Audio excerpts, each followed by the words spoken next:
We are live. Sorry I'm running 15 minutes late today. Don't worry. It's not like I haven't been streaming a lot this week. And yes, today is Satisfactory.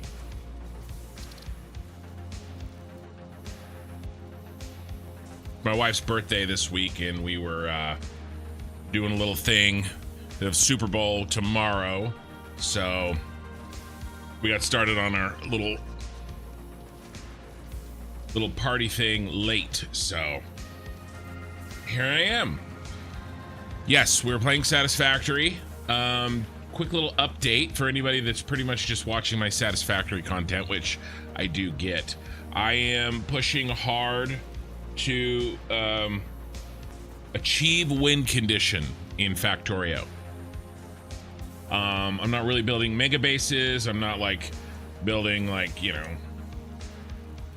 1,000 science a minute or something, whatever, you know. I'm just kind of enjoying it, learning the game.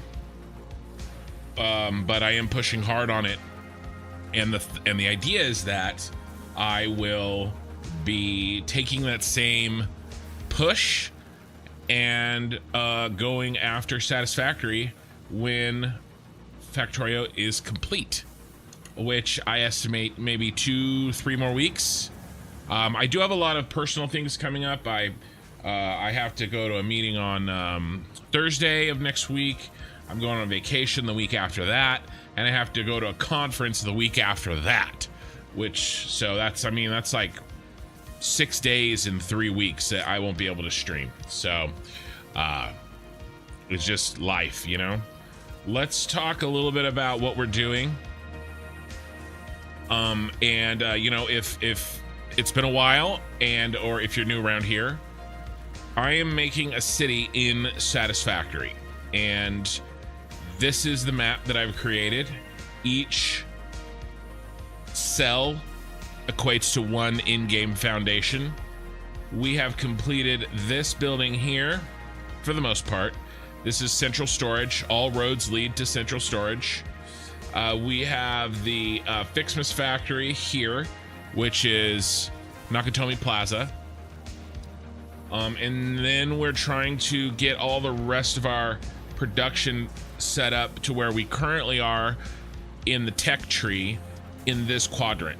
So this is the basics factory. This is the one we're working on right now. This is going to create, you know, it's actually, the factory itself is relatively simple. The building I chose to model the factory off of is anything but simple. That's kind of what's bogged us down, but we are working through it, and I think the worst of it is behind us. So this is good, and then probably we have to do the next hardest building next. After that, right? The heavy modular frames factory, which is going to be modeled after a different building. So let's go over really quickly the buildings that we're looking at doing. This is the Shard in London. This is the building that we're working on today. I've got most of the sides. I've actually got all the sides done. All we have to do is trim out the lighting, because this entire city is going to be done under the style of a cyberpunk futuristic city. All right, and so we're doing purple and teal. Kind of looks like this. This is the overall sort of vision for the city in general, right? And but we do have a good start on the Shard, again, which is going to be the basics factory. Then we have this beast. It's a very close-up picture. This guy here. Hey, Inskino on Twitch, how's it going? This guy right here, he's going to be your heavy modular frame steel factory, because I mean, come on, it's a giant drill bit. Of course it's going to be the steel factory. This is going to be a difficult building to make. I've got some ideas on how we can make it happen though, so I am looking forward to seeing if I can do what I think I can do. Kind of modularly and blueprint based is my thought. So I think this will be hard at first. I think this will be hard at first, and then if I can crack it, it'll go faster. This is again the modular, or the heavy modular frames factory that we'll be putting here, and then the aluminum factory. I want to do this building here. This building is called the Mercury Building in Moscow, and I think this building looks really cool, and I think this is actually going to be pretty simple, or at least straightforward, and I think it'll look great. That one is going to go here in this sort of rectangular plot, and then finally, let's see if I can find it. Is it here? No. Here we go. This is the last building, the computer factory. This is the John Hancock building. It's in Chicago. This one I think is pretty straightforward. I do need to find out if I feel like the faces are perfectly vertical, and it's just these sides, these smaller sides are on a slight diagonal. So but this one, I mean, this one's very straightforward. We will make it black. We'll do these like crisscrossing lines. It's kind of hard to see there. There was another building. Yeah.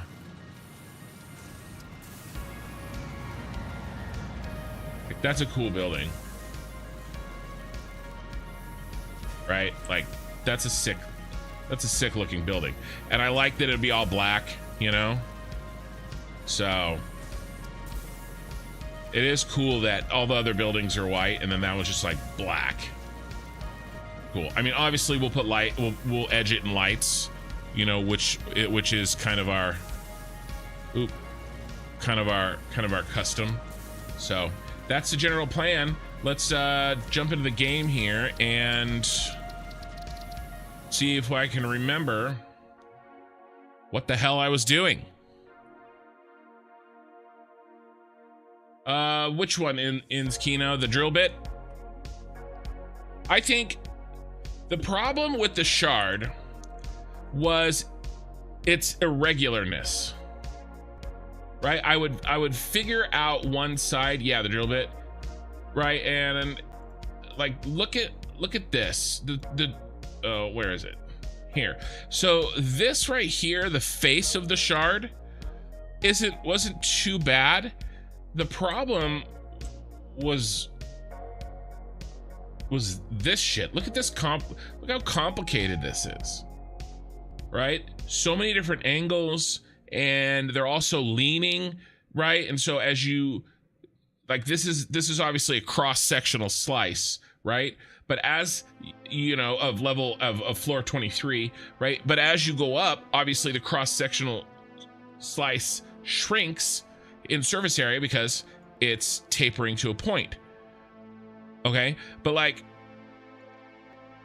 you know, this if I'd have seen this picture, to be honest, before I decided to choose this building, I might not have chosen it. Like, this is scary. Right, from this picture here, like, I just thought everything was like leaning on a plane, like that it was like a pyramid shape, you know.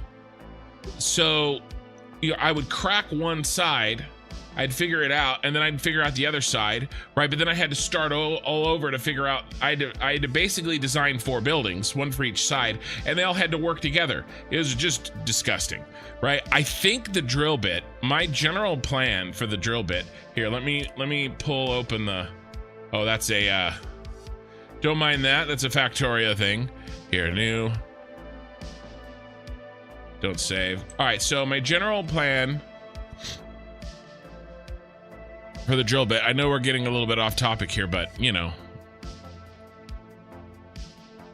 is I think what I want to do is look at every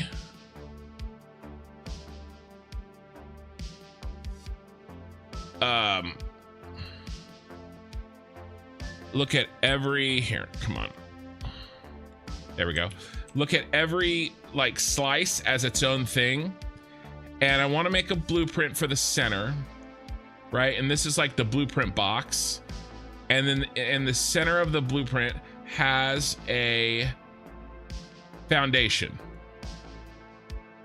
But it also has like 4, you know, maybe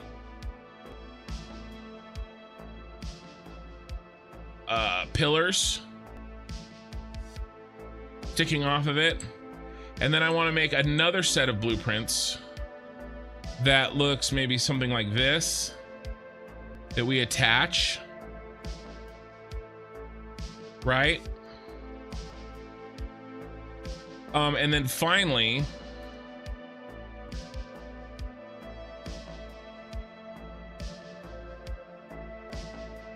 make another set that goes out here. That is the shape of the outside, right? So if we look at this shape, you know, what is this? You know, and they're angled like a fan blade. I mean, that is kind of what this looks like. Like if you chop this, what is this building look like? What is the cross section of this? And then I just rotate the blueprint. Exactly. I just rotate it. Like if we find a cross sectional, obviously if the entire blueprint could fit, it would work great, right? But that's not the case anymore. But like, you know, I'm gonna freehand this and it won't look right. But you know, let's say it's, you know, something like, you know, like this. You know, it's, or like this probably, you know.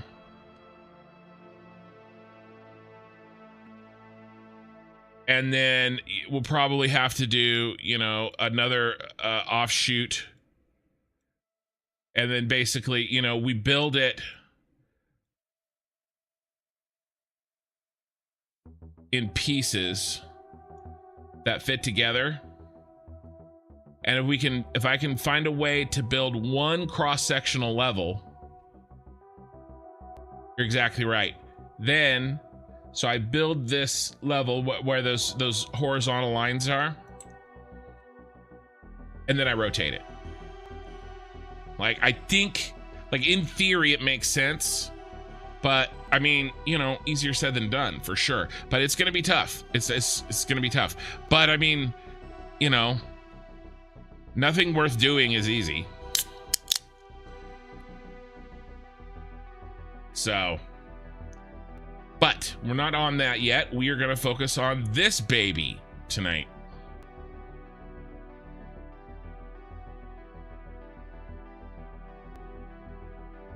So two main goals for the evening. One is I want to get all the lights on. We came up with a lighting direction at the end of the last stream.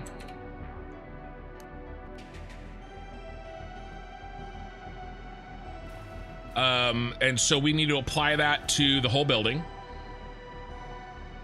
And then Okie Sooner got it. I'm here. I don't know for how long. Working 7 days a week sucks. Luckily, I have one more week of it. Next Monday, my shop's big project will hopefully be done. Well, hopefully, are you getting paid extra?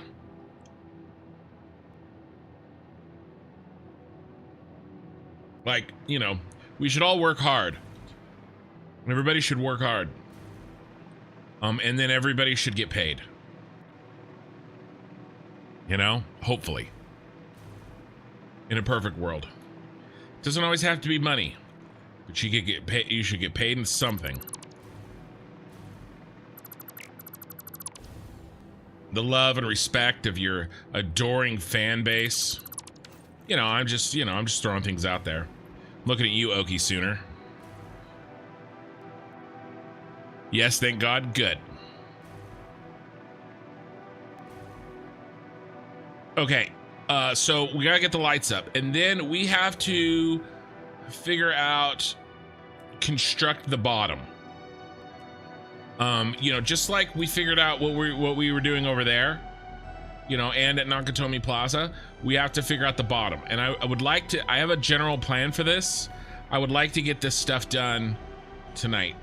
Now, again, I didn't mention I have people coming over tomorrow, which sucks. I know that I've been putting in 8 hours on weekdays on Factorio, and then 12 hours last night, and then I'm probably only going to get 8 or 10 tonight. And I feel for you guys, and you know, it's not like I've ever run a channel before, but I definitely bit off more than I could chew. But the fact of the matter is, I'm way closer to finishing Factorio than I am to finishing Satisfactory, and of the two of them, I kind of would prefer to sort of rush through Factorio. I will say though, I mean, think about this. This is my third, hey Fetlet, this is my third playthrough for Satisfactory. Like, there's no way I could do something this cool on my first playthrough. Like, you just can't do it. I can't, at least, right? I'm sure there are geniuses out there, some of which may be listening to me and going, ha ha ha. But, like, I can't, you know? And so, for me, I needed a lightning run through Factorio to learn the mechanics, right? To understand the scale, because you just don't know until you know. You know, I'll give you an example. I'm playing Factorio, right? It's like VOD 2 or 3. And I'm building red chips. And someone goes, you're gonna need a lot more red chips. And it's like, I know they're correct, but like, I don't have the ability to understand, and we don't have the ability to correctly communicate that through a text while I'm streaming. You know, we just don't. And so, hold on, I got something I need to take care of. I don't have to leave the stream, but I was so rushed getting up here, I forgot something.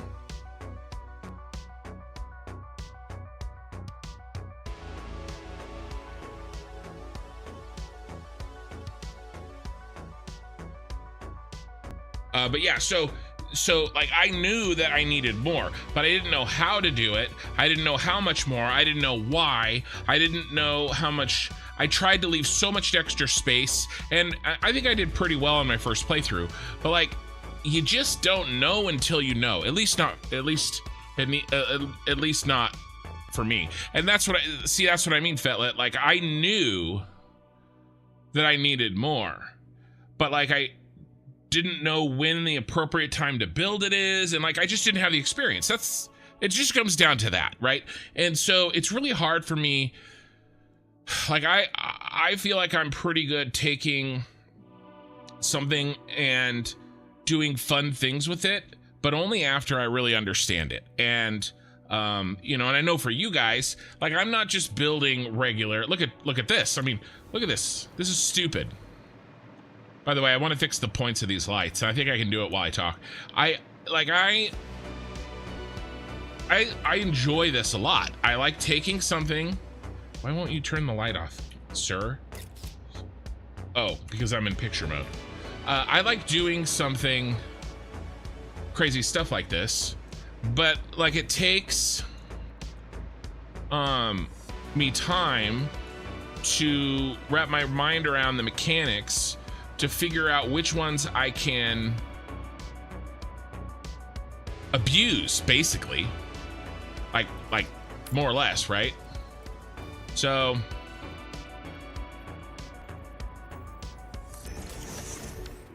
I needed that lightning playthrough. The point is, I needed that lightning playthrough on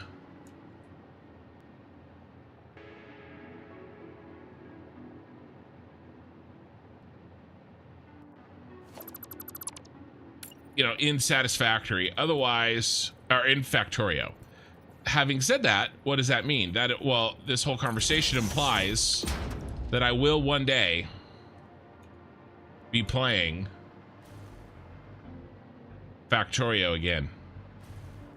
What if on this top one we get rid of the gradient? Bum. That's the wrong direction, sir. Sir. That looks bad.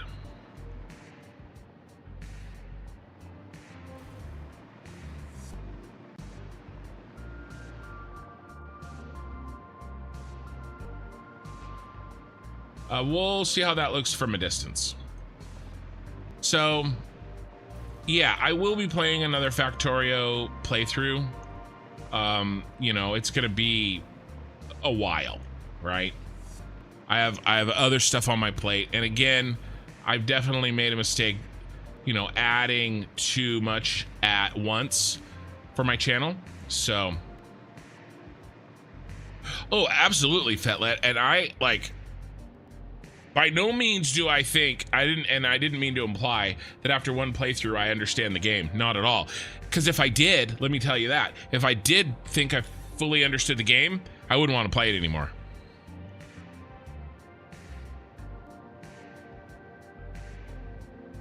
At that point, I'd be done.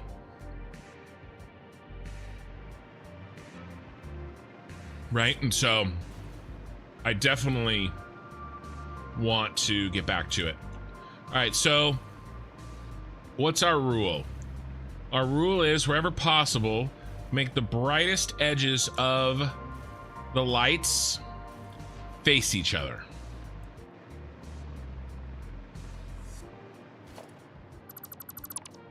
Oh, no, no, no, no. Those were the ones I wanted.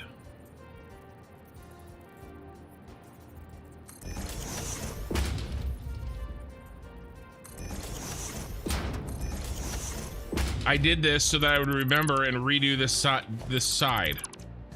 Then I went and I deleted it, and right when it was deleting, I remembered.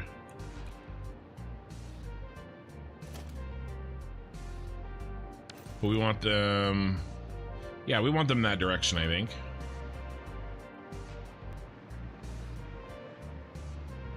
Bum, bum, bum. Ina's about to die.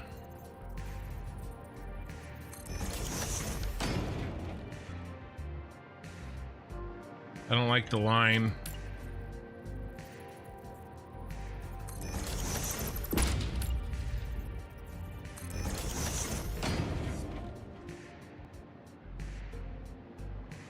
Ooh, that looks smooth as butter.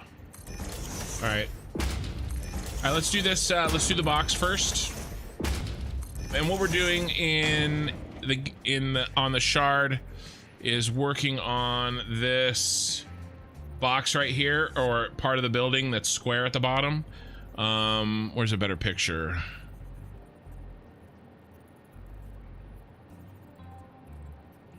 This part here, off to the side. I went ahead and put that in. You know, this little side building.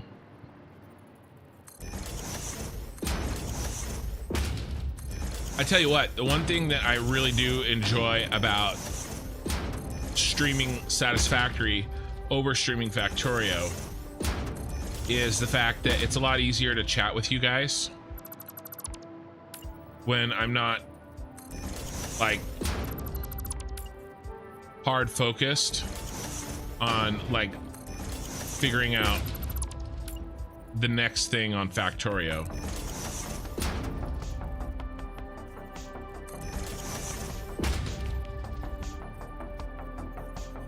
Having said that, I'm really feeling the withdrawals right now. Like,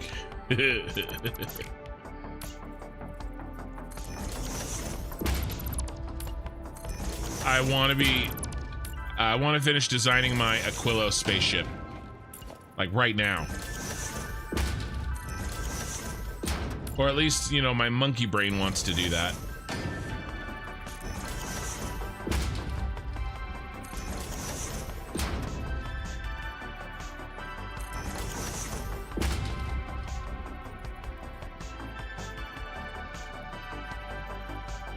Really? Another one?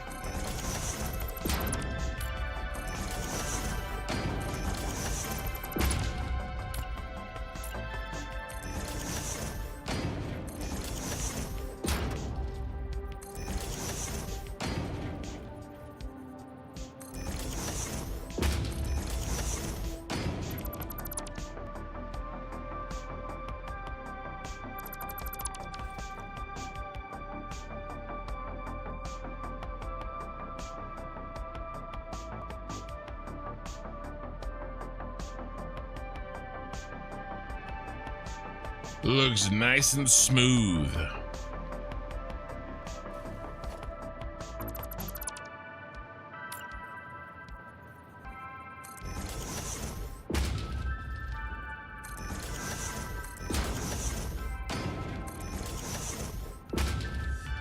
But yeah, I like the Satisfactory just because, you know, I don't have to concentrate so hard all the time. And we can chat more. Yeah, and I think if I had more experience in Factorio, it would be easier. I think it's a combination of the fact that I don't know if it's necessarily really so much the game itself. I think it's more my experience with the game is drastically different. And so I feel less equipped.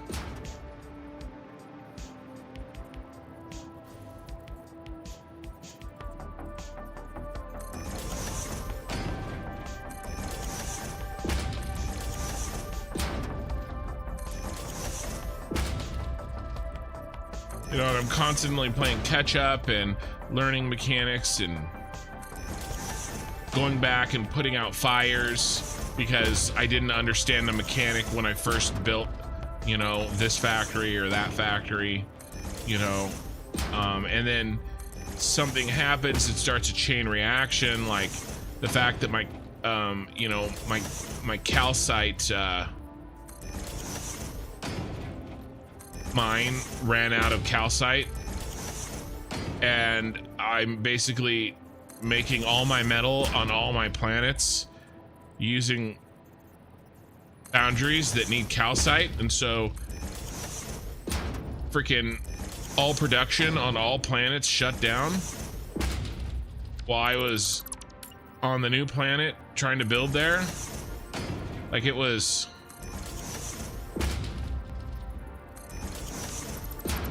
you know, and the only reason I noticed is because my science research stopped working. So I'm like, oh god, science isn't working. Why? Oh god, we don't have engines. Why? Oh god, we don't have we're not mining you know, we're not smelting the copper plates. Why? Oh, we ran out. It's not being delivered from the, you know, from the lava planet. Why? Oh, because we ran out. Okay, well, I need to get more. So now I have to stop what I'm doing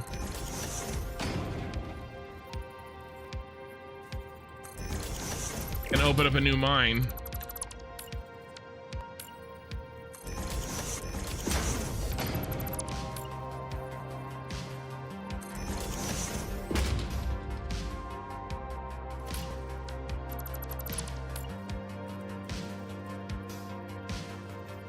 You know, and that takes an hour. Friggin' hour. Dude, will you please stop facing the wrong direction?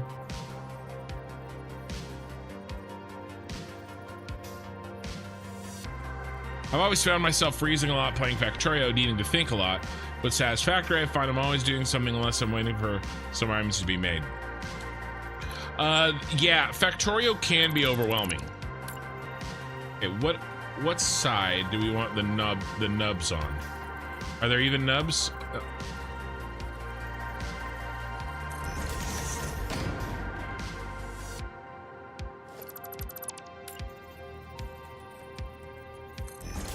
I'm enjoying this build, but I'm looking forward to seeing you lay down some machines and tackle the logistics.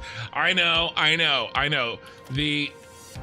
I've heard, and not from you, but I've heard like somebody was like, got onto the stream, the Factorio stream, and was like, hey Ken, are you enjoying making actual factories instead of playing an architect simulator? And I wanted to like talk some shit and deny it, and then I was like, damn it. Because that's what I'm doing. So I get the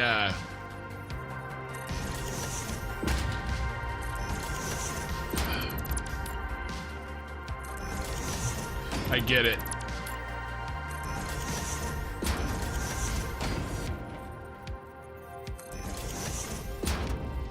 At the same time, I did already kind of do the mega logistics challenges,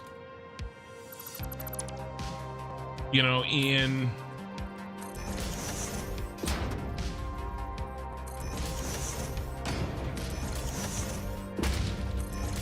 Satisfactory in my Star Wars playthrough. And so I wanted of the factory itself, and so I wanted a logistics challenge of a different nature, you know, making the city. Having said that, in a way, this has gotten away from me. In a sense, I did not expect to be spending so many weeks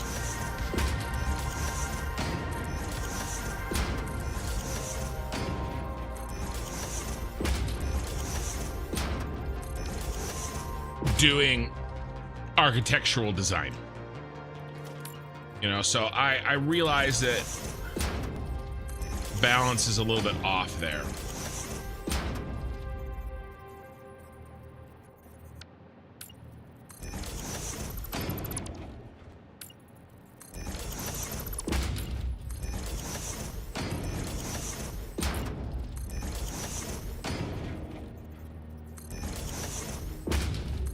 You know, what am I doing right now?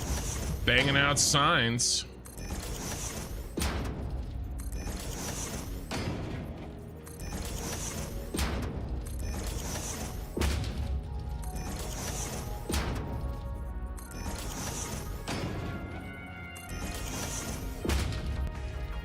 And the reality is, I do kind of want what I have built for myself in Satisfactory one day in Factorio. Like, it deserves as much of my attention as Satisfactory has gotten. I just probably won't be able to give it to it for quite some time.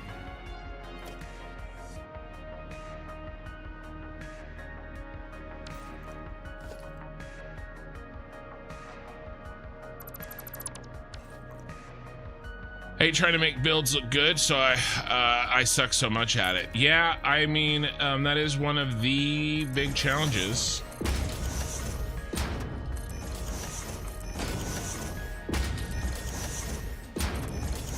I do think that that's one thing that, you know, is able that. So this is another thing that I've learned, kind of playing a different game, because, you know, doing the Factorio playthrough has been important for me as a streamer, right? And as a content creator. I need to understand, like, why I'm having, you know, the success that I have been having with my channel in Satisfactory, right? Like, what is it, you know? And you know, it's more than one thing, obviously, right? It's never one thing. But what are those things?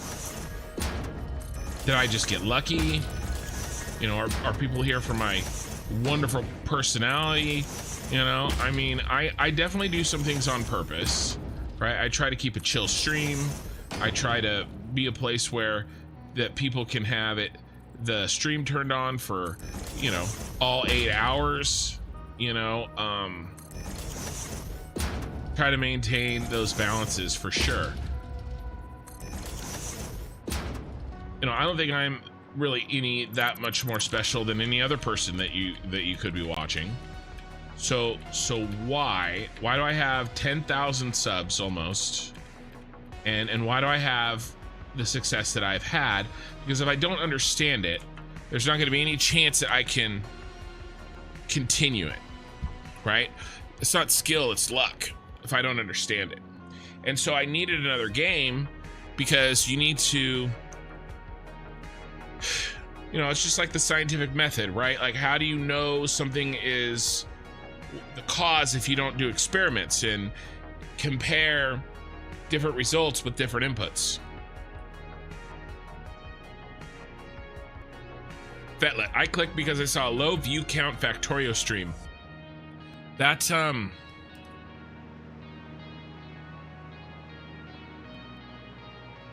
don't know, that hurts. But I'm glad you're here, Fetlet. So, you know, just streaming Factorio, I mean, just streaming Satisfactory, it would be difficult for me. Let's do this side. To really kind of understand. Ooh, we need to do this little edge. Why? Like, why?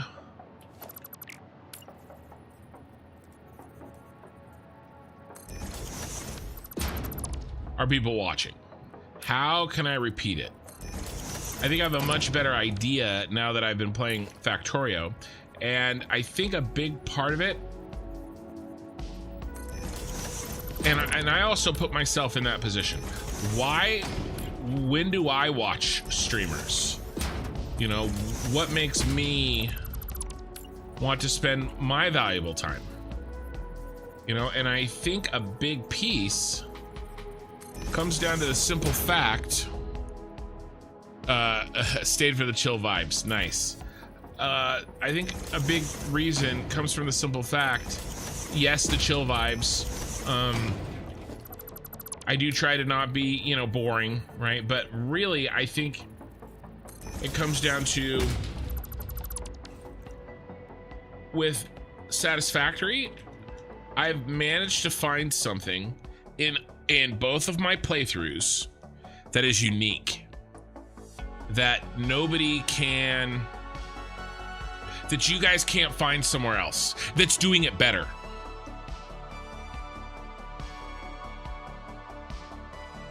You know, the big Star Wars mega builds, you know, all the drones that I was doing.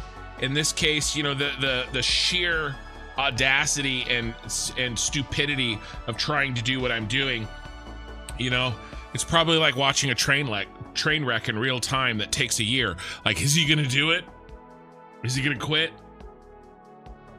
You know, and wanting to see it done. And so in Satisfactory, in both playthroughs, I've managed to build a following watching my progress.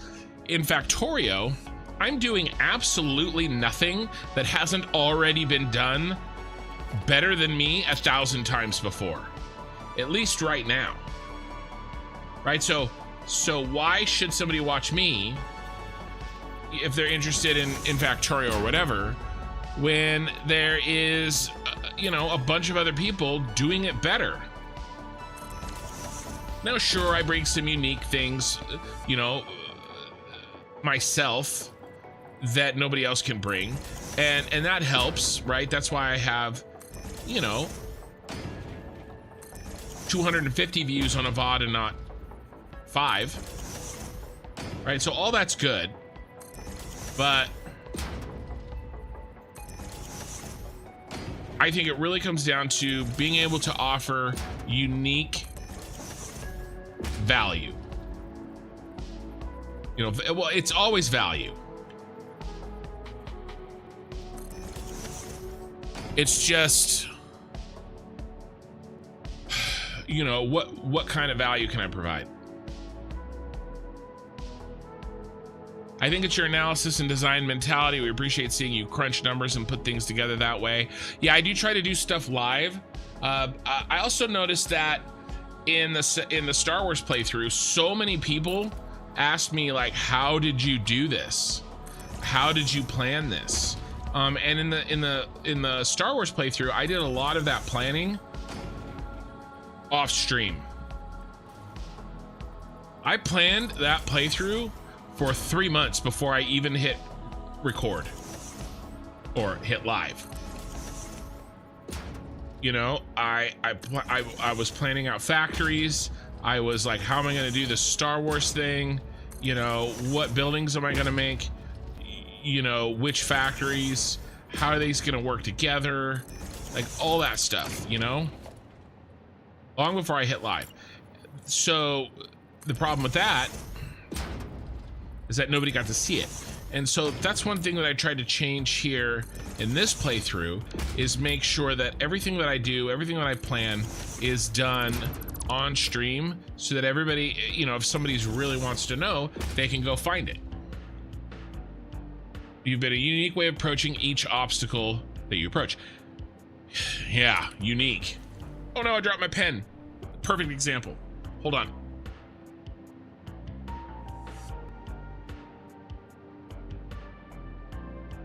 Get it, I'll get it.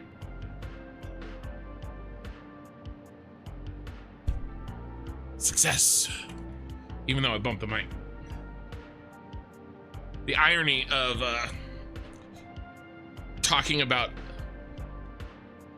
fixing my problems uniquely and then immediately fumbling the ball. You come at, yeah, I like seeing that meat you cooked. There's a lot of ways that I could interpret that. You're funny. I try. Evening. The shard is pointy.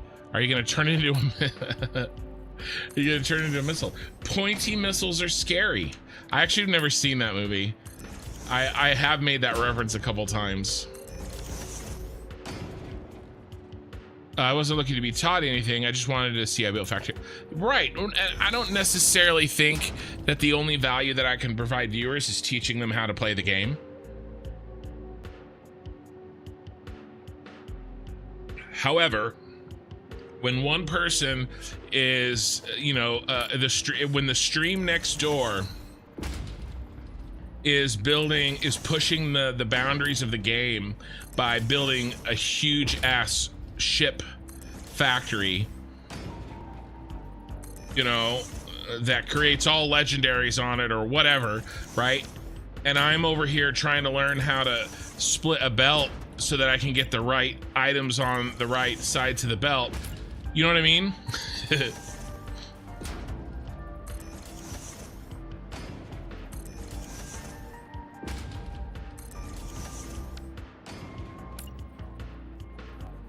So it's a balance. I have considered.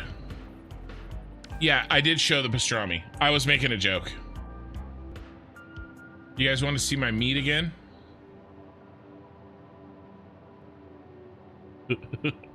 I'm sorry.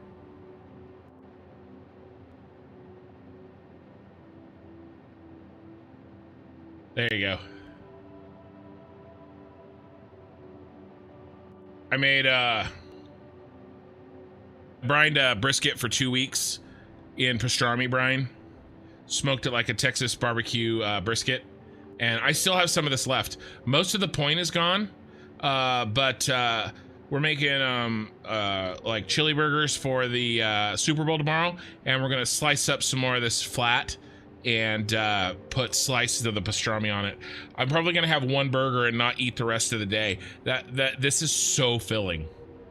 It like, I don't know what the deal is, but well, I know what it is. The fat content triggers your satiation hormone in your body. I can't remember what it's called, but that's like why that's why you feel like you can eat like 10 pieces of pizza, but you can only eat one steak. It's a similar thing.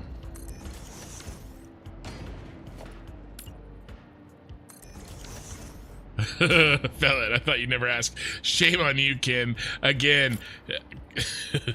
Yeah, shame on me, Ray, but I know you liked it. I meant, I'm sorry. I meant, I know you liked the joke.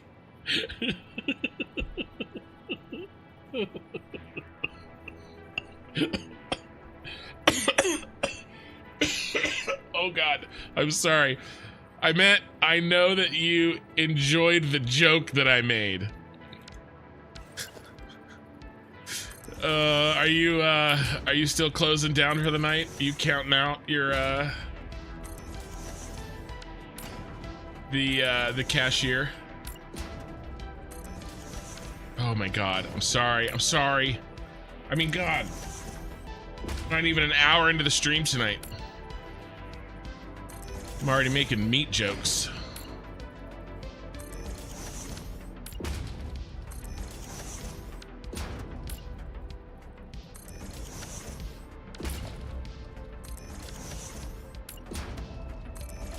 Oh.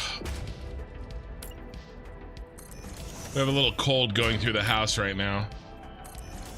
My kids are, well, they're like partially homeschooled, but they still go like a couple days a week and do like art classes, and my son has like a PE class.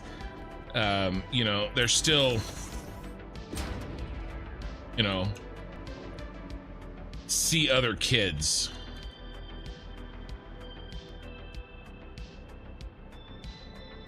I can't really go down. The same finger that pushes down has to push the V for Control V. Anyway, so even though my kids are mostly homeschooled, they still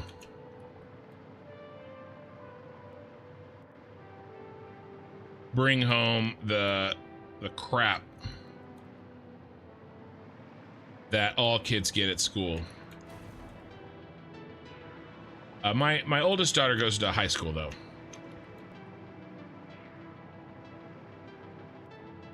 We close in an hour, but you're starting the process. Lobby is closed, so I have some cash to count. So do you listen to my stream with like earbuds while you're working? Come on, bro.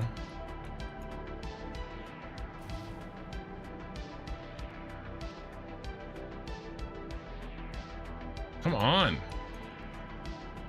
Will not paste.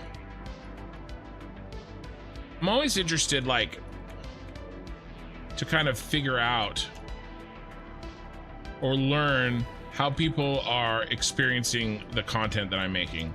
Like, and it's so weird. It's a little surreal.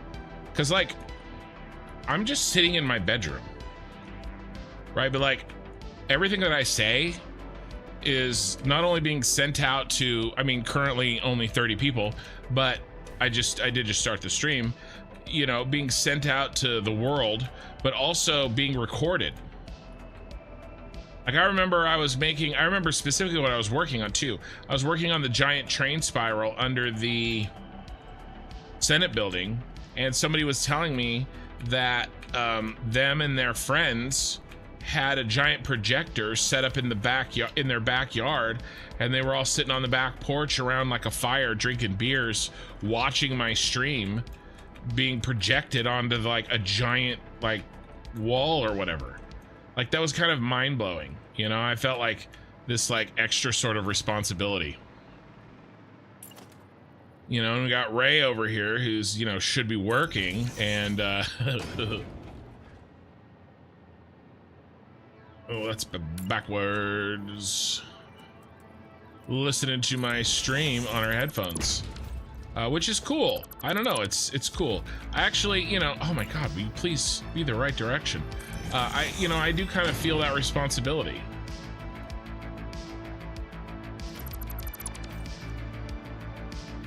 All right, what can we do here? What can we do here? Definitely do that.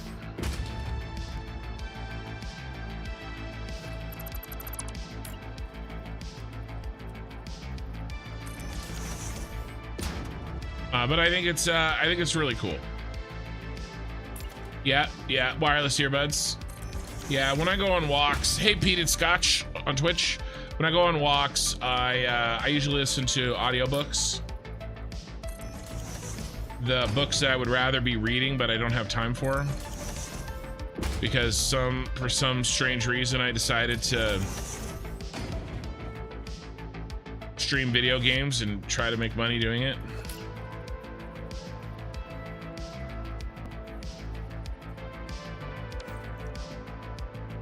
I wonder if there's anything we can do to reduce the silliness of how this looks.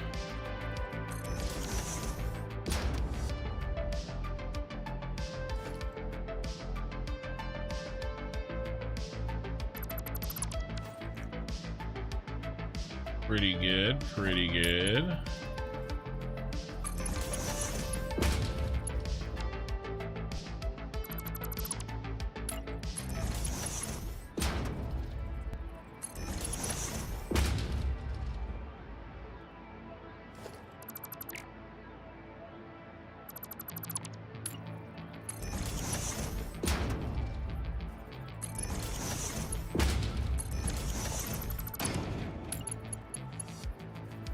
But yeah, no, I really enjoy this.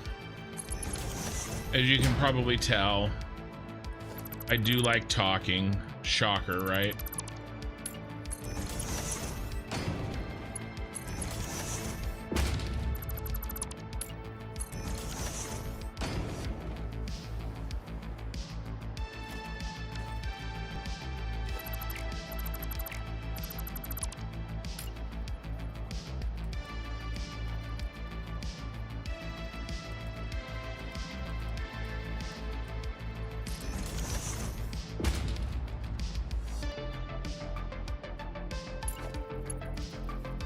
So I really do enjoy the streaming and the chatting with everybody.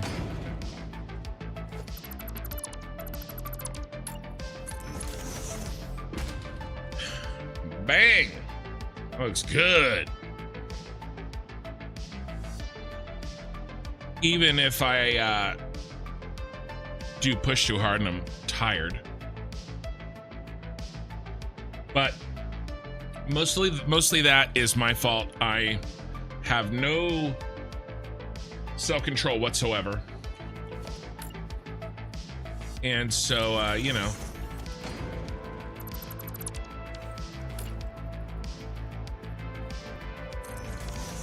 The factory must grow.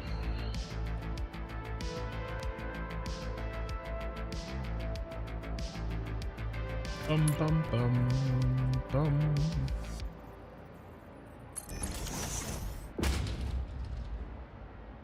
The factory must grow.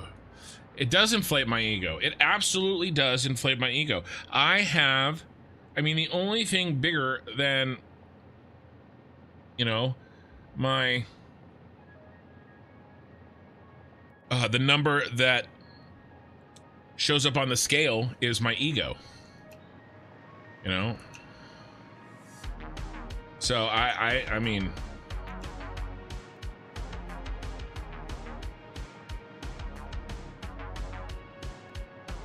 but I think all streamers do, or most content creators do.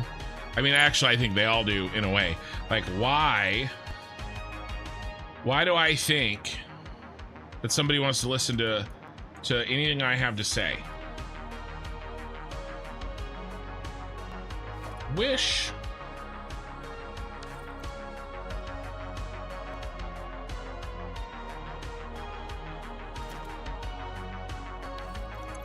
we could do things differently here.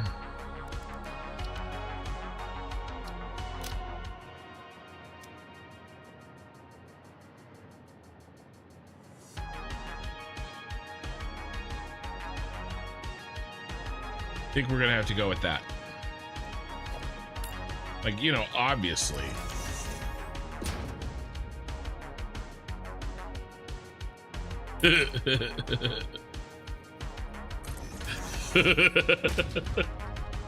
Right after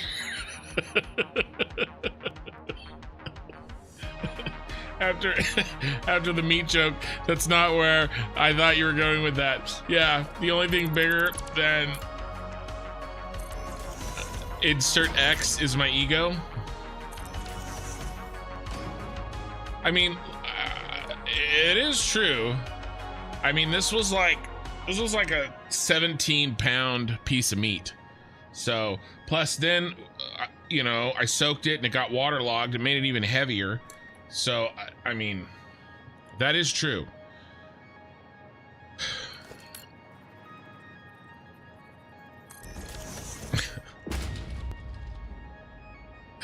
Oh my God, I'm sorry. It's not even that late yet. How are the next 7 hours gonna go of this? We're off to a roll. He says lucky.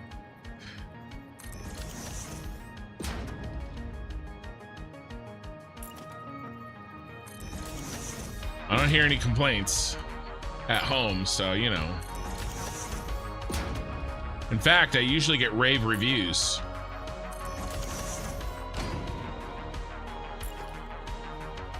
I've been told many times that I should make money selling it.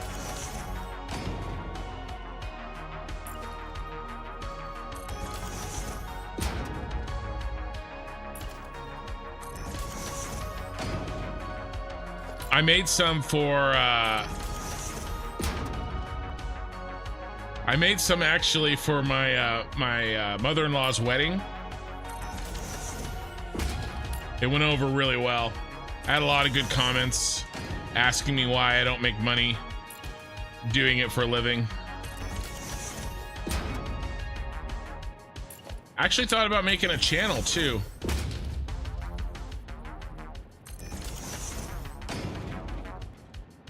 Yeah. No, it happens pretty much anytime somebody tries it.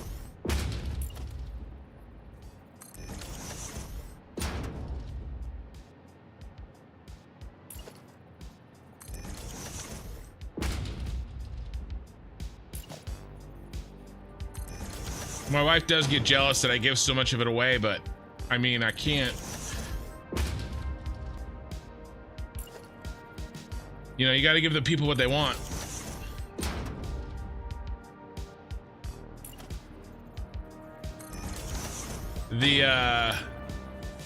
The tri-tip for the mother-in-law's wedding did turn out really, really good.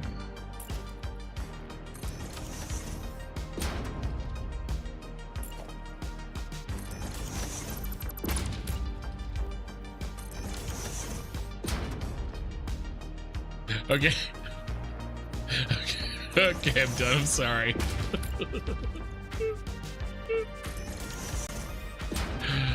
Oh, I'm giving myself a headache trying not to laugh.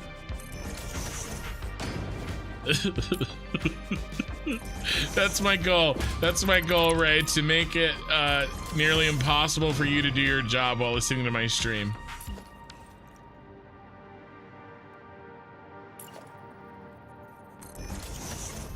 That stuff is true, though.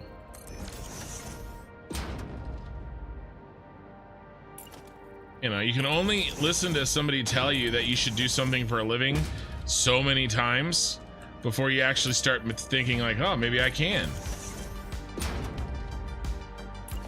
I've talked about this before, but like, what year was that? 2022, maybe?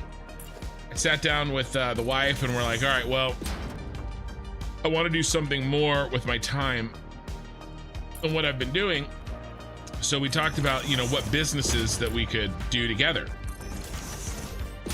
Many options were on the table, including starting a barbecue channel and or a, you know, catering business. The problem is that I don't really have any experience making food professionally. But I would like, so if there is a very small chance, but like if something were to happen where I Rusty gonna set up a new website, Meat Finder. I'm sure it's already been done. I thought that was called...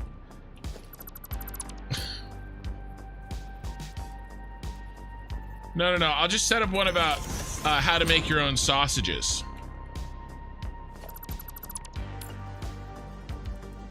Do you guys think the name Grinder is taken?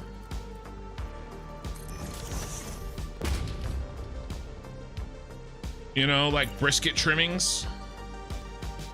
You know how to grind brisket trimmings to make sausage?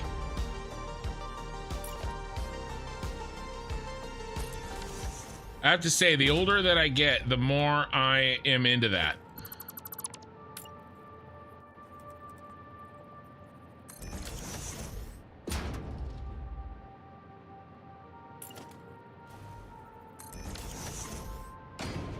All right, I'm gonna let it go. I'm really trying. You guys are not helping.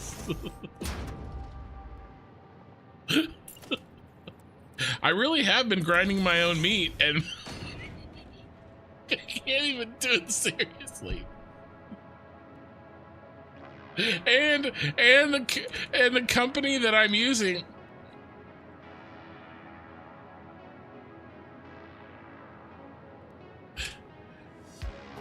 I mean, it's not my fault. Look at the name of this company.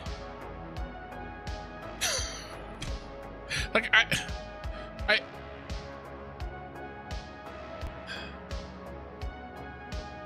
the name of this company is just meat with an exclamation point. This is where I get my grinder.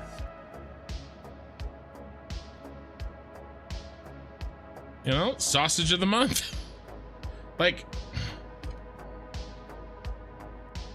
you know, I mean, you have to trim a lot off of the brisket before you can cook it. Like, I'm not even making a joke. It's not my fault that it sounds like I am. You know what one of the saddest things that ever happened to me? Rusty, I do. The saddest thing that ever happened to me, one of the saddest things that ever happened to me that isn't like an actual real sad thing is I was on vacation and father-in-law was watching the house, and while I was gone he was using a plug-in like electric blower on the front yard, like on the front porch, but it tripped a GFI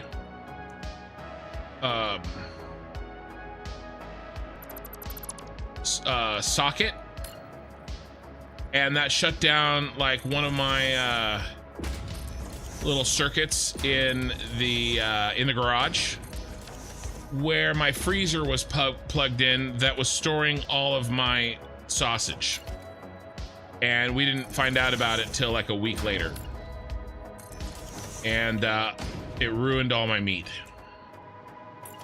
It was very sad.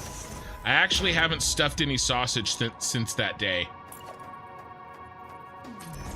I just can't stand the sight of I can't stand the thought of, oh no, we're out of crystal oscillators, of you know, losing my meat again. Yeah, well, it wasn't the breaker, it was like the I think, is it a GFI circuit?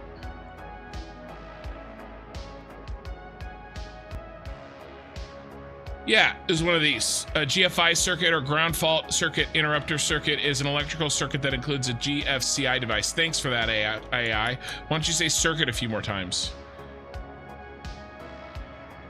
So it didn't actually trip the breaker, like the house breaker. It tripped this little mini breaker. We're out of crystal oscillators. Guys, we're gonna have to actually leave the city. That looks really good, though. Yeah, the breaker's in the plug. Yeah. No, you're right. It's a breaker. I was just thinking, when you said breaker, I was thinking that you meant the big house breaker, but you weren't. You're right. It was the GFI breaker that got tripped. Anyway, so what I did is I bought a... We gotta go track down some crystal oscillators. What I did is I bought a little plug-in that goes between my freezer and the wall that has a little Wi-Fi signal, and if it loses power, I get a text sent to my phone.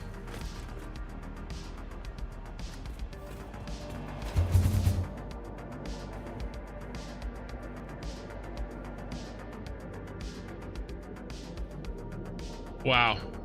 The outlet caught fire. I had to shut down the breaker section, which also controlled the tower. Ooh, yeah. Yeah, so now I get a text every time the power goes out, but which actually hasn't happened once in the new place.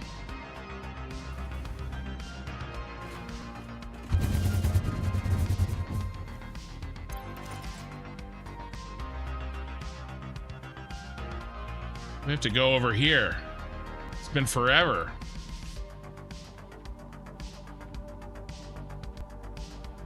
There is, I mean, you know, the old joke, there's two things that people don't want to actually know how they get made: laws and sausages. It's very true. Both are true.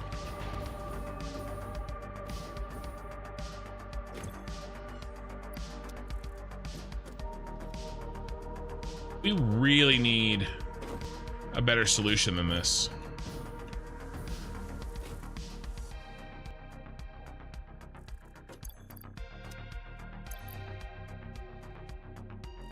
Well, you wanted a logical puzzle fixed. Bum, bum, bum, bum. Looks like we're gonna fix a mini. I'm gonna be needing a lot more crystal oscillators.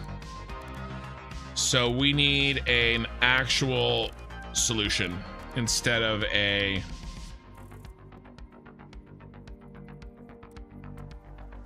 another workaround like usual.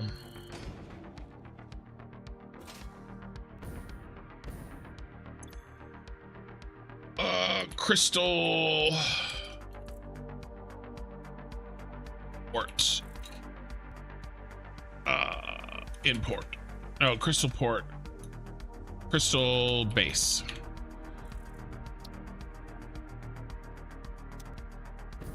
And then do we not have a fuel type right here for the taking? We do indeedly. I don't want to hear about no spaghetti not allowed, okay?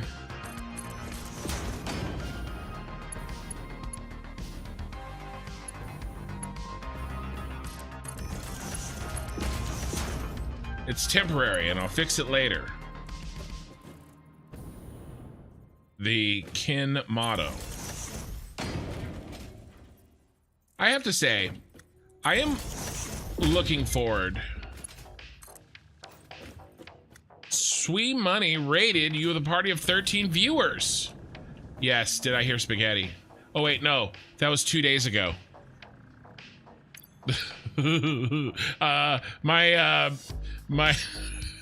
My window was scrolled down on my activity feed, so I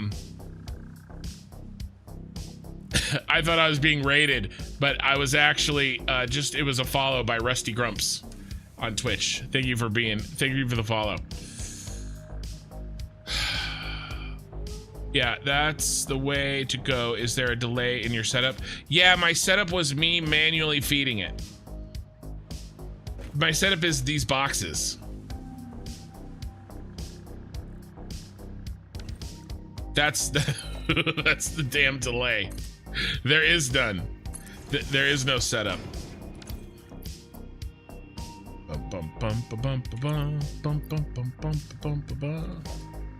Hey, read the name. Spaghetti not allowed. I know. Well, I like how you didn't change your name to Spaghetti not allowed until after I started playing Factorio. My Factorio spaghetti, I feel like you guys give me so much shit about spaghetti in this game. It is nothing compared to the spaghetti in Factorio. Like, if you want to see some real spaghetti,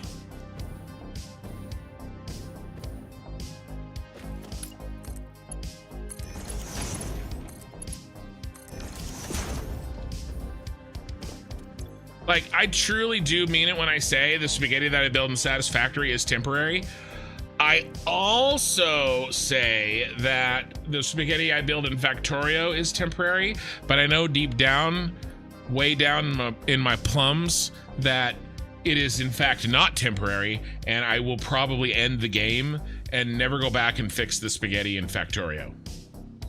So.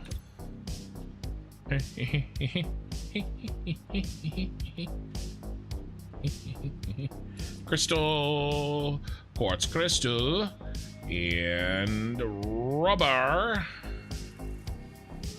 I feel it. Feel it down in my plums.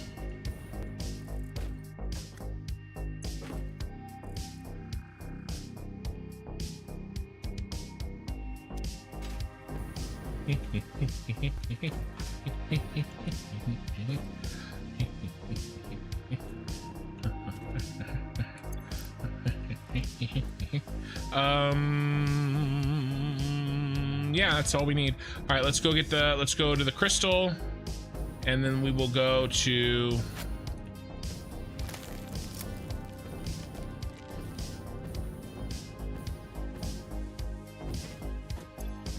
it's so weird to be traveling on the map again.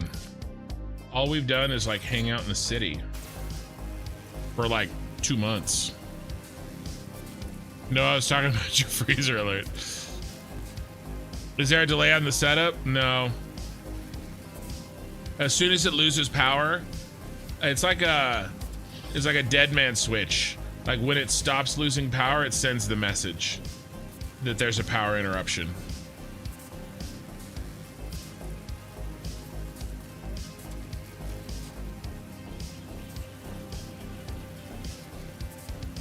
That's just lazy. True. No, it's time management.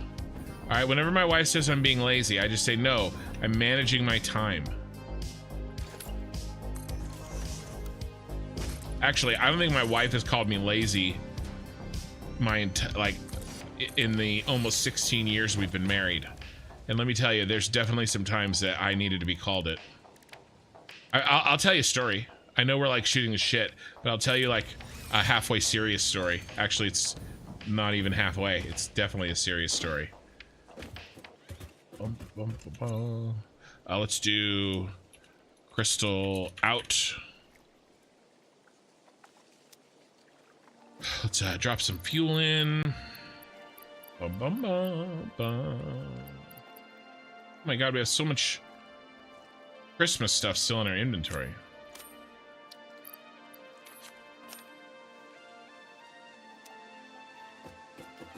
Can I not just drop fuel in? What? Can't use biofuel? Well, that sucks.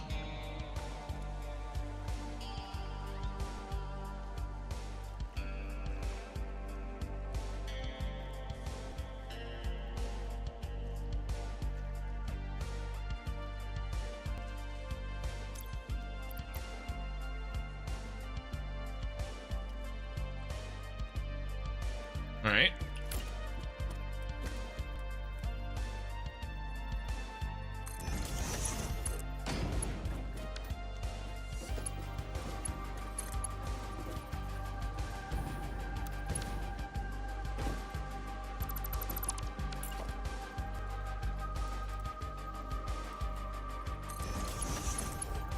Doesn't seem environmentally friendly.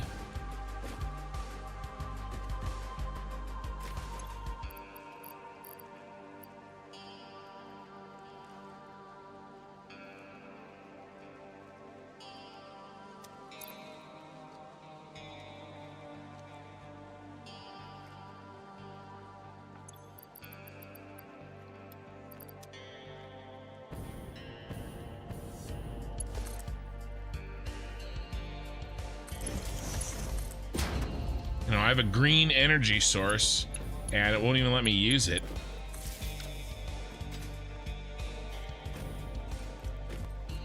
Never mind that I created this green energy source using the parts of animals that I slaughtered.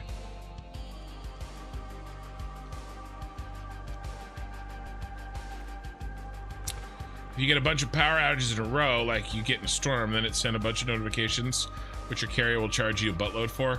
Bro, I got free texts. What are you talking about? I'm a millennial. Rusty Grumps didn't realize I wasn't falling over here already, so I had to help. Well, I appreciate it.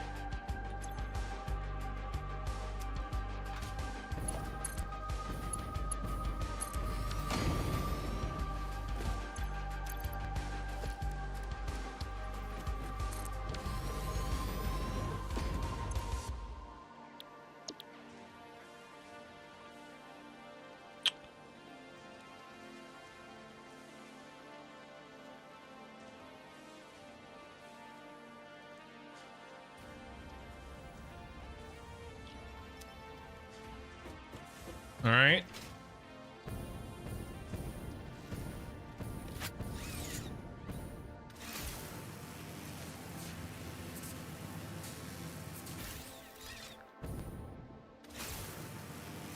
I got an idea.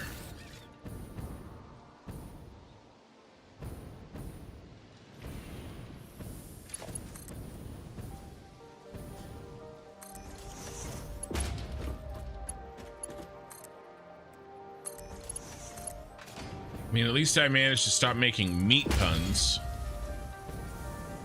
For now. The night is young.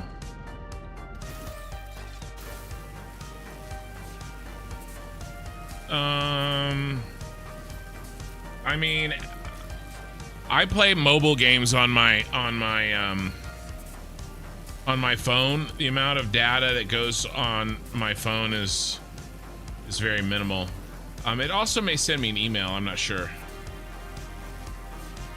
Rusty Grumps. I'm a Twitch streamer myself. It's more familiar with this platform, but I watch Ken on YouTube for all my Satisfactory needs. What do you stream on Twitch, Rusty? Free texts. Guess the tower shall be a battery and oscillator factory. Well, probably it should. But it won't be.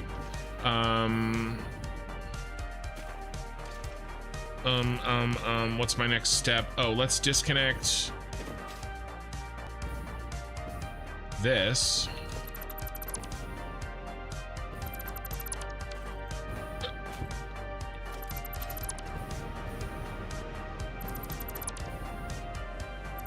No, I'll probably use rocket fuel. I'll probably never build batteries again.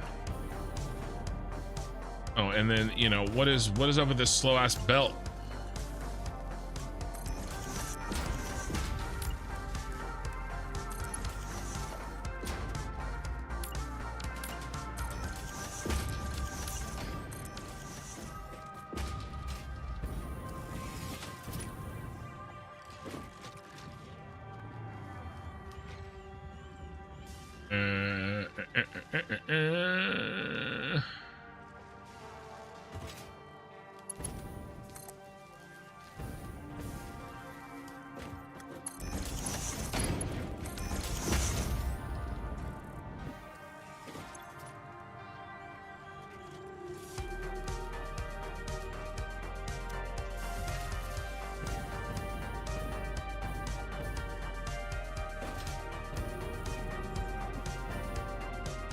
You guys ready to take a trip on our favorite rocket ship? Ark, Rust, Minecraft, Satisfactory, GTA, Roleplay Service, Sea of Thieves. The list kind of goes on and on. Nice. What do you like? How many followers do you have? You've been doing it for a while. What is going in the shard? Yeah, so the shard is the basics factory, and it feeds a lot of the basics into each of these factories so that these three can be smaller. And I'll give you, and there's some things that we just need a little bit of, so it handles that too. If we go to the plan, this is the basics factory here.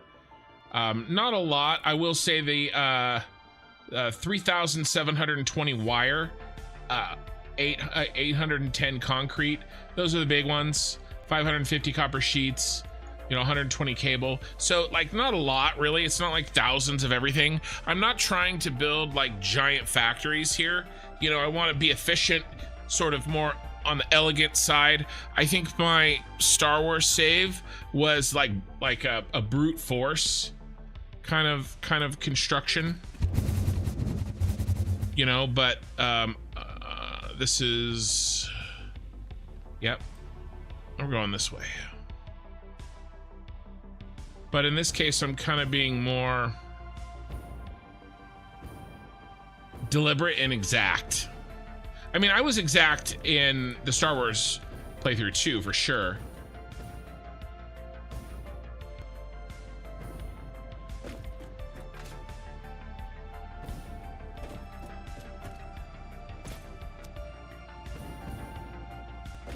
Bum, bum, bum, bum, bum. All right, where's our packaged rocket fuel?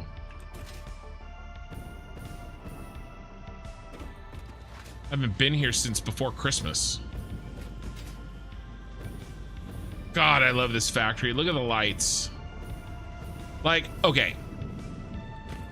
When I'm playing Factorio, it really does feel that Factorio has an edge in Satisfactory in terms of like depth of game.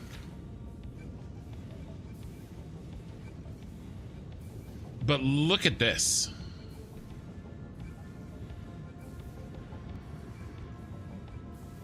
I mean, look what you can do in Satisfactory. There's something visceral about this game that Factorio doesn't have, right? Factorio is very cerebral, you know? It kind of exists. It's the representations of circuits, you know? And so you compare that to this, which to me, like, Factorio makes me think about things. Satisfactory makes me like feel things. Like, this is awesome. You know? This is really, really cool. I like Factorio way more. Yeah, and I think it also depends on the type of person, right? It's kind of that old, like, do you like algebra more, or did you like geometry more, you know? We need, where the hell are we making rocket fuel?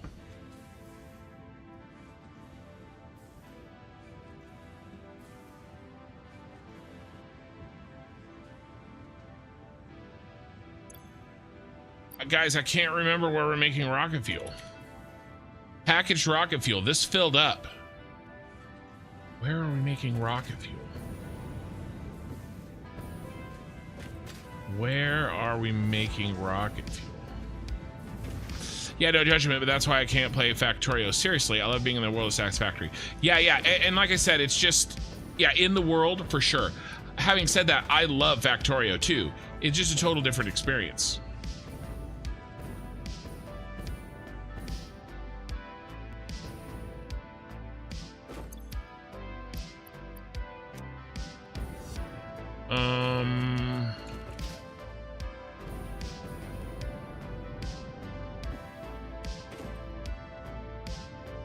Holy crap.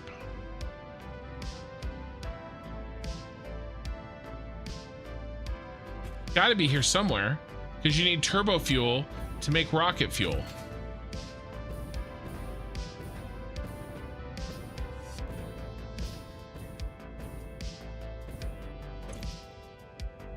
Not that.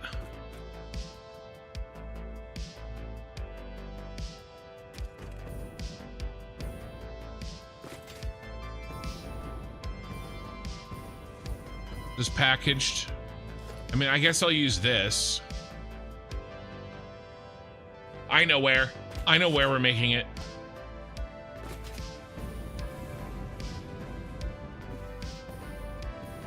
I love this.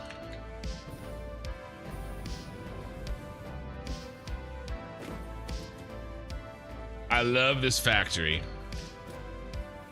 You were a lot more focused on the exteriors than the interiors in the Star Wars VODs. Yeah, I was, because I was going for the theme. Now I'm trying to do the whole package, right? I want to be able to give my save to somebody, right? And they can do a tour of it, and just everywhere you look looks finished. Whereas in the Star Wars save, there was a lot of places that I just kind of was like, don't look at that. Been doing it for a couple of years now. I think you're nearing 600 followers. Nice, man. Like, this is very cool. Okay, I think I know where we need to go. Here, let's... Yes, I remember now. I know where it is.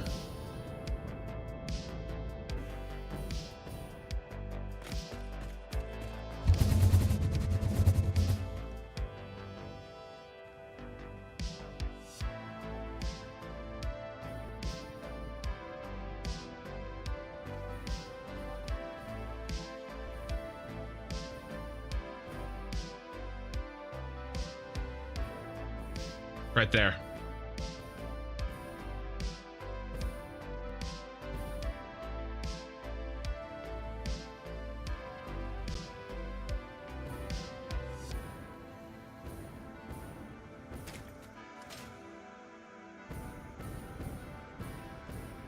You liked lunch more? I enjoy lunch too. I have to say, I may like lunch more than you do.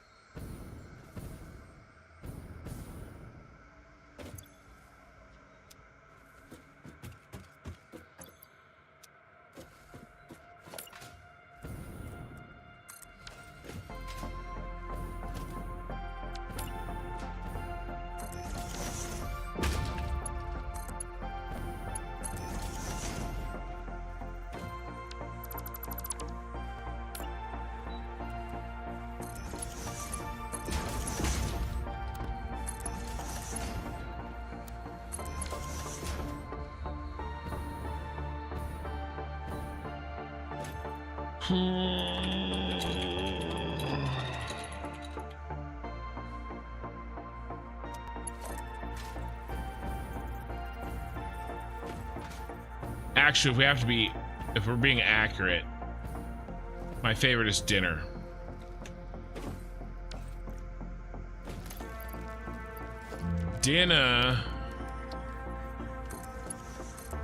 But I'm a lunch enjoyer.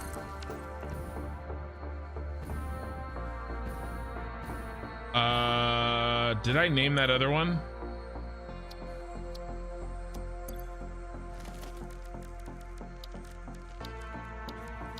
Oh, it's gonna be the same thing.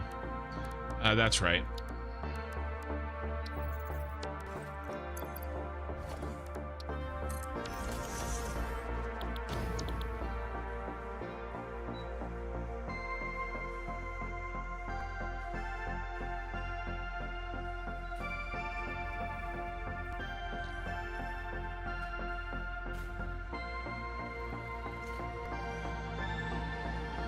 Actually, we want to send this one to Crystal out.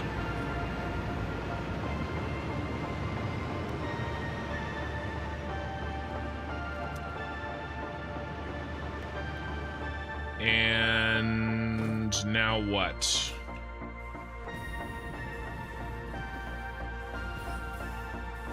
Man, we have to travel such a long distance.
I can see up its skirt.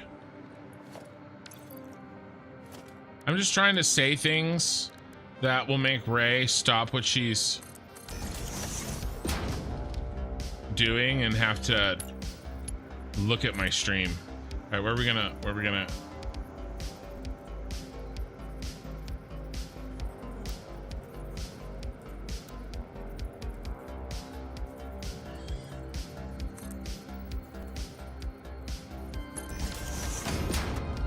see, am I gonna clear the mountain?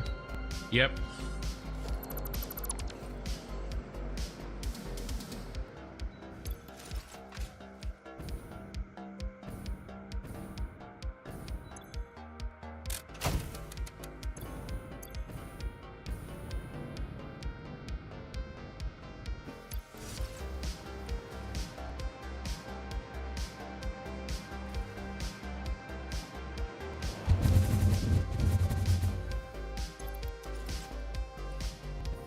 I hit a tree.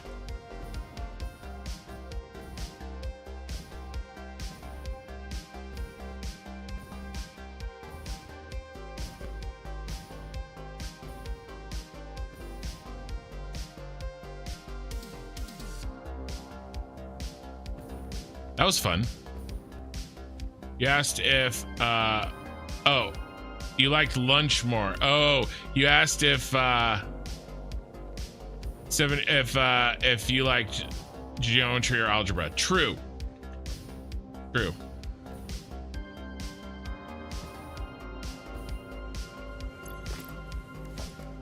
I'm flying while reading texts.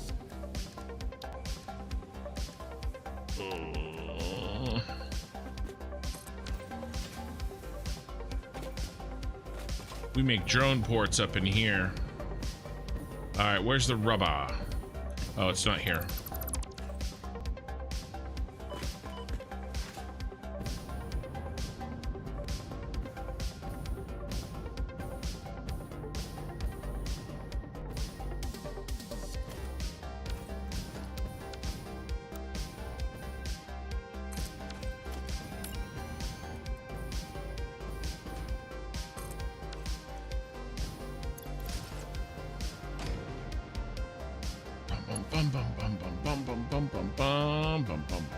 I guess we'll just steal from this.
We're out.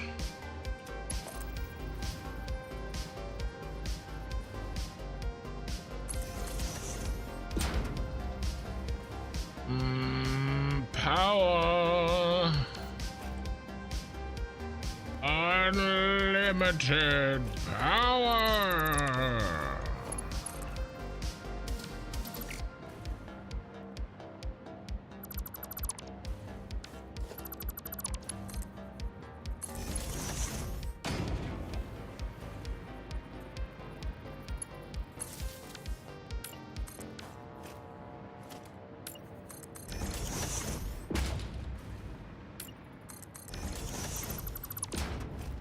Okay, this one needs to go.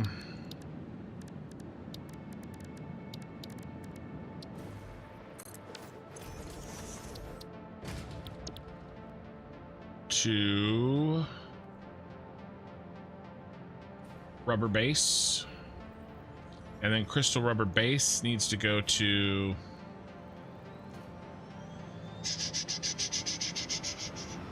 temp rocket fuel 2. And now we just head back to the base.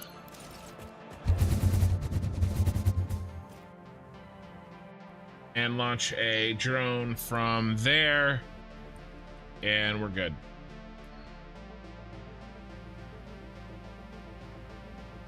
Oh, what was the hell was that clippy mess I just did?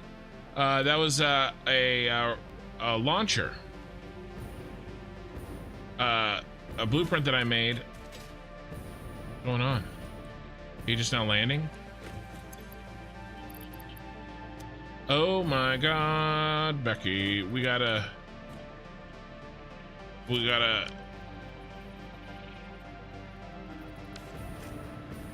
Yeah, whoopsie, whoopsie, whoopsie.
I just want some crystal oscillators.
I just want some crystal oscillators.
Look at this. Look at this beauty.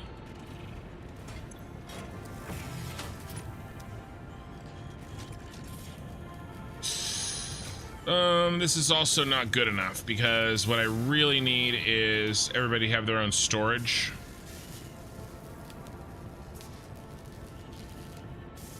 All you really require is throwing bolognese with Parmesan cheese all over your belts. I know.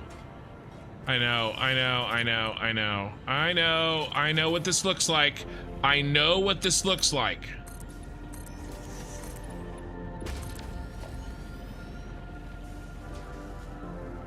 I know what this looks like, and I'm sorry.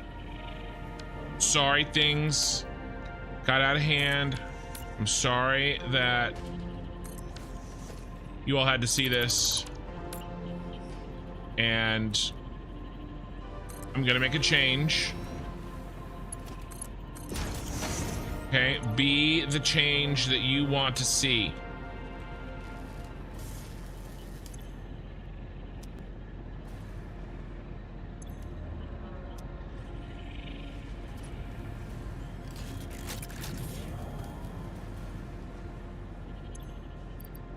Be the change you want to see. Where's my summer sloops? Sloop it up, baby. Oh, I don't have any.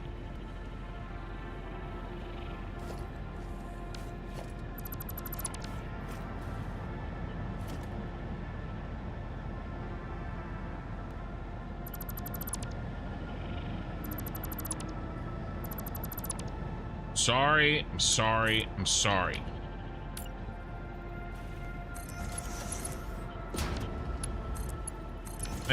Factorio has ruined me.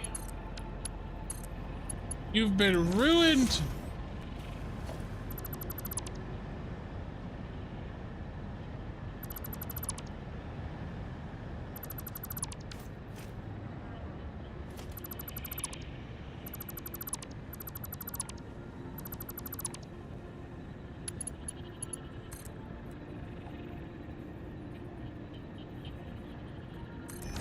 See, I'm doing better. I can be a better man. Just give me the chance to redeem myself.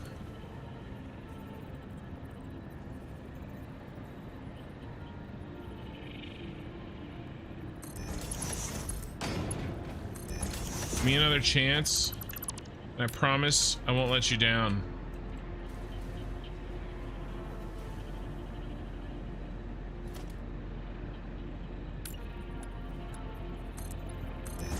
Yeah, I'm even gonna fix this.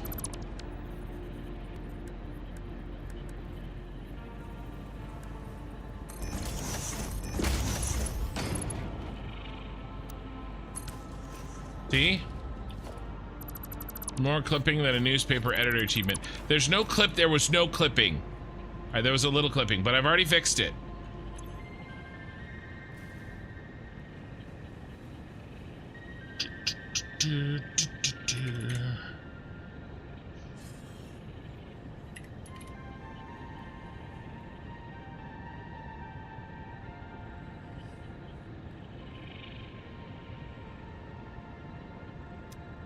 See? You know, you can trust me.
See, I told you I would do better, and, you know, I feel like I'm living up to that.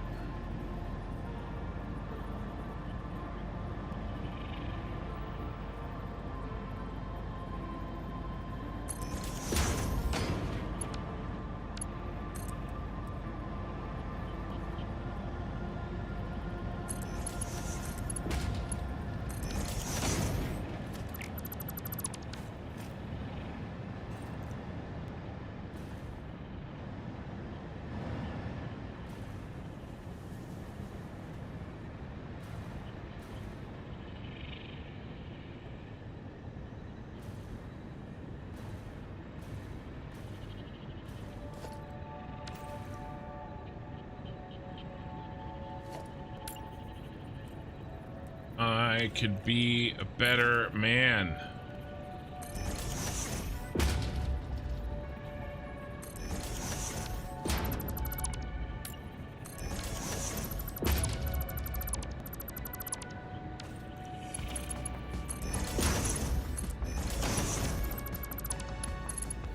See, now they're straight.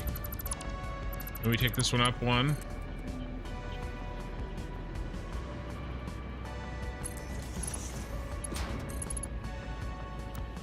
Now it's straight.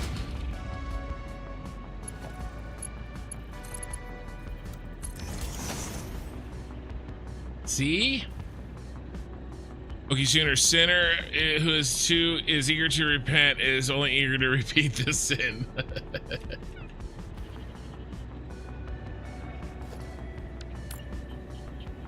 I'm only a man.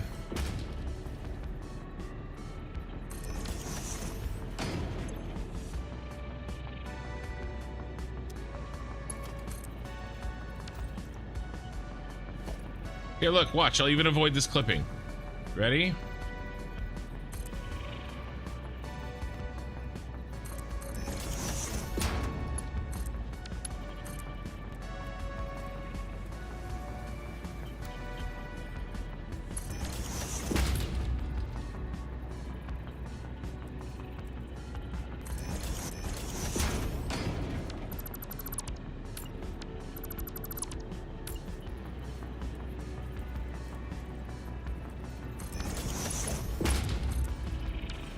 Come on, get in the hole.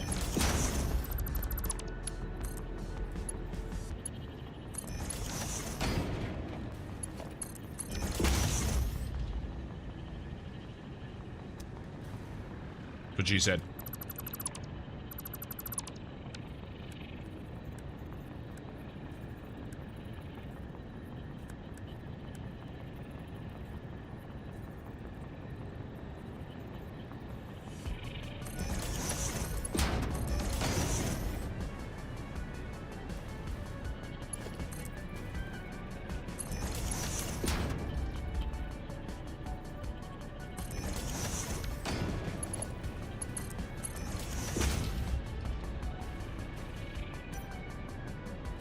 Sorry, I've been playing in the dark. Hey, Tom G. I don't confess your sins. You don't. You clip, don't you? I don't clip.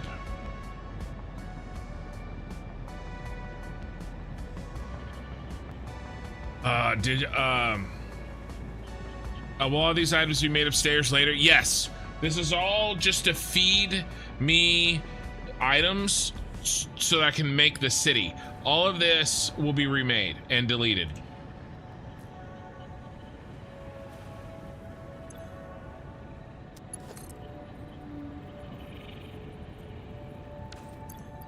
All of it will be remade and deleted.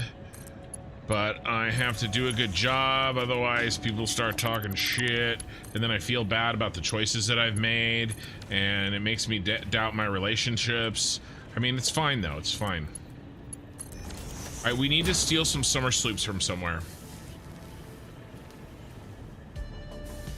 Does everybody have an overflow? Into a sink. He doesn't yet.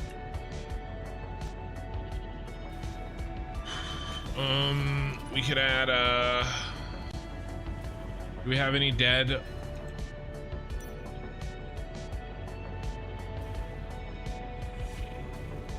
Yeah, we have an open hole.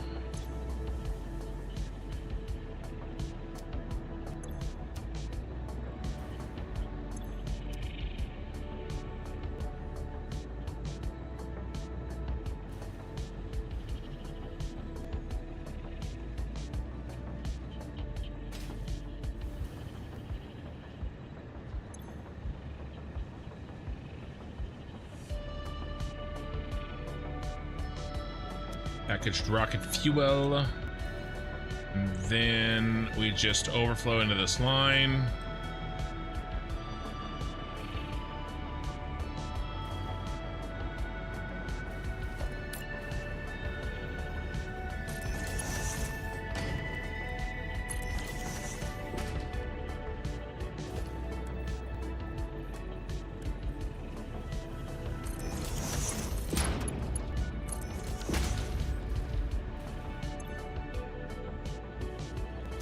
Okay, so I'm sending 4 items to this.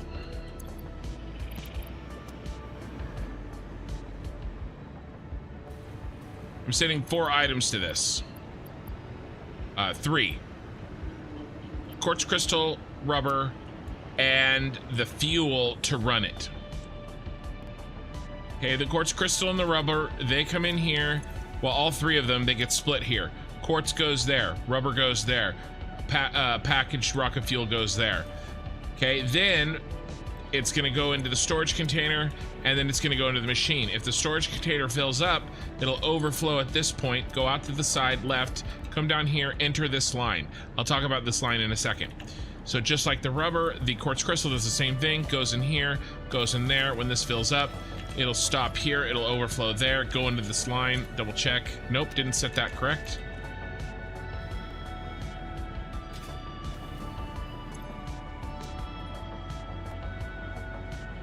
There, now it's set, it'll overflow to the left. Perfect. Rocket fuel comes there, stores up there. Okay, goes around here, goes in, dumps in there. This overflow is actually in the wrong place. It needs to be in front of the storage. Otherwise,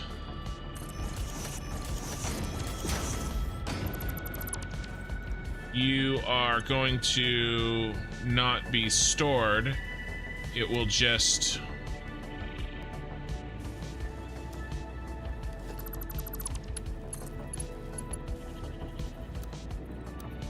How is that wrong?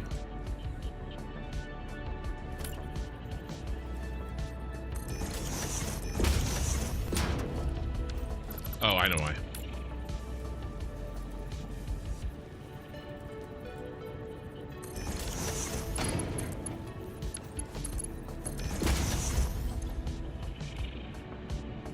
It would overflow before it got back to the storage, right? So can't have that, because I want to have some for storage. Okay, and get rid of this, get rid of this, get rid of this.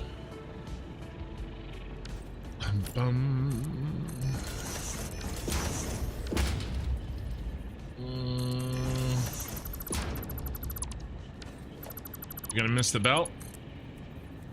Oh yeah, like a boss. Except, not like a boss. I built it facing the wrong direction. That's better. Boom. And into storage you go. We clipping anywhere? No clipping. There's no clipping. See that? It gets close. There's no clipping. Okay, what are you waiting for? What do you have in you?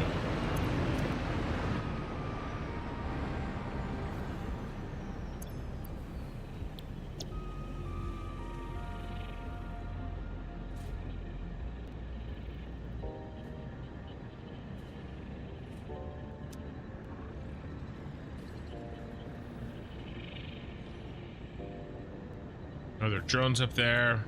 We're getting the rubber. Getting the crystal.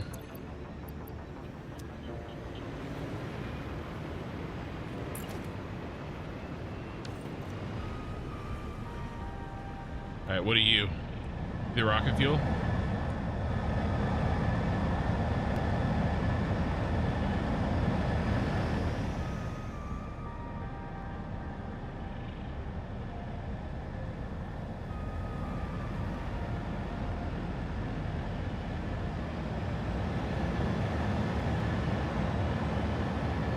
Really don't like the ghosting.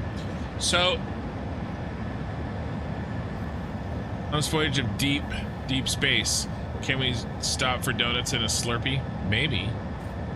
Peated scotch. No, I've not added any drops to my Lagavulin. I forgot.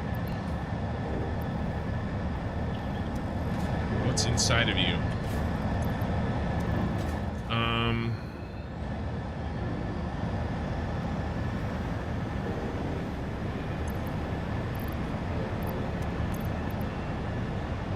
What's up with our...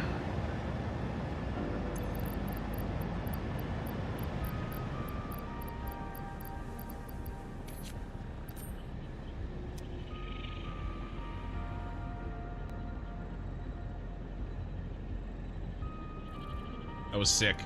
What is up with our other drone?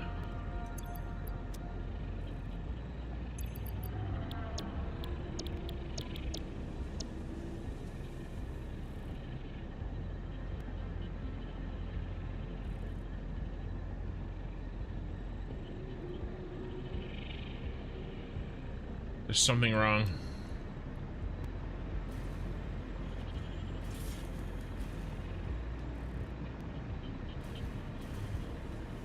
I think everything's good here. Oh, I was going to talk about this line. So this line right here is set up to overflow down the mall, basically. We come down here and we go into each place that is possible to go. And then if it can't go into anywhere, if everywhere's full, these are all just overflows, then it goes up here and gets burned. So all this stuff is going to get burned. I just had to hook the overflows into this line. So that's all. All right, let's check on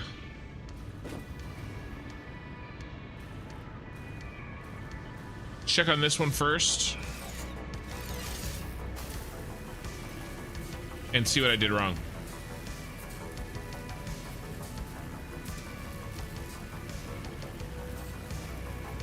You're asking, Tom. No clipping for me. Way too much of a perfectionist and OCD sufferer. I am too, but I'm also in a rush. So those two things fight over each other, and I feel like I'm unsatisfied either way. Though we get to see a man go where no one has gone before on a spaghetti whim and a prayer, we live in the dream with you. Got it. That you said that before the Slurpee. I was like, what? All right, are we all good here? Are we good? Are we good? Incoming transfer in.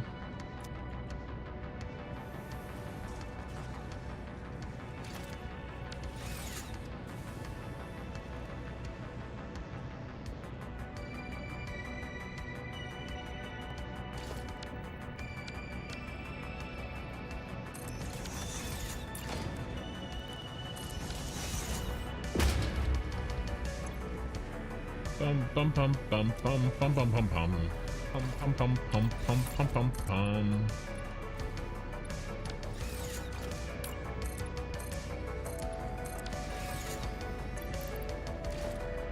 Oh, do I have a sink already over here? No sink. No sink.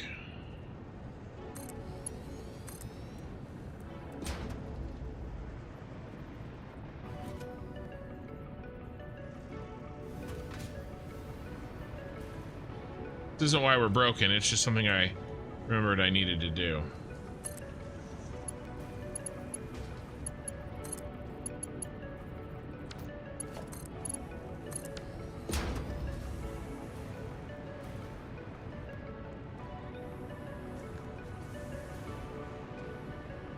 Alright, what's up with you?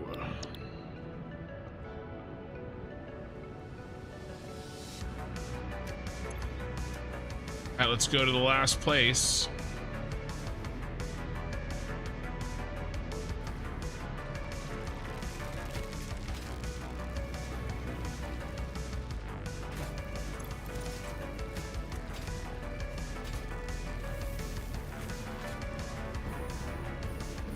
Run away!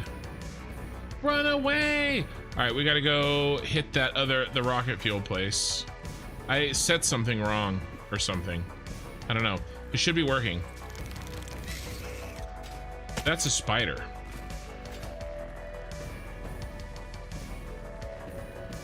Hi.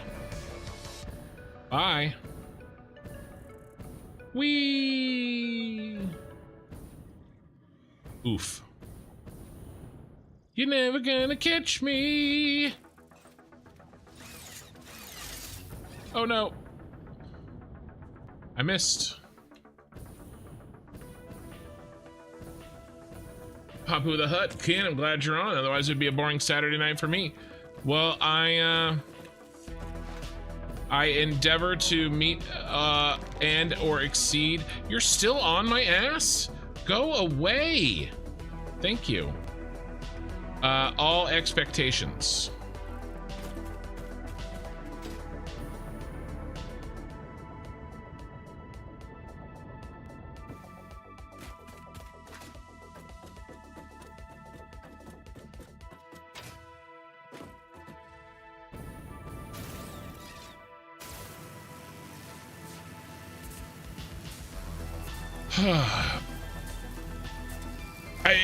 I had a bit of a headache tonight. I didn't want to drink whiskey.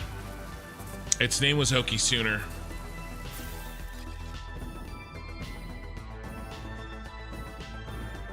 Was Malibur on? Did he say something earlier? Are you on, Malibur?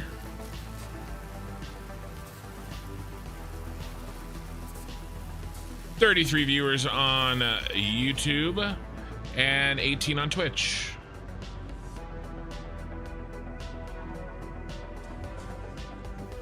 Can't remember if these caves go through. Don't worry, I'm armed.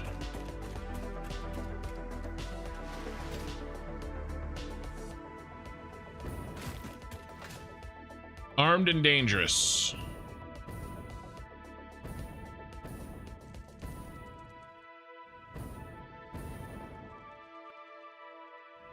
Don't worry, guys. This is a shortcut. It's like one of my dad's shortcuts when I was growing up. No, spider. I'm famous. How am I famous? Did somebody talk about me? Oh, the viewers. Although I did win 8th place at the Coffee Stain Studios Fixmas contest. I did think this cave went all the way through. Oh my gosh, look at this.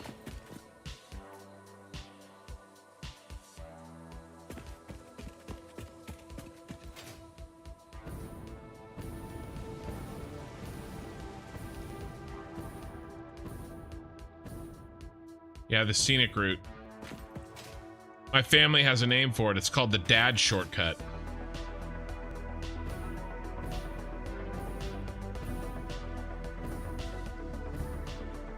Hi, guys.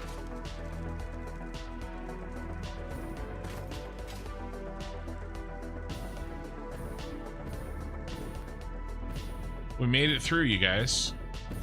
Is this where I wanted to be? No. Right back where we started.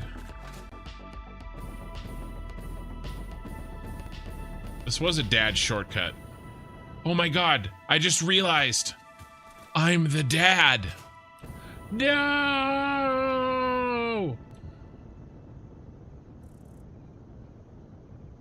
I'm now the dad.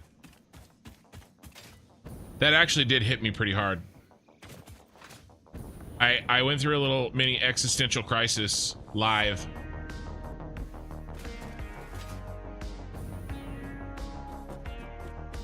You all bore witness.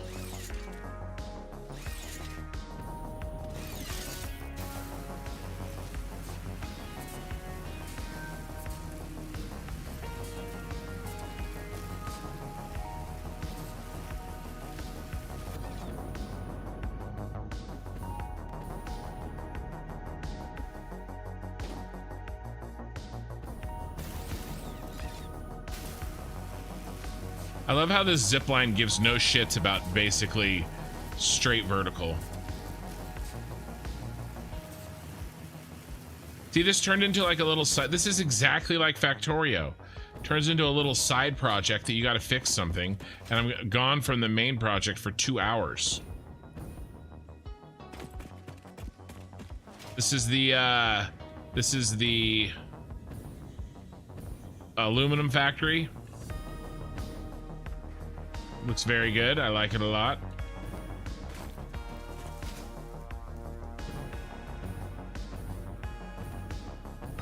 We're going to be speeding through the pink forest really quickly.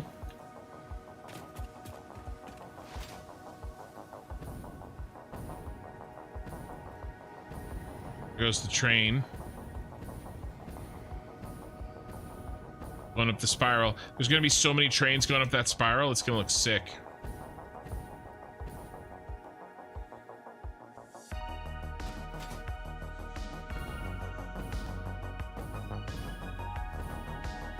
All right, we're here. Okay, what did I break?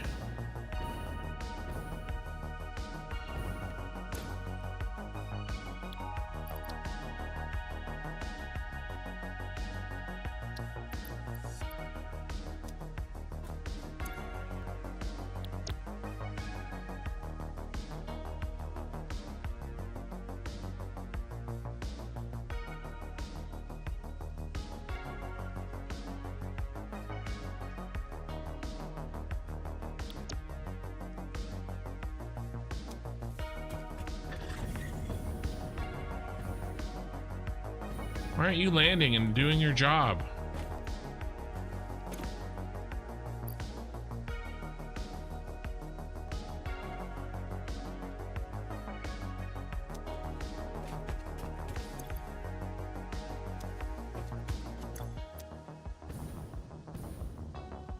Oh, that's the old one. This is the new one. Oh, this is the new one. Wait.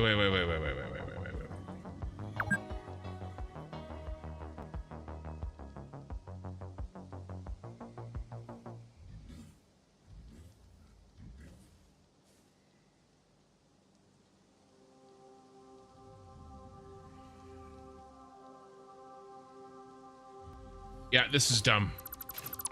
This is stupid. Wait.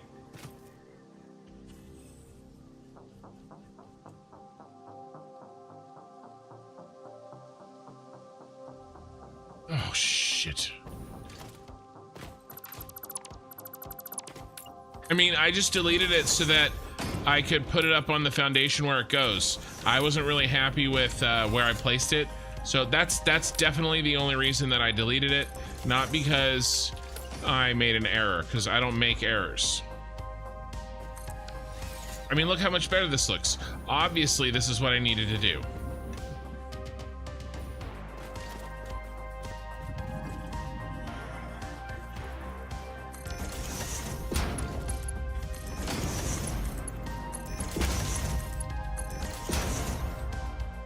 Obviously, right? Temp, rocket, fuel 2.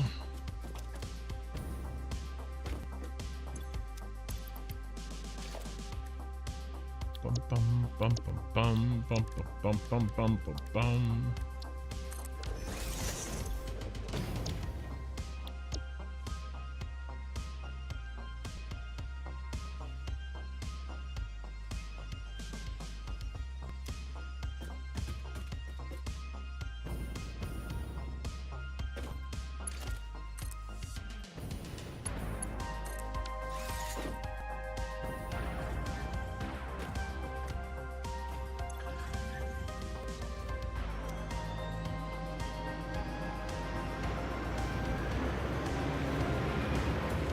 Okay.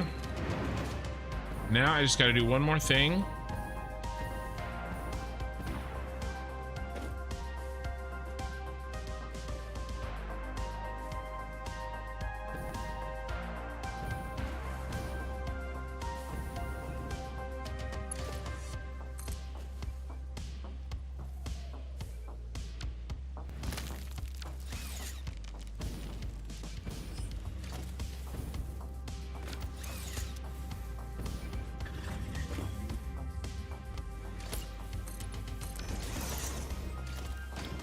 Sorry, I'm trying to keep way too much in my head on the fly, and I'm having a time.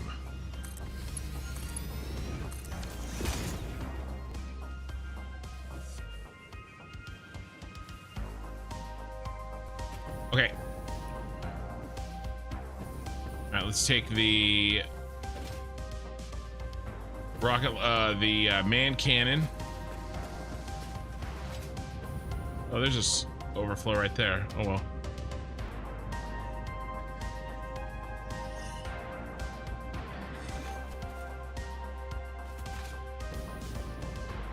Everybody in the hole.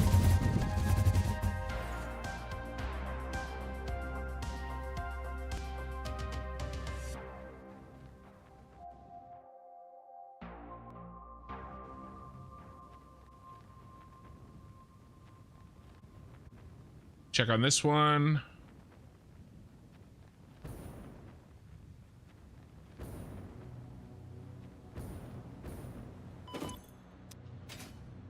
Ooh, I almost died.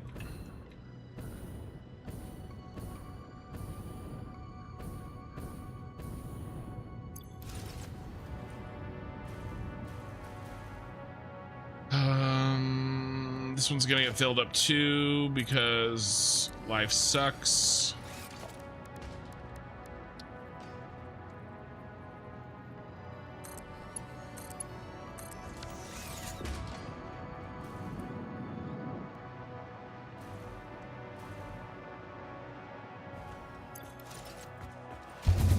Are you guys thinking I'm gonna die when I land? I have no health.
All right, I think I got it.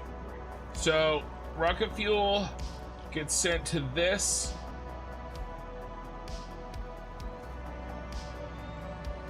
Drone port, along with the crystal and the rubber. We already talked about that. And then the rocket fuel goes in and powers this drone port, and then goes into the inbox of this drone port. And now, when a drone comes to drop off the crystal and the rubber and the rocket fuel, it picks up whatever's in the in port, which is now rocket fuel. So then it's going to take that rocket fuel back to its home base, whether it came from rubber or crystal or rocket fuel, and it's going to drop off rocket fuel. That's why over at the rubber base, I made the outbox go to a sink, because it doesn't need it. If I don't, it'll fill up the landing platform and the drones won't be able to land. That's what was happening. Right, so let's go ahead and drop in some rocket fuel. Oh, he's already gone.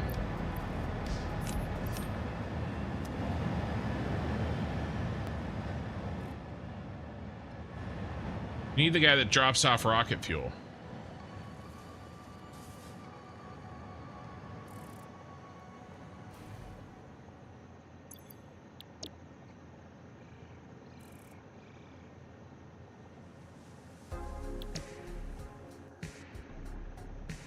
Temp rocket fuel, rubber out, and crystal out are all coming here.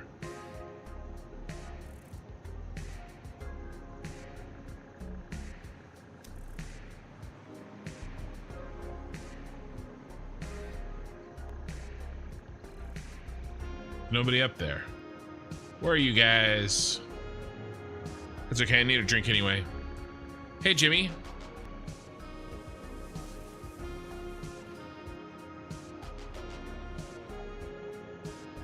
All of this just so that we can feed our crystal oscillator machine. Oh, I still need to steal summer sloops. And I needed to feed the machine because it turns out I have a terrible sign habit. Terrible, terrible, terrible sign habit.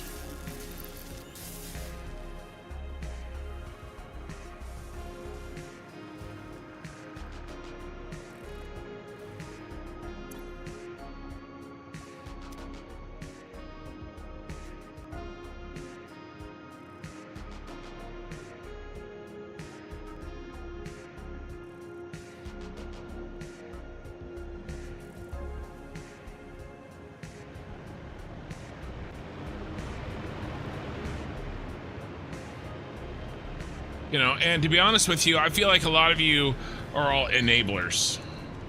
Yeah, Ken, that sign looks great. Your city looks really good. See, enablers.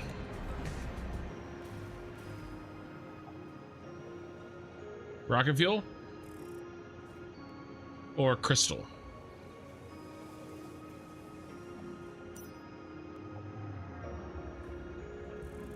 Neither. Rubber.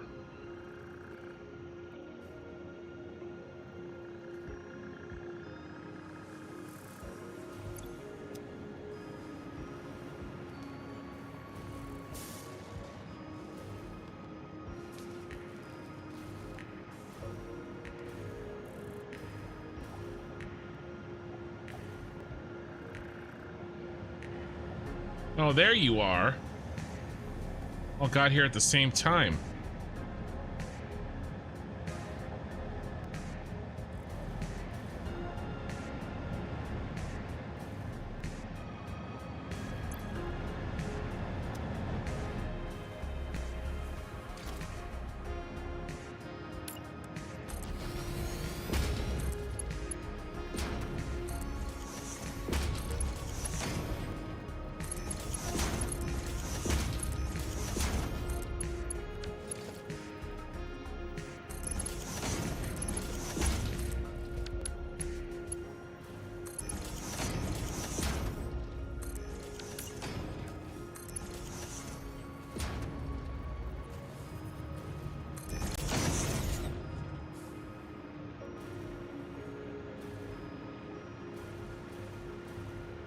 There's the rocket fuel. All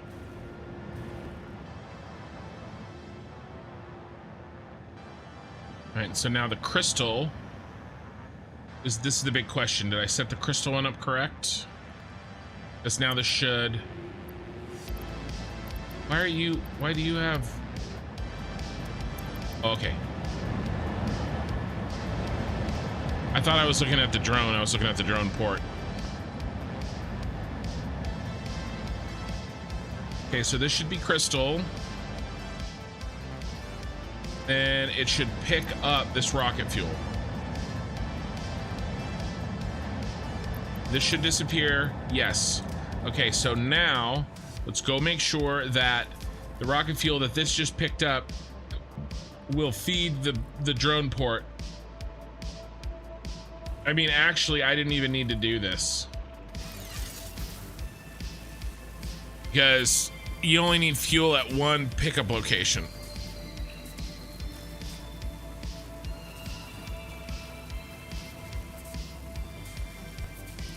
That's what I was gonna do when I first started this, and then I got... It's fine.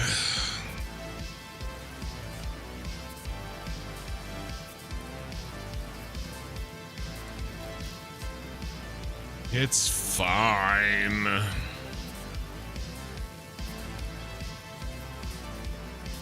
Let's just make sure this doesn't get backed up. Yep, we already got the rocket fuel. And when it lands... Yeah, it's already overflowing. Oh, did it already get here? Oh, I beat it. That should be full of rocket fuel. Picks up the crystal. Drops off the rocket fuel.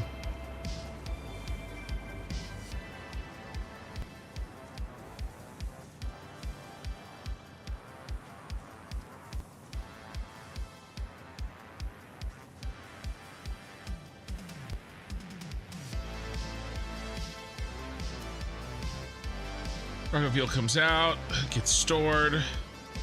When it overflows, it gets sunk. All right, this looks good. Okay, I think we have successfully fully automated crystal oscillators rather than just putting a band-aid on the situation and having me hand feed it, because we apparently are spending way too many crystal oscillators to build, you guessed it, signs.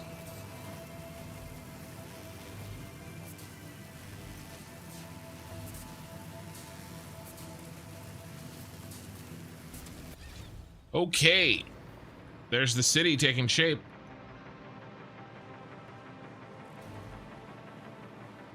Shard looks really good from down here, and we gotta get the lights on it. Although you can't see the lights from this distance, which is a little sad. Okay, so what I was gonna ask is, anybody super familiar with how graphics cards work and the new 5090 and like what exactly it does?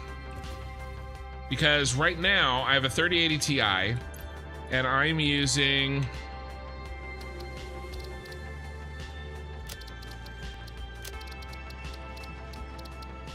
TSR, temporal super resolution, NVIDIA DLSS, right? This is like the first DLSS. Isn't there like DLSS 3? This DLSS is better at the belts, but it creates, there's other artifacts in the world. So the belts look good, but other things don't look good at all. Well, some of the things, right? So I like how the TSR works better for everything else except for belts. I guess what I'm asking is, if I went and upgraded my computer, because again, I skipped the 4090 generation, and I'm thinking of picking up a 5090. Would some of this here? Let's keep on the NVIDIA for now. I'm wondering if we think that the upgrade in basically the AI that is part of the 5090 will be an improvement on these little, you know, extra frame crap that we have to live with these days.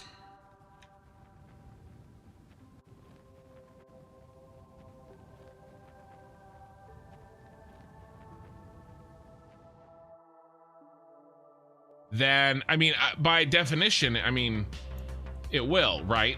I mean, that's the whole shtick. Is that the 30 series barely had it and barely supports it. Well, Korathal, that's true. Poor Korathal, still crashing in Ashes of Creation most times. By the way, just a quick plug. It won't be quick. I lied. My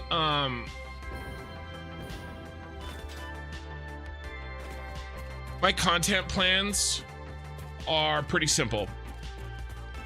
Stream every day that I possibly can on Factorio, except for Saturday night Satisfactory. And then when I finish Factorio, maybe a month, 2 weeks, somewhere between, 3 weeks and a month, something like that. Do the same thing with Satisfactory, right? So basically every night that I can stream, we build out this city. Isn't there a bug in the driver that bricks the card? Well, that sounds like something that will be fixed quick. I'm not gonna buy, I don't think they call them Founders Editions anymore. I'm not gonna buy NVIDIA's version. I'm not. I always wait for like, I like EVGA, or maybe Gigabyte.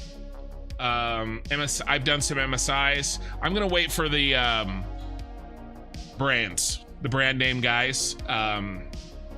They usually add more memory and have better cooling than what is essentially the Founders Editions. And so I'm gonna wait for that no matter what. I'm not gonna buy that right away. But I am thinking, I'm thinking of getting one of the AMD.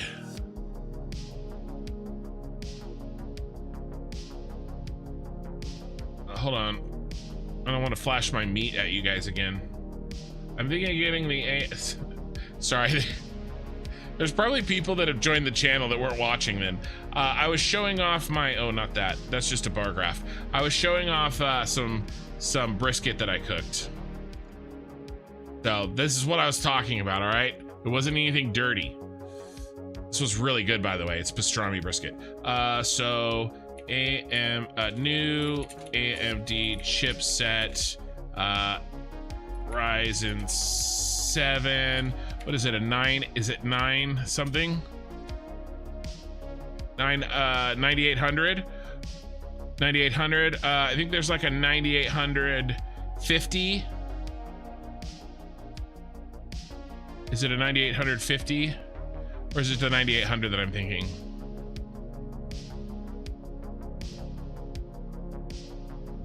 It's one of these two. Oh, it's the 9800 they like.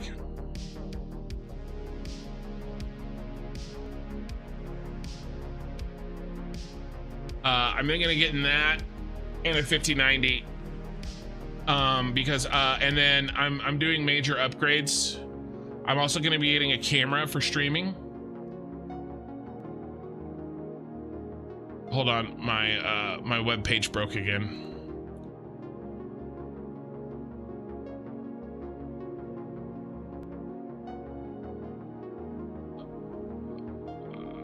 Well, yeah, kind of crap at the moment. I mean, I get it. It's not a,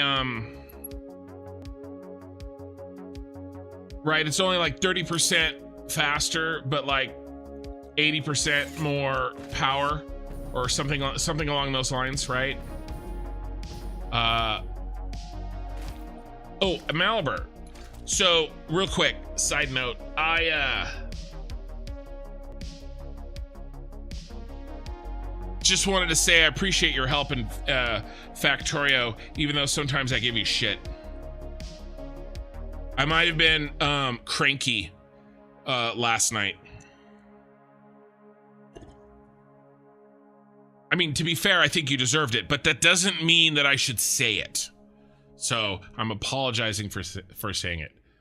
I am thinking AMD, yeah. So I've been doing AMD CPUs for a while, and I've had only good experiences, except I bought I'm using one right now that kind of does auto overclocking, and I think it screws with my recordings, the rendering. I've talked about that before, so I'm looking to, you know, maybe make a change on that. Still AMD, just one that's a little bit, you know, designed a little differently. And plus, you guys got to remember, I don't just play games with my GPUs. I render a lot of footage, right? I render a lot of 4K footage. So I want to make sure that I've got something, like, I don't even use the game ready drivers. I use the studio drivers. Oh, I have to do something else. So just something to keep in mind, right? That I use it for more than just gaming. Speaking of which, I'll be right back. I have to use the restroom. I'll leave you a friend, though.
I never buy pre-built. I used to build my own computers. Now I'm a little bit out of practice, but my good buddy, my buddy from high school, like the only person that I still hang out with high school, he's actually coming over to my house tomorrow. And I'm for the Super Bowl. I'm actually trying to get his kid to be one of our editors. I'm gonna be working on convincing him tomorrow. All good? Yeah, appreciate it, man. His kid is learning editing and like multimedia and stuff in high school. And I want to see if that's another reason that one of the things that was holding me back to really commit to getting a new computer is the fact that my current computer, what I'm playing on right now, is great, right? It's really good. I don't want it to collect dust. But that kid, my buddy from college, or from high school, his yeah,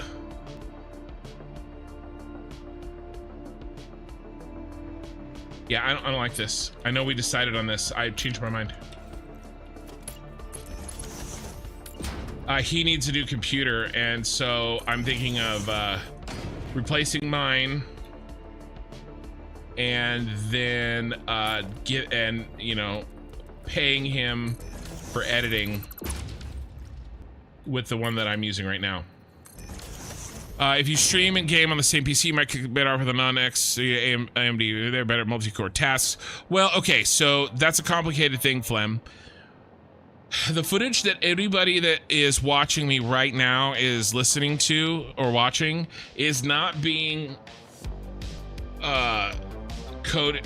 encoded on the same computer that is playing Satisfactory. However, I often will record better footage on the same computer. So the live stream footage, which you guys are seeing, it's encoding twice, because if you're on YouTube, you're seeing 3440 by 1440.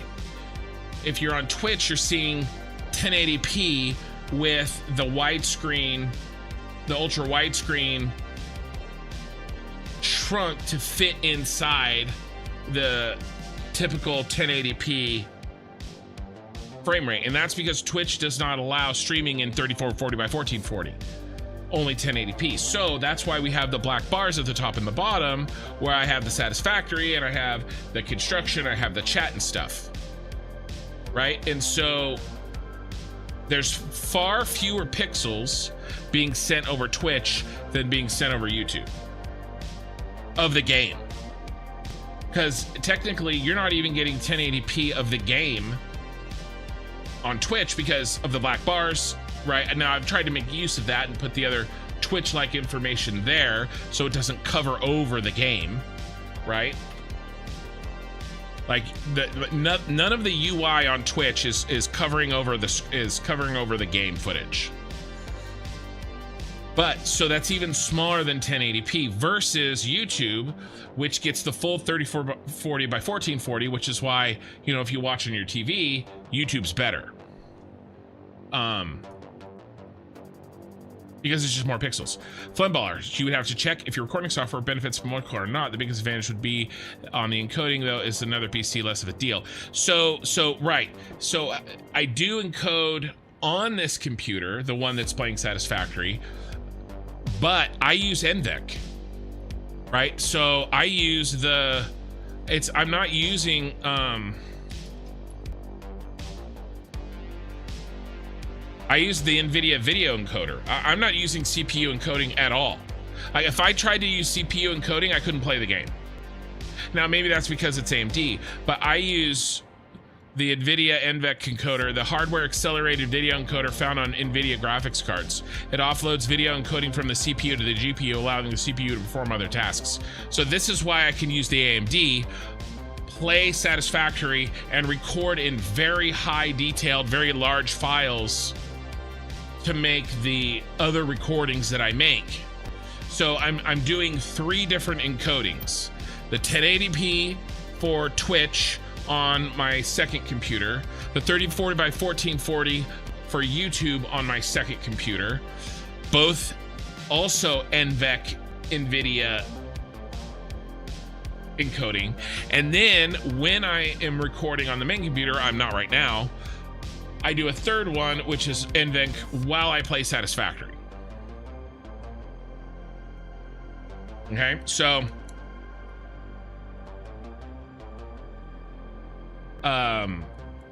yeah, I gotta say the YouTube quality is pretty great, plus I placed in the same resolution, so it looks right to me.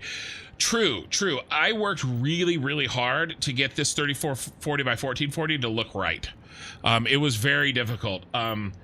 Everything is default to your typical, your typical ratios. So it was really hard to get everybody to play together. And YouTube actually treats this signal that you're getting as if it's 4K, even though 3440 by 1440 is closer to 2K. That's why there's such a delay, right? If anybody is watching or likes to watch both, YouTube is far further behind than Twitch, because YouTube, while it will take more pixels, has categorized this as a 4K stream and therefore requires a delay. If you ever decide to get rid of the plaza there, let me know. I would be glad to come there and plant some nukes around it and watch the fireworks. Nice. Sounds like you would be better off with an X3D then. You obviously put some thought into this. Well, I'm trying to, right? And I have a saying that I learned from my dad, but also another source, if you know, you know, that success comes through many counselors. So I'm always trying to bounce my ideas off, because I don't really, I can do a lot of research, but I also have a very, I have found that I have a very experienced and intelligent, look, we all play factory games. I think on average, our genre of gamer is a little bit, Babu, is, we know what's going on. And we all have areas of expertise. So yes, while I have put a lot of thought into this, that doesn't mean that there isn't more to learn. But the reason that, and I get Malber's point that the 5090s are crap, but the thing that irritates me the most, I don't know, this whole fake frames thing, right?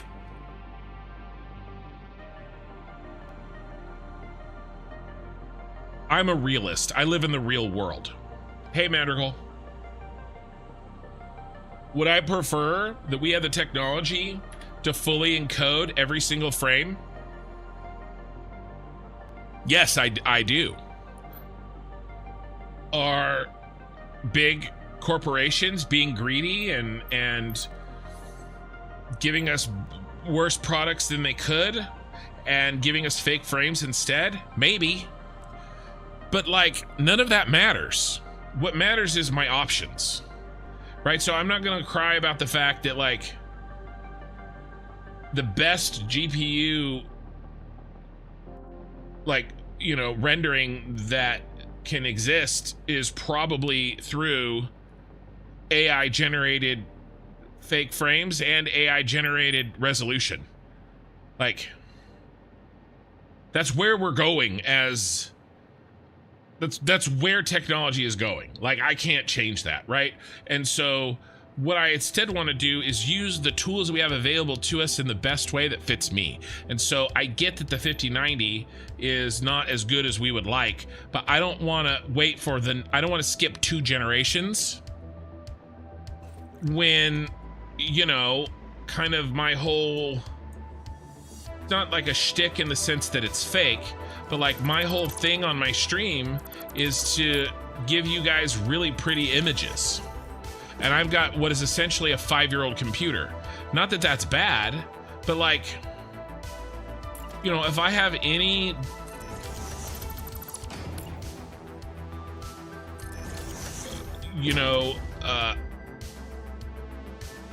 real shot at maybe going full time with something like this, I'm gonna need something nice. Now I get Malibur's point is, yes, get something nice, just get the 4090. And to be honest, you know, instead of the 3080 Ti, which is what I have. And that's good advice, and I may take that. I am thinking about that. And that's why I asked if we think that, if anybody thinks that the advantage in the DLS that we're gonna get from the 5090 will help with some of my specific problems, if that makes sense. Right? And like, what about this game? Can I force this game? Like, and maybe I have some options that I could do differently. Like, you know, I've learned a lot more about graphics and, right? And so like, so I actually have frame generation off. So we're not getting any fake frames.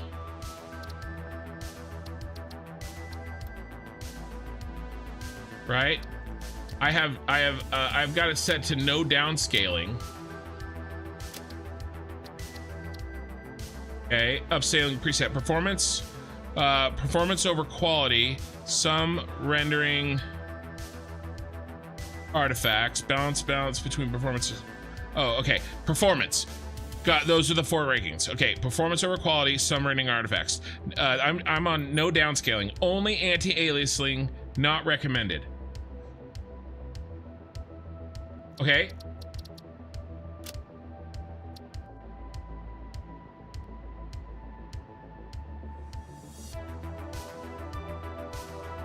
Why is it not recommended? Because it's harder on my GPU? Like, I'll take that. That's what I've been set at no downscaling since I started streaming.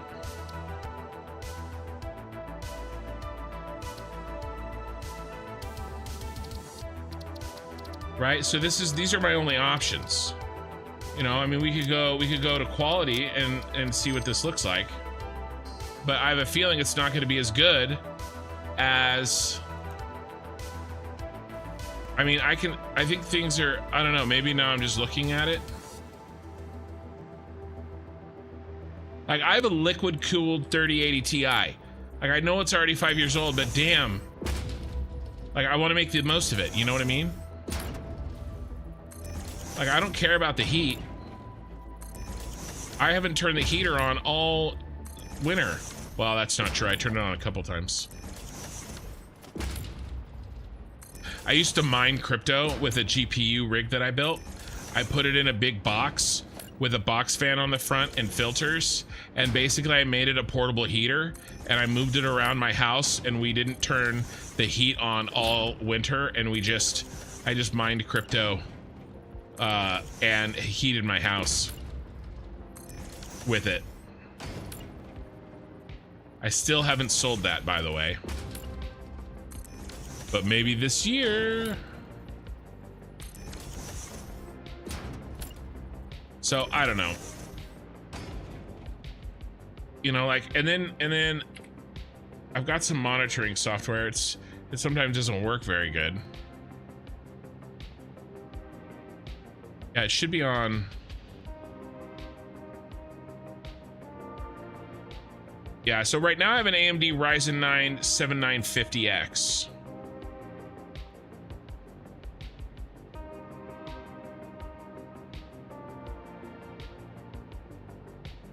I wish I could make this bigger.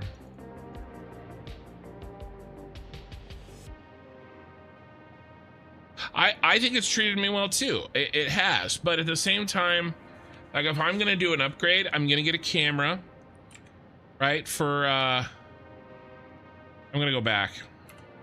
I'm gonna go back to the downscaling. To the no downscaling. I will be getting a camera. Probably after the Satisfactory playthrough is done.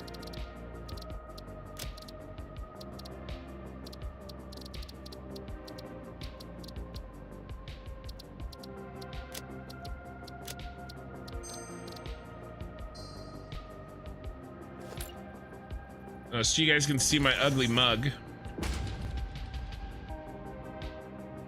Malibu, I think the 5090 will be good. It just isn't yet usually the same with the first generation of the series. Yeah, so, okay.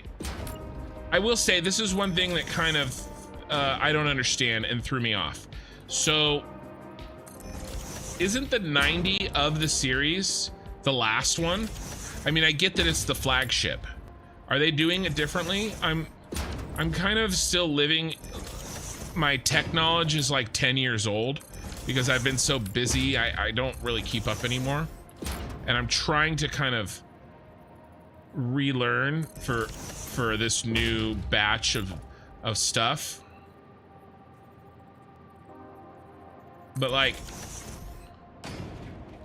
because I have a 3080 Ti, right? So I have the 3080. So obviously it wasn't the 3090. Okay, that's sort of the flagship.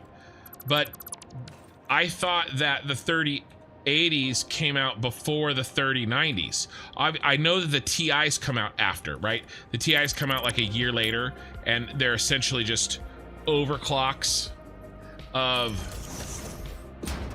their namesake, whichever that is. But I don't know, I guess I'm...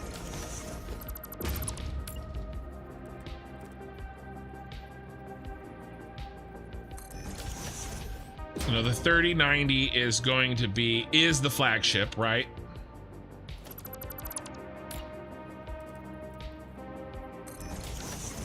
So is it gonna get better? Like, I don't see how it gets better if it's already going to be the most expensive 50 series.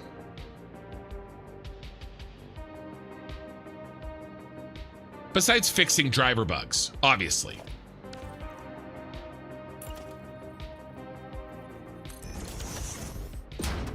So I don't know.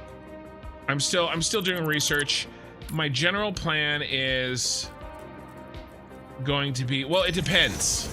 If I can get my, if I can Shanghai my best friend's son into editing content for us, and I can promise him my current computer, I will be getting an upgrade relatively soon, like within the next 60 days, right? If I don't necessarily need to do that, I was gonna wait till around May. May is my birthday, by the way, just so that you know. My birthday is literally Star Wars Day. It's the coolest thing about me. But I was gonna wait till about May because that is my goal for finishing this city, so that I can switch over to the MMO that I really want to play, because there's going to be a server wipe on the alpha in May. At least that's the thought. I actually hope it gets delayed. I would love to it get delayed so that I can start playing with when the new server is wiping, or when the old server is wiping and we're starting a new server. That's one of the reasons why I'm streaming my ass off every single night.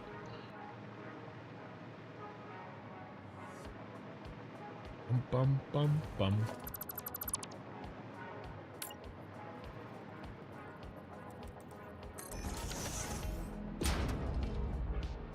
So this all kind of works together, and I'm trying to figure out like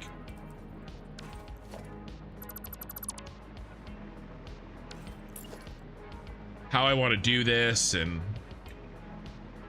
I want to get a really good setup. And let's be clear. There's a couple things we also have to remember. Look at what my setting is right here.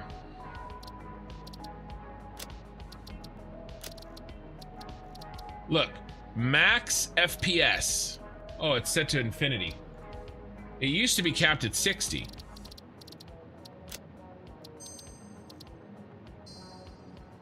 Because you guys can only see 60. Like, let me play with this for a while and let me know if you guys think it looks different. I'm only sending 60 frames a second over to the computer that is encoding what you guys are seeing right now. So what do I care if I get more frames per second?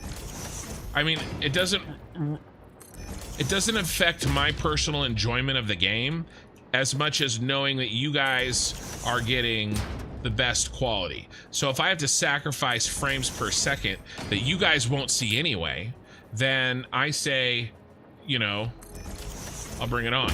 My freaking chat window is bugged again. I missed some chat. Let me catch up. Last thing I saw was Malibu saying, I think the 5090 will be good. So Brent, what the WTF, we must have the same computer as that's the CPU I have too.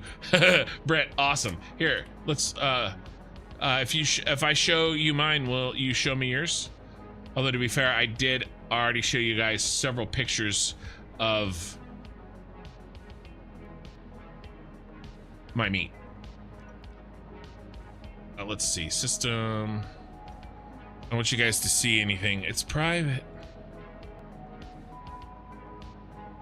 So AMD Ryzen 950X. I have 64 gigs of RAM. It's not the very, very, very fast RAM, but it's like pretty fast. And then I've got a bunch of pretty fast NVMEs too. And then I have the Corsair. Yeah, I have the Corsair liquid cooled system, which this is my first liquid cooled PC. Oh, pretty happy about that. And I have my motherboard is I can't remember. If I heard it, I would know. It's the Wi-Fi version. It's one of the gaming motherboards. I can't remember. I can't remember. And I don't want to go find the box. By the way, do you guys all keep all your boxes when you buy parts? Do you keep your boxes for like way too long? It's one of the few things in that I do that my wife truly hates. That I keep all these boxes.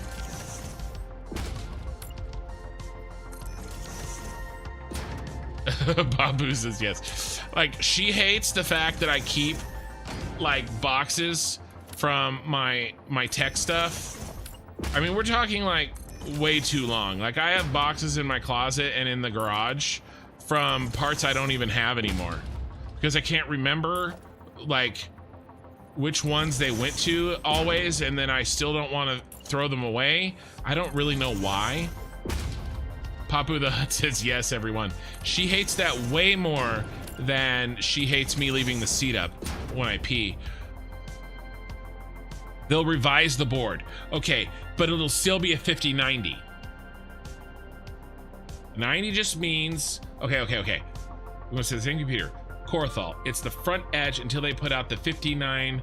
Well, they don't usually do TIs of 90s, do they? And they could do a super, but isn't that like a year from now? Wouldn't that be like a year? I don't know if I want to wait that long. And they'll revise the board. Malibu, well, they're not going to revise the board. I gotta keep doing research. You guys are giving me good topics to do research on, but they're not. So I'm not expecting like to learn this completely, like while we're streaming. But at the same time, you guys know your shit, or at least you put on a good enough show to fool me. So I'd rather just ask you. Love my 4070 Ti. It does both editing and gameplay. Right. Well, if I do the 40 series, which I skipped, I would probably just jump to the 4090 Ti because everything that I've seen, people love that. It's just an absolute workhorse. And so that's really the question. is the problems with the 5090 going to be fixed in time for me to get it for when I kind of relaunch my not relaunch, but sort of change my channel. I'm gonna start using a camera. I'm gonna start playing a different genre of game. I want to bring the very best like experience I can for you guys. I want to get a better graphics card. I want to get rid of that popping that you sometimes hear in my audio. It's really subtle, and I've gotten rid of most of it, but it pops up every once in a while. I want to get the very best stuff, because the fact of the matter is I am making some money off of your guys' super chats and your you know, the memberships and the ads and stuff like that on both YouTube and Twitch, and I don't really spend it on much. I did spend some on editing, but you know, I want to put that back into quality for you guys. And I mean, I'm not gonna lie, I also want better toys for me, right? But like, I'm not gonna use it to pay my mortgage. I'm gonna use it to increase the quality of my stream and my content, right? And really kind of double down on the technical side of what I'm doing being as good as I can make it. Right, that's why I went and I bought the second computer for streaming. It's why I went and bought this better microphone earlier this year. You know, so I want to do that. So the question is, let's go back. The question is, will the 5090 still be kind of not as good as it could be before, we'll say, May? Hey, Ray. Finally home? Nice. Is it cold there? Is it like snowing? Is it still snowing? All right, and so if it's not going to be, if it's not going to be back in May, or quote unquote fixed or better, ooh, we should complete this line by May. Then I may go with the I may go with the tried and true 4090 as was suggested. Oop, let's not do that. Let's do it like this.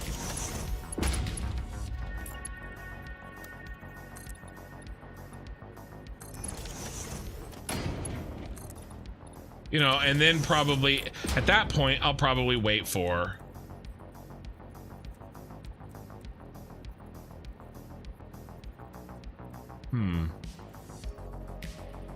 oh yeah. Ooh. Oh god, I didn't know I could do that. Uh-oh, I may have to redo some stuff. I pulled it out. I don't know if you guys saw that.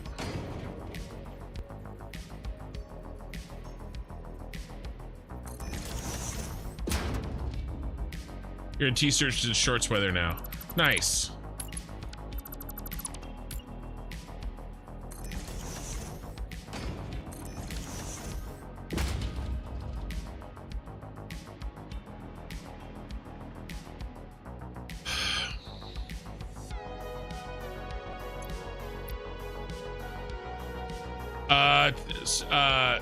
Time for me to call it quits. Let's see. Asus will get a hold of it and make a good one. Oh, okay. So I definitely said this earlier, Malbur, and I'm gonna repeat it. I'm not buying the Founders Edition shit. Those are always bad, in my mind. Maybe it's not true anymore, but it feels that way. I like Asus. I like. Usually I do EVGA. I used to do MSI, Gigabyte. I've done Gigabyte as well. All of them are, they all have their own shtick, right? So that's what you meant with revising the board. Yes, I do not think I'm buying the quote unquote Founders Edition 5090 if I buy one. I'm just not gonna do it. And then Lena, time for me to call it quits. I've fallen asleep twice. You're probably already called it quits, but I will see you next time. And Corthel says I keep electronics boxes, daily clips just in case you have to ship something back. Heck yeah, I know. The problem is I do kind of keep them for longer. They're almost like my trophies. Like, these are the parts that I've conquered. You keep ours for a bit, but not too long. Got you. Very similar setup, same liquid cool, but alas, I am 32 gig RAM, which at the time was proud of, but now I want to go bigger, mostly due to the audio engineering needs, more plugins. Nice. I'm probably using, I mean, you guys have seen my, I mean, look at these tabs. And then I have more tabs here. I have more tabs there. I have more tabs here, and then I have the big one here. I definitely like my I like my tabs. I like my RAM.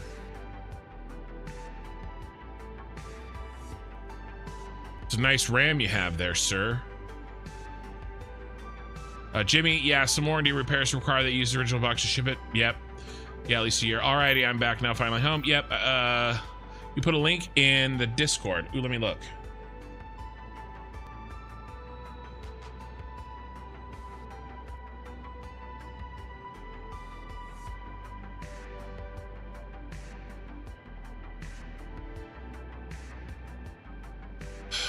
NVIDIA's GPU classes through the years. What to expect from the RTX 5080.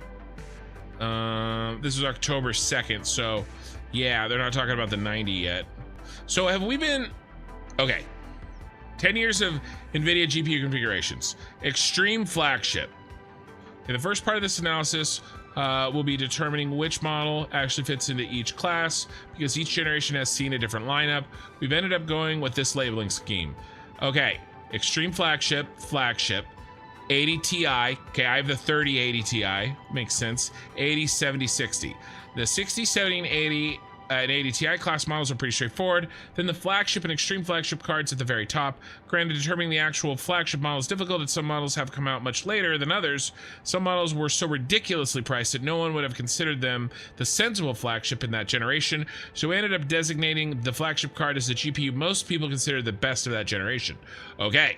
For example, in the GeForce RTX 20 series, the flagship card was generally considered to be the 2080 Ti at 1200, but if you really wanted to go crazy, you could have purchased the Titan at an extreme flagship model. Okay, that makes sense. Similarly, the GeForce RTX 30 series, we had regular flagship was a 3090, yeah. The extreme flagship later came the 3090 Ti. Okay, so they do sometimes do 90s as a Ti. Okay, so I thought that's what I said earlier, which probably prompted this. If you just had to have the best. For the purpose of this article, we've also excluded the dual GPU GTX Titan Z that was available in the 700 series, so we can analyze single GPU models only. Okay, so NVIDIA GPU generations, 20, 30, 40. So extreme flagship 3090 Ti. I was down here in the third rank with the 3080 Ti, okay, and then the flagship, right, 4090. You know, that makes sense. I've heard that this 4090 is very, very good. It's a very big jump up from the 3090 Ti, or the 3090, which is a slight jump up from the 3080 Ti, but I didn't really know about this 3090 Ti, so I don't know where that fits. We've gone back as far as the 700 series, so I don't really care. Count core configurations. Yeah, here's the 3080 Ti. Yeah, I mean, look at that shit. 10,240 is what I have now. 16,384. That's why this 4090 is such a kick-ass. And I think that they managed to manage the heat well. So that this was a big jump. And I guess I didn't really understand it at the time. I was focused on other things. I will say that if I wait for the 5090s to truly come out, in theory the 4090 should go down in price, but not always. Generally, the 80 tier model is between 60 and 80% of the cores that the flagship model has. But okay, well, the lower end of the scale, I don't care about the lower end. Okay. Yeah, memory. All right, I think I got everything from this that I was looking for. I'd love to see the comparison in this chart of the new 50s.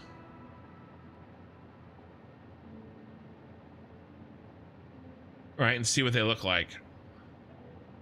This is probably, how does the, here we go. How does the 5080 and the 59 leaked specs stack up? Yeah, there they are. Oh, that's a 3090. Those are founders editions, right? I'm not insane in calling them that. They used to call them that. I'm not buying one of these. I'm not gonna do it. I always wait for Asus or Gigabyte or something. Let's see.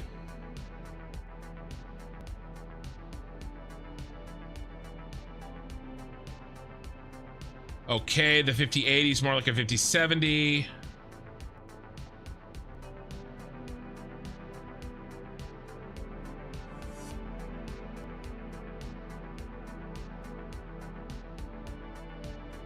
It's mostly talking about price. To be honest, really, with me right now, price isn't really a concern. It's another couple months of streaming of money that just is going to sit in that account until I find something useful to do with it. Okay, let me. That was a good link. I appreciate it. Corothal. T-shirts, shorts, where the EVGA is out of the video card market. I did hear that, Flem. I wasn't sure, but I did hear that, and that makes me sad. Brent, that's a lot of tabs. That's what she said. There's a similar plot somewhere that adds 50x, but I can't find it. If you do find something, I'm interested. Let me check Twitch. Ooh, Billy, yeah, I keep PC part boxes, resell the parts when I upgrade. I love my 4070, I read that. I'm kind of sad. A day after I bought my card, I heard that they were stopping making them. Yeah, that 4070 Ti, that wasn't even on that other guy's list. I kind of wish they would go to the twist lock plug over the problems they dealt with. I'm not familiar with that. Okay, back to making signs. What do you guys think about my non-gamer content, you know? Should I start filming reaction videos? I'm sorry. I know that was I don't mean to give anybody any, like, you know, PTSD about, you know, reaction videos or anything. Let's delete these for now, and we'll go this.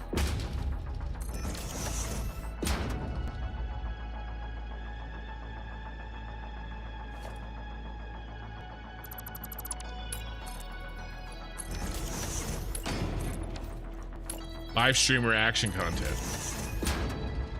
Honestly, I'll talk about whatever. I play video games, but I have a lot of interests. I think that corner looks pretty good. I want to maybe go back and fix these other corners. Now that I know that I can kind of bump them out. Your stream side quests have been informative lately.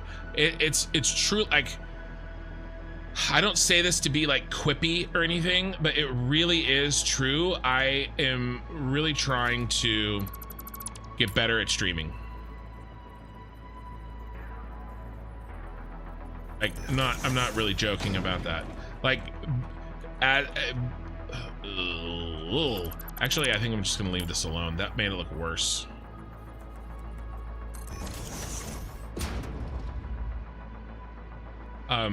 You know, truly just get better at streaming.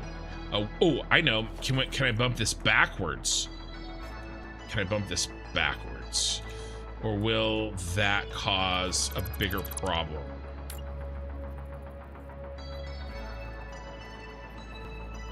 I mean, you're not gonna be able to see it. That's such a big jump. That's a half nudge too. I wish I could pull it out just a tiny bit. I wonder if there's a way that I could do that.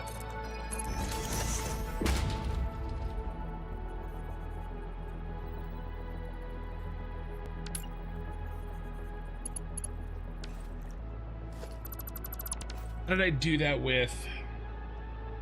Did it with? There are a couple items in the game that don't have lock points.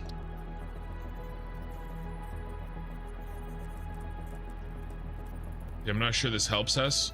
Let's see if I can do that. But like, yeah, I think I'm gonna let it go. I'm really kind of nitpicking on it. But yeah, I really do mean it when I say one of the main reasons that I want to get an editor is so that I don't have to, that I can concentrate my focus on being a better streamer.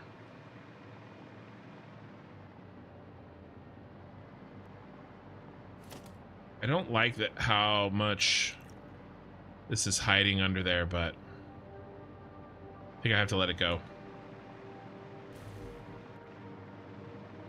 Yeah, bumping that out isn't as helpful as I was hoping it was going to be.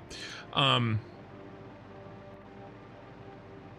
I feel like right now, I'm a firm believer in the 10,000 hours concept. Oh yeah, daily dose of internet reaction. Well, I'm gonna be honest, I don't consider the people that just watch a video and don't like talk about it to be reaction content. Like, I don't watch those people, and some of them are really blatant like ripoffs.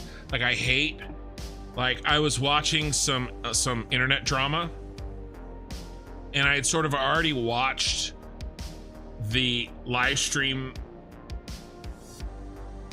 you know, like, if you're gonna take it the third dimension in, like, okay, this person was live streaming and something happened. Then another live streamer watches that live stream. So now there's two pictures with two people's faces with two different chats. One is watching the other one. Okay, I get that. As long as you're pausing it and you're talking about it and you're analyzing it, you're adding something, you're talking about your own experiences, you're giving your opinion, okay, you're adding context, whatever.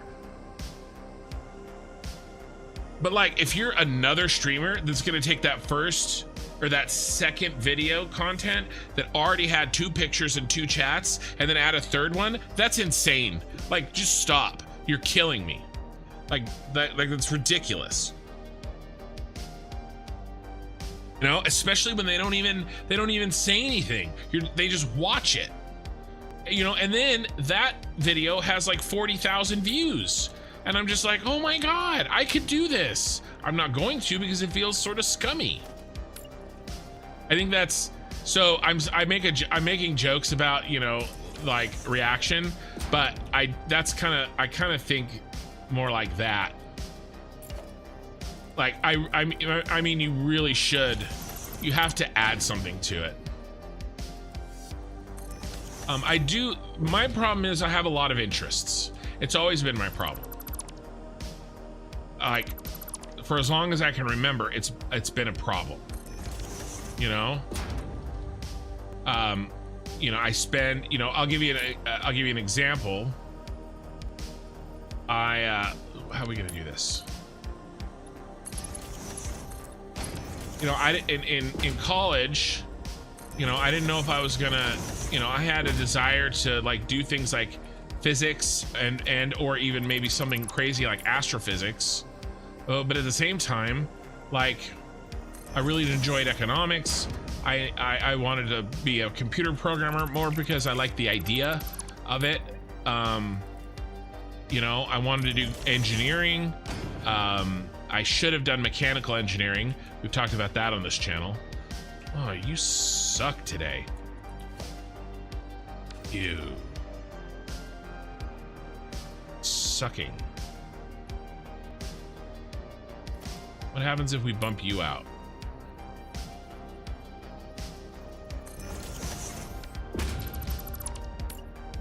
You know, and then I kind of end up being jack of all trades, master of none sort of a situation.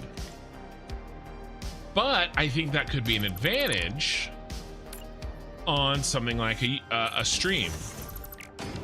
the problem is that YouTube doesn't like that kind of shit. What is YouTube like? YouTube likes you to stay in your lane so that they know exactly, you know, who to pitch your content to. You know, and we've talked about, I think I needed that. And we've talked about that on the channel too. Like, oh, you know, if you're gonna, you know, change genres of games, then you should make a new channel. And I'm like, I've seen that go very badly for a lot of people. And that's not bad advice, but it's not exactly, no, it's definitely not what not necessarily what I want. Okay, can we maybe, this is a very extreme.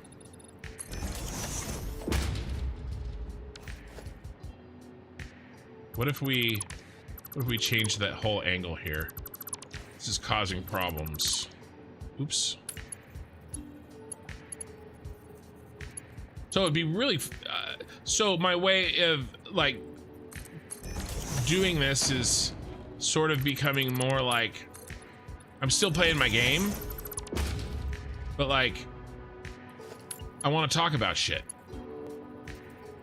You know, and I love talking about all sorts of stuff. I love talking about, you know, like, you know, we've talked about things, cultural differences. I really enjoy, like, you know, giving the rest of the world shit about the metric system, and they like giving me shit about, you know, like, you know what I mean? Like, I like that stuff. I like talking about that stuff. Yeah, see, so what if we now bump this out?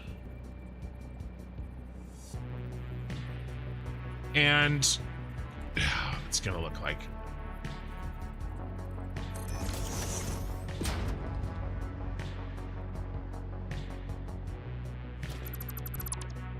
and I actually would,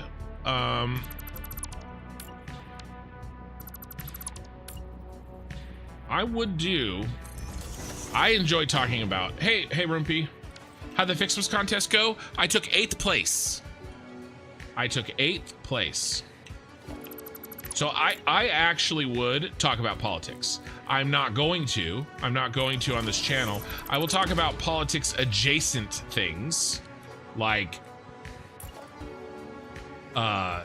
you know, like, you know, metric system and stuff like that, or different kinds of government, or different kinds of economic policies and stuff like that. Like, I recognize that while that isn't politics directly, it's sort of adjacent, right?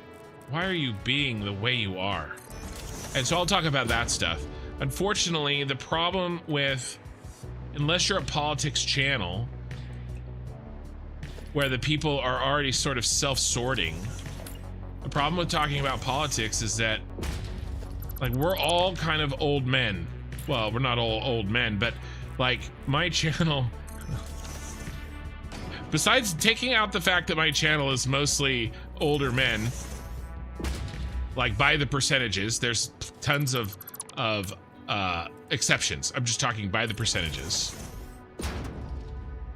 Come join the dark side of the metric system. We have cookies. Yeah, but how were those cookies measured? I agree, Rompy. I agree. I'm very happy with 8th place. I think my viewers were more upset about my 8th place than I was. But like, the problem with talking about politics is, like, I'm a small channel, and roughly half of the people in the world think differently. Maybe it's not half, okay, but there's a sizable portion on each side, all right? Think differently about certain things than a sizable portion on the other side, right? And we all have different stances on different things, and we're all individual people that some of us feel strongly about this thing, or some of us feel strongly about that thing, right? And sometimes we feel so strongly at it that, you know, it affects, you know, how we will enjoy the night if we have to stop and think about it, right? And so I don't want to do that to people. We're here to hang out and relax. not like talk about stuff that's may stress people out. It doesn't stress me out. I like talking about it, but I am rather unique, I think, in that. And you know, I don't want people to feel like. That's why I sort of don't talk about certain things, even though sometimes they're very relevant and I wish I could, because I just don't want I don't want anybody to get upset, you know, or feel like they have to defend their position, you know, and because that's not the kind of, I have to do one at a time. It's taking me too long to switch back and forth, you know, because that's what always happens. If it was just, I don't know. I wish I could do it. I think it could be interesting and fun, and I would learn a lot, and I could, you know, give my perspective. But the problem is that the peripheral things about it, the things that go with that are too negative usually. Metric system, universal time zone, and right side driving for the win. I would. So Korthal, you're with me on the fact that we shouldn't have time zones?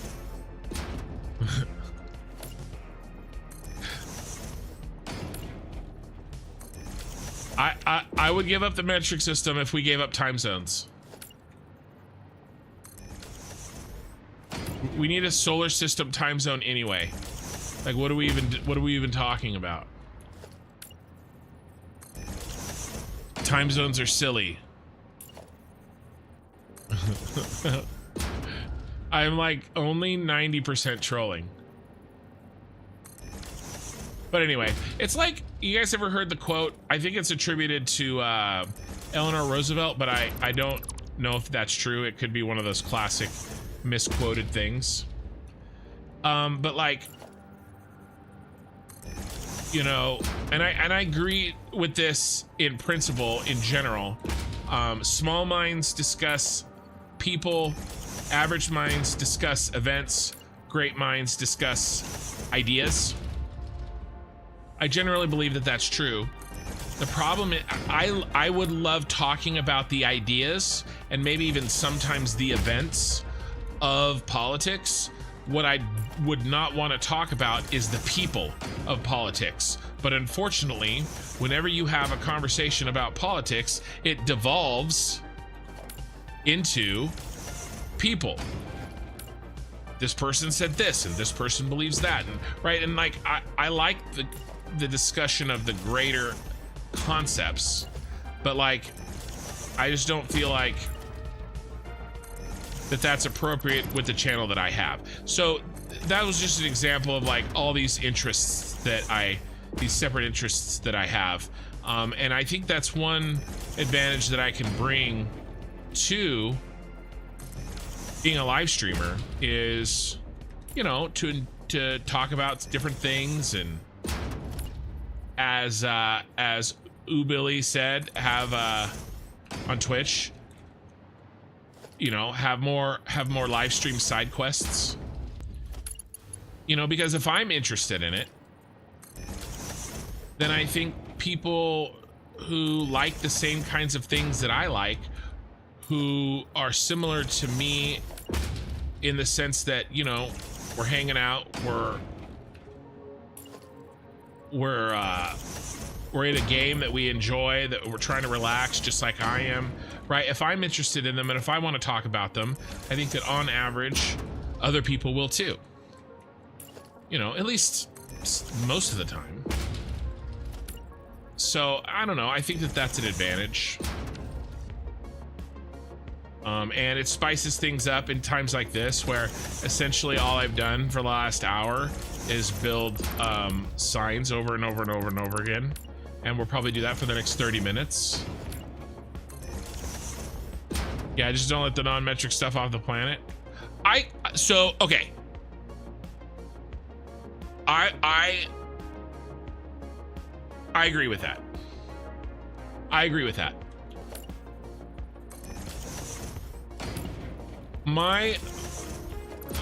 you know, my thoughts on the metric system, I 100% agree that in isolation, stacked up side by side, it's a better system.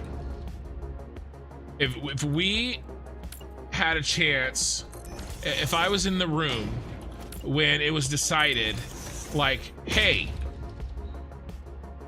we the people in this room get to decide what system of measurement we use in this country until the end of time. We're gonna have a vote. Should it be this system or should it be the metric system?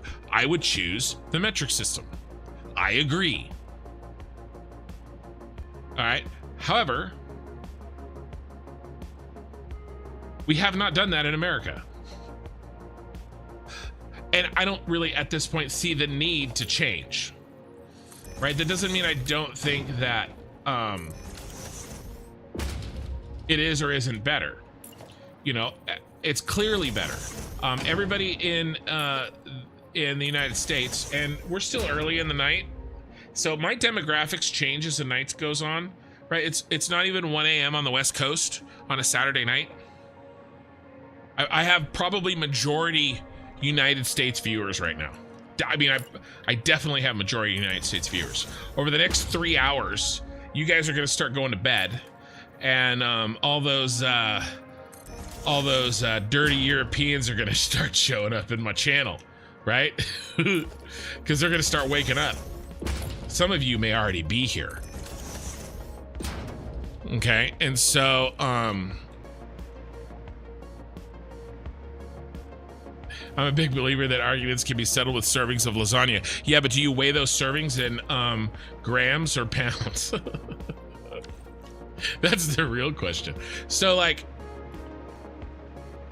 when we're talking about going to space, right? Literally, there will be a group of people that get into a room and decide what systems of measurement are we going to take into space.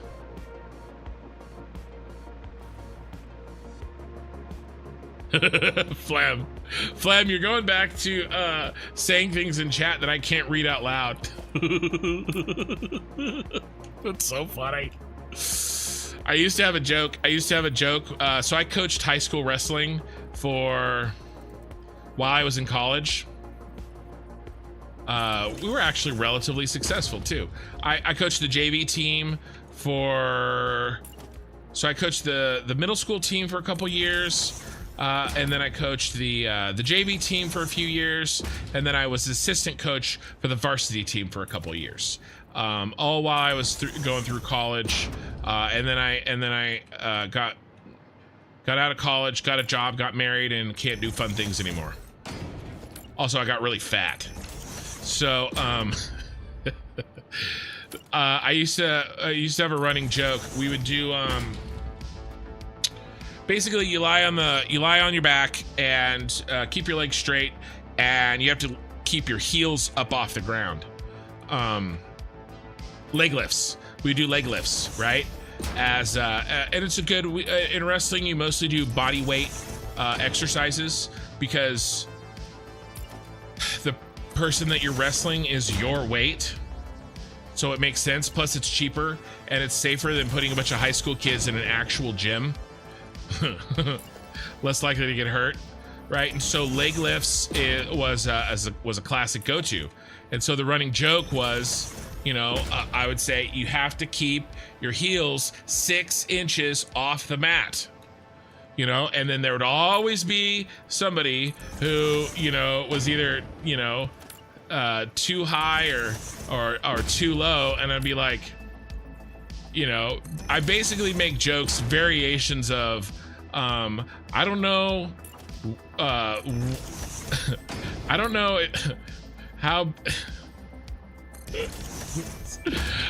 how big you think 6 inches are or what you tell your girlfriend, but that is not it. Or if your girlfriend thinks that that's 6 inches, then you've got a problem. Or, some versions of that joke.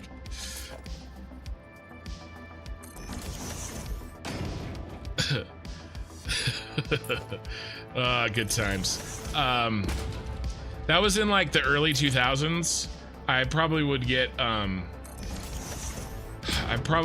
complaints if I were coaching this day and age.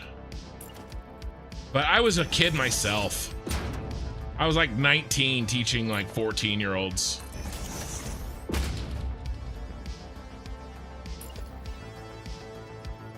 That's so funny. No, yeah, it really just comes down to like a cost thing, you know? And I do find it hilarious that like the hardcore, like people that care enough about the metric system to argue with me about it have this thought that nobody in America uses it, but we use it constantly all the time. But we also use, because some things are more convenient than others, depending on, you know, the system that you're in, right? Measuring for baking ingredients, weight, absolutely metric. Nobody uses like, this is 0.123 of a pound. No, we use 300 grams or 400 grams. All right, and I'm talking about measuring for baking ingredients, not ingredients for getting baked. All right. So I know that flour is a plant, but not the one I'm talking about, but not the one that you're probably thinking. So yeah, different uses needs different types of measuring. And with that, I have to sign off. I look forward to checking out the night's progress later. All right, Korthal, have a good night, man.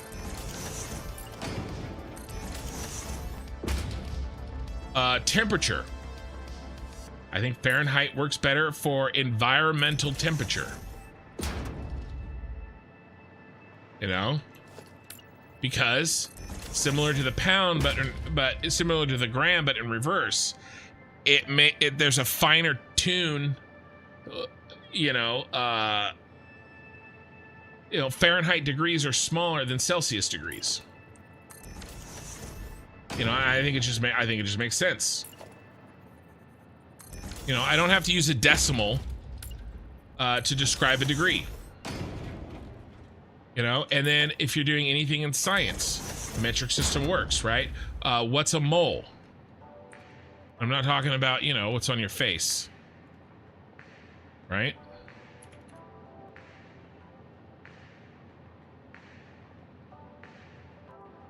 The mole. The mole is a unit of measurement, base unit in internal system in the international system of units. Okay, 1 mole is the aggregate of exactly 6.022 times 10 to the 23 elementary entities. Okay. I have a joke about this and I'm going to tell in a second, but it's a side note. 12 grams of carbon 12. Okay, and then can it fit into, isn't there something about it fitting into one, the volume of 1 liter, something like that? There's also, is that not a mole? That's, doesn't a mole of a certain type of atoms fit exactly? Like, where did they come up with 6.022, right? 1 mole, 12 grams. I think there's something about a liter, a volumetric liter. I don't know. I can't remember chemistry. It was a long time ago. But like, it makes sense. Metric system makes sense, and we learn it. We use it all the time. So it's always funny. There's always somebody that's like, it's like those commercials, or, you know, when somebody comes to your door, knocks on the door, right, and they're dressed in like slacks and a white shirt and a tie. Sir, have you not heard the good news about the metric system? Can I please talk to you about our Lord and Savior, the metric system? As if like I don't know what it is. It's like, There's always somebody. It makes me laugh. If Eye in the Sky were here, he'd just, you know, he'd be going after it.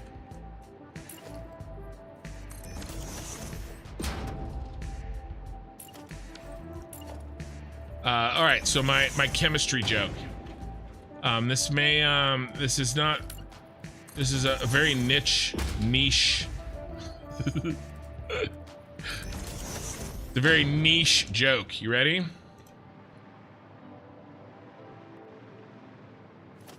What do you call 6.022 times 10 to the 23 avocados?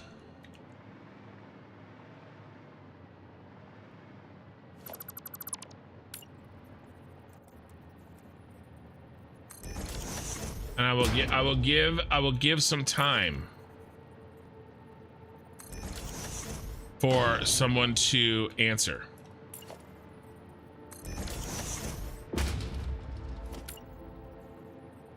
Before I give the answer to the riddle.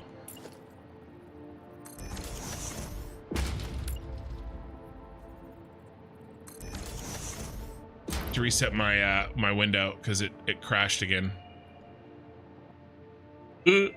But Twitch has an answer.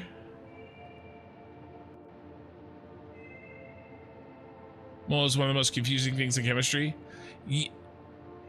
Brent has also a similar answer.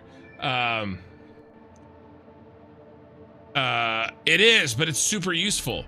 It's a standard by which a lot of things are measured. It is confusing, but I think that's because chemistry is difficult, not because the standard of measurement is bad. And yes, both YouTube and Twitch went with guacamole, which is obviously one of the answers. So what I usually say is avocado's number, and then I'll follow it up with also known as a guacamole. Seems you guys have heard that joke, or are just, you know, not stupid.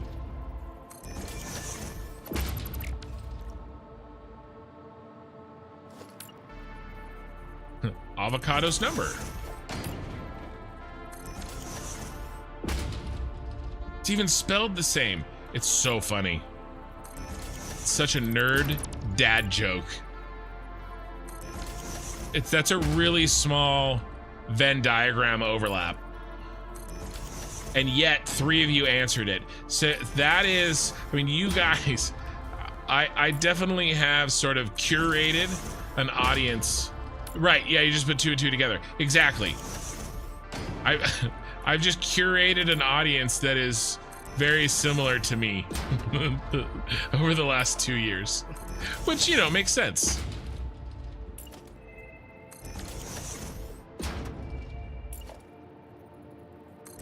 I got another one for you. This one I'm gonna tell you. I gotta give you a little backstory on this this little game, or this little thing. It's kind of a party trick. It's gonna be harder to do not in person because some of this is more successful when you're looking at the person's face, because I can make adjustments to it as I go. But I'll walk you through it, and we can do it en masse. Right, and let me tell you, this, what I'm gonna say, worked way too well on somewhat inebriated college girls back when I was going to college. At one time, it worked so well, in fact, that there were consequences. there were long-term consequences. But yes, so we'll go through it.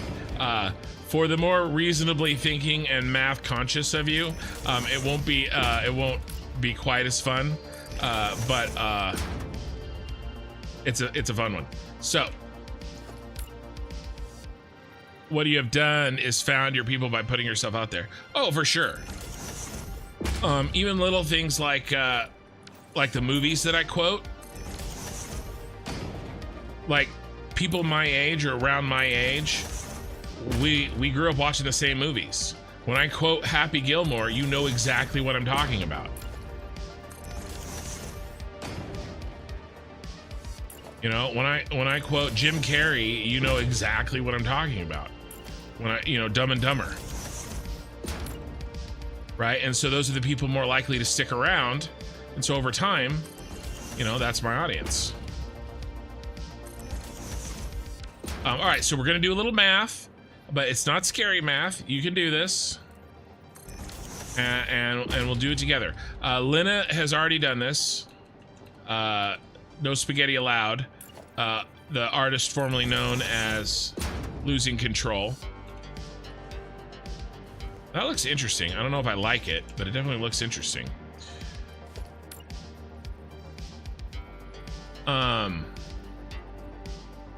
And I'm sure that you'll probably be able to see where this is going without too much effort.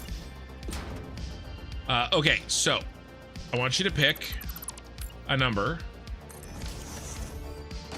between 1 and 10, not 0. It can be 10. I think it can be 10, but basically 1 through 9. And not 1. Sorry, 2 through 9. Okay? So in your head, don't tell me. And remember, this does work better in person than doing it on a live stream, so you'll have to bear with me. All right, so you got your number. Now, you can use your fingers if it'll help. You can use a pen and paper if it'll help, since, I can't see your number. Okay, first thing I want you to do is, let me think through this, make sure I don't mess it up. It's been a while.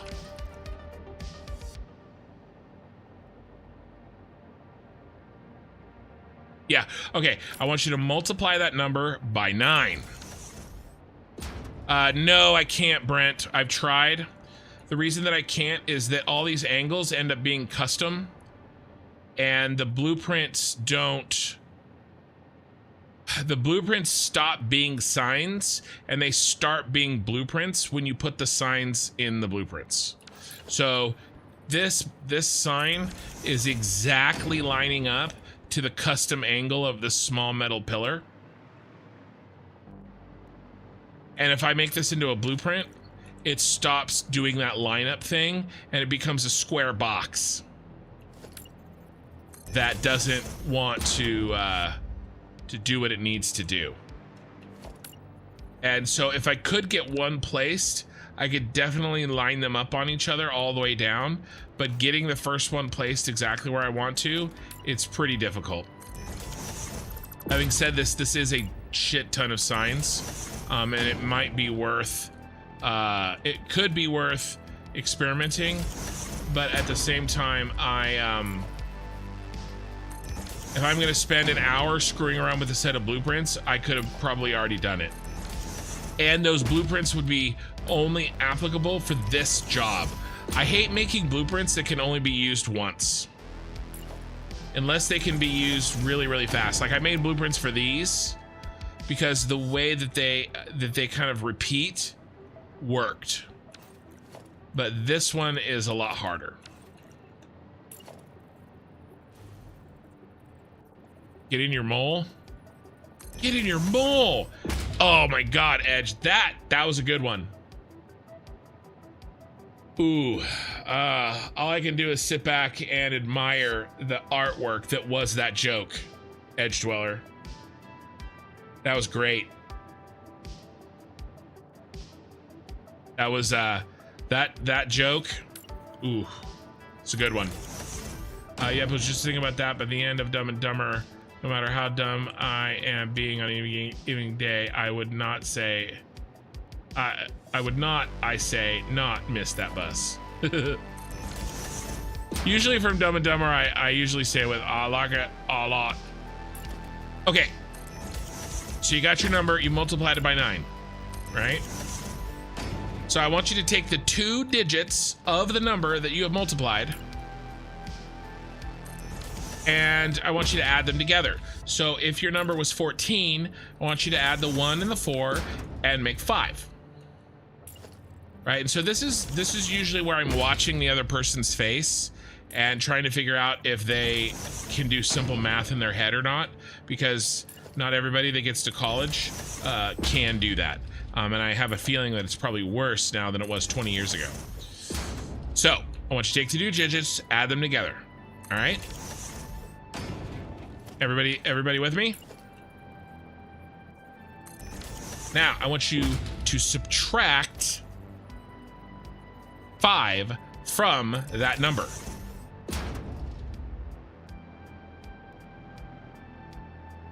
All right, so review. We picked a number between 1, what is going on? Between 1 and 9. We have multiplied that number by 9. We have added the 2 digits of that number together. For instance, 14 would be 1 and 4, makes 5. And then we have subtracted 5 from that number.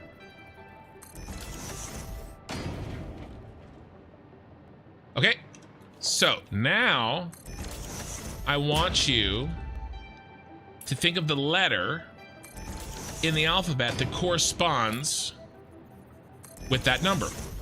For instance, A is 1, B is 2, C is 3.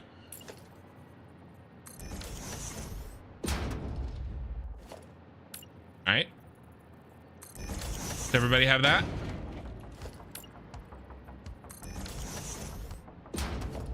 Now, I want you to think of that letter in your head.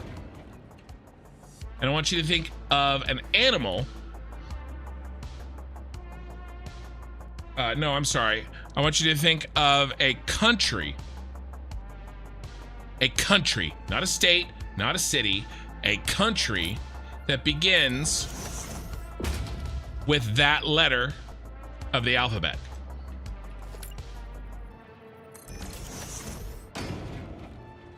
All right, we're almost done. Finally, the next letter in the alphabet after the one that you picked, I want you to think of an animal that starts with that letter.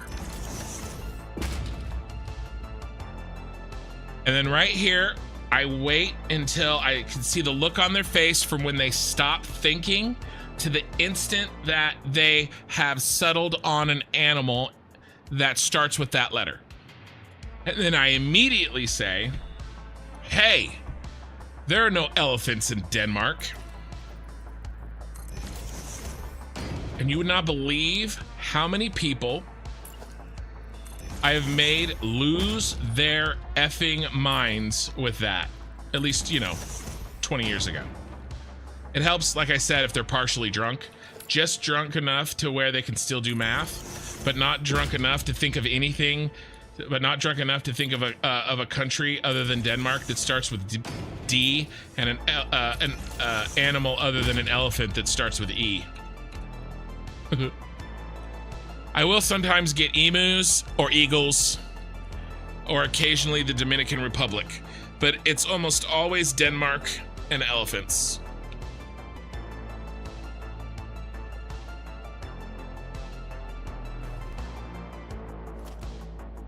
And that is how Ken got in trouble with the ladies in college, because that was way too effective.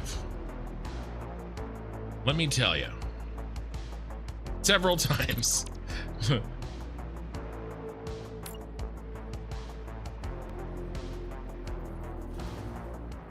there you go. It is, it almost always works. Where are we gonna...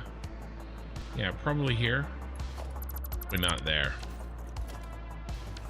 And obviously the math, the way the math works is pretty simple. You multiply anything by 9, the 2 digits that you add together equal 9. So you're always gonna get 9 no matter what you pick. Then you subtract 5 from that, you always get 4. I'm Aussie, it was an echidna. Nice. What country, Lori, did you pick? Did you get Denmark though?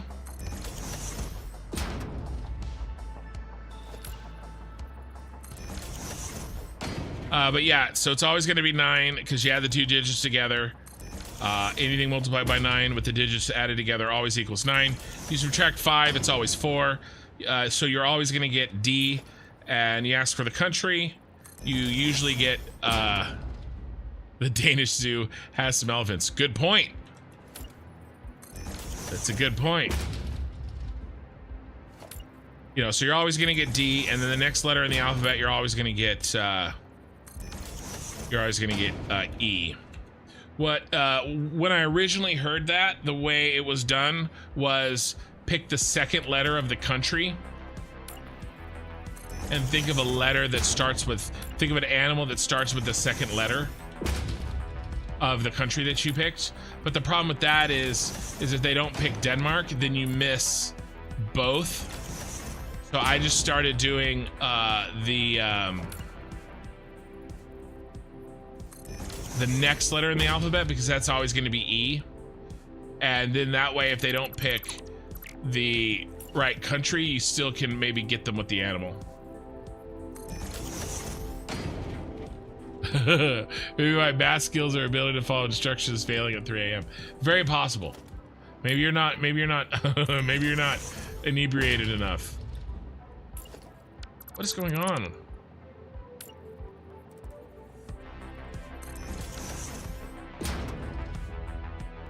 That's one of the reasons why it works better in person, because I can watch people's faces and figure out if they're following me correctly or not. And if I feel like they're struggling, then I slow down and I repeat it enough times until the look of consternation fades from their face.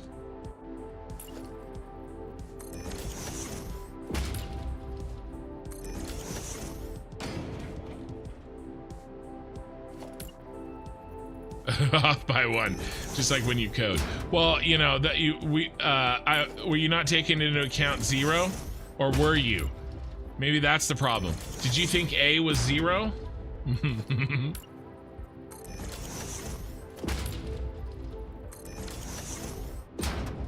Explains so much.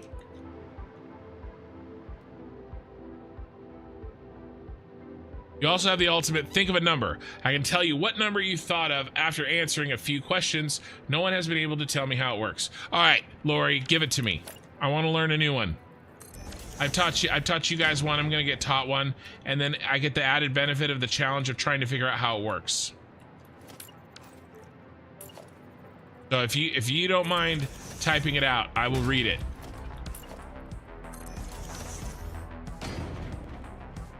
I need a drink though. I've been doing a lot of talking today. My headache's starting to go away too, by the way. Okie Sooner hasn't talked in ages.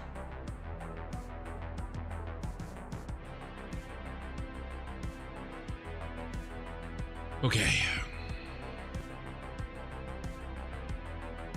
30 viewers on YouTube and 28 on Twitch.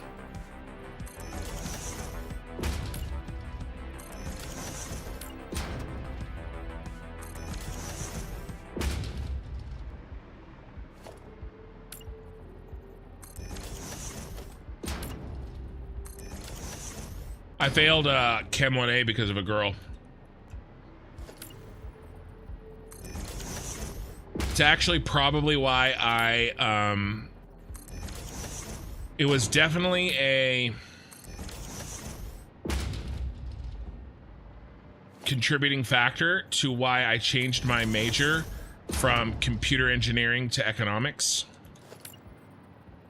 And I probably would have made a lot more money in my lifetime if I didn't well, I didn't fail it. I got a D, which is just as bad because you can't use it as a prereq. I would have had to take Chem 1A, or I think I got a C- or something. I got the highest you can get, and it's still not count correctly. Okay, went to bed, hence all headaches are waning. Exactly. Okay, Lori, think of a number, any number, but you will have to do some simple math, so lower is easier. All right. Let me take my notes page, and I will think of a number, and I will write it down. So far, so good, Lori. Lori, I hope you're on like a computer, and not having to like type this out on a phone or something. But if you are, keep typing because I'm interested now.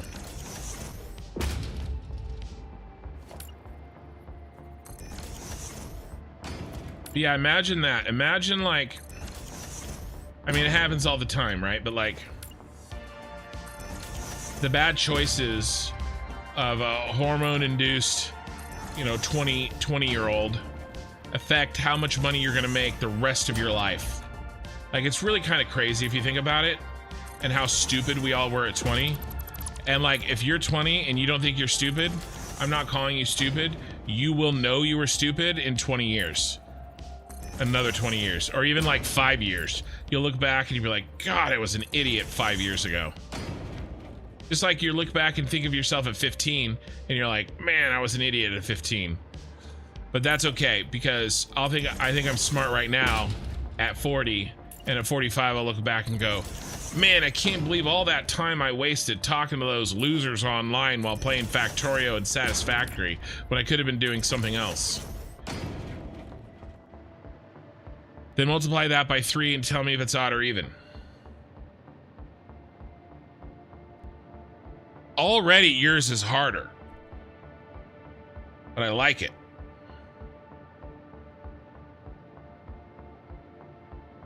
All right, it's even. Let me think about this. But the answer is even. I like this. I like where this is going. I'm thinking about how it works, because there's some rules with that. 3 is really interesting. Hey, Ray. Oh, you're like, hey, not hey. Is that like, hey, or is that like, hey? I'm reminded of the scene in, that reminds me of the scene in The Martian when, he asks the girl that's watching the satellites, do you think he means like, are you kidding me? Or like, are you kidding me? She's like, oh, I think it's the second one. God, that movie's so good. That same writer wrote us another book, and they're making that into a movie, and that will be probably, I already know that that may be one of my favorite movies ever made, because I think that that book is better than The Martian. It's called Project Hail Mary, and it is absolutely amazing. And the same screenwriters, it's the same author and the same screenwriters who took his The Martian and adapted it into the movie, are adapting Project Hail Mary into a movie, and I'm really looking forward to it. Divide your new number by 2. And then multiply by 3. Yeah, Brent. Oh, Brent knows. Divide your new number by 2. Okay. And then multiply by 3. And tell me if it's odd or even.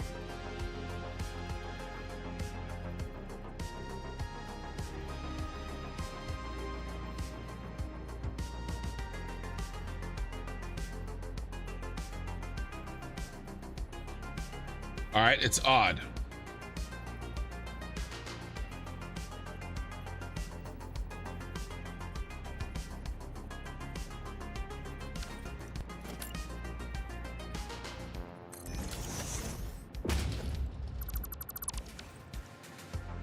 Yeah, that's so lately in my life I've been mostly reading fantasy, but you know, my first love is really sci-fi. I just haven't really been reading it much, although I did read more of it last year. I was well, by read I mean listen to books, because I don't have time to read anymore. I have to be walking while I read my books because I don't have the time to do anything else. What is going on over here?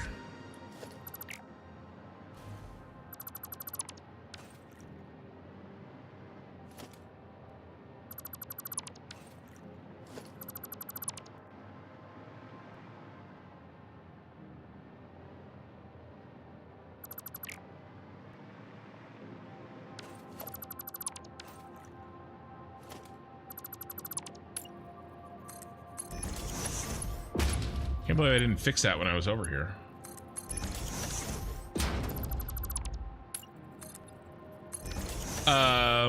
What was my point? Oh, my point was that, crap, I made a mistake. My daughter, I mean, your kids kind of do what you do, right?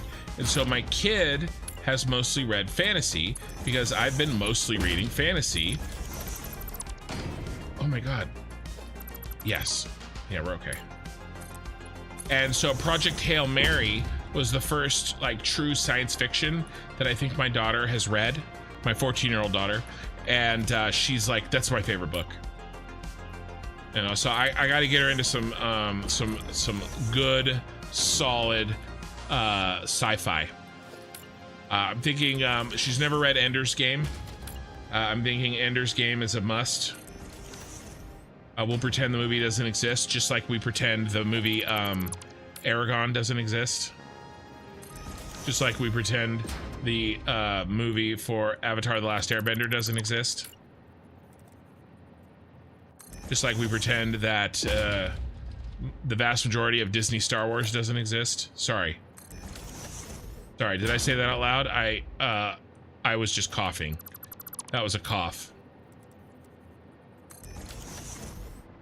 It's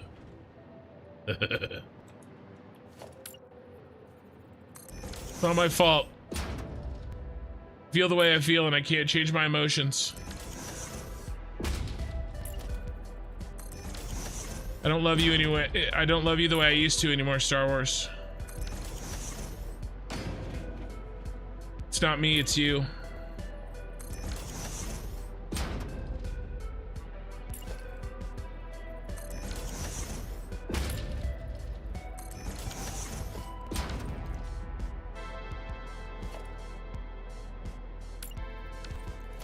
You got your daughter to read Ready Player One. You got to see the movie when the film came out. Yeah. Is that a good? Is that a? I've heard that was a pretty good book. I thought the movie was fine. I didn't think the movie was particularly good. Malibu. See, there we go. Add 1 to your new number.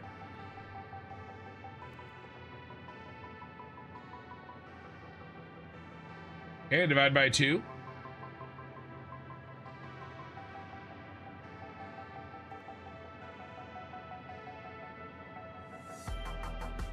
Tell me how many whole 9s are left. 1.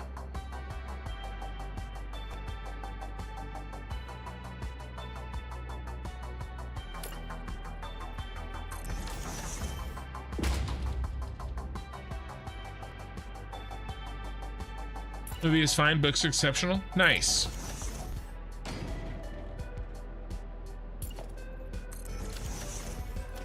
Guys, we're about done with this. We're gonna start working on the garage. You know, like the title actually says.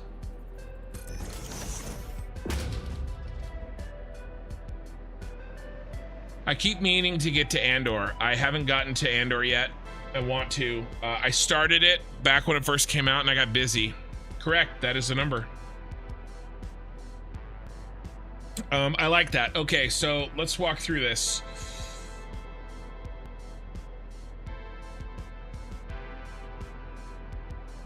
It has to do with the fact that only certain numbers are divisible by 2 and by 3, because we're multiplying by 3, and then odd or even, that's like dividing by 2, right? So there's only certain numbers when multiplied by 3 that are odd or even, right? So it's creating branches, right? And so only certain numbers have these characteristics, and so you can isolate what number it is by isolating the characteristics, which is that's super interesting. I like that one. That's a lot to remember, though. I'm gonna write down my steps here. Okay, times 3.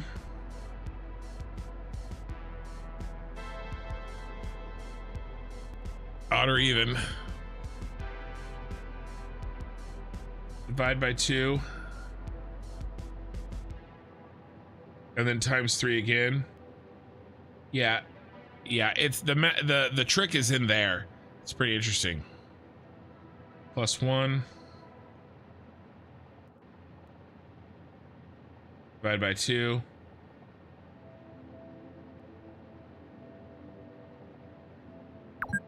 You probably if I said it was odd, let me guess. If I said it was odd, then you wouldn't have me do it again. You would just have me add 1.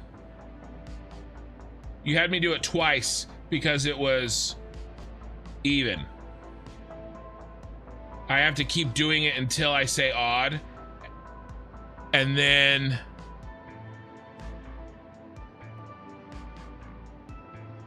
as soon as I say odd, that's when I add 1 to the number, make it even, because we know it's odd, and then divide by 2, because that's the tell, because you're asking me to divide by 2. By definition, it has to be even at that point, and the only way it can be even at that point is if it was odd the time before. So you probably have me do it until I say odd. And then however many times you have me do it, and however many whole 9s are left, probably the answer, right? Something like that.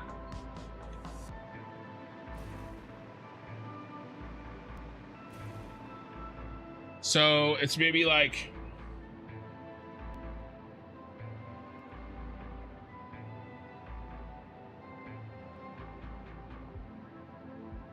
yeah, I don't know. I could probably figure it out, but it's probably something like that. Are we done? Some of those corners are a little funky. I may fiddle with them. I can't deal with that one. That one's too bad. You always do it twice, but if it's even, you don't add the 1. Got it. Okay, so I was close, but yeah. I like it. That makes sense to me. I think that's the best I can do. I'm gonna have to chop this though.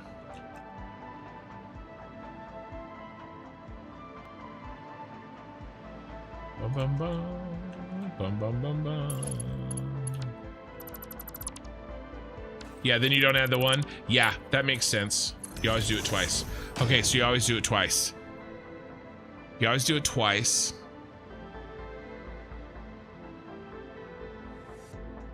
Yeah, that's interesting. There's I like that.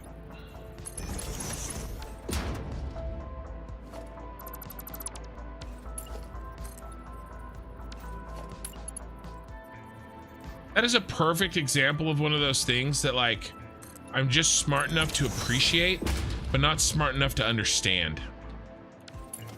Or I can understand it, but not smart enough to, like, come up with.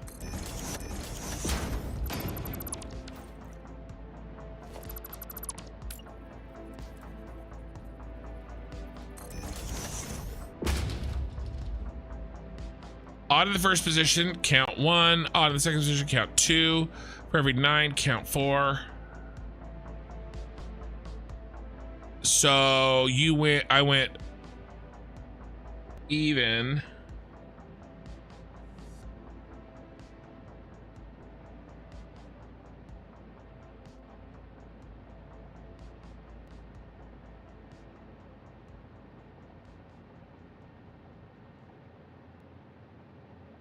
Count one.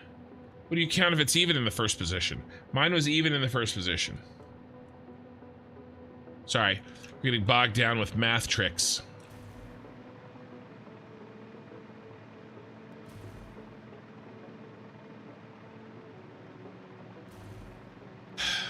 Yeah, I have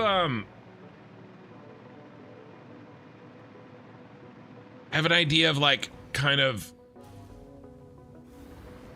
like in general how it works, but not specific. But it definitely, it for sure has to do with the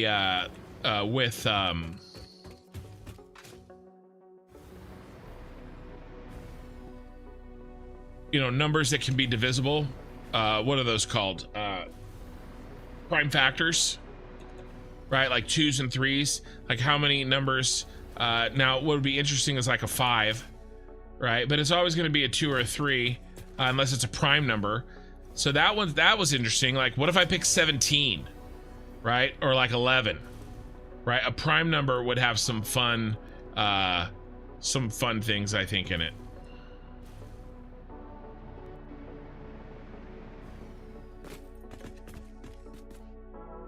Some fun implications. Oh my God. I didn't know I could scale this window. Even though it says right there and I'm too stupid to click on it. There we go. What do we think on the square? Should I do the edges? I think I have to do the edges so it matches. We'll do it with a thinner line though.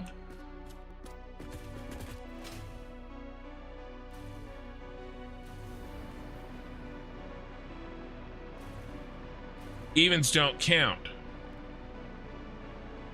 Odd the first position, add 1. Odd in the second position, add 2. That's 3. Count 4. Works any number. For every 9, count 4.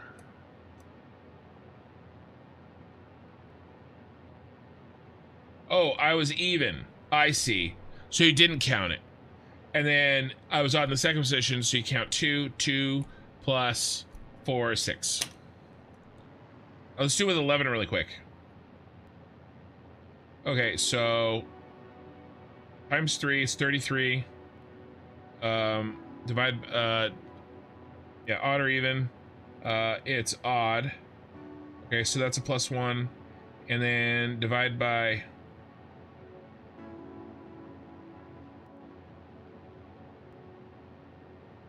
Wait, multiply by 3. So... what if it's odd? Do you still have me divided by 2? Or no, you have me add 1. You have me add 1, right? Add 1, that makes it 34, and then odd ones, you make me add 1. And then divide by 2. So 34 divided by 2 is what, 17? Right, and then 17. Sorry, we're getting distracted. We're playing with math. But I mean, that's what this is. That's what this channel is. So it shouldn't surprise you. It shouldn't surprise anybody. Then divide by 2, and then tell me if it's odd or even. So 17, it's odd again. So then we add 3. I mean 2. So we have 3 total. And then how many 9s are divisible into 17? Well, just 1, right?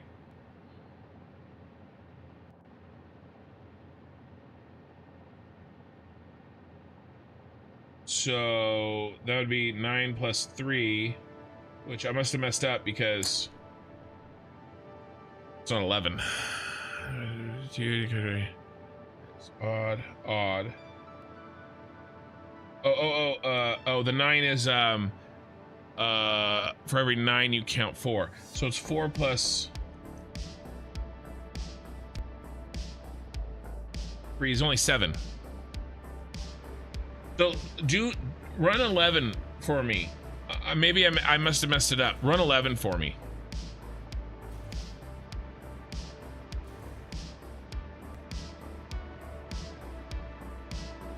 I don't want to do these edges, but maybe I'll do these corners. Maybe not.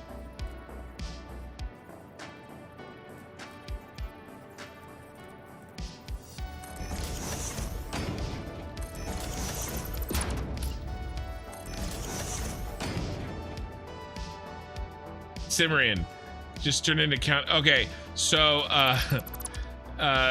somebody in the chat, I did a little numbers party trick, and then somebody in the chat on YouTube supplied a their own numbers party trick. Yeah, they are thinner. That was on purpose.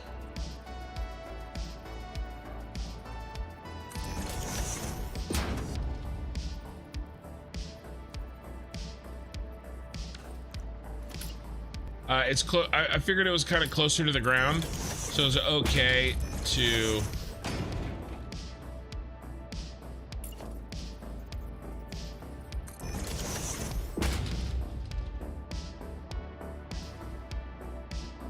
That's an interesting effect.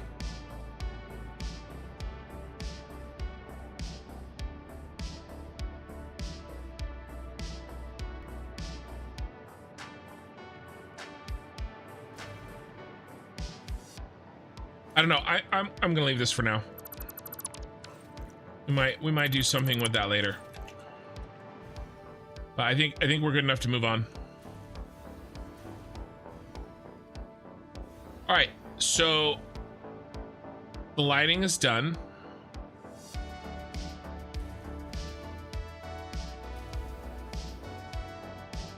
That side looks really good.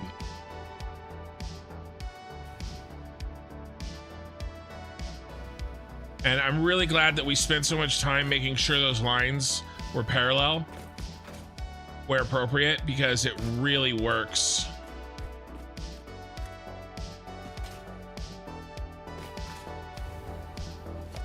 Because the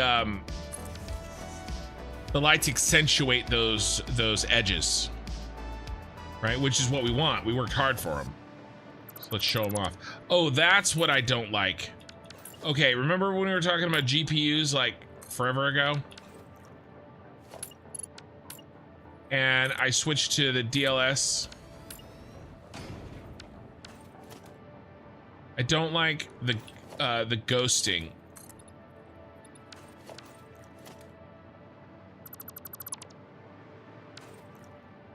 It was there for a second. Yeah, see there's kind of ghosting there when it turns red.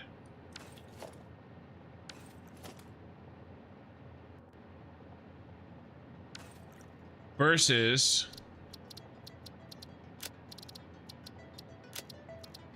when I switch back over to TSR,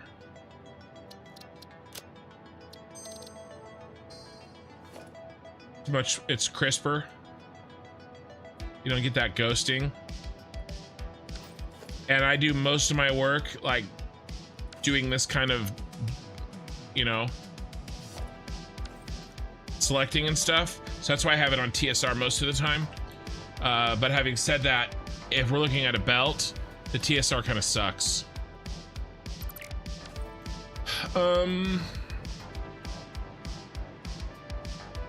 Yeah, the DLSS blurs. Yeah.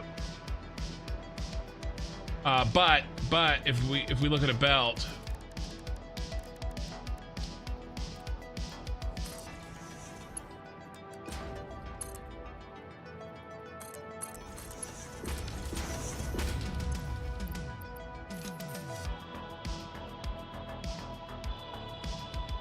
that's not too bad.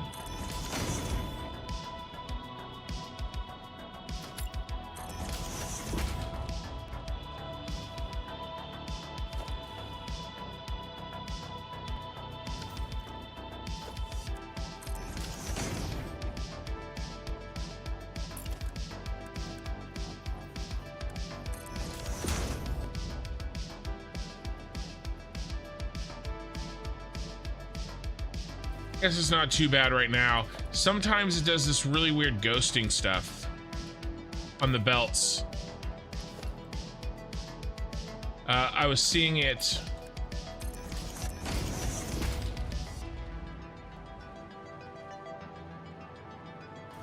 When we were working with those belts earlier, that's what made me think about it. It doesn't seem too bad right now.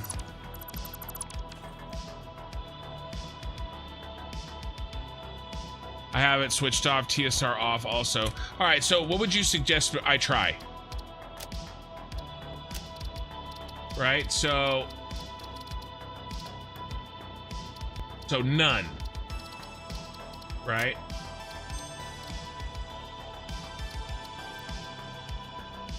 Anti-aliasing method.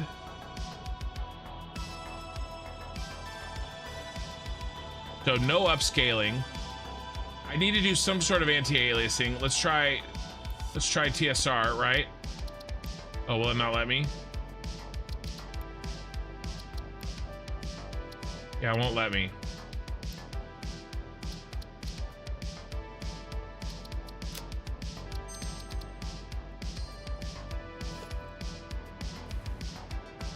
Dude, I've just been running it with off this whole time. Let me know what you guys think. If you can tell, so that obviously there's no ghosting whatsoever.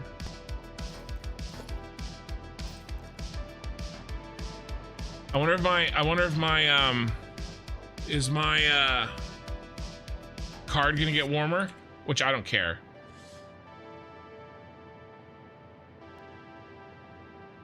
Hard to tell.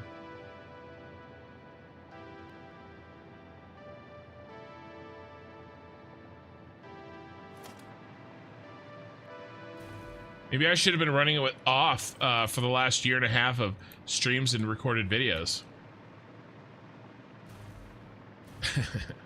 All right, so we need to start to think about, and I'll keep an eye out and see if I see anything drastically different. Oh, that's it. The faraway lights.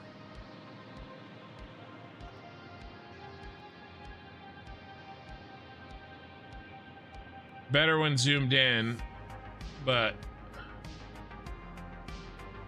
maybe it still does that. See all the shaking over there? The pixelating? It's really tiny. Let me see if that changes. All right, we were talking about GPUs earlier. And because I'm thinking about getting the 5090.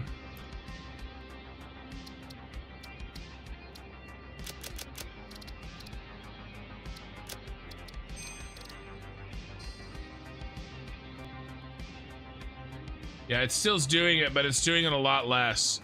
It's not doing it on those window lines. It is doing it still for the lights.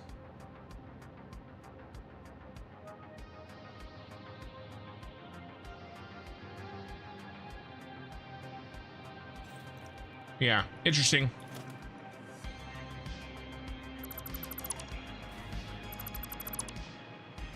Thing I'm deleting now, I was using as a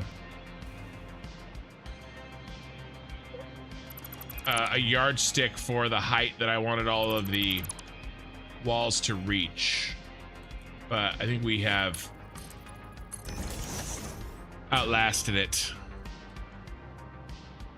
Okay, times 33 odd. Yeah, that's what I got. Plus 1, 34 divided by. It was 17. Oh, I missed the times 3. I missed the second times 3. 51. It was a process error.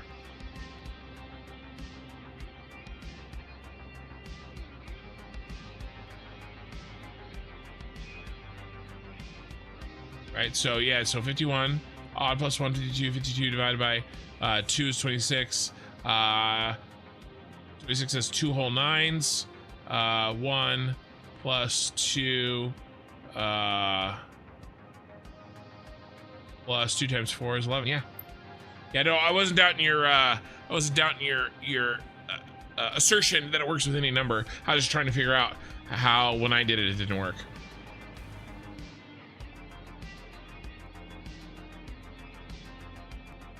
All right, we've got to go on to the next thing here. We need to stop looking at pictures of my brisket. Got into too much trouble already tonight. Let's look at... I was thinking about doing something similar to...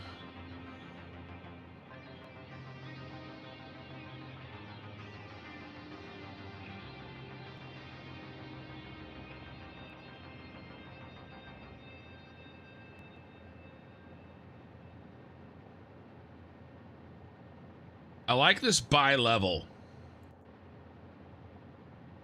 action here. You know, we can make the road go up.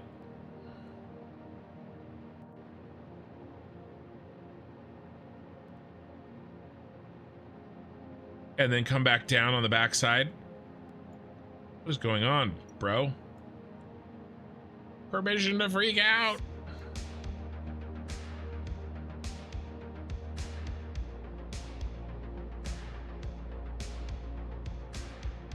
Or make it like a retaining wall.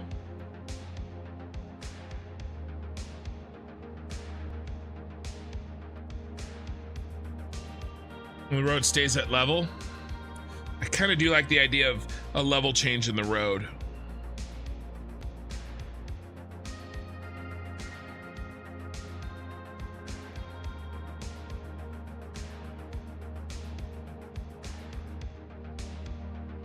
So then if we can get our ground fixed, then we can put these sort of pillars in, and we'll leave an opening for the garage, and we'll clean up all these edges. Probably won't do anything with these shade structure things. I'll probably let that go.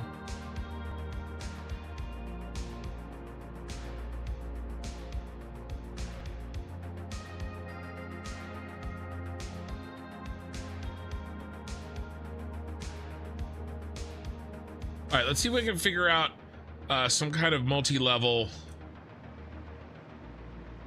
work over here. So in game, we were looking at this face. All right, and the garage is gonna go here, or the entrance, right?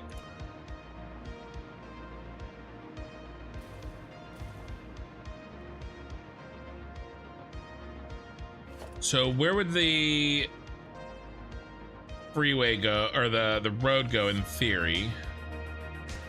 Here.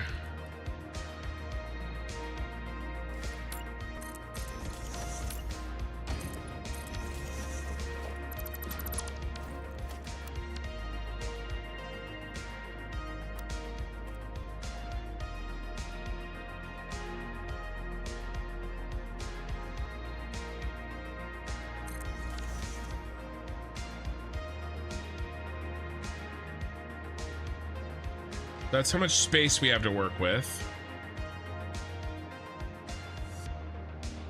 And then none of these are on the edge, right? Yeah, no, they'll be moved in. So let's get rid of these.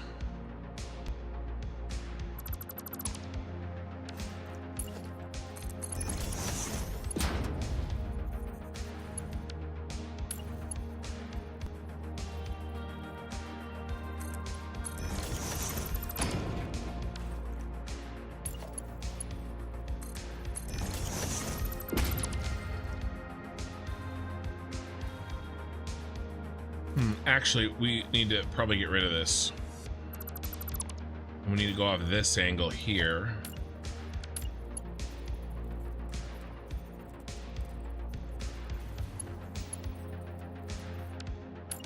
Or this angle.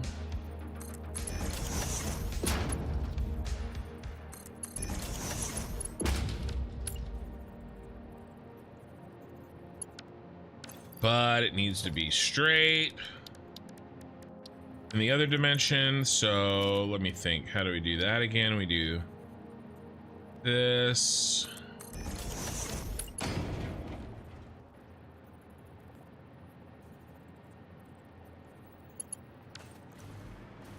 Now that gets it straight in every dimension, which we don't want.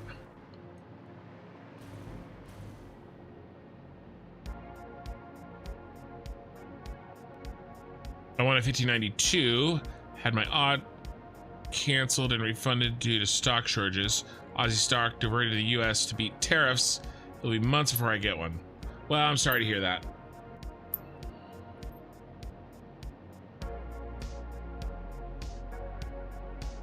I'm probably not getting one of the founders editions or whatever.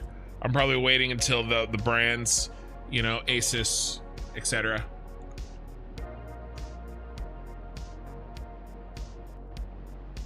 All right, so this is the right level, but it's the wrong angle. But maybe we can approximate the angle,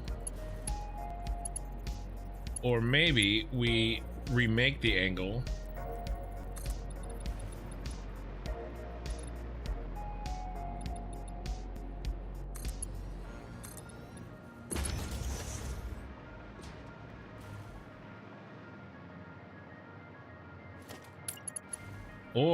Or to save on postage. Yes.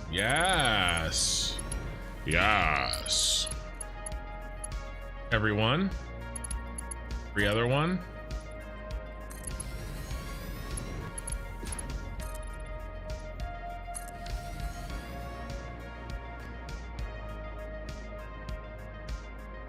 It's Ken, you asking what your science per minute was inspired me to actually look at it and upgrade the buildings. I'm at 6K a minute now. Nice. Nice. Now I feel even, we're talking about Factorio. Now I feel even more woefully inadequate. I am not gonna look at my production numbers and tell you what my science per minute is in Factorio. It's embarrassing and disgusting, and I just won't do it.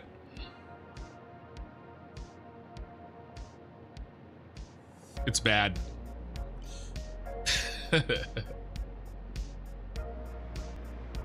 6K a minute. I could redo it, and if I can't make it to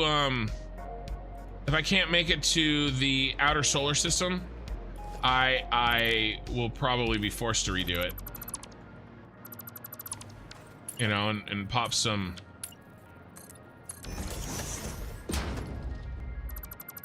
I mean, look, when I finish unlocking Aquilo, you know, I could see myself spending a couple of nights redoing the vast majority of my science on Vulcanus. It shouldn't take that long. If I can make a bus, I can mass produce the chips, right? Do a Vulcanus bus. I could probably even put a bunch of quality modules in there and filter out and do, do that way, you know, and I could do a line for each item, at each, you know, quality level, and I could do that. You know, the question is, here's the problem. We need to go up. If we go up, that makes sense. So if we bring the ground up over here, which I think I want to, then we have to cut in up here. The wall starts higher. It's not much higher though, just right here.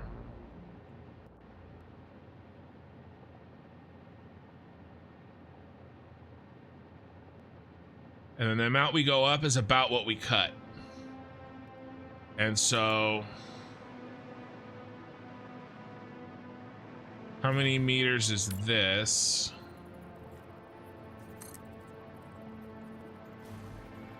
We could call it 12.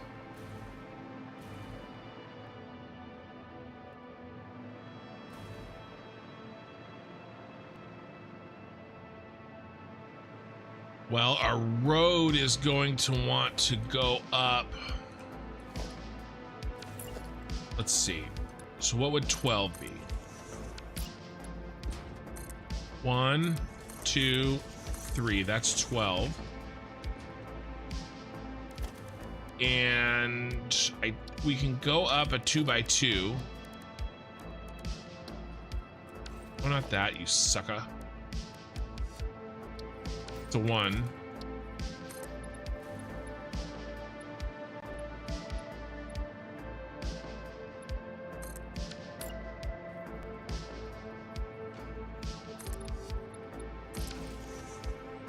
Simrian, do you have any thoughts on the 5090? I've been making a plan on I probably will be upgrading my main gaming setup for when I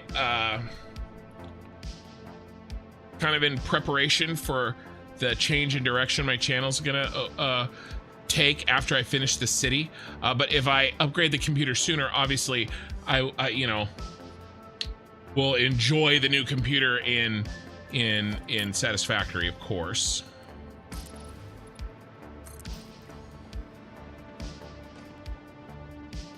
That doesn't seem like it's necessarily worth it. What if we go up another 4 meters?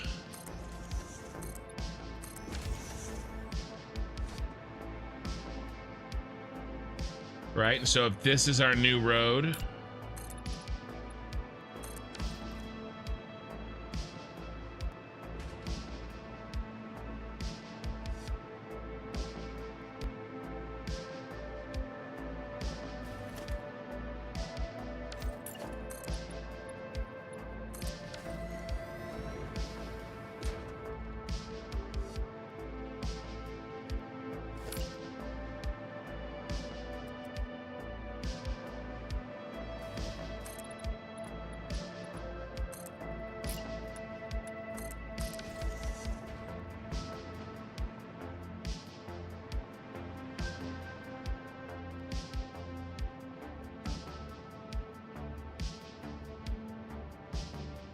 tend to buy a graphics card with a new PC, so buy whatever the best Dell XPS is with whatever that comes with.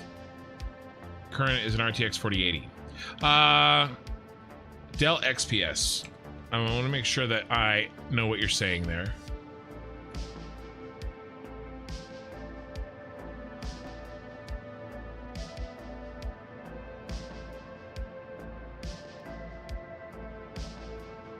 Is that the laptop?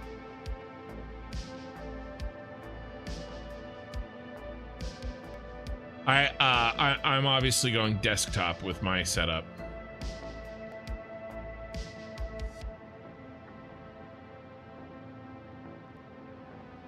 Desktop. It looked like when I looked up XPS, they were hard pitching me laptops. Interesting.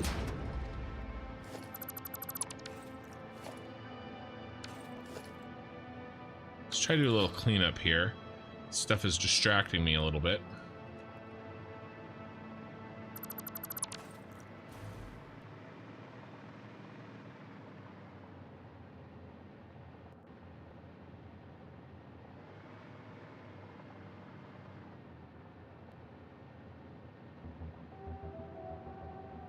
You're probably really doing 700. Well, you can look right in the production tab.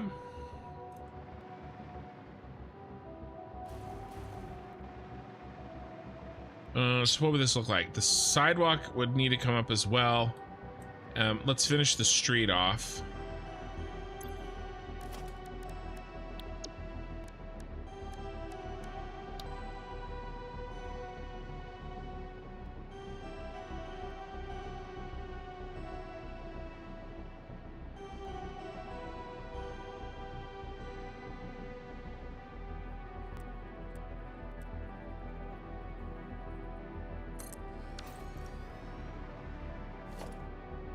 Yeah, I agree. It just looked like when I did a quick Google search, XPS was they were pitching it as if it was a laptop solution.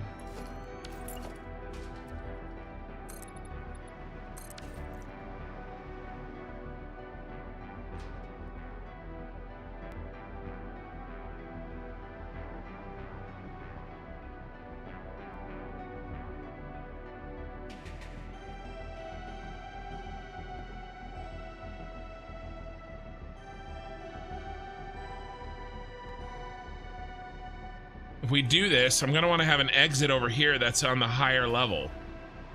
Then we're gonna have to come down inside, which I actually really like that idea.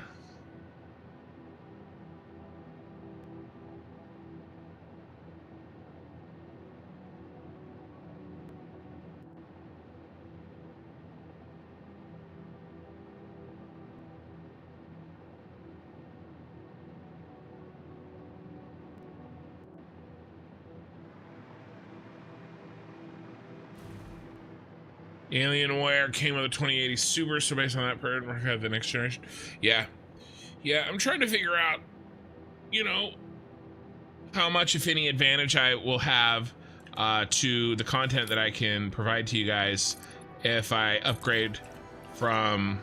Well, I definitely want to upgrade. The question is just, is it the 4090 or the 5090, essentially? And if the 5090, when? Kind of a question.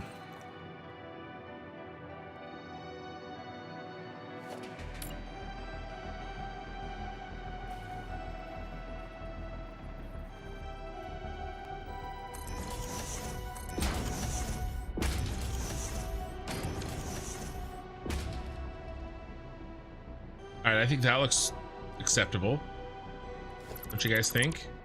Maybe we can make a small adjustment.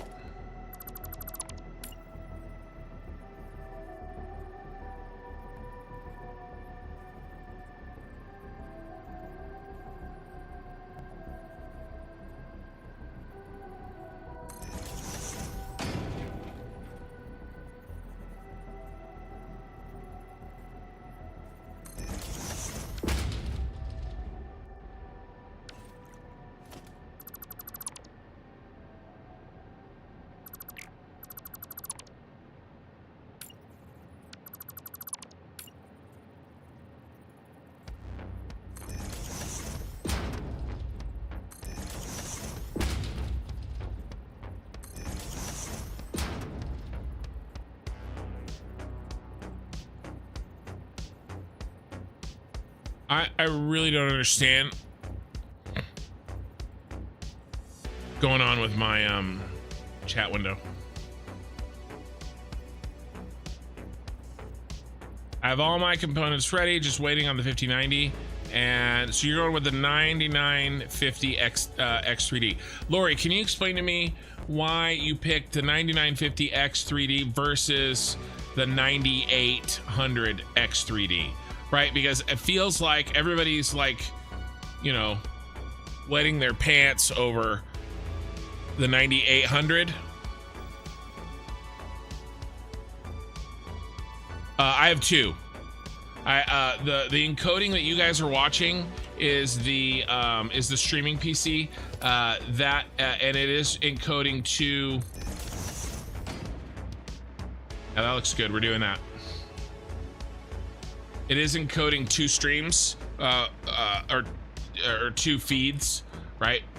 One for YouTube and one for Twitch.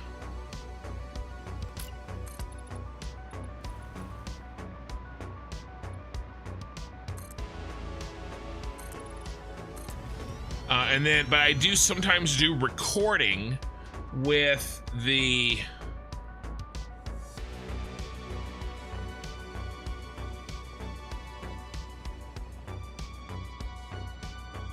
computer that I play on.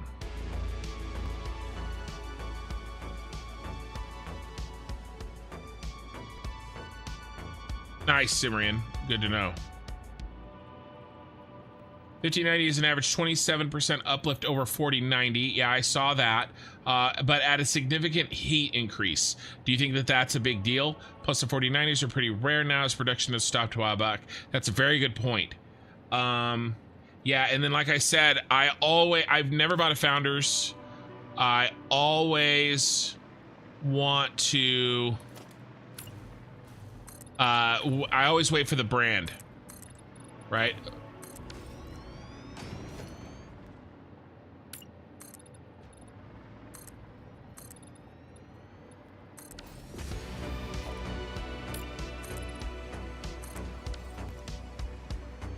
I think we're gonna do this. I like this idea. I think we can make it work. And I like the variation. And this is the corner, right? This is the outside corner.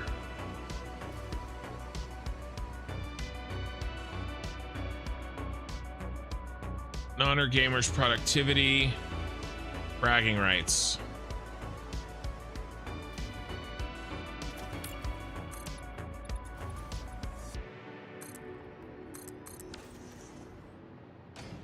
All right.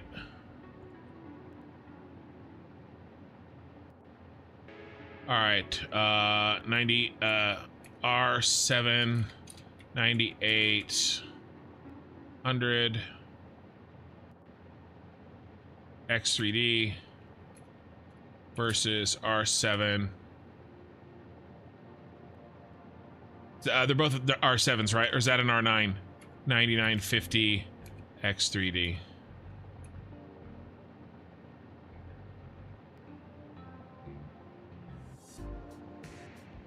Yeah, it's a 9. Yeah, it's a 9. So the main difference between the AMD Ryzen 7 9800 X3D and the Ryzen 9 is the number of cores, making 9950 significantly more powerful for multi-threaded workloads. Though 9800 is often considered the better choice for pure gaming performance due to its optimized core count and slightly higher clock speeds for gaming applications. So if you're going to be doing stuff that needs more cores, the 9950 might be better, but if you're doing fewer cores but want them to be faster, the 9800 might be better. Yeah. So do you think that 9950 is just a straight up increase over the 9800? And let me ask you this. I mean,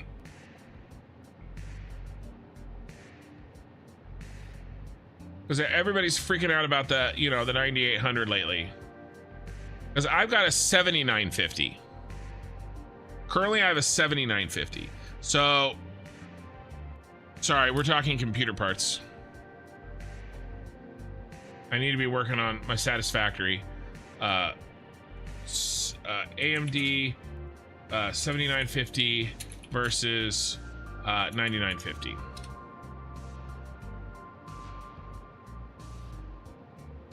There's a benchmark.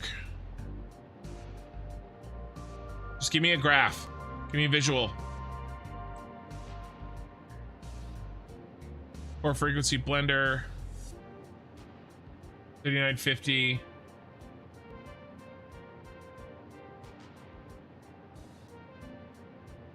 $79.50. That seems very close to the $99.50. Frequency single core. Oh, that's the average. Average all core. Frequency single core.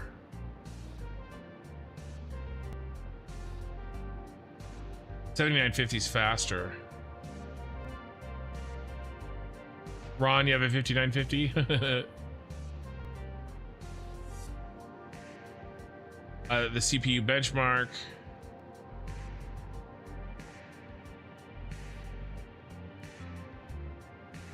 There's a 7950, which is what I have.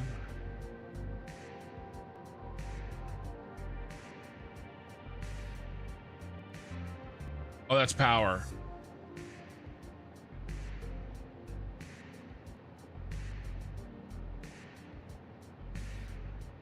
Efficiency blender. Interesting.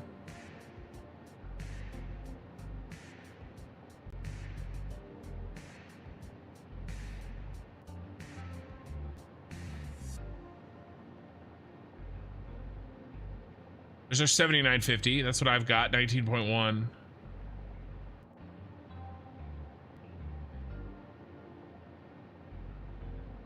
$7,900. Yeah, I don't really care about power, to be honest with you. Just throw everything at them.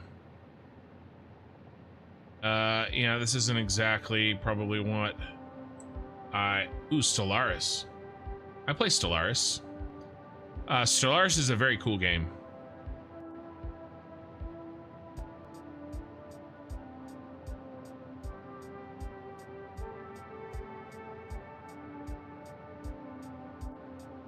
Yeah.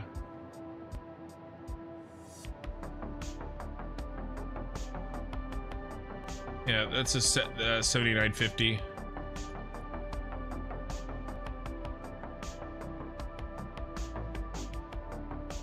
I don't feel like I paid that much though. Oh, I don't have the, I don't know if I have the do I have the X3D?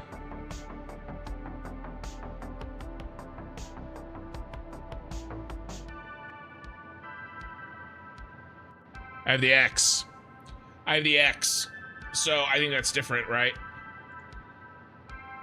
I don't know. I don't want to get bogged down on it, but I'm interested. Yeah, the X3D versus the X.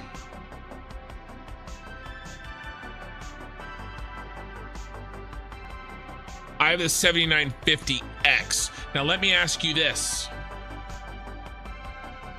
I believe my stream. Yeah, but it's your time. I think that's I think that's a valuable thing to keep in mind. It may be my stream, but it's your time. I'm giving you my stream. You're giving me your time, and I think it's important to not forget that. But it's a good point. Let me ask you this. I was under the impression, because somebody told me that, but I haven't. I don't 100% know for sure that what I have, the 7950X 16 core, does some sort of on-demand overclocking. Is that correct?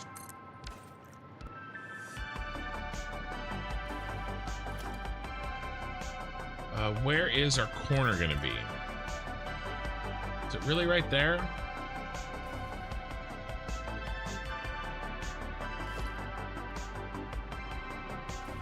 All right, here is our secondary sidewalk. Yeah, this will work. You just have to go out one more.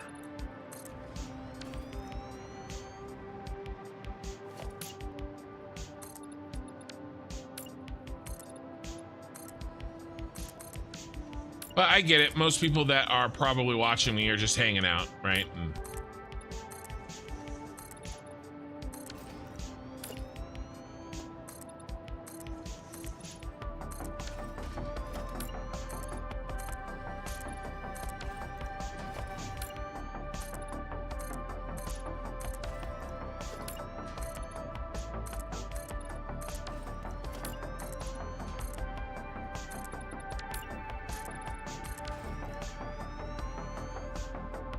Let's see. R9. I have a boost clock. So that's where I was going with it. 70. So that's what it's called. 7950. Oh my God. Where's the 0? X. Boost. Let's do auto over.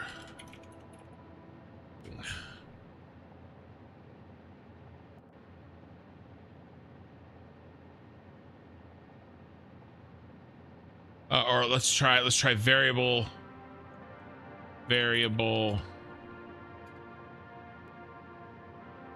speed.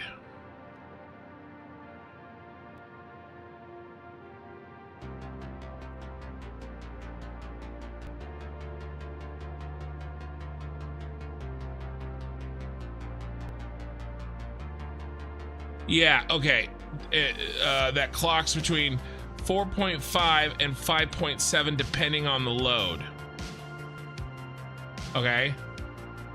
So that variable speed clock, I have a hunch that is one of the things that causes my sound to have these very slight desyncs when I record. And what happens is when I'm editing and I look at the WAV file, there's these gaps because when it speeds up or slows down, one of the two, the audio has to re-sync to the video, and it causes these little tiny gaps in the audio. And it's really irritating for me Like it sets off my, to be honest, it sets off my misophonia, right? The auditory sort of like crunching, like, you know, when people can't hear, don't like to hear eating, right? It sets that off when I'm listening to myself, those little gaps in the audio, because it's like an audio tick for me. I really hate it. I've figured out a way to minimize it pretty well, but I was just thinking that if I get a new CPU, do all of them have this sort of clock variance depending on load? Because I think as the clock speeds up or slows down when I go under load, it changes the audio rendering. So anyway, I'd love to hear anybody's thoughts on that. Is every CPU gonna have this these days, right? Does both the 9800X3D and the 9950X3D, do both of them have this sort of thing anyway? So it's really not something I have to worry about. Does one have one and one doesn't? Or am I just a conspiracy theorist or woefully educated in the fact that I think that the changing clock speed is affecting my audio sync during rendering of my videos? Not rendering of the videos, the recording of the videos. There you go. Food for thought. You have your assignments. I will keep building this structure while you type up a way to politely tell me that I'm completely full of shit and I don't know what I'm talking about.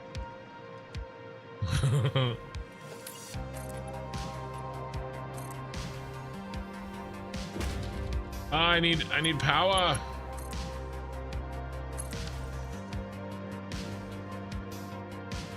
Ooh, we could do a little garage. Like a overpass.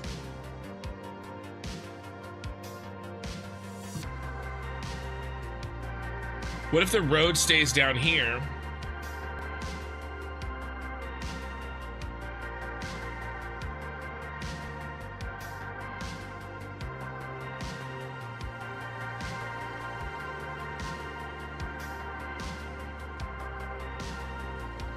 No, I kind of like the idea of the road being up here. And I want to set it up so that I have to drive on it.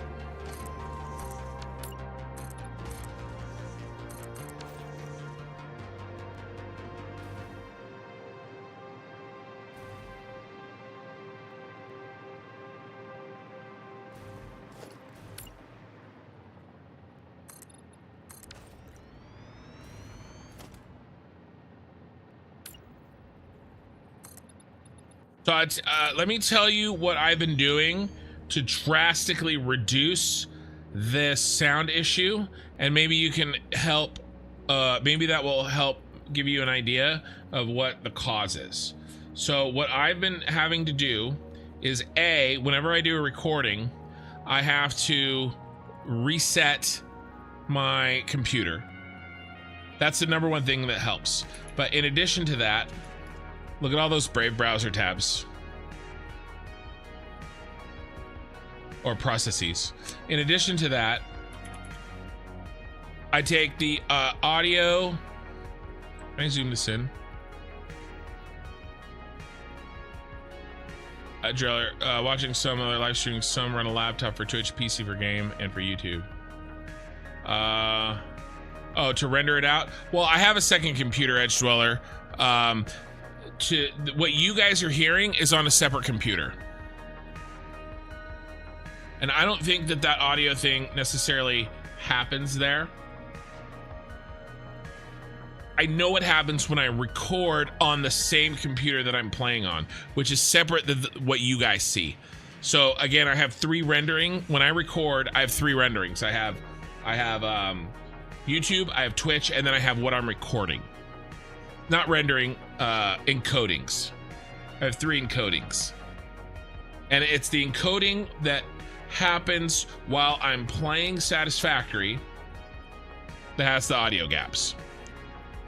So what I do is so audio dg.exe, I set priority to high, and then my voice meter potato, I set priority to high, and I do both of those, and it drastically reduces my that popping. It's not popping, it's really gaps. There is literally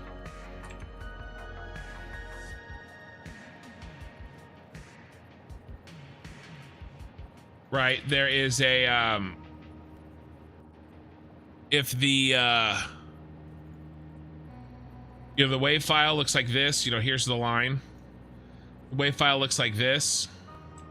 What'll happen is I'm in the middle of saying something, and then there's literally, so I'm saying something, there is no sound. And then I'm saying something again, right? This space right here, there's zero sound. What that translates to when you listen to it is a pop, but it isn't really a pop, it's a gap. And so what I have to do to get rid of it is I have to cut the audio, and it's usually only a couple of frames. It's like 2 frames. I have to splice the audio, and I have to move the audio track over to cover this gap. And as soon as I do that, the pop goes away, or that audio gap. And so what I'm trying to do is figure out why this gap is existing. And I had read on a forum, somebody had theorized that it's the auto overclocking when the CPU goes under load, and the OBS is just slow to catch up, and it puts these gaps to make up for the change in the clock speed. I don't know.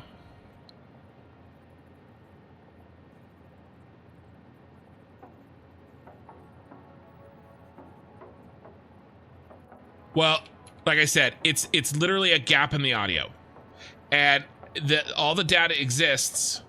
It's just spaced apart. It sounds perfectly normal, and you can't tell it if I manually move this over. Right, so it isn't an artificial pop sound that exists on the audio track. It is literally a gap in sound that your ear interprets as a pop. Timberine, do you have a video of the Nakatomi Tower build? Can't see one on YouTube or Twitch. Yeah, it's one of my VODs. It's a VOD.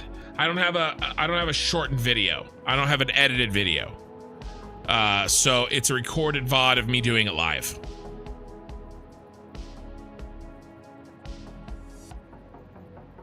And it's going to be in the month of December. Looks like probably started off VOD 21. I would say VOD 20. Oh no. Die Hard is a Fixmas movie is VOD 19. VOD 19. Yeah, I'll post a link. Get shareable link. There we go. And if anybody's interested on YouTube while I chat with somebody on Twitch about it, that's when the Nakatomi Tower Christmas build started. So anyway, it's this gap that I'm trying to figure out how to reduce. And like I said, a full computer restart and doing that stuff that I was talking about with prioritizing the audio processes has helped reduce it greatly. Yeah, Flimbar, can you set your CPU? Yeah, I could maybe try that.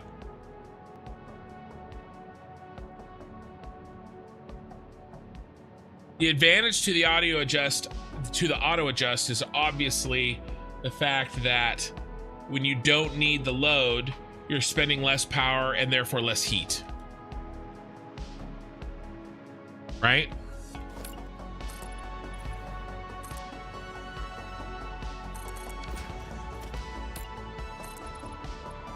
Okay, I think this proof of concept works.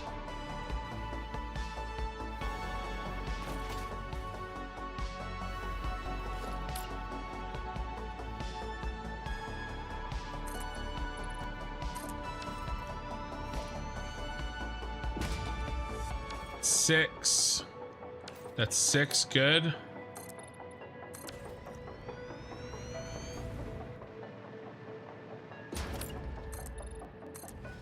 Yeah, no, you're right. That's the correct solution.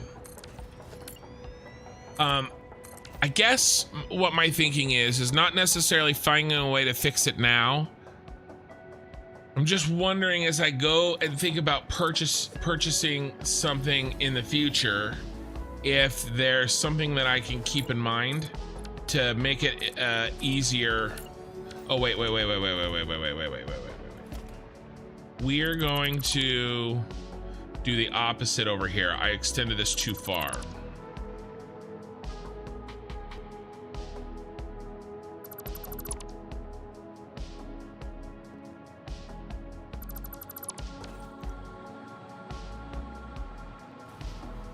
I want to do the exact opposite. So we put in one of these. Let's get rid of this. On the corner. And then we immediately started going up.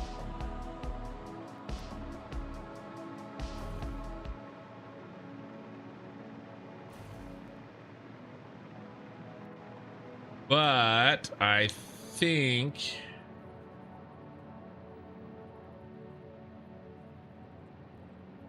it was the corner out here.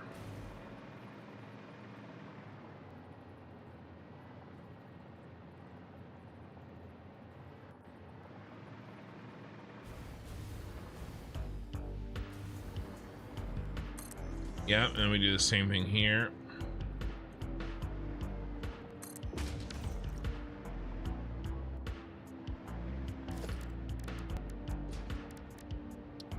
Bum, bum, bum, bum, bum. Oh, wrong one.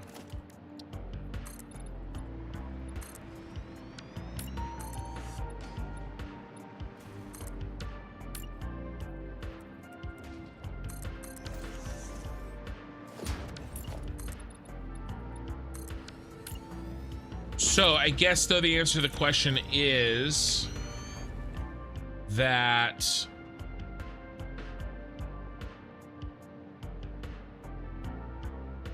I guess I closed that window. Is that the all of those options that we've discussed, the 9800 X3D and the 9950 X3D, they're gonna have that same auto clock adjusting. It's not as if I bought like the special CPU that's the only one that it does that, right?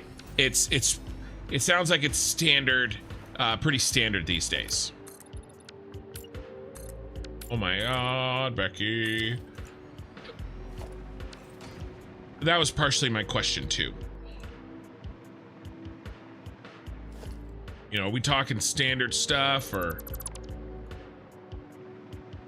did I buy a special thing that's screwing with me? And I think the answer is when you said changing clocks, most modern CPUs have a boost clock if temperatures allow. Yeah, and because I'm water cooled, the temperature allows for a lot. And it's a standard on Intel too. Yeah. No, I'm pretty much like, well, I'm 100% sure that I'm getting a NVIDIA graphics card, right? The NVENC encoding is just too damn good. Like, it's so fast. So I did increase the buffer size. I have looked at that. If we bring up the, hey, the McCraft, hello there. Thank you for the bits. So if we look up my buffer size, I have a large buffer. Thank you very much. Where are we?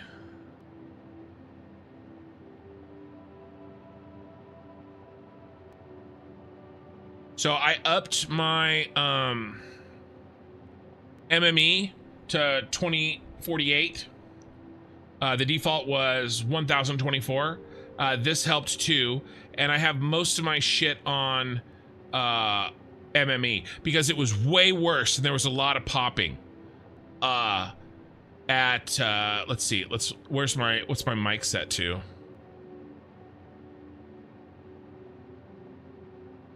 Yeah, so the Focusrite USB that's set to MME.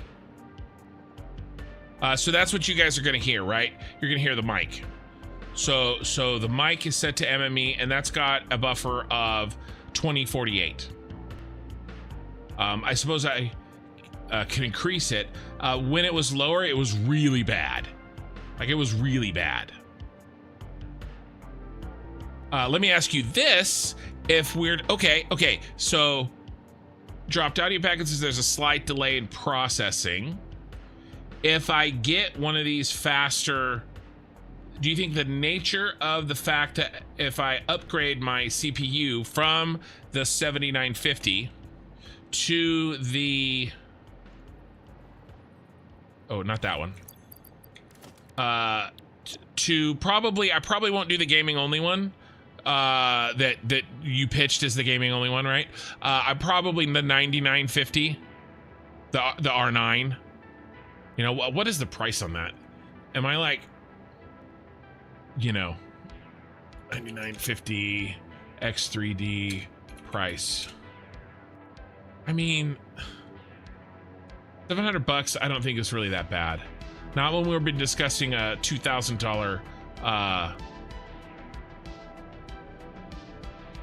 yeah, $700. Well, retail. What is it on Amazon right now?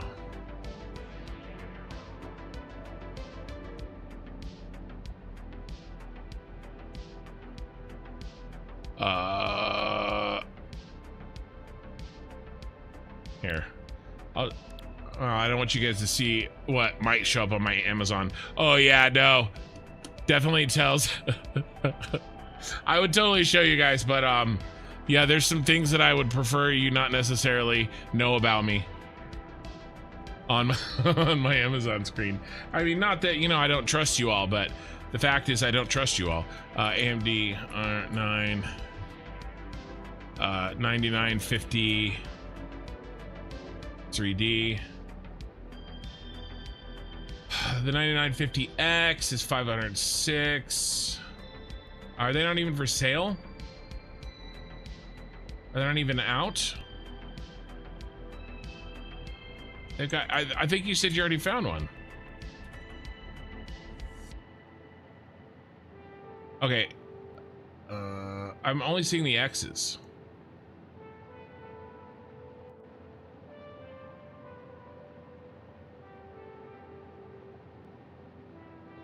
Gaming and content creation processor. I mean, that's what I need.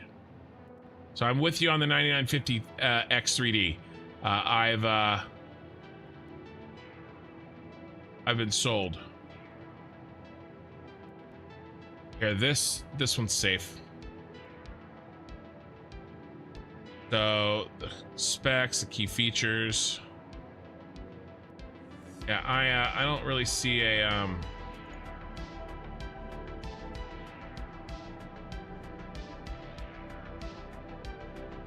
yeah, max boost clock. All right, so yeah, it's doing the same thing.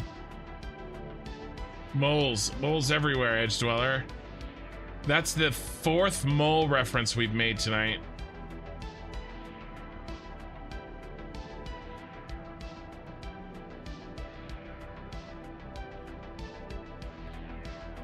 How much is this beast?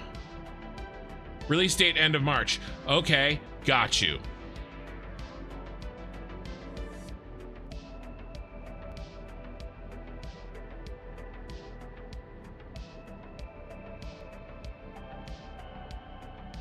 I mean, yeah, that makes sense. So let me, so let me repeat my, no, I got the wrong one again. Let me repeat my question. Do you think that the fact that it's an upgrade alone will help any audio popping, right? When I'm recording all of this, just because it's faster, you know, more cores. than my and what was the difference between the sorry, I'm learning tech as we go here. Where'd my that I was using go? Here.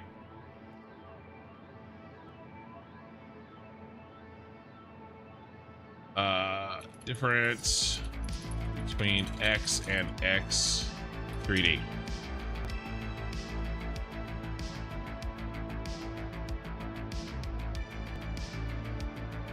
Uses extra cache.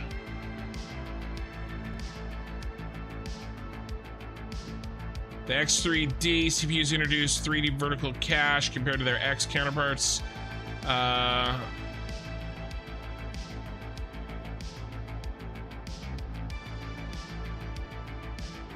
No, I'm gonna do a full new tower. I've gotten to the point where I'm never really doing an upgrade because I always end up with extra parts that I never end up selling. So I just get a new tower because then I can sell or give away the old tower as a whole. Oh, there's so many ads. Oh, that's because I didn't open in Brave. I'm so used to Brave that when I do anything that isn't Brave, like, look how much cleaner this is. God, this was all ads right here. Disgusting. Disgusting. Pathetic. I'm rewatching Invincible, and when he looks down on the new Guardians of the Globe, he's like, pathetic. It's hilarious. For performance in some areas, all your cores are still working fine. Ours well beyond the necessary CPU budget for a smooth, seamless desktop use experience. To probably appreciate the difference between the CPUs that offer, we'll need to take a look at the heavy-duty workloads. Rendering and productivity. And Ryzen CPUs have already been fairly powerful for rendering productivity. Now, I am doing my rendering with the GPU, right? Because I do all my rendering with NVENC because for the NVIDIA GPU, so I know that.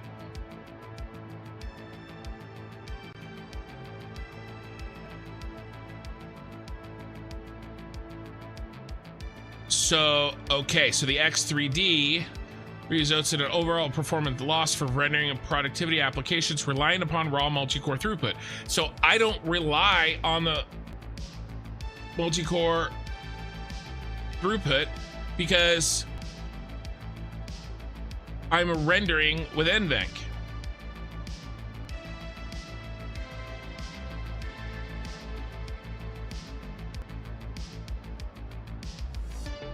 And most of that is in the older ones. Okay, great. Okay, AMD Ryzen 5800. Okay, DaVinci Resolve Studio. Yeah, okay. That's what I use. Photo editing.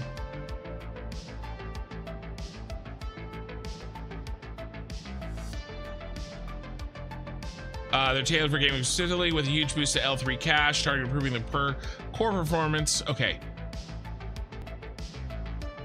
I mean, the only thing that really uses my CPU is the playing of Satisfactory itself and the game. So I think the X3D is the right choice for me.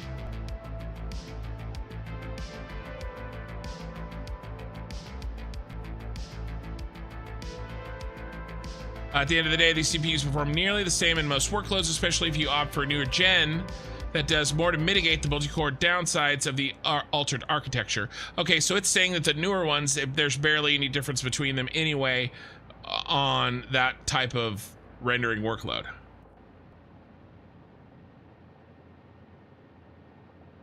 $100 or more for the 3D. I don't care about $100. I want something that I'm gonna play for 4 years, that I'm gonna use for 4 years. $100. I don't know. Is that a rich person thing? That I like, am I outing myself? But like, if I'm gonna do this amount of research, if I'm gonna spend weeks researching something, like $100 doesn't mean that much. Like, I don't want to not get something that that is a better quality for me if it's just $100 difference. I don't know. Maybe I'm rich personing out myself, even though I'm not rich. I just want to spend money on good stuff that I'm going to spend a lot of time doing. I mean, think of all the hours that I spend on my damn computer. Like over the course of 4 years, which is what the lifetime of this thing's going to be. I don't care about $100. If the price is the biggest difference, that's not going to bother me. 3D means it has multi-layered cache. Yep. So those are very small plate lines, but stacked instead of just next to each other. Yep. Okay. Satisfactory is heavy on the simulation. You'll cap the CPU before the graphics. Correct. That's why, Simrian, 100%. That's why I can record at a very, very high, like, bit rate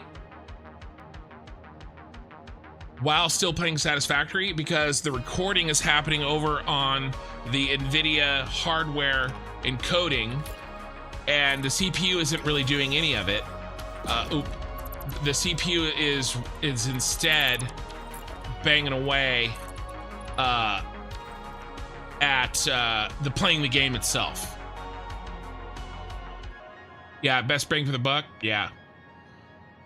And you'll cap the CPU with a graphics 100%. Yep. I will also upgrade to a very good CPU in DDR5 this year. My CPU is a bit struggling with the Discord, two browser windows with a total of 80 tabs. Ooh, hey, do you guys want to play Who Has More Tabs? The McCraft on Twitch or Kin? And 3x the Explorer and a game. Or my English autocorrection is only in German for me. McCraft, you're fine, man. Your English is much better than my German. I'll tell you that right now. Who has more tabs? You might have me beat 80, huh? 1, 2, 3, 4, 5, 6, 7, 8, 9, 10, 11, 12, 13, 14, 15, 16, 17, 18, 19, 20. That's about half. That's 40 on that window.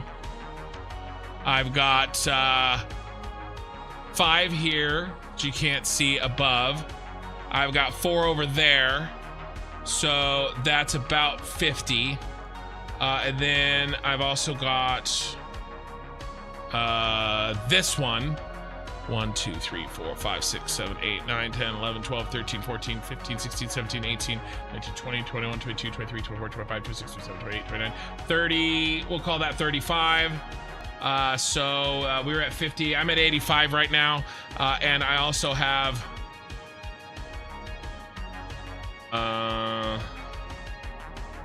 this one, which is like 5 more. That's 90. I've got this one. We didn't count this one yet.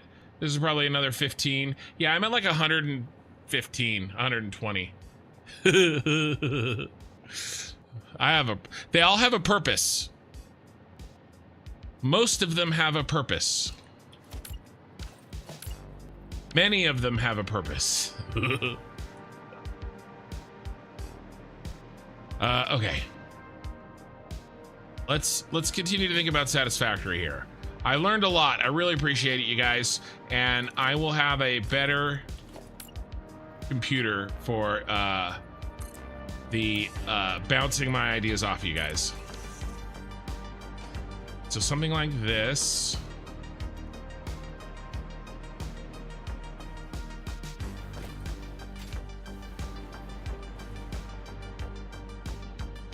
You have a 360 memory AIO. I'm not sure what that is.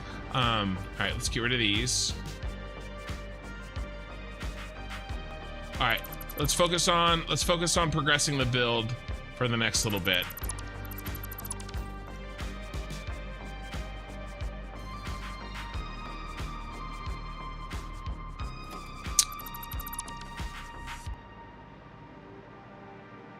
I like that look. We're gonna chop that away.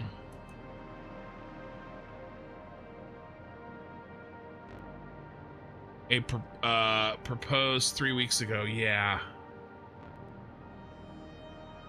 We also increase the ramp with the RAM. Oh, yeah.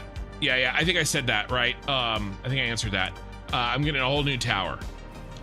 I'll probably do 64 again. But I'll make it faster. I'll get faster stuff. I can't remember what speed I have. I'm sure it's DDR5, but I actually don't know. I don't remember.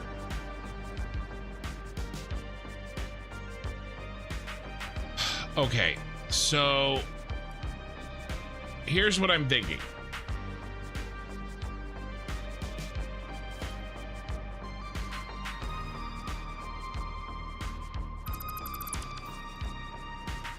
Trucks come in.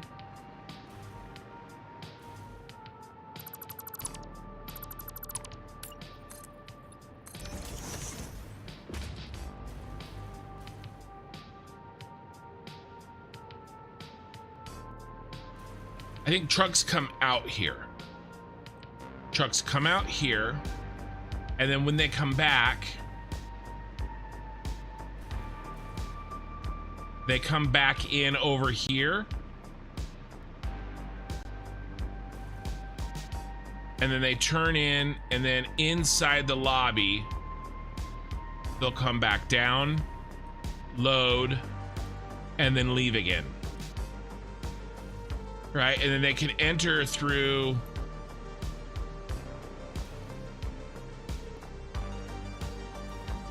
or they can come back in from this back part, which they might, because what are the imports and exports? Let's look and see what the imports and exports for this factory are going to need to be.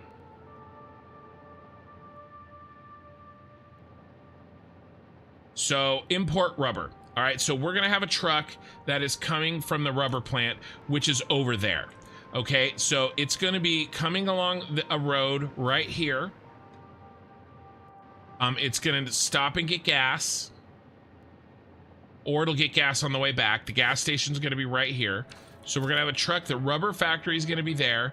It's gonna travel through here. It'll go up this ramp, go around behind the building, drop in, drop the rubber off, and then leave. Probably at that point, pull into the gas station, fill up on the tank, and then go and head back. Okay, so that's the rubber import route. I like that. I want to be able to use this layer.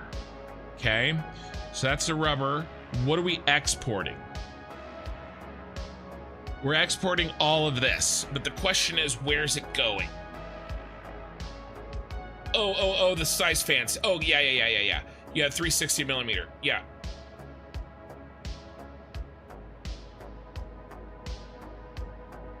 Yeah, I have a liquid cooled. I'm a badass like that. Actually, doing liquid cooling on my computer scared me for like 15 years. I didn't want to do it. I didn't want to have water in my computer. It was just scary. Okay, so some of these items are going to go all the way to the central building. Are any of our items going to... Let's take a look at the map. I want to see... So most of the items are going to go here. Right? And so what route are they going to take? They're probably going to come out here and then go down there. Right? Come up this way and go right in, and then go into the building. And then when they come back... they can come down this way and go in the back, or come down that way and go in the back, right? And then the other trucks are coming out. We could do. Does any basics factory have to go to the heavy modular frames factory? I think the answer is probably yes. Let's check the heavy modular frames factory. What are your inputs? You're the wire. Okay, they're the wire. All three of these. The heavy modular frames gets all three of these. So it's gonna have a lot of traffic between the basics factory and the heavy modular frames factory. So we'll probably do a loop like this. Well, they're gonna have to refill. So they come out, go to the gas station down here, and then come through here. We'll probably go in, out like this. And the heavy modular frames factory, they're all going to be going out. I think it's going to be easier for, I don't know, maybe I'm overthinking it a little bit, because it's not like we're not going to have two lanes, right? So we can have it in and an out here. Although it probably would be better. I think we're gonna have a lot fewer crashes, you guys. I don't know. I don't know. What do you think? 2 lanes?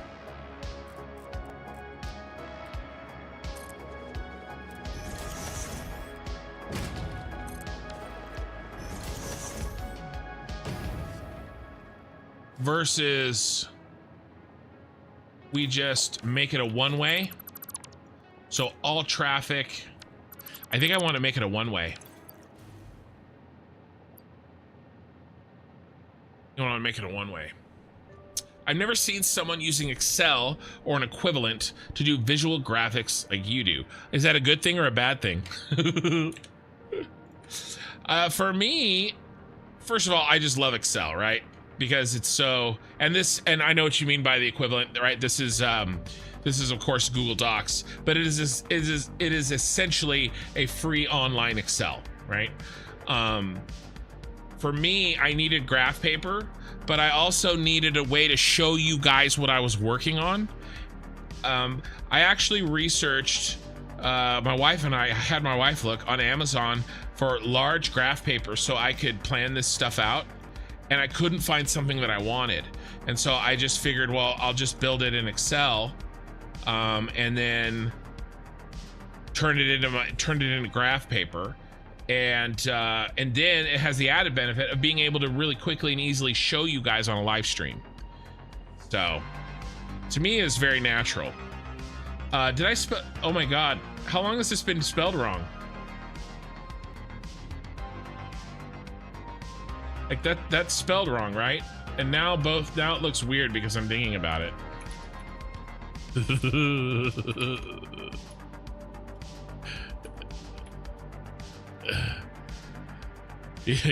Yeah, it's an E. That's been spelled wrong for like 6 months, you guys. Why didn't anybody tell me? All you guys are, I know why, because all you Europeans and Australians are too hung up on the fact that this says aluminum that you didn't even notice that this said computer instead of computer. And the aluminium factory. Oh my God. So yeah, to me, I needed a way to plan this out, and it had the added benefit of being able to show you guys on the stream what I'm doing, rather than just like telling you, hey, I have this graph paper in front of me. So I really do like the idea of a one-way out. Maybe we could do 2 ins and 2 outs. The ins are on the raised. Or maybe we do 1 and 1.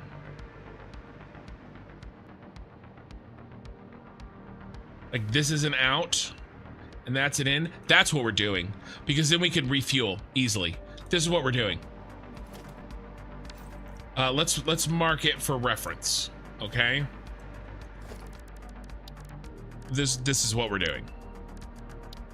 Yeah, it just like all kind of clicked in my mind and I could sort of see it work for a second.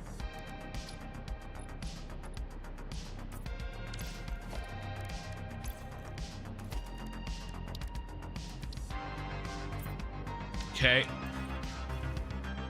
In. Boom. Bum bum bum. Bum bum bum. Ba-da-da-da-da-da. Out.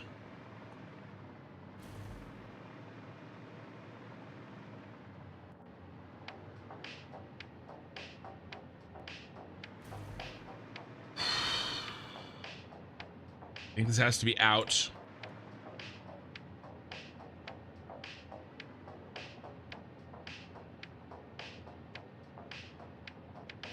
Or do we go in after refueling?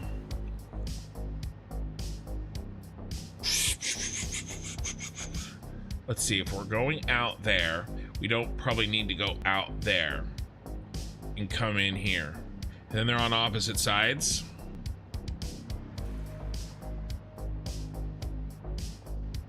Then we could have pass through. Yeah, okay.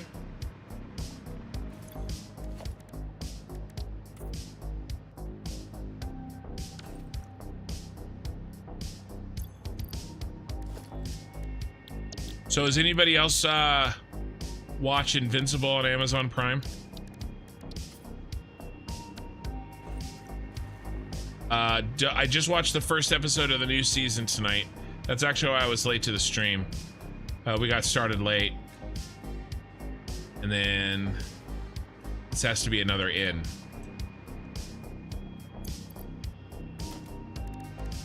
So I haven't watched all 3 of the new episodes yet. So no spoilers. We figured you consistently couldn't spell. I can't. It's actually like a real psychological problem that I have. I have this issue and I've fought with it my entire life.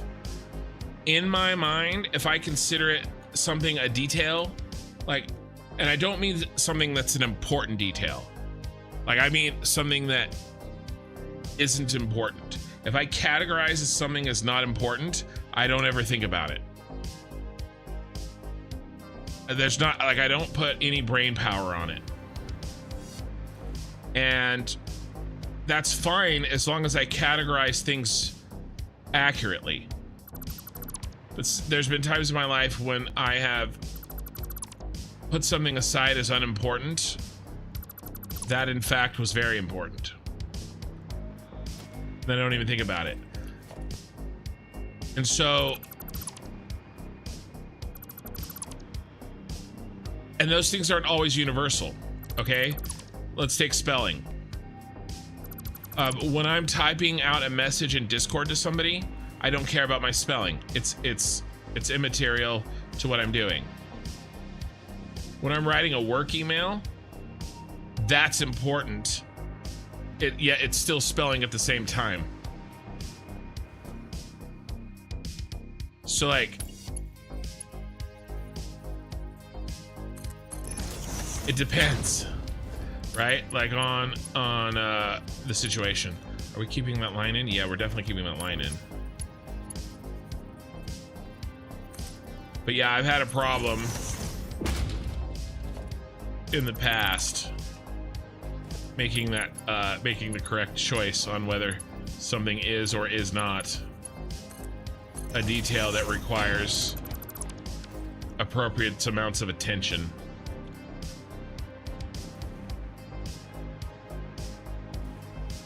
And spelling, when I'm throwing together plans that are complicated and my mind is thinking about something else, definitely on the unimportant side.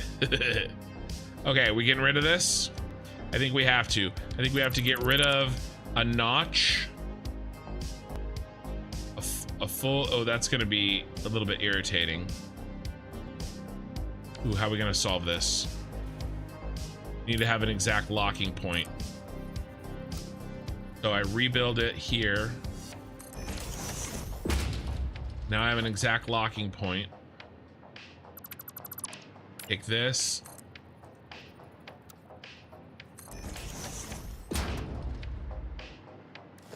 Bum, bum, bum, bum, bum, bum, bum, bum. We go like that.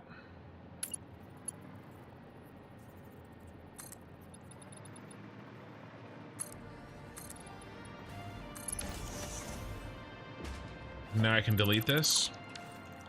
We like that. Let's do one full one. Ooh, we got the same problem here. Oh, I don't care about him though, because I can't see him.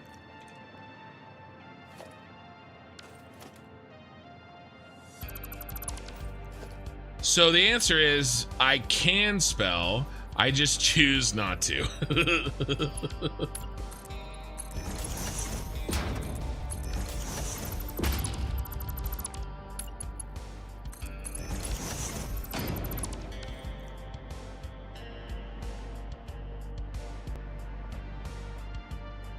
I missed that. The next season started. Thanks for that up. We'll watch tonight. Yeah. So I just watched the first episode. Have you read the comics, Ron? Do you know what's coming? There's I read the comics. So I was saying don't spoil me. I know what's gonna happen. I just don't know when it's gonna happen or exactly how it's gonna happen. I bought the anthology. Well, actually, they were given to me as a gift. And they are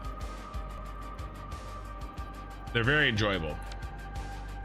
You, sir, are a pain in my ass. And the places that series goes in the future is absolutely amazing. And I'm very much looking forward to, you know, seeing what they've done. And there are definite improvements. They've made improvements from the original comic to the show, because the guy who wrote the comic is writing the show, right? And it's the same guy that did The Walking Dead, which is funny because in season 2 there's some multi-dimension shenanigans, which, by the way, they make fun of Marvel about constantly, which is hilarious. Because that multi-dimensional stuff was in the original comic, which far predates Disney Marvel's obsession with multi-dimensional stuff lately. So they can make fun of it because they were doing it first. But I mean, to be fair, all comic books did it much earlier. Ooh, you're off a little bit, bro. Protein.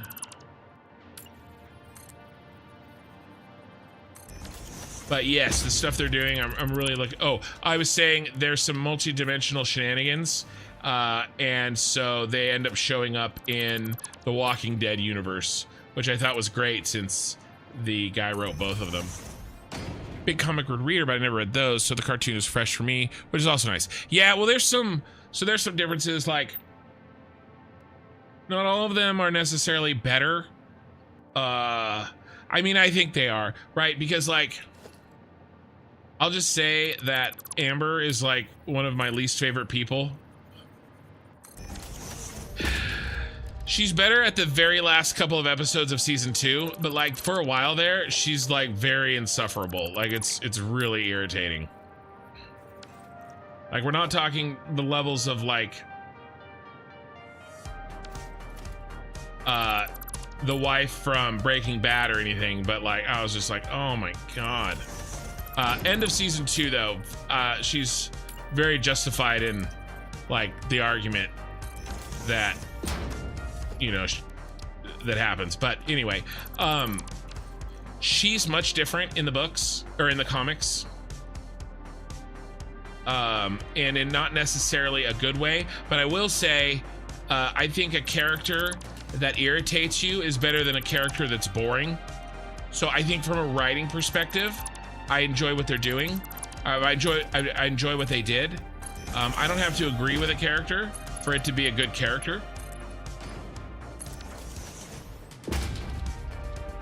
You know what I mean? So I think that's really cool. And then the mom is much more fleshed out and a much better character in the TV show than she is in the comic book. She's almost pretty much entirely an afterthought in the comic books. I think part of that is the fact that, you know, she has a very, very good voice actor, right? But I mean, the writing is good. They've definitely took the parts that worked and kept them, and then made actual improvements to it. Which is a dangerous thing to do these days. You know, adapting source material and thinking that you know, you are smarter than the person that originally wrote it. But in Invincible's case, he is the person that actually wrote it. And so if he wants to make changes, I say it makes sense, especially since I agree that they're good ones. All right, I think that works. Okay, I gotta run to the restroom real quick. Let me put this on. The irony is I'm not a very good big comic book reader. The show made me want to keep find out what happened in the story. So that I got the comic book to read that one, but I don't usually read comics at all. So it's like the opposite. I'll be right back. Don't worry, I will leave you each with a friend. Twitch, here's your friend. And YouTube, here's your friend.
And we're back.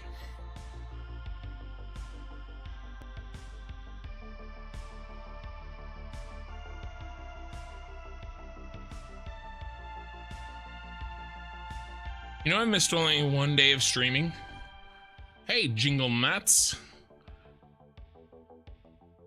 On Twitch. I only missed like one day of streaming in like 3 weeks. It's actually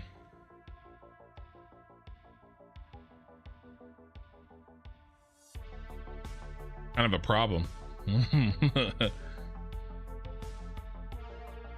Here, let me see.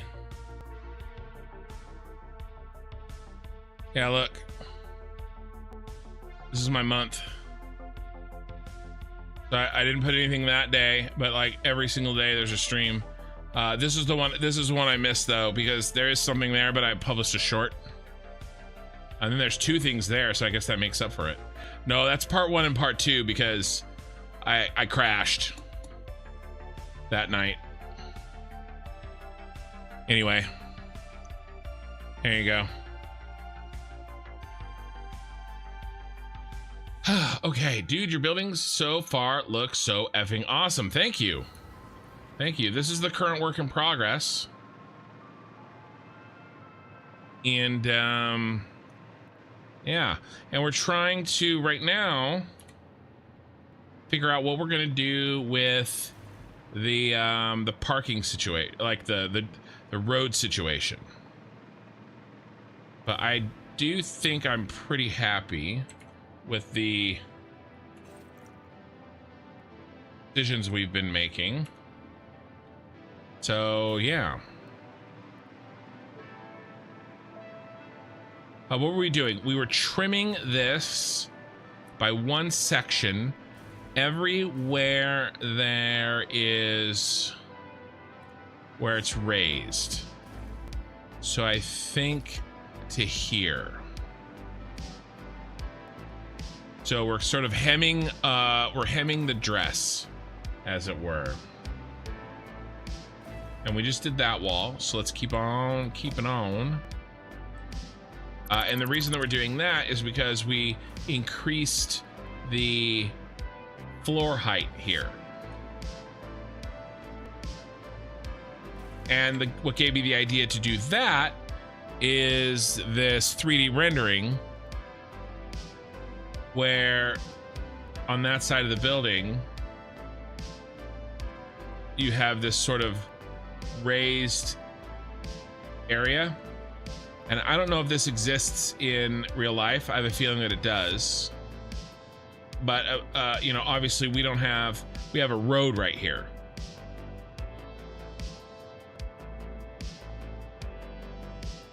But I like this idea of a sort of multi-level out here. And the reason that we can kind of get away with that is because we're on the city's edge. And so we can kind of get away with that without having... Lori, I know expert, but is your buffer size a multiple of your bit rate? My bit rate is 4,800.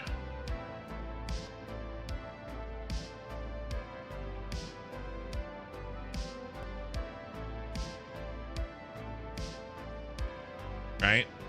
Yeah, my bit rate's 4,800. So you're asking if it's a multiple. I'm up to 2048. Well, it started at 512. Well, it started at 1024. Okay, so all I did was double it. So by definition, it is a multiple of what the default rate was.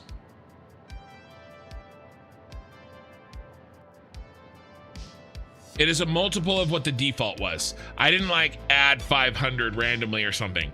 I doubled it. I doubled the default. So in real life, there is an escalator. I just looked it up on Street View. Ooh, let's do that.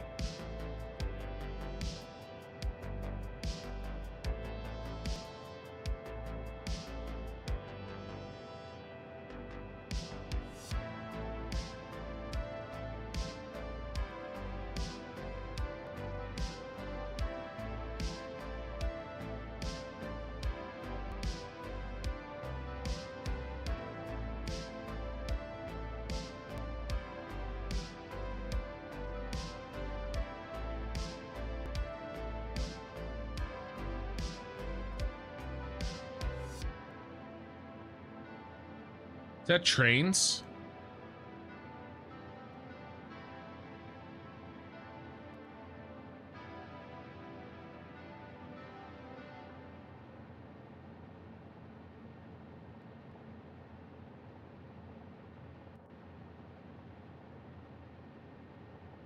Swear the technology that we have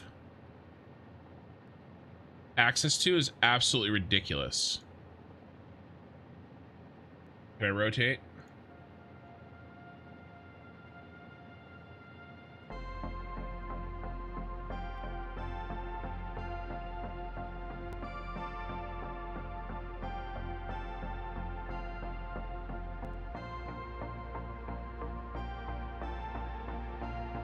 It's my controls to rotate.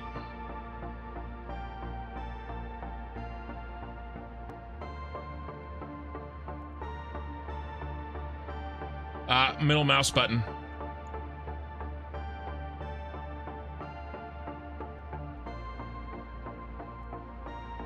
Yeah, it's a train station.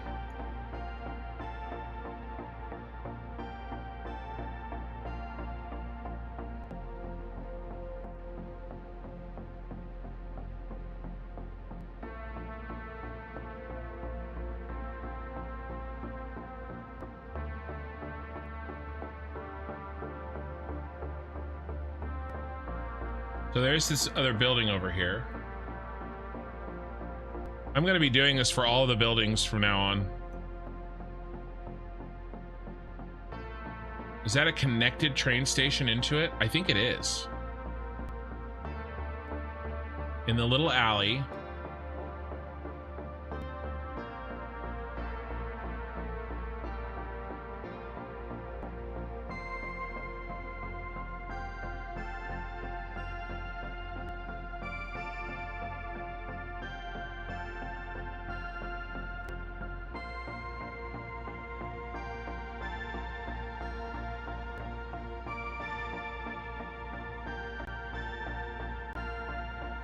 Yeah, I see it right here.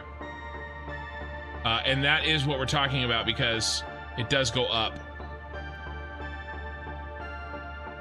And if you look at this, we are looking at it like this. That train station's over there.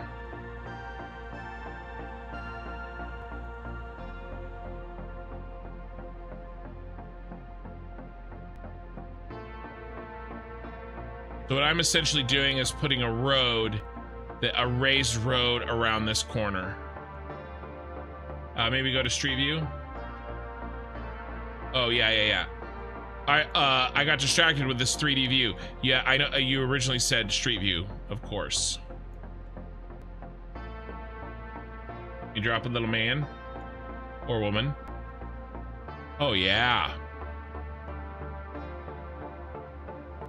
This building is really, I mean, look at that. That is what our building looks like. It's this side.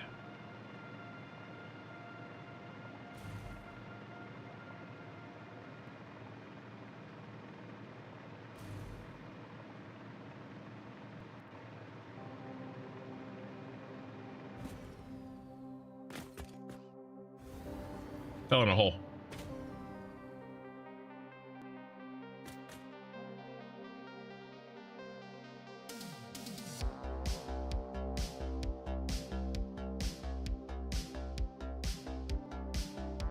I will say, and I knew this, I made a decision.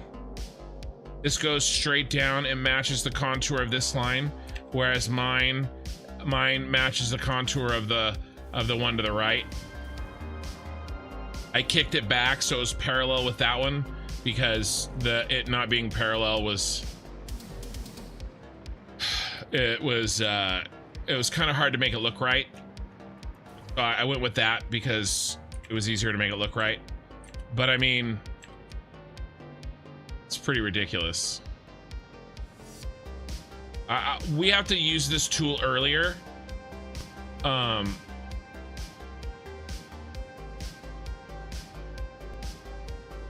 the next buildings.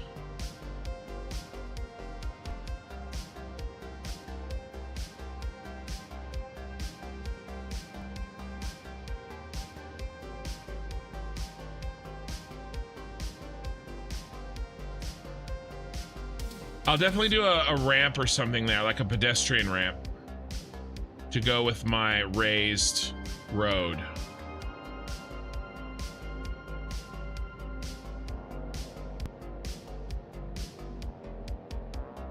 Yeah. Looks awesome. WTF. Yeah, we'll do a I'll probably disconnect the road from the ground, and then we'll maybe do like something that looks like an escalator. We'll probably do exactly this.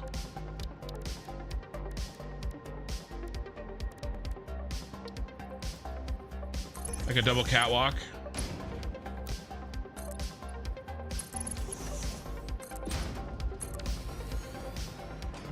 You know, I may move it, but that's basically what I was thinking.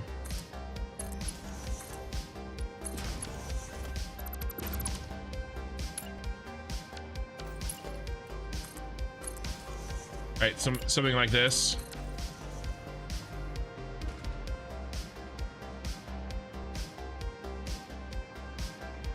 In reality, there seems to be a shopping alley. Well, yeah, I don't know what I'm gonna do under here. I'm not gonna waste it. I don't know what I'm gonna do under here. Yeah, like, there's some places that I want to go in my life, you know, before I'm too old to be able to appreciate them. That the UK is one of them. I want to go to London. I always have. I like the idea of the history. I like the idea that I don't know, there's something about it that I've always loved. I love like the World War II England side, you know, the England side of the World War II history. Like I've always really enjoyed that.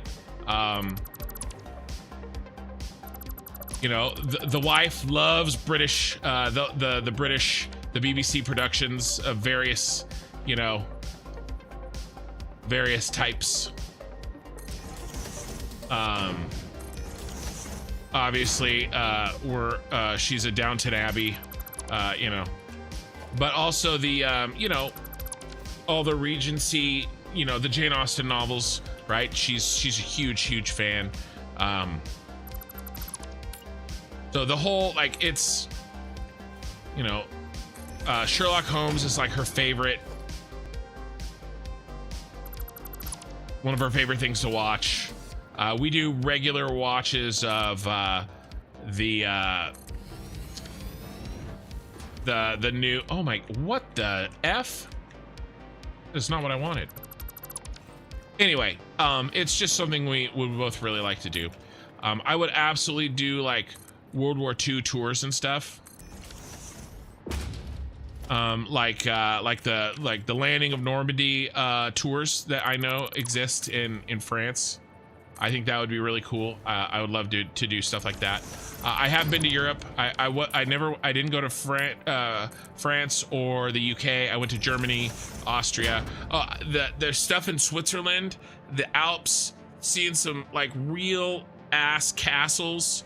That one town in Switzerland that's right underneath a waterfall.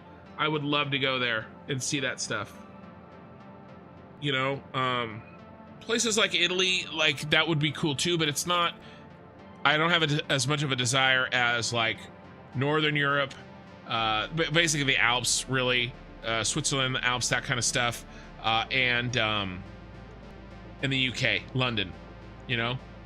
Oh, and my wife is like an actual Harry Potter head, like big time, right? She would freak out because I know there's like, you know, platform 9 3/4, like the whole thing, right? She would absolutely love that. Like that's definitely a goal. We wanted to go see Alaska when we did that last summer, so that's kind of crossed off the list. I need to go. I want to go back to Hawaii. We went there on our honeymoon. I was gifted a timeshare for 2 weeks, or for 1 week, on our honeymoon, but I stupidly did not get over to see Pearl Harbor. I wanted to, and it just, I guess I didn't take an active enough. I was too passive about, oh yeah, I'd like to, but I needed to just do it. So I want to I want to go see Pearl Harbor. I want to see the Arizona, you know,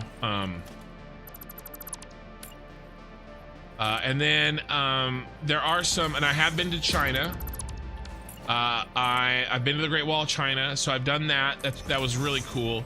I would love to see Japan. And those are really the big ones. Japan and you know, the UK. Scotland, Ireland, I think that would be cool. Less of a priority. You know, we only have so much money. And by the way, we don't have enough money for, it's not like we have the money to go to do that necessarily, but it's just something that I would like to do.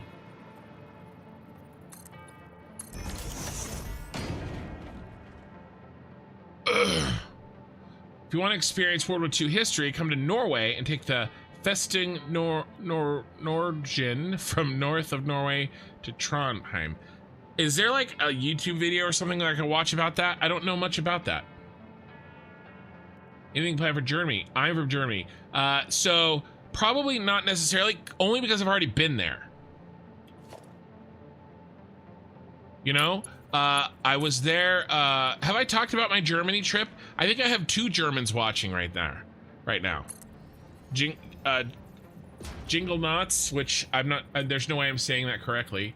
And then the McCraft, are you still around? I think the McCraft is still around.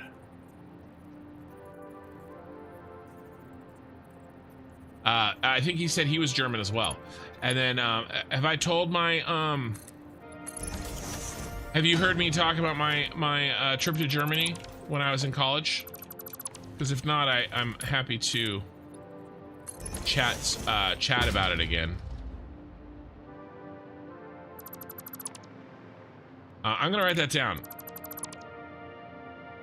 Festung. Festung.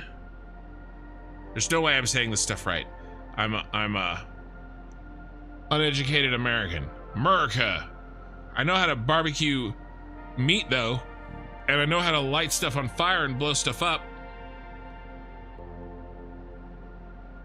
4th of July, America. I don't know how to say European words though. I'm writing this down. Festung. Origin to Anheim. I don't know. I like all those words. One of my favorite parts of Band of Brothers. I love near the end when they go to the Eagle's Nest and they're in you know, they're in the Alps. I love that stuff. That stuff is super, super interesting to me.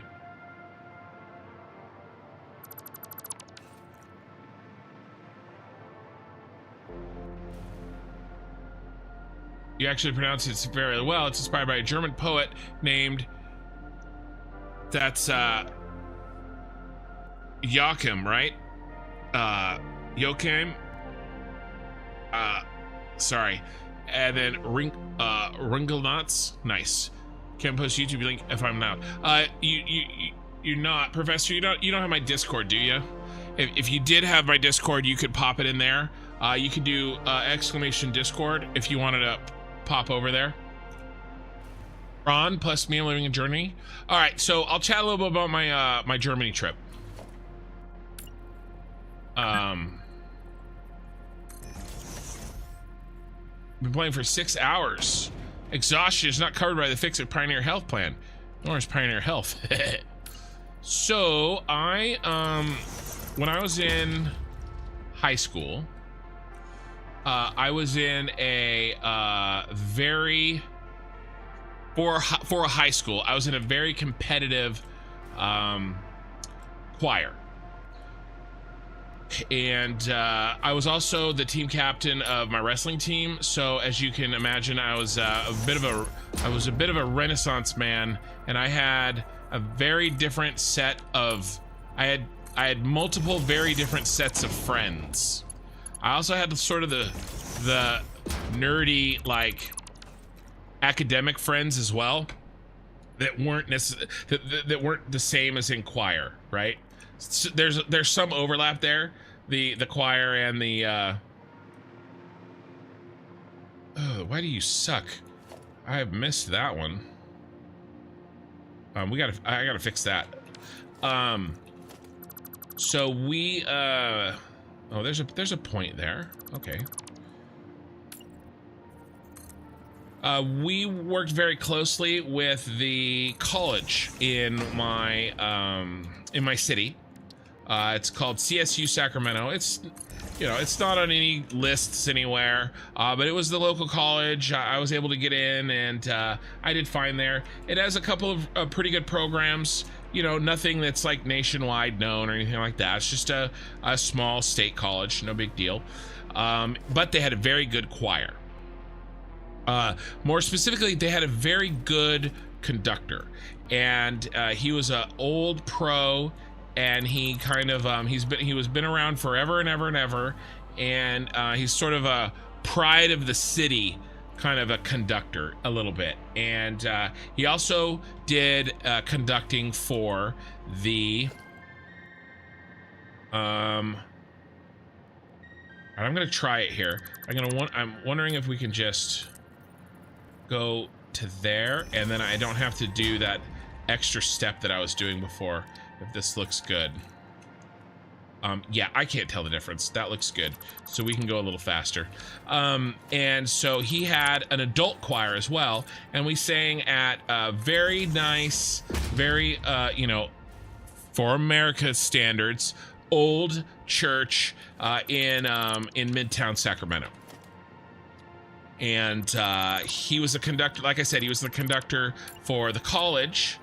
And so I went from the high school that worked with them, worked with that college, to the college, right? I went to that same college, and then I went to that choir. And so when I got there, like a year or two after I got there, they set up a tour to Europe that was with the adult choir, right? And the adult choir was very large. And as a college student, I had the option, and because he was the conductor for both, our programs were kind of very tied together.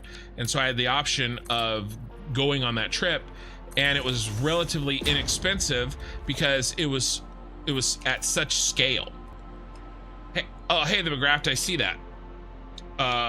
69 bits, giggity. I'm talking about my Germany trip. I just started. And I'm practicing my my ability to take a 5-minute story and turn it into 15 minutes. Let me know how I'm doing.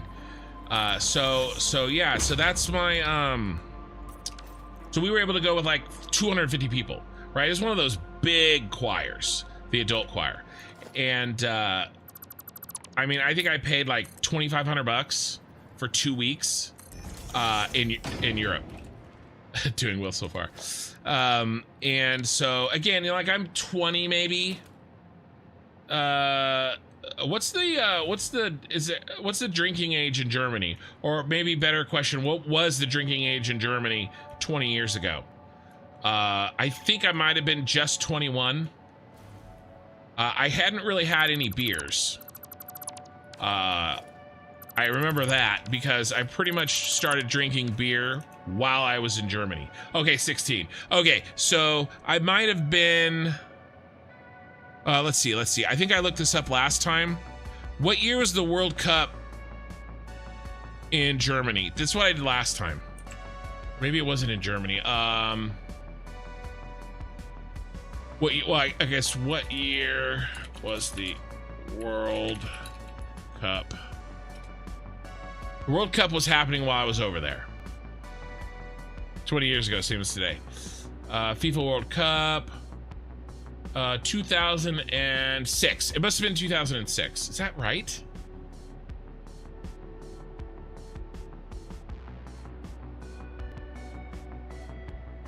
It wasn't 2002. I was graduating high school. I thought it was before 2006, though.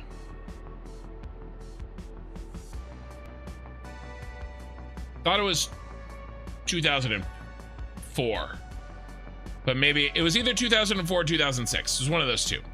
Anyway, so I was either 20 or 24 or 22. I was either 20 or 22. Anyway, so we went to Germany and we toured four cities. Munich. Where do I want to be? I want to be right here, I think. Munich, Vienna, Prague, and Budapest. And so and we sang in some of the nicest, I mean, the places we sang. I repeatedly had a problem, like, and by the way, we were doing like old school, like hardcore classical, like Handel, right? 2004 was when you were born. Oh, Jesus. Thanks for that. I really appreciate that. That makes me feel great. I was drinking my first beers in Germany when you were born. But yeah, it was a Handel, I think. Huge choir. It was like a 45-minute, it's like a 45-minute movement. I can't really remember. I think a lot of hallelujahs. I think it was the hallelujah. I can't remember. And if I guess, I'll sound stupid for getting it wrong, so I'm gonna stop guessing. But yeah, one of the places that we went to, I gotta look it up. Church in yeah. How do we spell this? Ottoboren. See, look at my spelling here. Ottoboren Abbey. We sang in Ottoboren Abbey, and it was absolutely ridiculous. Yep, I've been here. I can't even. Handel's Messiah, the Hallelujah Chorus. Handel's Hallelujah Chorus. I'm pretty sure that was it. It's like long as hell, right? It's like an hour or something. I don't know if we did the full thing. We did it for like an hour. Yeah, this stuff right here. This is unbelievable. Like, we have nice stuff that looks here. Like don't get me wrong, right? But I can still also appreciate the nice stuff that looks over there, right? Like, and this first picture here is really cool. The outside of it is kind of unassuming.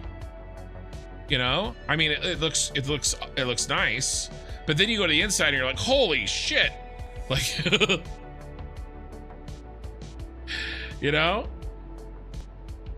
So yeah, I sang here, and then I'm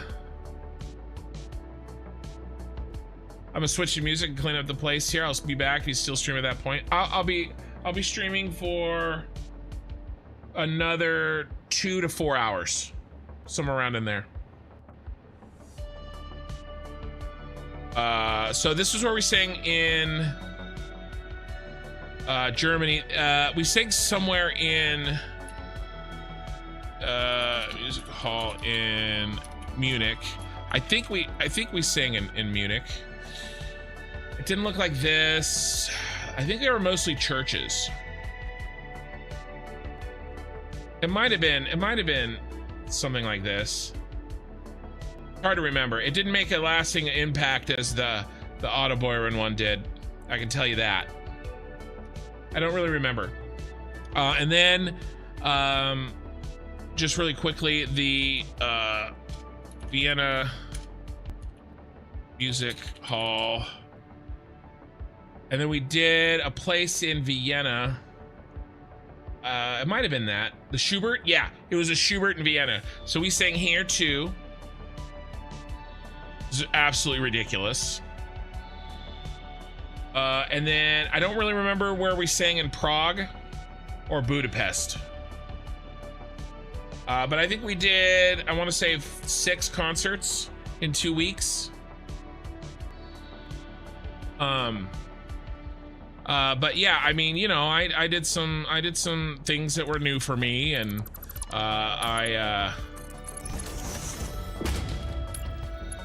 let's see, what do I want to do? I want to chop these off. And to this day, I mostly like to drink. Let me ask you this, you German folks. So I really like Oktoberfests, and I know that there are multiple types. I believe that the type that I like to drink are Marzens, which is, I think, a version of a lager. What type of beer is the one that I can get most easily? I'm not saying that it's the best Oktoberfest, but the one that I can find consistently is the Samuel Adams Oktoberfest. Okay, so it's a Marzen style lager. That's what I thought. So the Samuel Adams Oktoberfest is a medium body seasonal Marzen style lager. It's a craft beer from Massachusetts. So a Marzen style lager. What I would love is a good recommendation for a German beer that is a Marzen style lager. If I could find that as a go-to rather than Samuel Adams Oktoberfest, which is good. My wife basically buys like 3 cases of it in October, and I slowly drink it throughout the year. I don't drink very much beer at all, but what was I doing? I was trying to chop this right there. So anybody, if anybody else is, any of you crazy Germans have a good recommendation for a Marzen style lager, I would, I'd love to try a German one. Again, because I think that's what I drank while I was on that trip, and I really, I mean, and I don't drink American beer, and most most people that enjoy beer also don't drink American beers. It's kind of a long running joke. Nobody drinks it. I don't know how those businesses are still in. Well, actually, I do. I don't want to say something that might offend somebody that enjoys those beers, but you know, I would drink those beers if I wanted to get drunk, not if I wanted to enjoy beers. Okay, we've cleaned that up. I've managed to mostly keep working while I'm chatting, with only slight offsets. He goes, I was in Prague last year on my own. It's such a beautiful city. It was awesome to walk around the city and see the whole architecture. Yeah, so okay, so we're tabbing out again. Famous bridge in Prague. Is it the Charles Bridge? Yeah, it's this one. So we didn't sing here, but this bridge at the time, you would go over the bridge. I don't know if they're gonna. Oh, you know what I should do? What's it called? The Charles Bridge. You should go here. Back.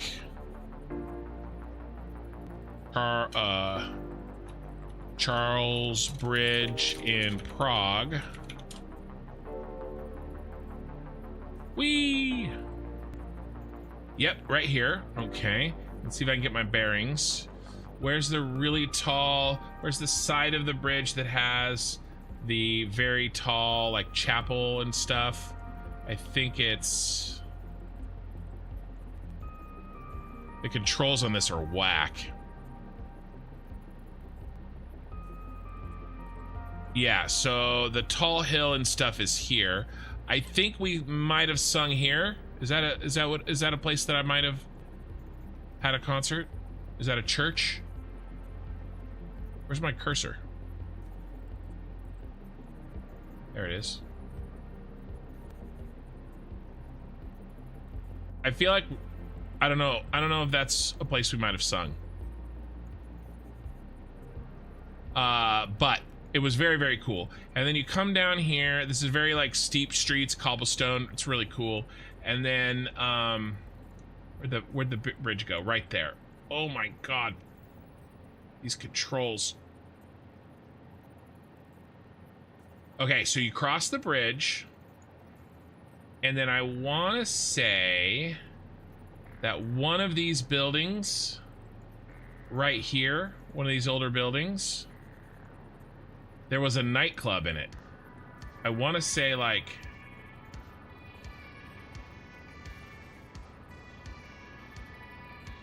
this one.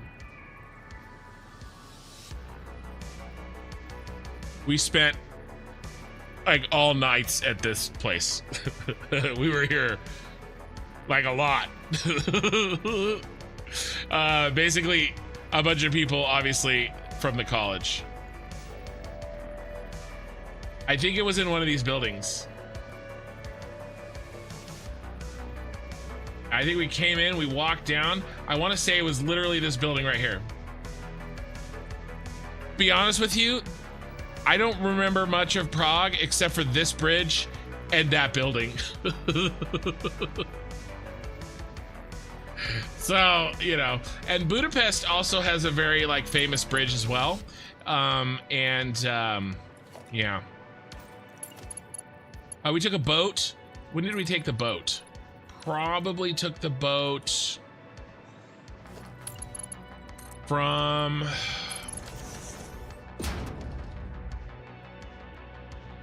Prague to Budapest. We probably took the boat from Prague to Budapest. Oh, we also toured a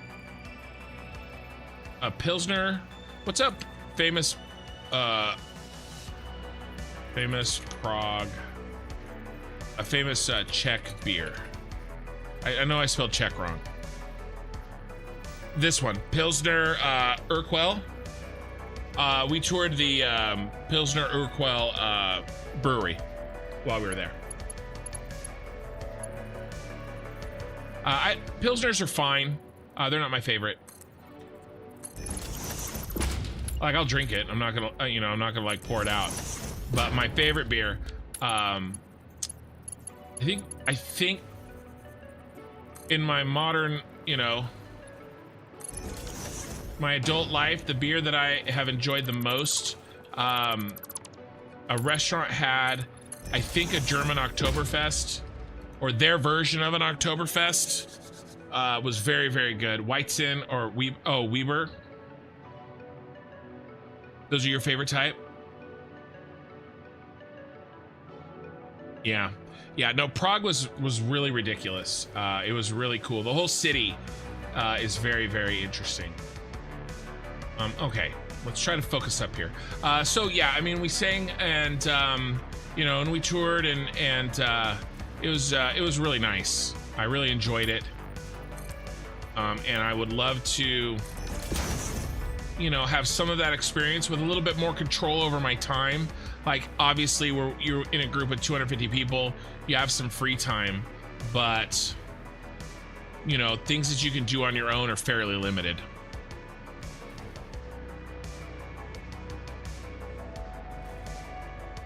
That's Weiss beer.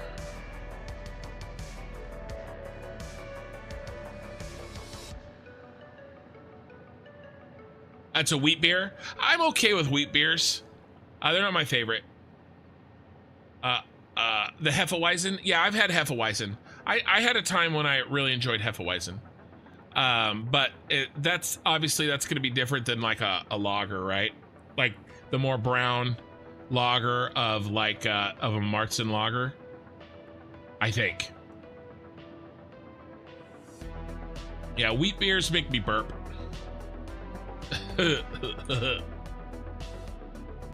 Like a Hefeweizen. I guess Hefeweizen makes me burp too much. Okay. Let's keep on keeping on. So that's most of the story. I really enjoyed my time there. Let's get rid of this one. I want to keep these in. Let's go back and look at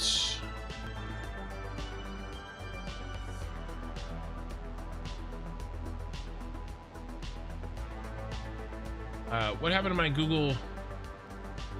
Did I mess up my Google Earth? I did. Go back to the shard. I want to take a look at because I might change the color up. I don't know, maybe we just stick with the silver that we've been using, because it's very white, and we could do a white, so I don't want to change all of them. No, I think we stay the silver. I could change this over to concrete and I could make it a bright white, but I think we're going with the metallic. Yeah, the Google Earth. Yeah, no, it was good. I'm gonna use it. I did happen to find somebody that did a 3D model of this thing that, you know, obviously would have more detail than Google Earth, but you can't beat a picture of the real thing, you know? I mean, it's ridiculous we have like this technology, you know? Okay, so we have to cut both of these off. Do that by placing a line there, cutting this, and putting this there, and then deleting it. And then I want to do the same thing here. So we're gonna do it again. Cut that there. Cut that there. The other one's in the way. Okay, that's okay. We can delete that. We can build that one. We can delete that. Put that there, and that there. All right, nice. And then we do those three. And I like the idea of like every other stud, like every other frame piece gets an extension down. starting with the second one in. So that would be 1, 2, 3, 4. Yeah, I think that works. I think that works. McCraft, back again. Welcome back. Welcome back. And then we do here.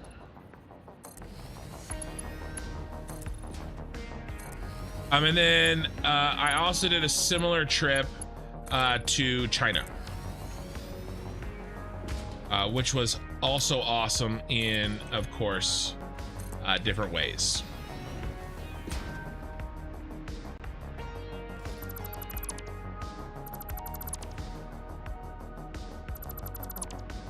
I guess we have to go into that. Oh, and then we ended up deleting this one so that we can drive through there. But I want to, we'll place them now so we can get a feel for it. And then what, 1, 2, 3.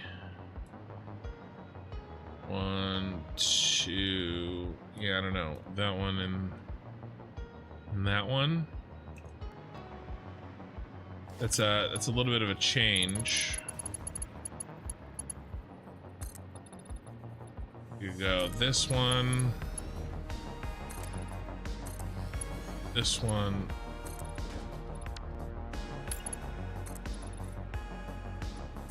that one.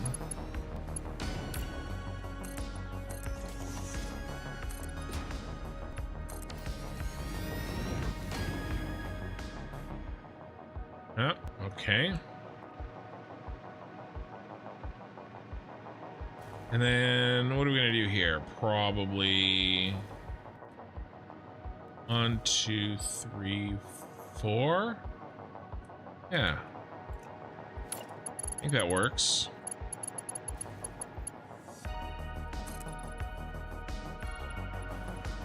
These are gonna go all the way to the ground.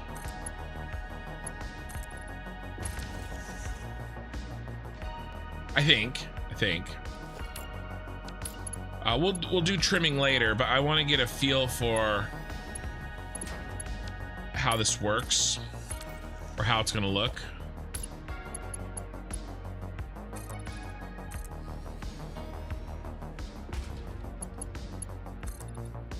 And also we'll have to probably remove.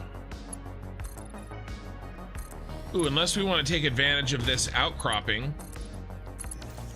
Ooh, we could make this the entrance to the garage instead of coming in straight, like square. I like that. Maybe. We'd have to be able to pull out and turn. No. This is an in only. So we'd have to be able to go in like this. So so truck comes up. Here, let's bring this street down.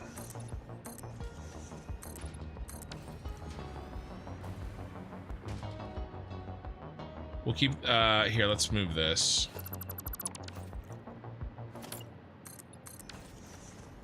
Something like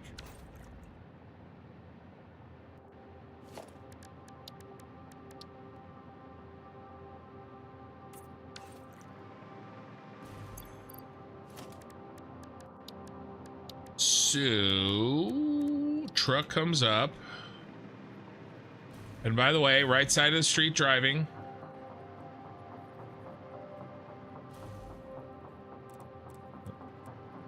We come in this way, and then come in that way, and then we got to be careful how they're gonna get up to this and how we're gonna get down inside, because the truck stations are going to be down, so I have to figure that out. But I kind of like that. Okay, the bigger problem is going to be, I mean, it shouldn't be a problem. He just turns in this way, right? And then this guy comes up and turns in that way. Yeah, I think that looks good. We need to figure out what we're doing with this.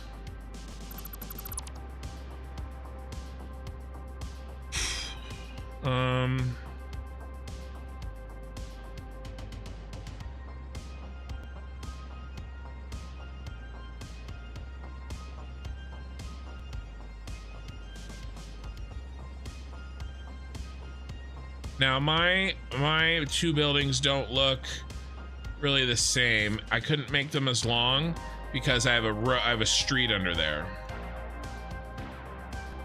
But I think maybe we just go down to the ground. Maybe we cut off the sidewalk. Or no, we were gonna do this floating thing.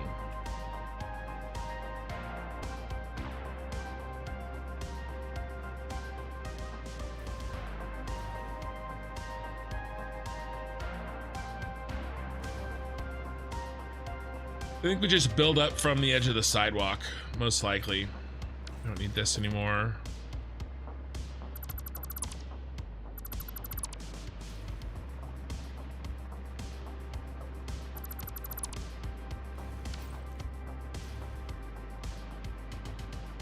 And there's still a lot of work to do on this to fill this out. Ugh, sometimes it's a little overwhelming to me.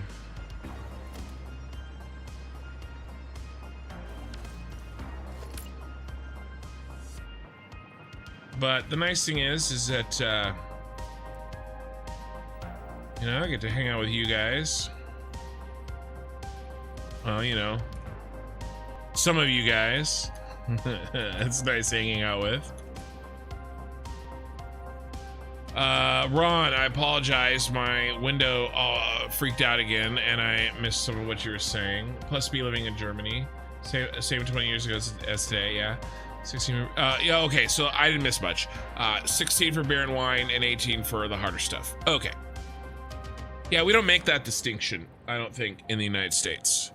It's either alcoholic or it's not. It'd be cool, but I get it. 20-year-olds are stupid, right? Jingle knots. Maybe it's just the American 20-year-olds, right? We'll go with that. Is that what we'll say? Let's see.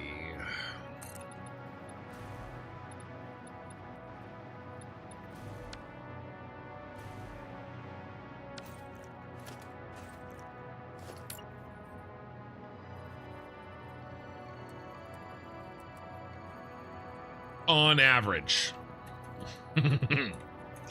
all present company excluded, of course. I think if that works.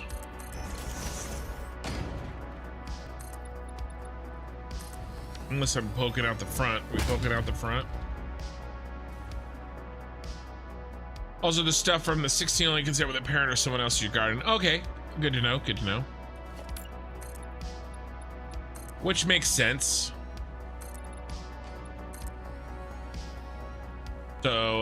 So 18, yeah, for pretty much everything else.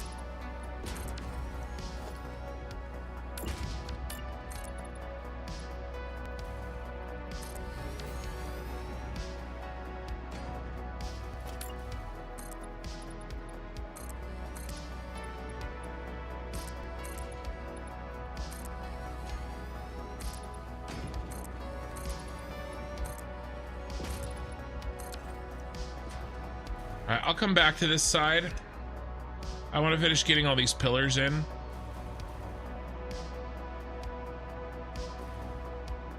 My kids are 20-ish. In German, it can be very stupid. I think it's universal. Universal. Young people are stupid.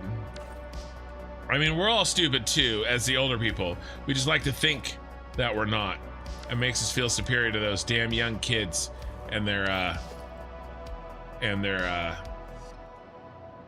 young kid language. I still don't know what cap means. No cap. Like, I've tried to get my daughter to explain it, and I know she's tried, but you know, I can only She can only do so much. She can only do so much. Should I get rid of that line there? Yeah, I think I want to ditch this. Yeah, I think I do. I think I'm ready. And then we'll close off this with a wall.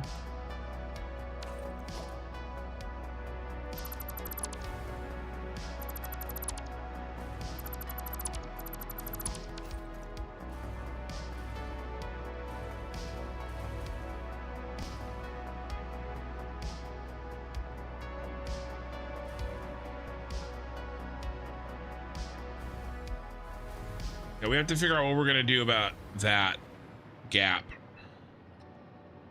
But I think at this point we can probably like straight up.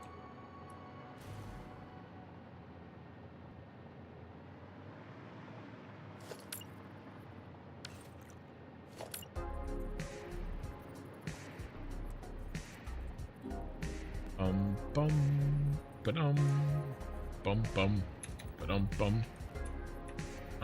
Yeah, we're a little short, aren't we? Oh. Oh, we're not short for long though.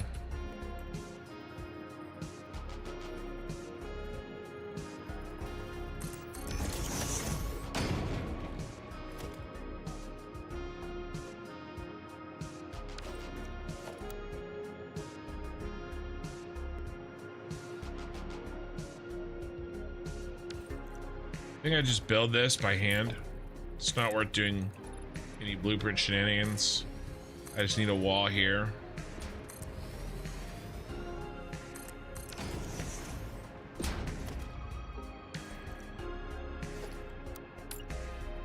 Oh, I should have. I gotta. That's a dumb way to do that.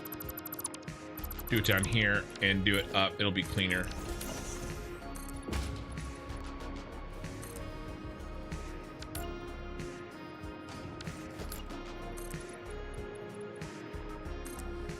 All right, so Germans, Europeans, Australians, whatever else. If you, whatever, whoever else. If you have, I've been asking. I always ask about like other countries and you know, stuff like that. If anybody has any sort of like questions about like the United States, or Californians. I am more than happy to answer. I will say, you can ask it, and I will choose not to answer if I feel so inclined. But I will probably not be talking about like direct politics, like you know what I mean, right? Like a lot of times, you know, it could be similar, like I said earlier, politics adjacent is fine, but like actual politics, like I you know, mostly just because we're here to hang out, and I wouldn't want it to upset anybody if they had a differing opinion than mine. But would you replace Germans with all Europeans? Yeah. Oh, wait. We need a better balance between driver's license and alcohol. US is too easy and too early to drive, and Germany is way too expensive. Then it is crazy that the US drinking age is so late. Well, so it depends. So there's a lot of restrictions on early drivers, a lot, and that doesn't always get talked about. There's a pretty long probationary period, and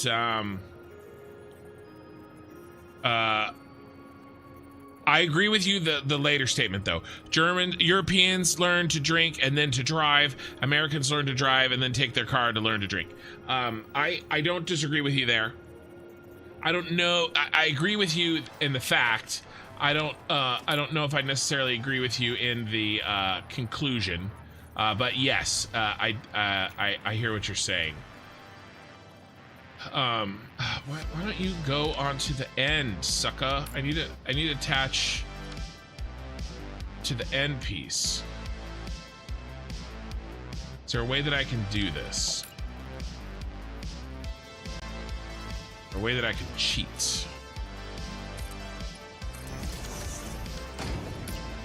without deleting that. Yes, gotcha. So there's a lot of restrictions to driving.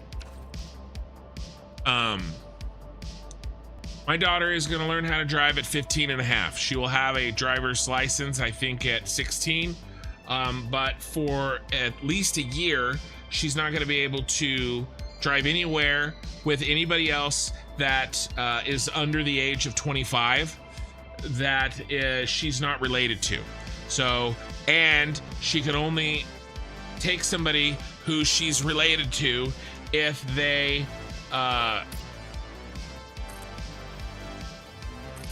if they're going to school. So basically she can take her sister to school and she can take herself home. She also can't drive after midnight unless she's going to work. I can't remember how long that is, but it's, you know. So the point is just because it says 16 doesn't mean, or 15 and a half, it doesn't mean that it's unrestricted. And every state is different. That's the other thing. Every state is different, and that's a big thing that any European who hasn't been in the United States has to remember. We're basically 50 countries in some ways, right? Let me give you another example. Alaska. So in Alaska, it is easier to get a pilot's license than it is to, you can get a pilot's license earlier than you can get a driver's license. And the reason is because, and boating too, there are so few roads in Alaska that, and to go from, and the towns are so far apart that they recognize that most younger drivers don't have the endurance to you know, to drive 3 hours to the next town. You know, like here, let's we've been looking at maps.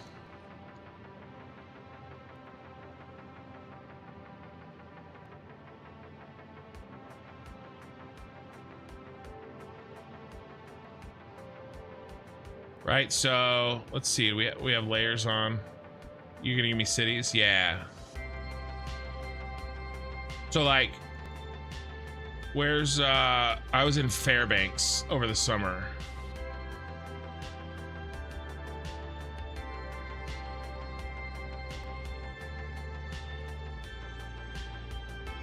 I was close. I was really close. All right, so Fairbanks. And then I went to Denali Park, so which is right here. Is there a measuring tool? There is.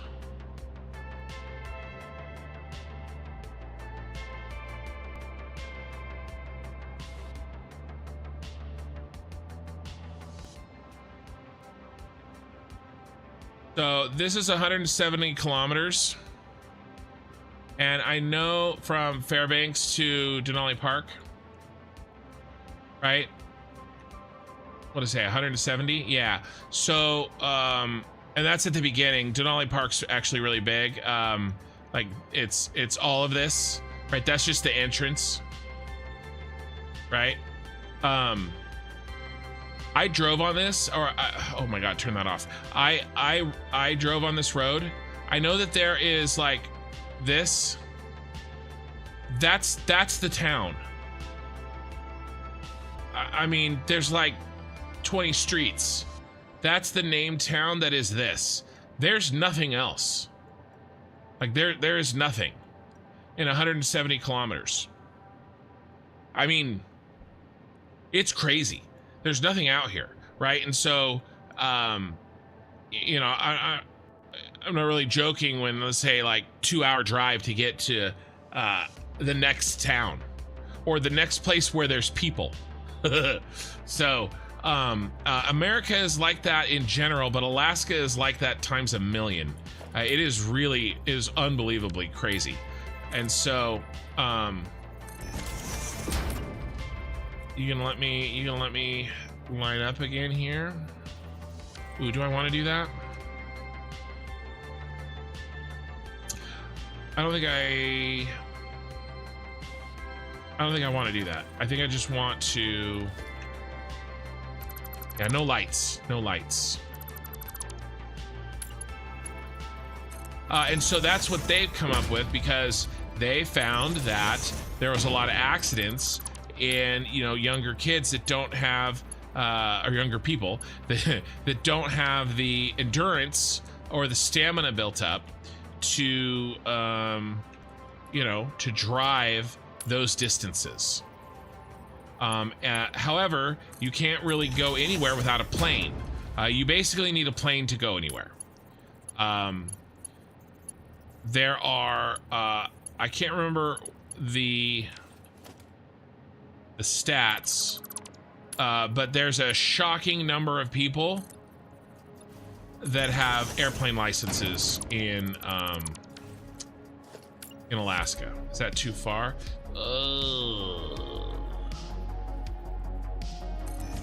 Bum, bum, bum, bum. Bum, bum, bum, bum. Bum. Eesh. Yeah, it's a little too far. My point with this was that every the point is every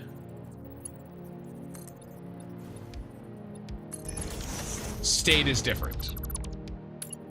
On the driver's license, on the drinking, that's a national thing, and so it's 21 everywhere, I think. Even sometimes I don't even know our crazy laws.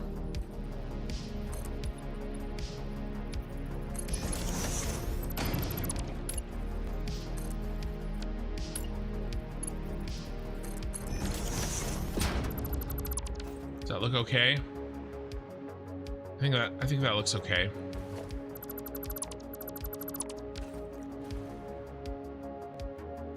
Got my learner's permit on my 15th birthday. 2 weeks later, my driver's license could drive unrestricted during the daylight and from school and work when dark. And on the 16th birthday, all restrictions were removed, but that was South Carolina and in 1984. Total cost was less than $20, and each of my kids' driver's license cost between $2,000 and $4,000 here. Wow. So you're saying that driver's licenses specifically are expensive. Interesting. For some reason, when you said that, I was thinking that you were talking about the act of driving. Like it was just expensive to drive for kids. But that makes a lot more sense. I don't know why I thought that.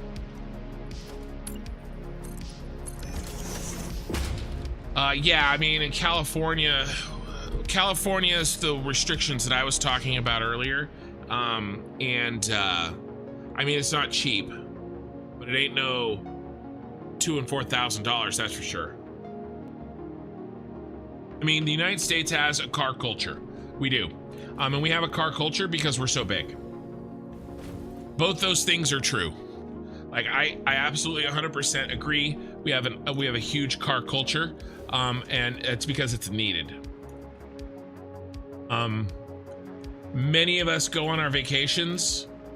Yeah, I think we're good there. I like this wall here. Many of us go on vacations, we just drive. Right? Because it takes 3 days to drive from where I live to you know, the capital of the United States. Right? So like 3 days of driving. And of course you know that, Ron. But that's one of the reasons, right? It's just that could be a reason that it's so different. What is going on? Yeah, there we go. I think that looks good. I think that turned out well.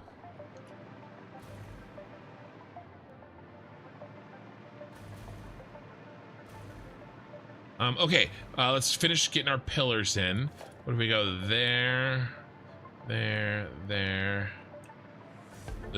1, 2, 3. We do one last one.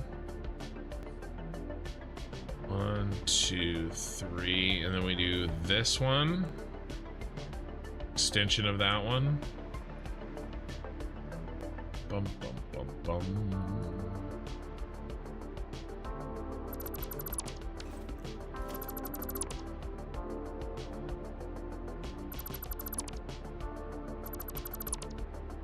You know, and some cities, I don't like that it's kind of on the corner.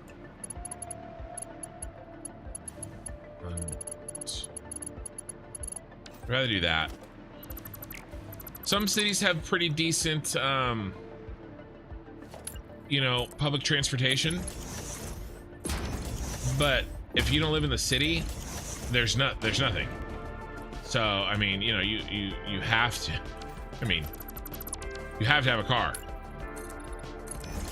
You know, and the majority of the United States population does not live in a city that has public transportation. So I think that's one reason why it may be easier and cheaper to get a driver's license in the United States. You know, everything's just so far away. When you have kids that it takes 45 minutes to get to their high school. And we have that in California, one of the most populous states in the country. You know, and I work with school districts, and there are school districts where it takes 45 minutes to drive every day to get to high school.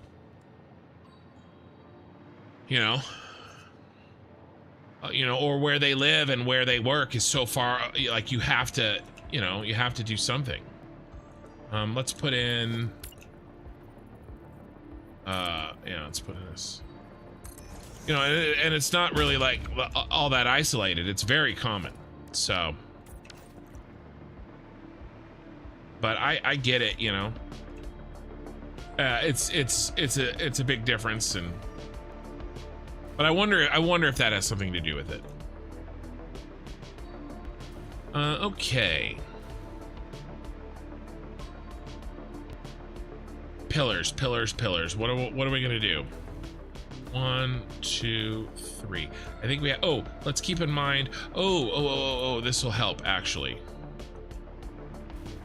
We do 1, 2, 3. Yes, let's keep in mind the entrance.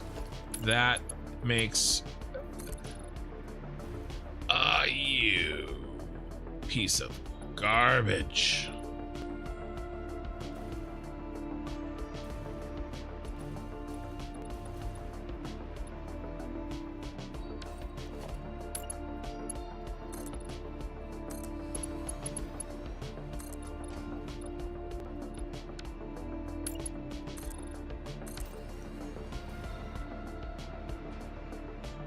Bum. We could do, how many spaces is this? Well, it's right on the money, right? Or, well, I guess not, huh? 1, 2, 3, 4, and then 1, 2, 3, 4. Then right there. Does that look like, oh, the angle's not right. It'd be really hard to get that one. Oh, I could do it. I just go like this. I just translate it.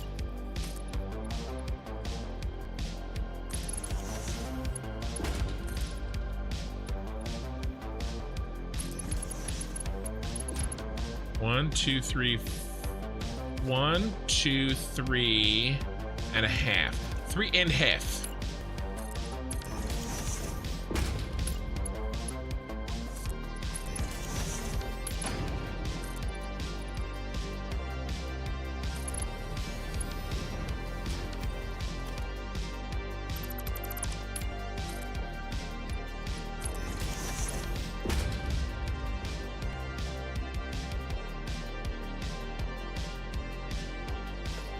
Okay, now I have to move this, like this. Ooh, one too many. One too many. Let's take it back.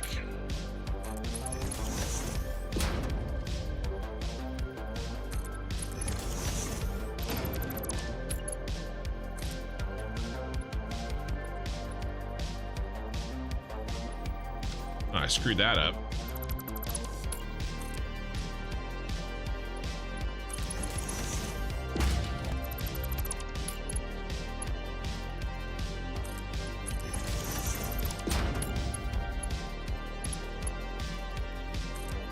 There we go.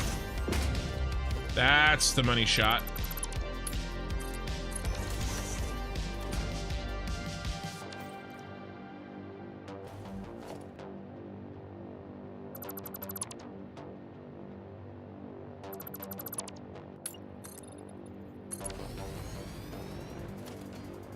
Okay.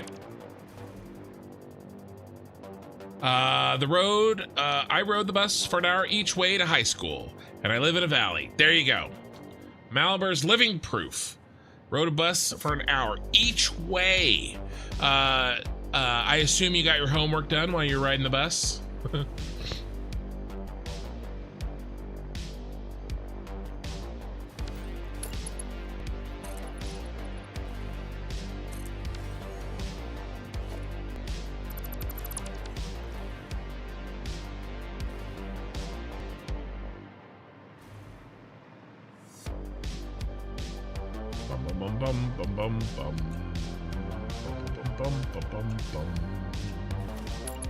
And then we go here and we call it good. All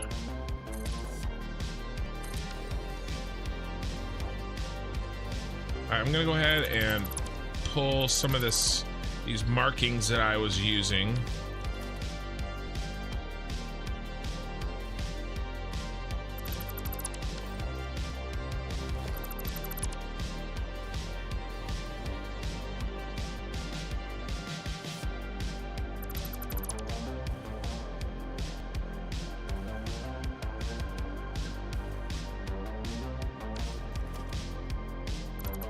Yeah, of course. Right. I moved. I've talked about this before, but I moved over the summer for my daughter. She was going into high school, and I'm gonna pour myself some water here. Give me a quick second. Oh, how's my time? Oh, my alarm's gonna go off in 10 minutes, and I gotta do my nightly personal task, but I don't have to. I can keep chatting while I do it, but we got 10 minutes. But yeah, I wanted her to go to, and she wanted to go to as well, my old high school, and we didn't live in the district or the attendance area, and so we had to move. It just so happened that, I mean, it's a suburb, right? It's very suburbia. You know, it's a nice suburb for sure. It's kind of the one of the areas in around the city of Sacramento that is kind of joked about being, you know, the rich neighborhood. I don't, not like super rich, right? It's not like, you know, Eddie Murphy or somebody lives here, but relatively speaking. And we gotta chop this one here.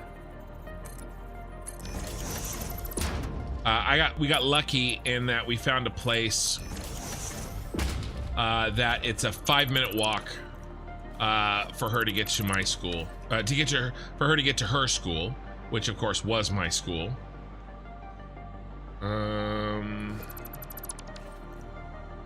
Okay, we had to double that up.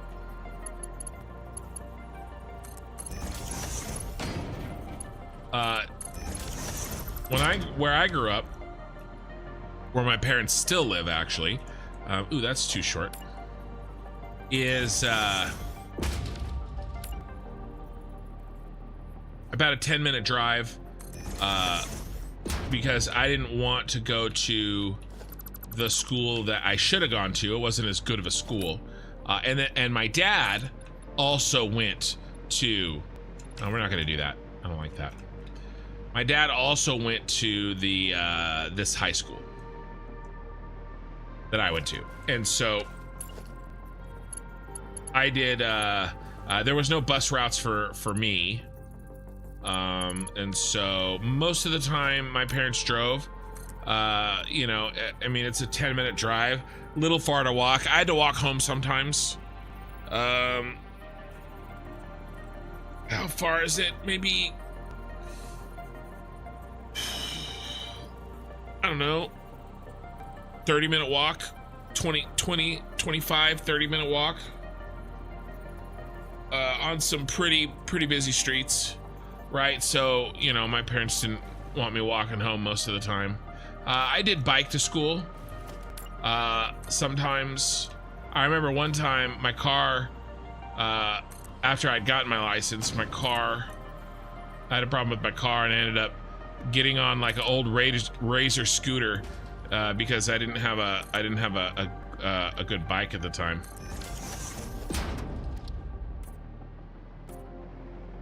Let's see if this works. Give us a little bit of a border. Ooh,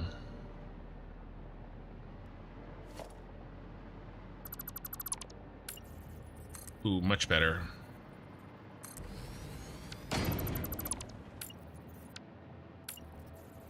Basically, it was important and helpful for the family for me to get my driver's license as soon as possible. Having said that, I was the oldest, and my siblings, they did not get theirs nearly as quickly as I got mine, so. Probably because I already had mine, and then I drove everybody to school, you know?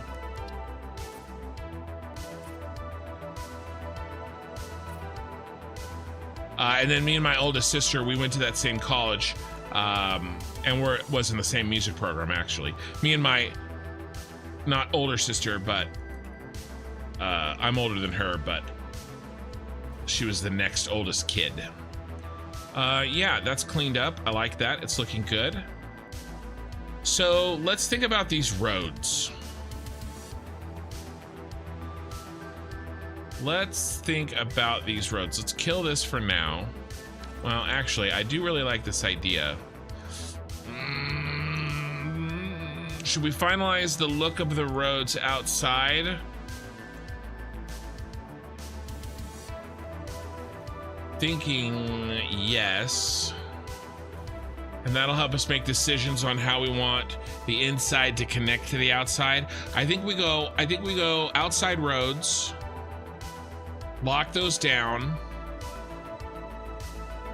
and then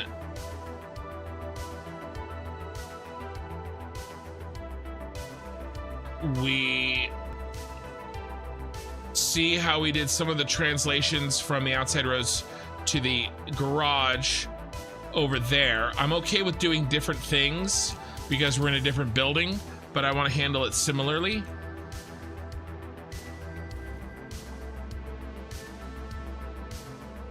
Let's get these roads in. I think that'll look really nice. Let's try to get something substantial done tonight.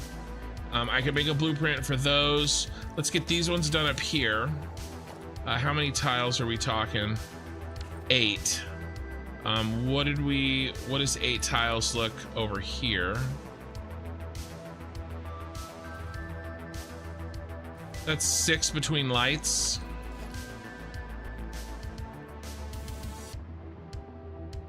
That's 8 between lights. All right, so I'm fine with no street lights until we get to the top. So this is our first street light, just like the last one was our last street light. That means that we need to cut down like this. And really, I need to probably delete all this that I put in.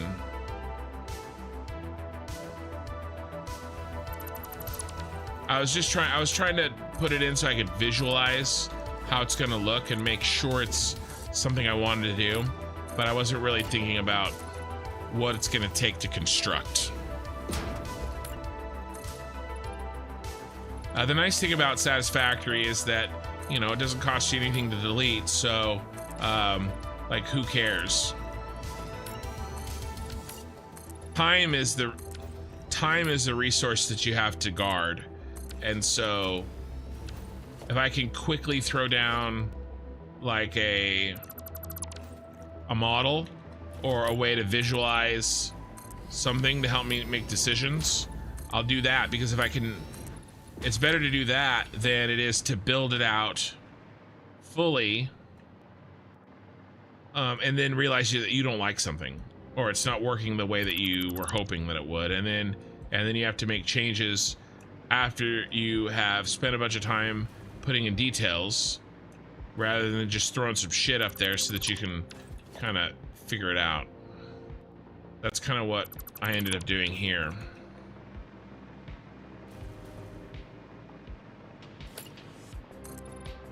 I'm not sure how we're gonna handle this turn, but we're gonna have to make some decisions on that, because this is not gonna be the last corner that we got to do. And I don't want to do anything like we did over there, where we kind of have a rounded edge, almost like a roundabout. It isn't really, because it's not circular. It's more like a square with round corners, but you know, it's kind of a roundabout. It's a roundabout in a roundabout way.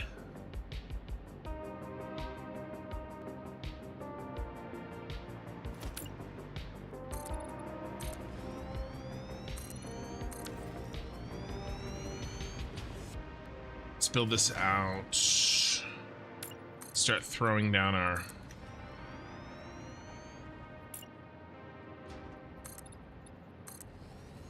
roads, and then I'll probably have to design these.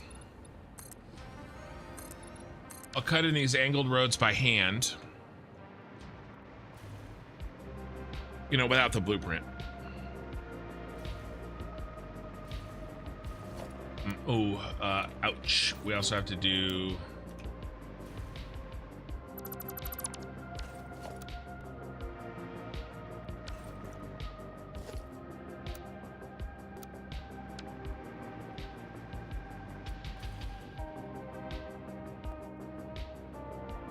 wrong. Oh, there's the alarm. All right, I just need a minute. And that's fine. I don't want to start this next project until I get this thing out of my head. This little task done, then I don't have to worry about it. But I can still read chat if anybody has any questions about the build or whatever. Nev FTW, speaking of time, would it be more time efficient to have blueprint slabs so you can build and delete them faster? I do have blueprint slabs. I do, but and actually, because I have to come up, well, I have to decide what I'm gonna do. That's gonna be the street level, or am I off one? Yeah, I'm off one. So I need to come up. Let's see if I have a blueprint slab for. I have a bunch of them. Yeah, 1 meter. Yeah, I would.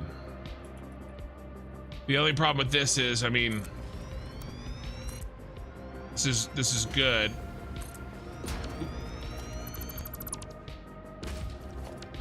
But it still doesn't fix the. There's still some that I have to do by hand, which is better than it was. So I'll take it. Oh, you piece of crap. And I realized that I was distracted from my task.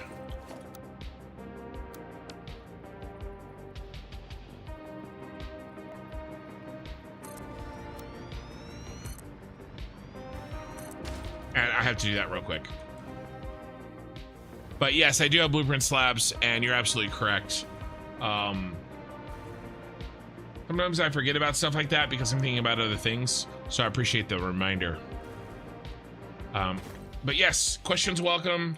Anything, whatever you want to talk about.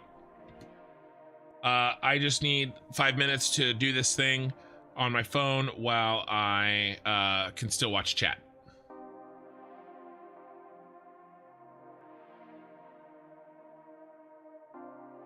Little reminder, I am going back to Factorio tomorrow night.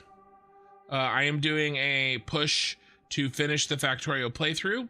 And then once the Factorio playthrough is complete, I will be doing a push to finish the Satisfactory playthrough. I am not doing the sort of we'll get there slow and steady kind of approach of a long ass let's play. I'm gonna push hard.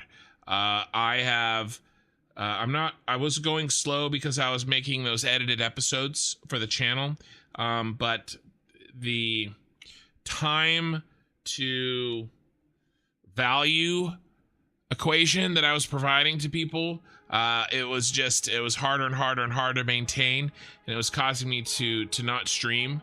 I think I need to stream. I want to focus on streaming and focus less on edited videos. It is harder for the people that don't have this long time or want to try to enjoy an 8-hour VOD. So I get that,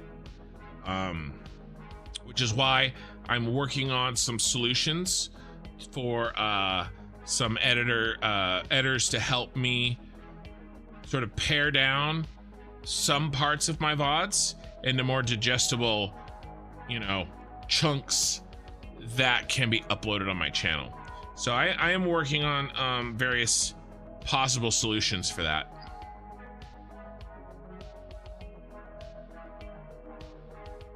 But what that's done is it's allowed me to stream basically every night. Because I don't have to worry about getting too far ahead of the edited episodes, nor do I have to record them for editing later.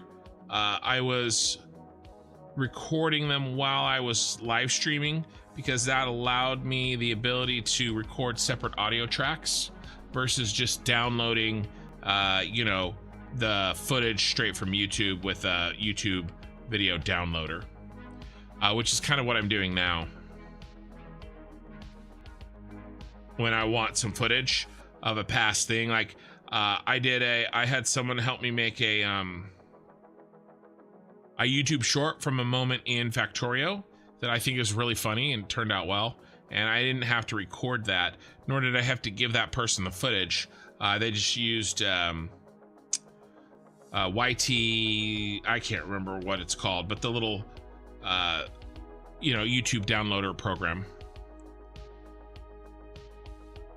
So I think that is probably the direction I'm going to go with the channel.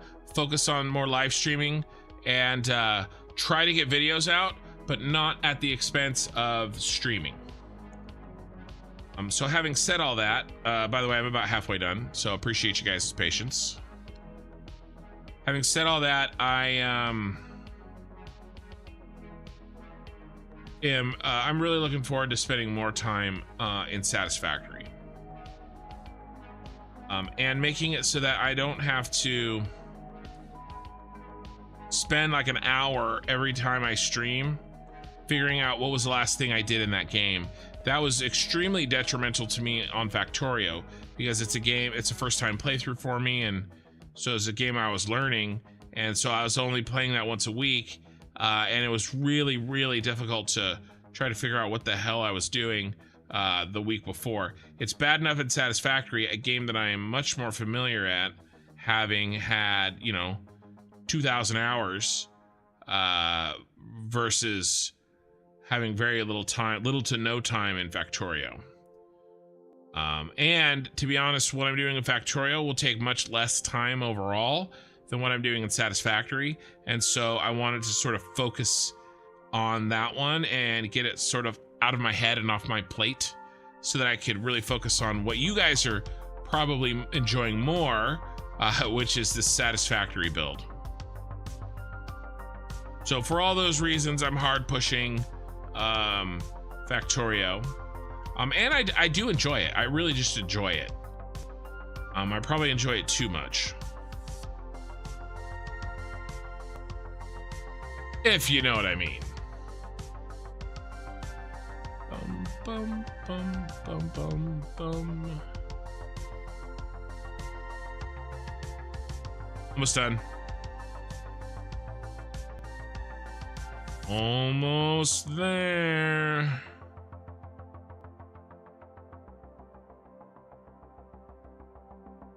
Okay, we're done. All right, so I want to get these roads done tonight for sure, and maybe some of the entrances, or at least a partial on the entrances. Ooh, sorry. Did you guys hear that? I bumped the mic. Apologize. I had to bed down and get my blankie. Cold in here. Maybe because I have the window wide open, because it was hot in here earlier. Okay. So the biggest issue with this road is going to be figuring out how we're going to do the ramp. First step is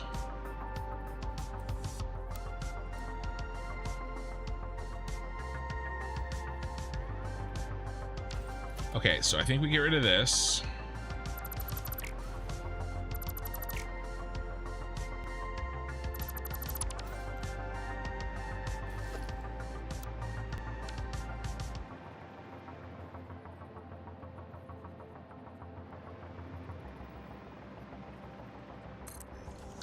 Right, and then this guy.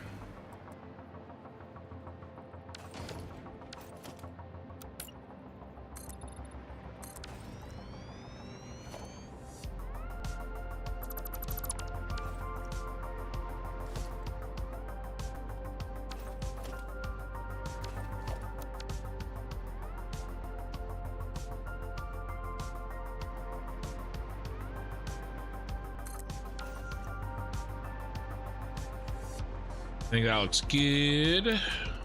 Yeah, let's go ahead and just get rid of all this.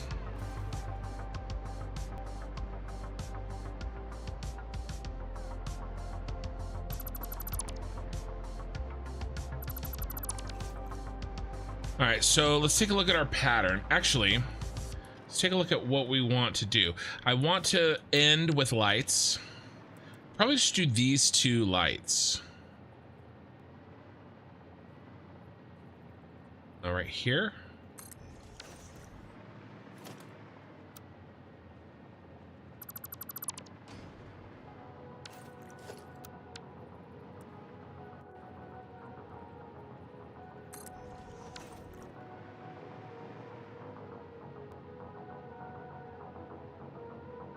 Nice bright corner. How many tiles is this? 10. It's pretty wide for us, but 5 would be too short, I think.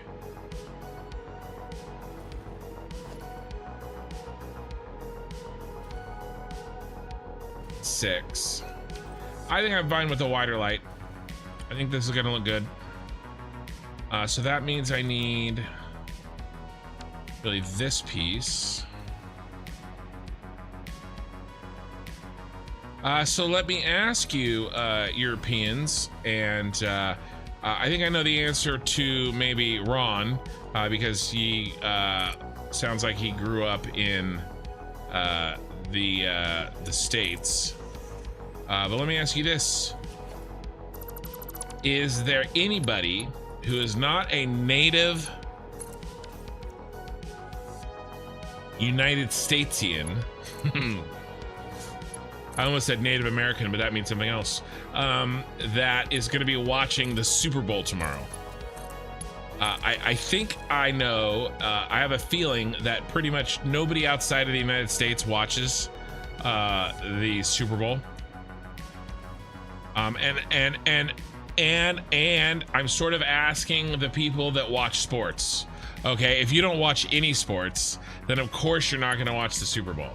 But like, you know, if you're a sports watcher, is it like, you know, frowned upon is probably not the best word. Ooh, those are actually 2 back. Oh, do I like that better? The actual corner was here.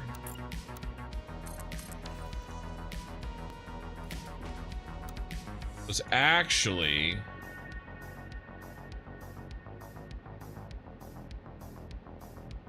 I think I like that better.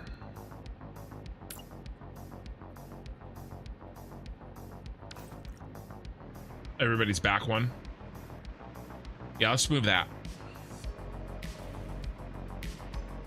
So anyway, I'm interested if anybody's watching it, and if so, is it like a thing, or is it just like completely ignored, and it's just something that you crazy Americans do?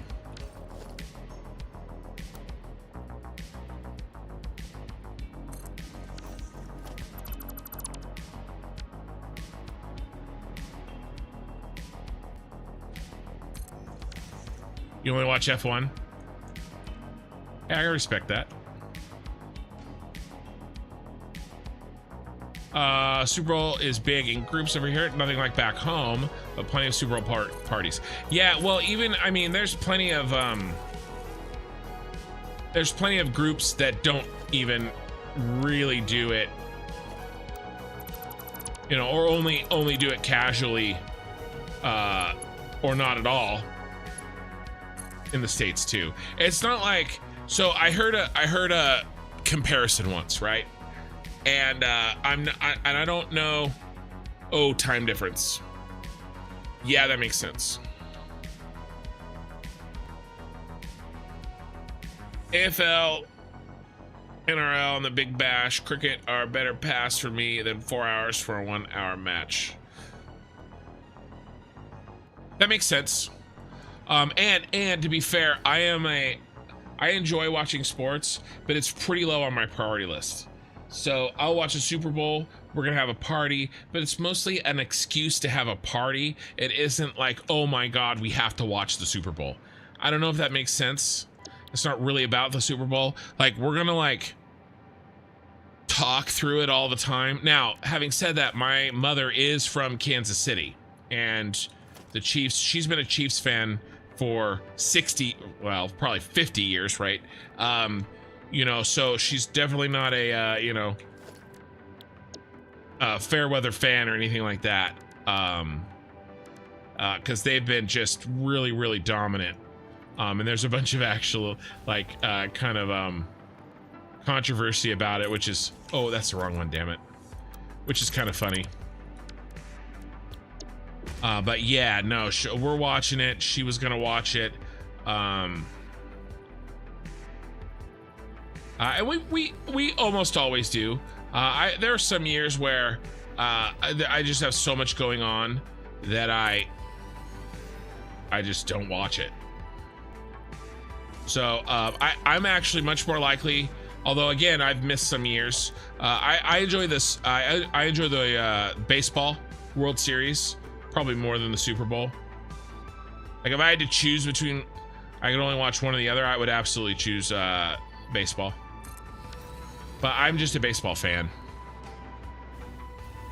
Pace. All right, better pace for me. Yeah, football, American football is slow. It is. That's why the commentators is such a big deal, because they have to bridge the gap. Like, it is, for sure. Baseball is slower, but I enjoy it.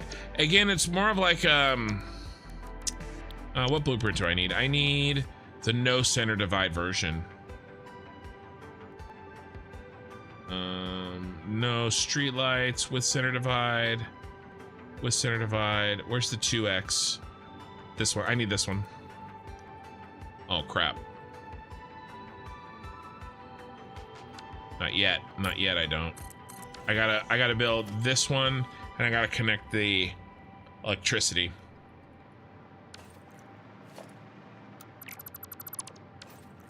Oh, I was gonna say, so I've heard this said, and I don't know if anybody from New Zealand is listening in, but that in the United States there are baseball fans, and there are football fans, and there are basketball fans, right? And then golf and everything else, right? In New Zealand, and there are people that aren't sports fans. But in New Zealand, everybody is a rugby fan.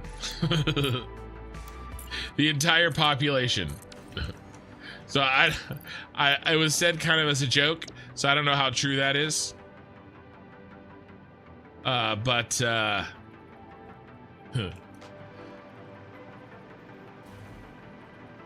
It's definitely not that way here with American football. Not at all. You know, there are a lot of people that watch the Super Bowl and nothing else, for sure. But what else do I need? I need again, this is the one I need. Yeah, now I need it. Now that we connect, we got to connect those wires before we put this in. But yeah, you know, my wife already made the chili. It's actually in the fridge. I think next day chili is better anyway. And she was making it when I was sleeping today because I streamed Factorio for way too long last night. So it's ready to go. It just has to be heated up tomorrow, and then we'll smoke some hot dogs, hamburgers, eat it with the chili. I'm gonna have the leftover pastrami, you know. And if anybody wants to see pictures of my meat, I've already showed people earlier in the channel, you know, so, or earlier in the stream. Oh god, I love my roads. So, you know, all you got to do is ask, you know. Happy to you know, I don't know, we got to come up with a name.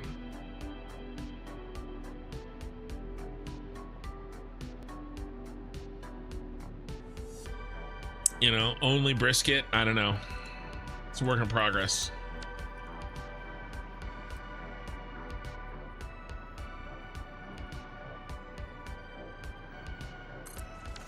Oh yeah, we got to delete this stuff.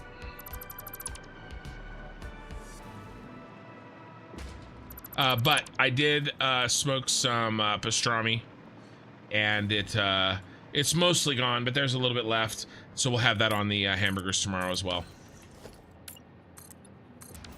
All right, let's see if we can figure out what I want to do with this corner. Corner.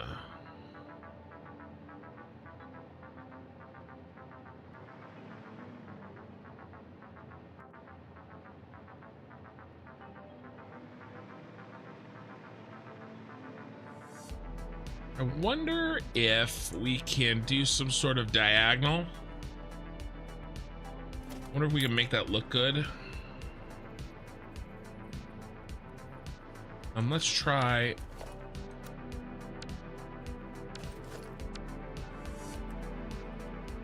Problem with diagonal.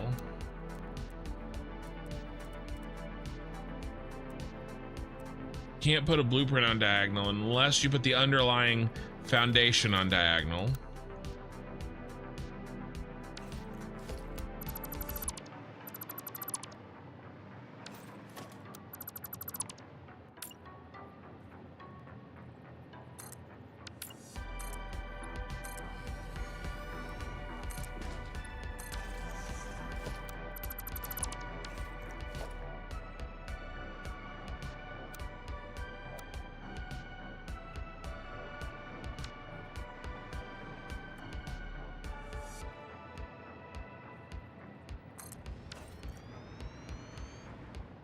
For the smoking, so I just got about about a month ago, I got a side smoker. I actually got this from a YouTube. I won a contest. I got the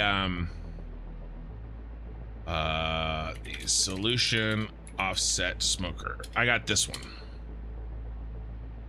So I have this on my back porch.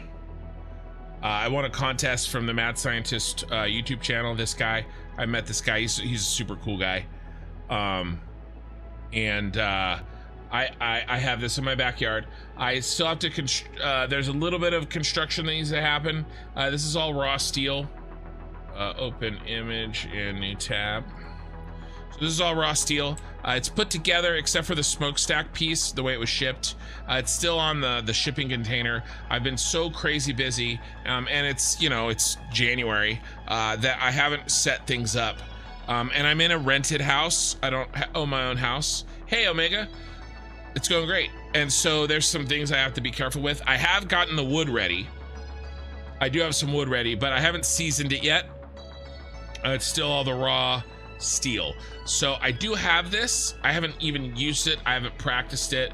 I don't really know how to manage a fire in the firebox to get the right smoke, because it has to have a certain amount of oxygen. It has to run a certain amount of temperature. It has to draw oxygen correctly. Well, it comes in actually from the firebox through the meat, right? I have to learn that stuff, and I haven't yet. I'm working on getting everything set up. What I do have is a pellet smoker. I have the YS. I have this guy.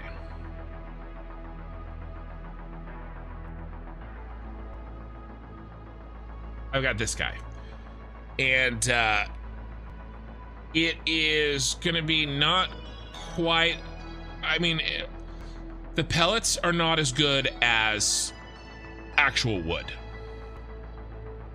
right? They're just not going to be, right? They're not going to give you this the same flavor, but I can get pretty close, and I can get way better than anything that I can buy for any sort of reasonable price.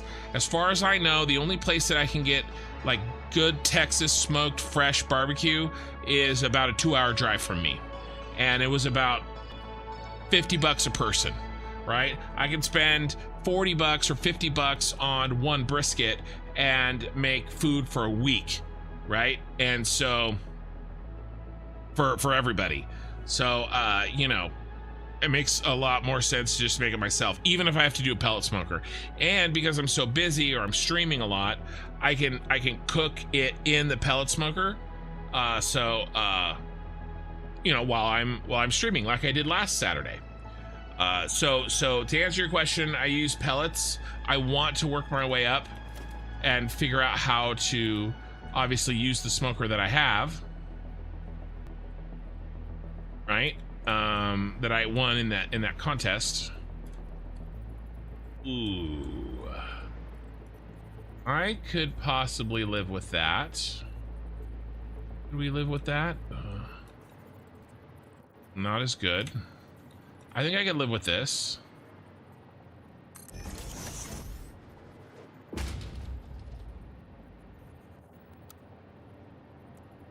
And then we used hickory.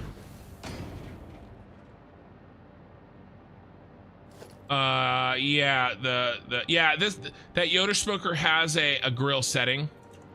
You can like go pretty.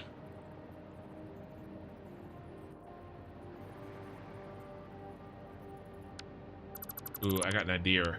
I got an idea.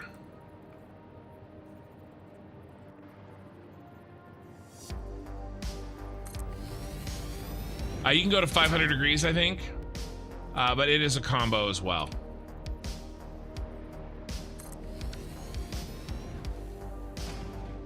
But the Traeger, yeah, the Traeger's is, I mean, guys, how do we not do this? It's not a roundabout by any means, but I think we can make this work.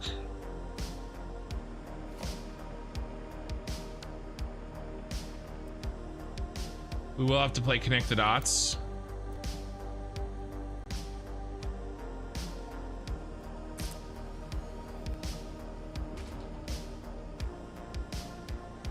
But yeah, hickory. And then I have found, I've gotten a hold of some California oak. And I do have my wife's grandmother and her husband, her grandmother and grandfather. Sorry, I bumped the mic again. They own a walnut orchard. Not like a huge one, but pretty decent. And so I can get all the walnut wood I want. The problem is walnut wood is pretty bitter. And so you kind of have to be careful. You know? But I can definitely use that wood like when I need to like warm up to season or after I've wrapped a brisket where it doesn't get any more smoke flavor, right? Because there are times when you just need it for the heat. And I can definitely use the walnut wood for that for sure. Or I can throw in maybe like 1 walnut log for maybe every 2 oak or hickory. Hickory wood is going to be really expensive to get. So I don't know if I will necessarily, you know, work with the hickory wood unless I find a better way to source it. But we have a lot of orchards in California. I need to track down, I need to find almond. Almond is very good. Most fruits, apple, cherry, you know, all those are gonna be really good woods to use. It's just really just comes down to a question of me finding it.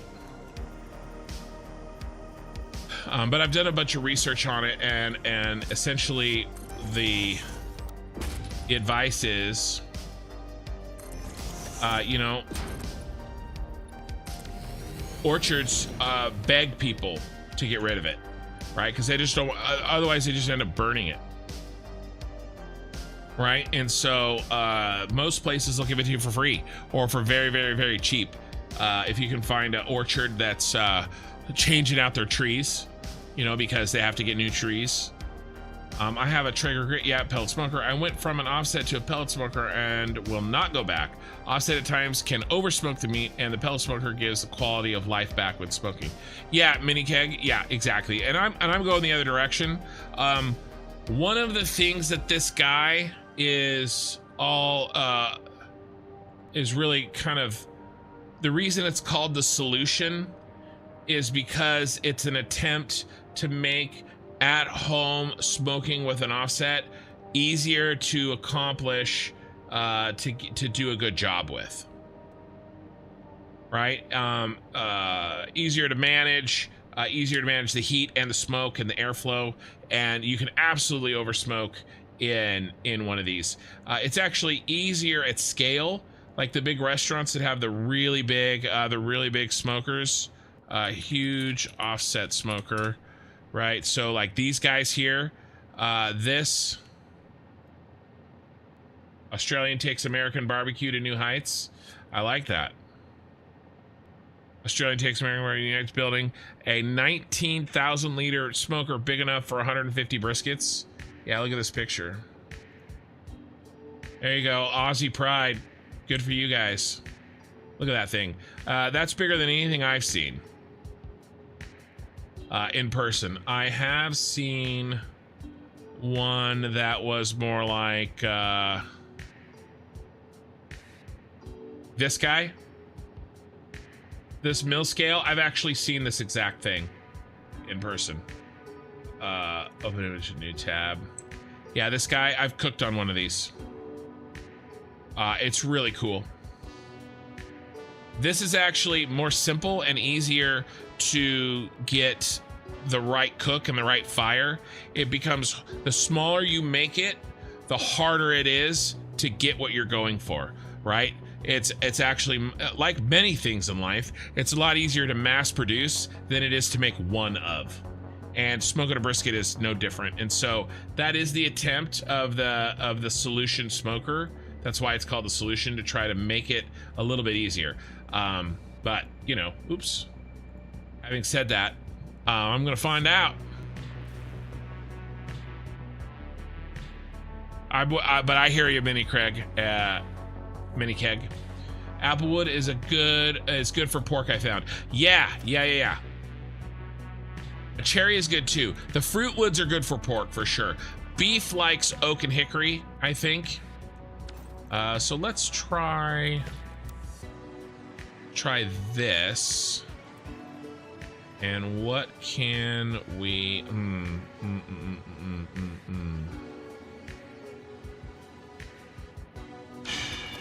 What do I have for light blueprints?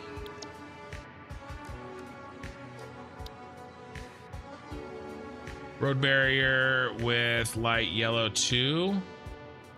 Road barrier with teal. Road barrier with light purple. Road barrier with light purple 1. All right, so I got this bad boy. So let's see.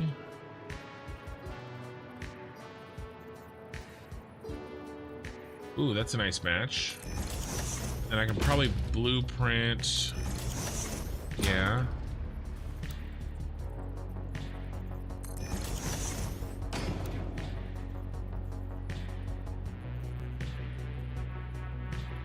I really do enjoy, to be honest with you, the barbecuing and the smoking is something that I have essentially put pause on because I'm going on this channel crazy like gangbusters. So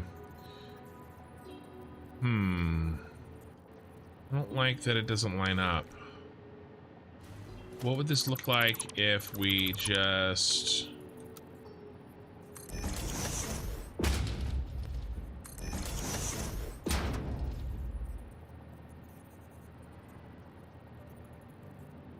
but I'll get back to it.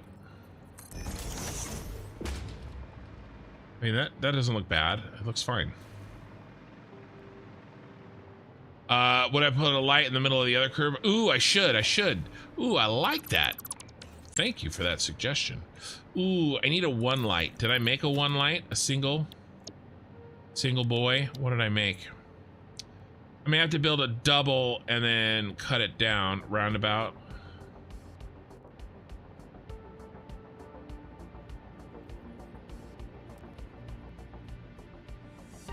A little bit different version. It shares some characteristics.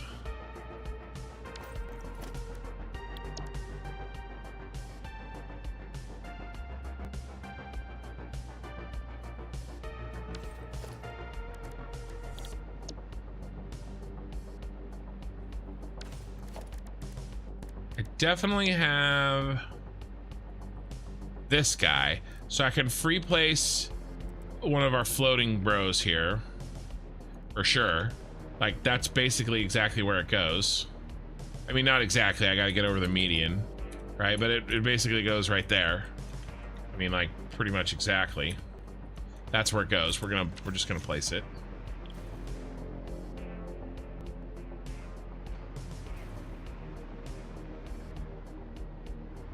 So there's that. And then what we may have to do is take this guy and delete this.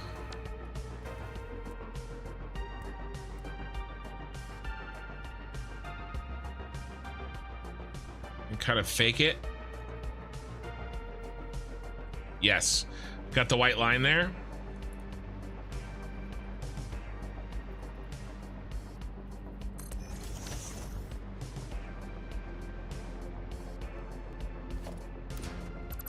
And then we can get rid of some of the stuff we don't need.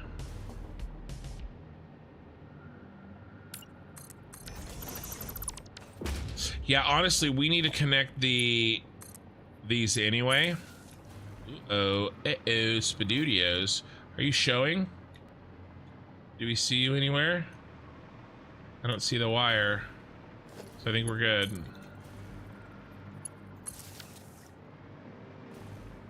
Light. Yep, that's lined up good. That works. Right, and then we got to do this. So for the reason of connecting these alone is worth doing this outer light. But I think this looks really good. And we can go boom. And then what about, do we delete the road? Yeah, because I think I liked the road before.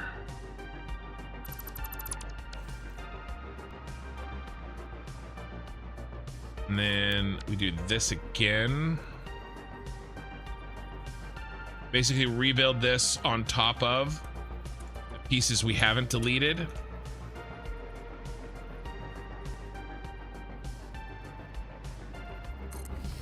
Be here.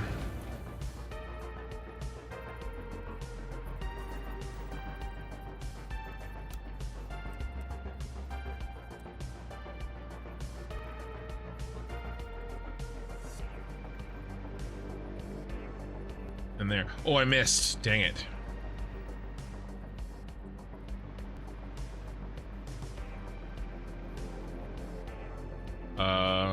Or I missed on the other one.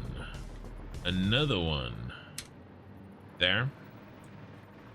Yep.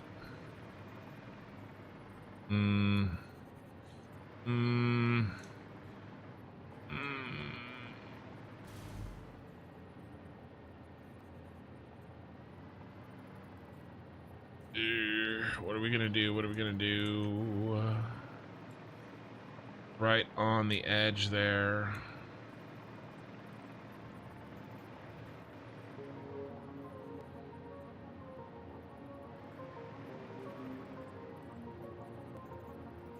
I mean, it goes here. I don't want to double up the lights, though.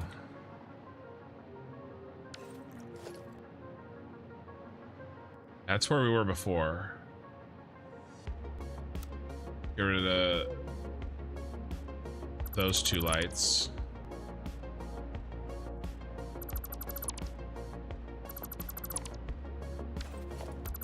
Gotta get rid of this anyway. Get rid of this. Get rid of this light.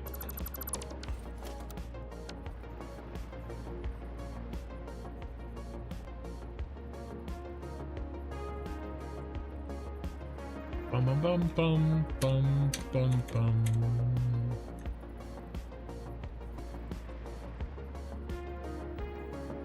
Bum bum bum.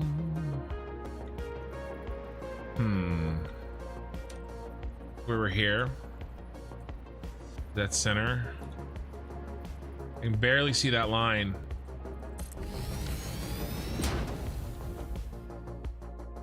Yeah, that's right on the money. That works for me. And then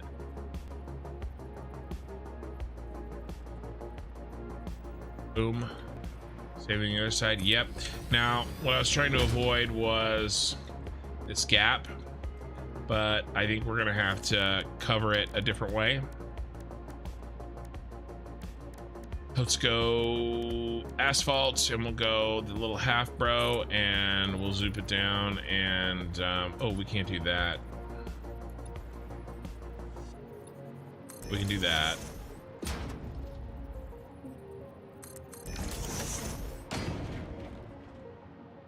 There. It's good. Looking good, looking good, looking mighty fine. So yeah, I like that. That was a good suggestion. Keep them coming. All right, let's see if we can close this gap here in a way that doesn't look stupid.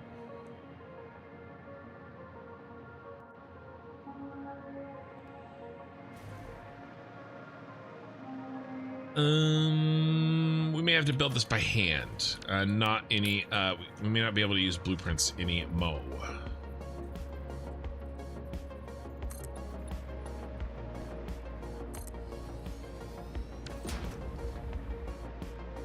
Yeah, that makes sense.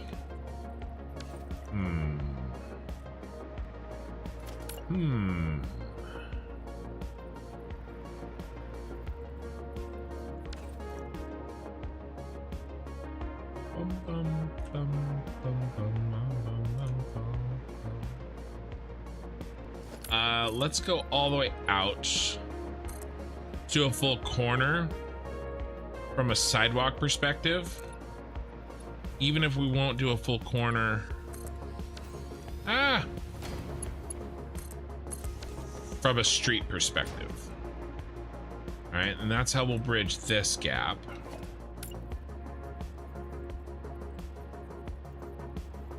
How bad is that Z fighting gonna be? Can't even tell.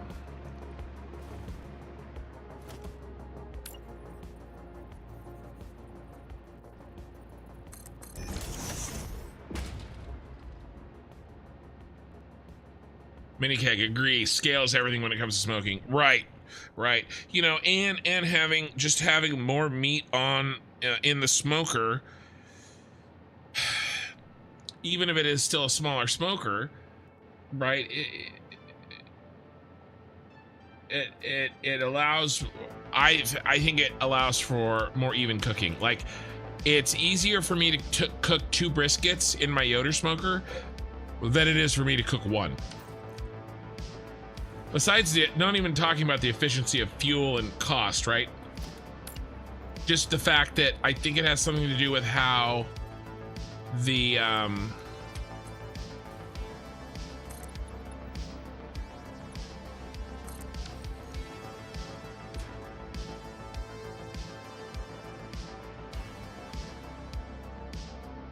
you know, the heat works.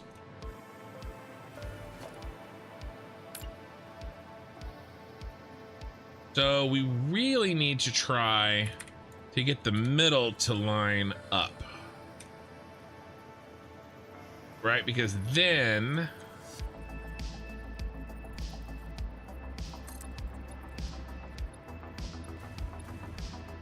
what do we do? 2 this way.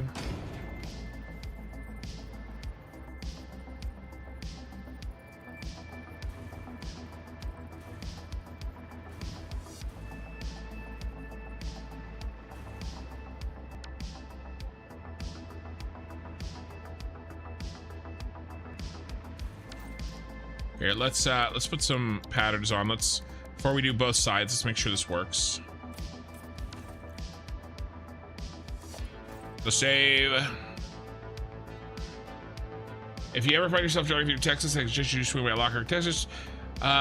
Just east of Austin, some of the best barbecue I've ever had. Yeah, which place? I want to go to Snow's. I want to go to I want to go to I mean, I want to go to Franklin's, because you have to go to Franklin's and Snow's. I want to go to what's the one with the young kids? Or they're not kids, but they're younger. Can't remember. I can't remember the name. I feel bad. But there's a bunch of places in Texas I want to go to just to eat barbecue. Like, literally, I want to go to Texas just to eat barbecue. You know, we all have our vices. Okay. Oh, that looks not good. Not good at all. Can we do something about this?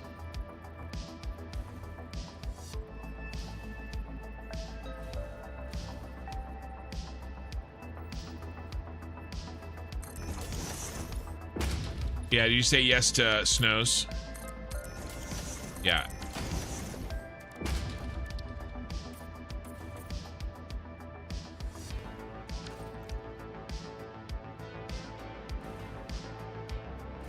Much better. Much better. Not better.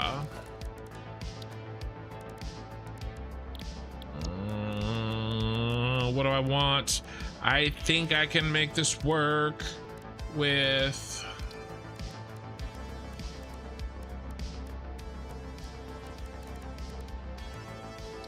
this.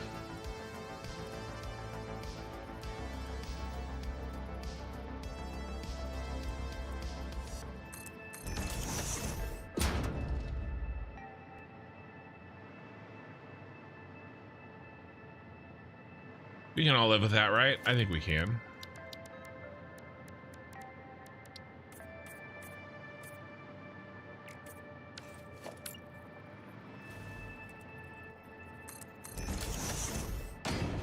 Ooh, that cleaned up nicer, though. I want that. How did I do that? Oh, maybe it's a different gap. Can we do a little bumpy bump? Ooh. Worked out. Okay. Okay, we got that one in. I think it turned out well. Can we say the same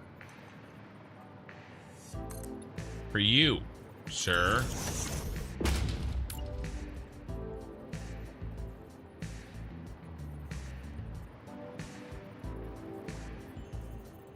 Really hard to see the line. But yeah, I definitely want to do, and I've talked about this before, but I really do want, it was in, on the table, for me to do some catering or something, right? Start a barbecue business. You know, there is very, very, very few options in California for Texas style barbecue. And by few, I mean basically none. There's some, but like, if I did it right, Goldie's was the other one I couldn't think of. If I did something that was, you know, I mean, imagine having how good you have to be to open a barbecue place in Texas, right? The competition, right? I would have basically no competition. And so, I considered doing that. Plus, again, and I apologize if you heard me say this, but you can only hear people like talk about how good the food you make is before you seriously consider actually listening to them and try to make money doing it, right? And support, because I really, really enjoy it. I do recognize that, like with anything, there's a risk of, when you try to monetize a hobby, that you stop enjoying the hobby. Which is always a risk, but I would probably still try. We ended up deciding not to, and the biggest reason was, damn, when I am good, I am good. The biggest reason is that, although I went and I talked shit, and I need to do this first. It's because I don't have experience in the food industry. Like as an industry. The business side, I can handle that. I could, it's not a problem. Not to say that I would necessarily be good at it, but it isn't like I haven't had experience. And so I basically told the wife, I was like, look, the only way that I could possibly consider doing something like this would be if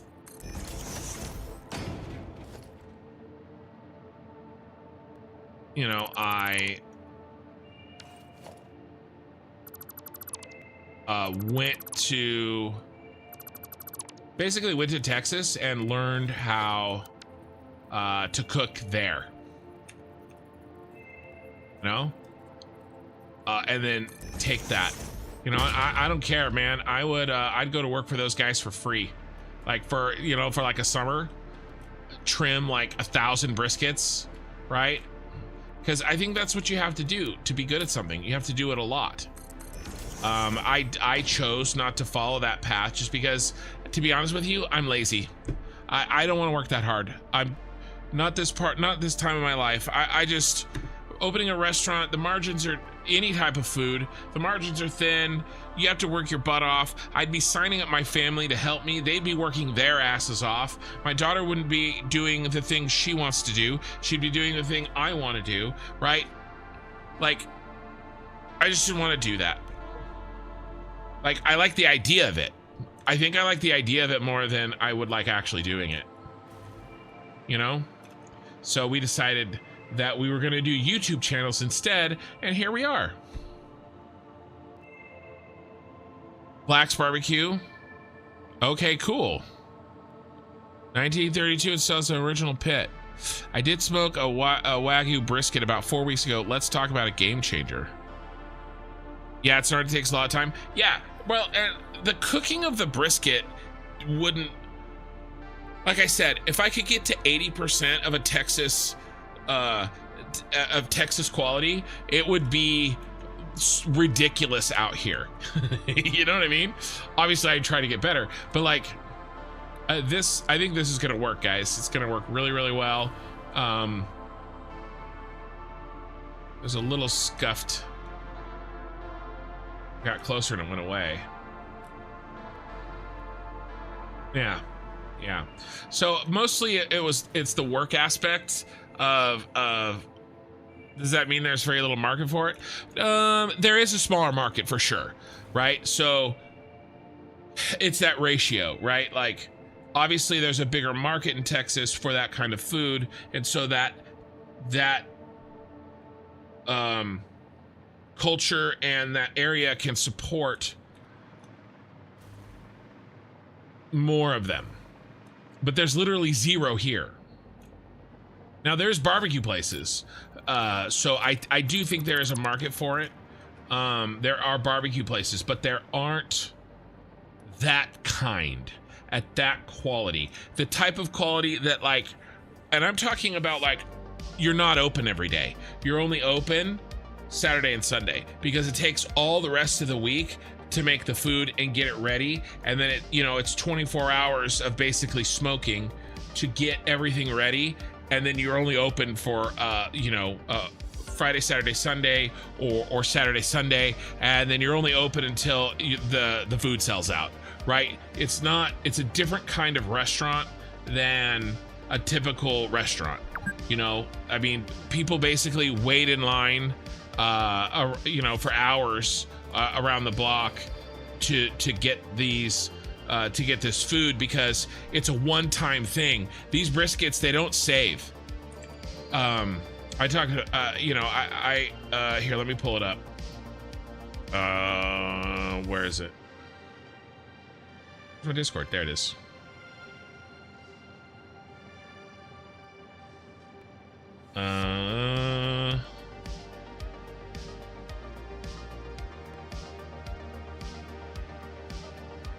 So like this picture right here, this is the pastrami mini. Craig, I should have showed you this. So this is what I made on my pellet smoker last weekend.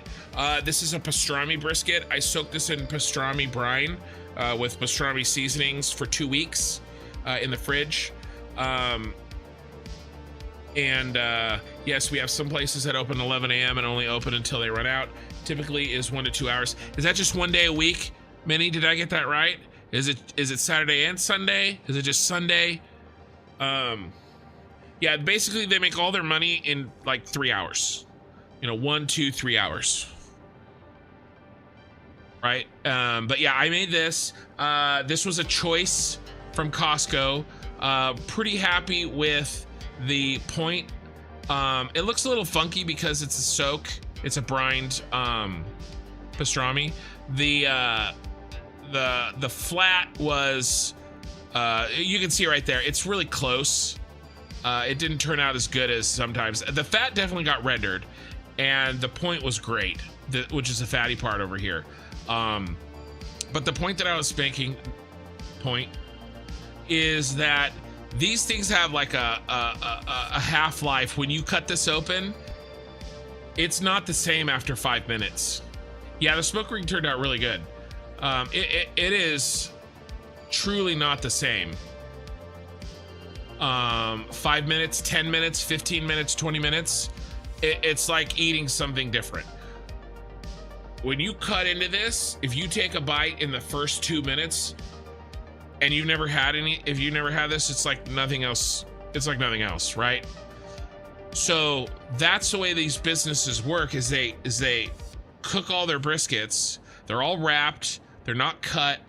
They're waiting. They're ready. They open the doors and they cut a brisket. You're in line. They start cutting the brisket. You get the piece that they cut, and you need to be eating it in 5 minutes.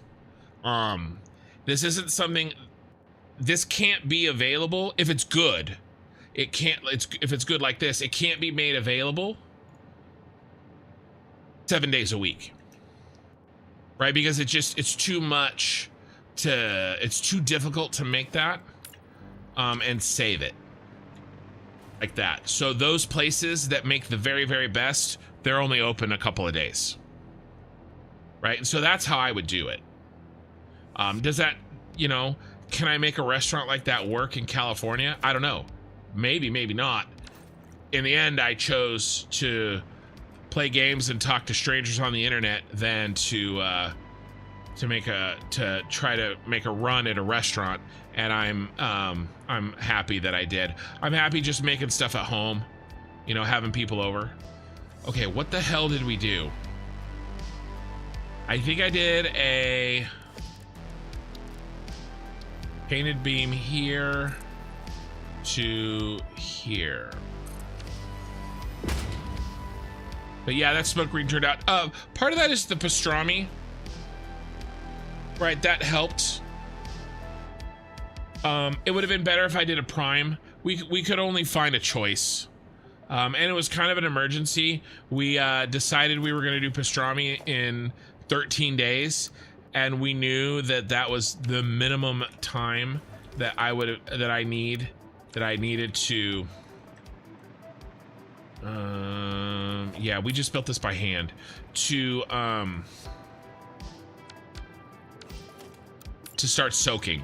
And so I think my wife, like, it was like 8 o'clock at night, and she ran out to I think Costco. I think it was Costco. Kind of like right before it closed to grab whatever they had. So I prefer to do prime because I'm not good enough to make a choice be as good as it's definitely possible to make a perfectly good brisket with choice. I'm just not that good, at least not yet. And also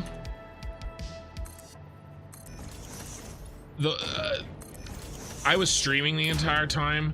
I didn't do what I normally do. I didn't rotate it as often. I think the flat got overcooked. You know, my wife was doing the best she could because I was in a 12-hour stream while that thing cooked. So, let's see. If I am around and I babysit it more, I can get a better cook. But it's pretty good for a pellet smoker that you basically, for the most part, you know, just set and forget. And also the pastrami, because it was soaked pastrami, it was different and more difficult. All right, come on, we gotta line you up. I can't even see it this time.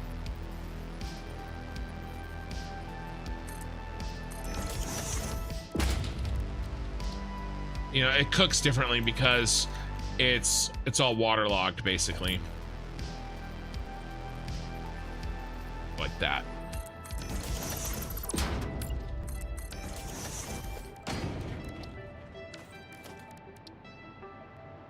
Ooh. Ooh. All right, let's try like this.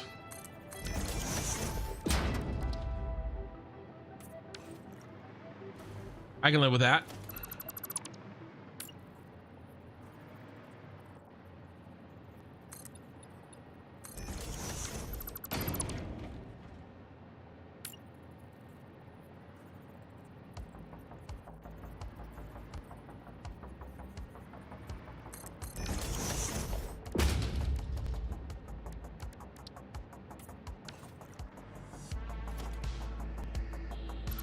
What did I do before? I split the difference and I built, and I kind of split the difference again. Ooh, maybe I could just do 2. Ooh, yeah, let's just do 2.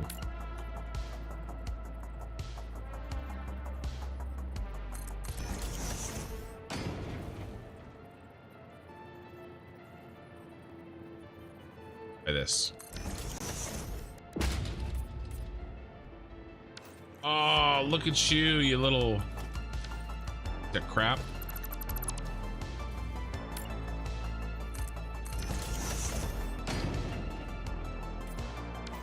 Same problem.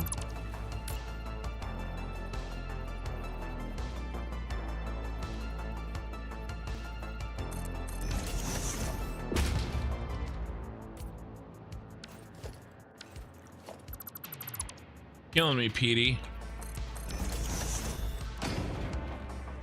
That was a football movie reference.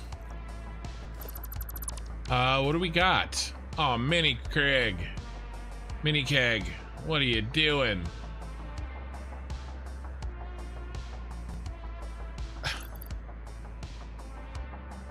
Mini Kid is gifting 10 tier 1 subs to Constructions Community on Twitch.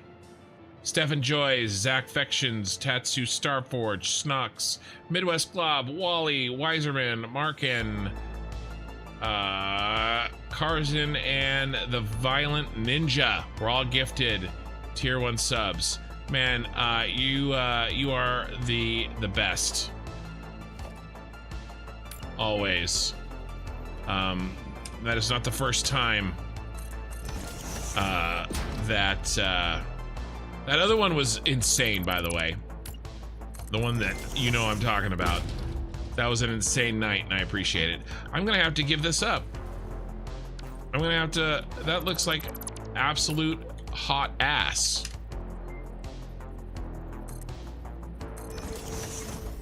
Hey, Eye in the Sky. I was talking about you earlier. Only bad things. But Mini Keg, I appreciate it, man. Thank you very much. That'll go towards my next brisket. Oh, I was gonna ask you. So you think a Wagyu brisket is worth it? Let me see. Cost of buy Wagyu brisket.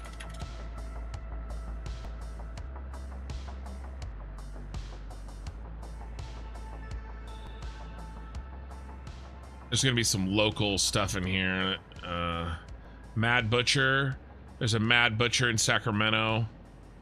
Adam's Meat Shop in Folsom. I've gotten sausages there. Let's see what Adam's Meat Shop, which, I mean, what a name, right? Here, let's check this place out. All right, we're talking about brisket and cooking.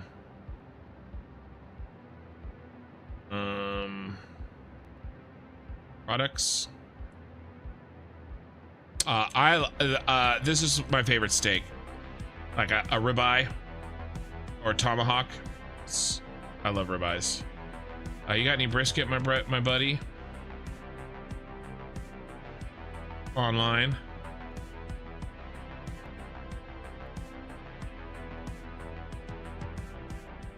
It said he had Wagyu briskets, but I don't see them here. You probably have to go in, or maybe he doesn't have them all the time. Look at Snake River Farm. All right, so you order.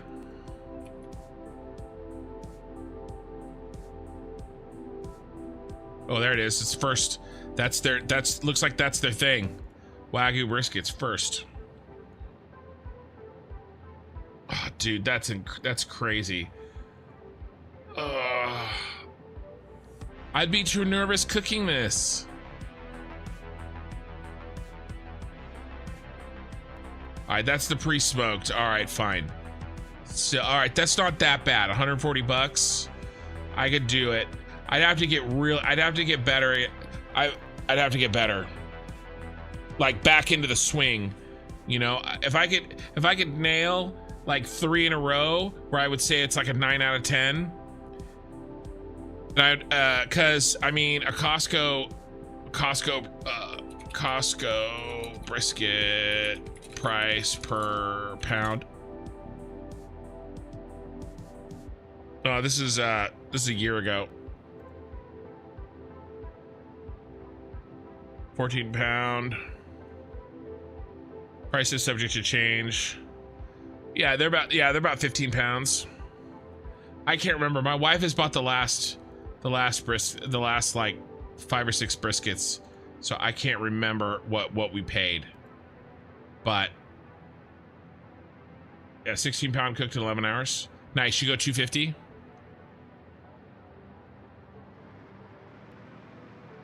Could half a foundation make a difference?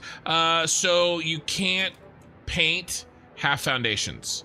I do think I worked one out. I think that looks okay. Because fat makes the flavor. No. I know it's good. The question is, oh, you're talking about the ribeye. Oh yeah. Well, I know people that if they had to choose between a ribeye and a filet mignon, they'd choose the filet mignon. I would choose a ribeye every time. I value the fat flavor more than I value the tenderness of the filet mignon. Plus, a ribeye is bigger than a filet. 225. Yeah. So what I was doing with my smokers, I was doing like 200 for like 4 hours to try to get the extra smoke on it. That may have contributed to that smoke ring, and then I up it to 250 later. So you're doing a more medium the whole time, which is probably just as good or very similar. So I do it lower, and then I do it higher after it gets a lot of time on the smoke.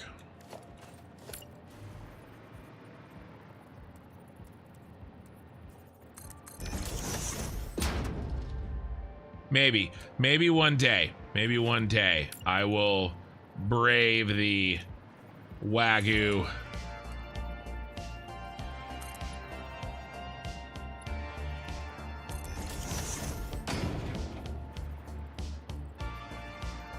When I'm feeling confident about my skills.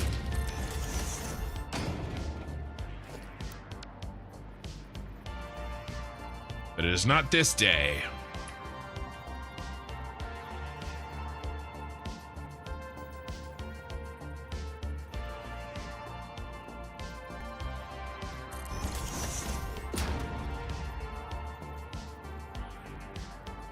Ooh, that turned out well.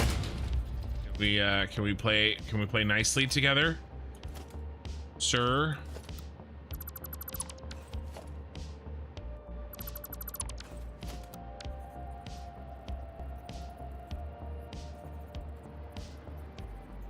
Pretty good. There's a little funky town. Yeah, I wonder why doing that. I can live with that though.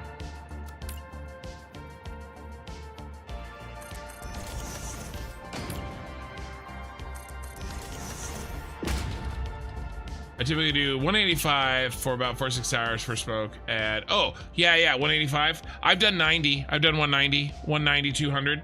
Yeah, so we basically do the same thing.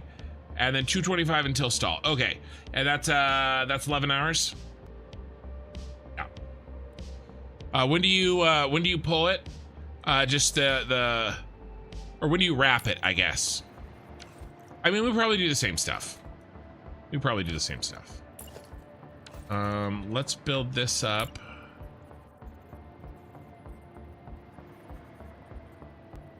Something like this. Since I'm already eating all that food, talk doesn't tickle me. So how about you show me your progress on the shard instead? You wrap once it's installed? Yeah. So here we go. We got all the lights up, and we have a basic idea, and I cleaned up the garage area. The lobby.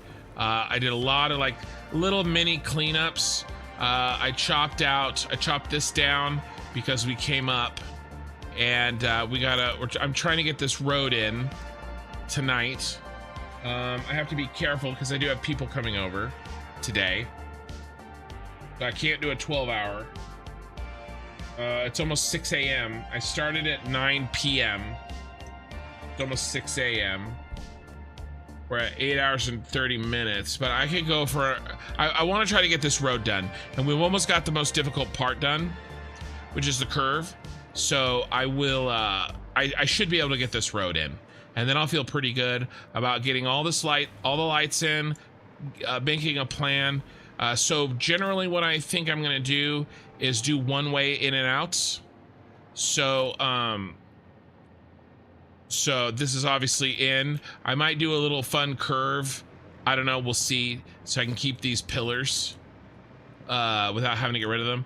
But I think we come in, we go down, and then we load in the truck stations, maybe in this quadrant of the lobby, and then you can either come back up to go out on this street. Also, we may have to cut this median, right, so that we can come through and turn left. And then cut this median so somebody on this lane can turn left there. We'll probably do that. We'll put the medians first. Angus can be a stepping stone, it's also be marbled. Might just need to ask a bit. Yeah, well, so I mean, I usually do prime. I go off choice in prime. At least that's how the Costco does it. Which has been the most reliable way to Sam's Club 2 to get a good brisket. That isn't, you know, breaking the bank. The primes are usually only like 10-15 bucks more, and they have significantly more fat in them, which makes them more forgiving. Hey, Sammy Viking, you know, the choice has some fat, but if you mess it up, you can run all the fat out of it. So and then it's a lot, the meat's a lot closer. But yeah, so I think we're doing that. And then I did end up going, if we look at I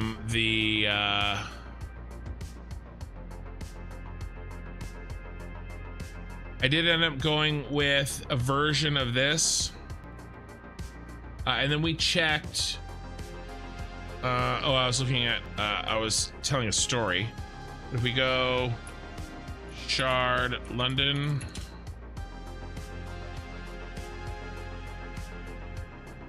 Right, so here's the Shard.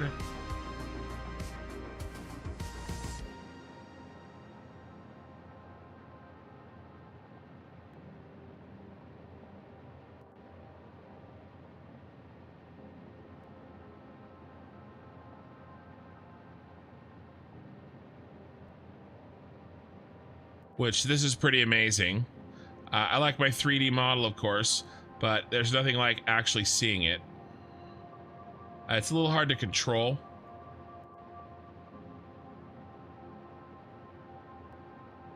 And there's limitations. I can't drop down any lower. But and then we did Street View.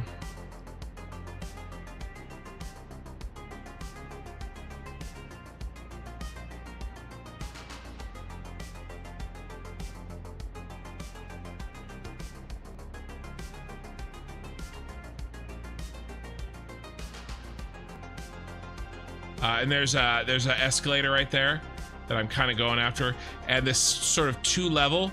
Obviously, I'm putting a road in here that doesn't really exist, although I guess you could say that the road goes, you know, that there is a road under there. And there's a train station on the other side. But I did notice this. Check this out. So this is this shot right here. This is a real life shot of what I'm trying to make in Satisfactory.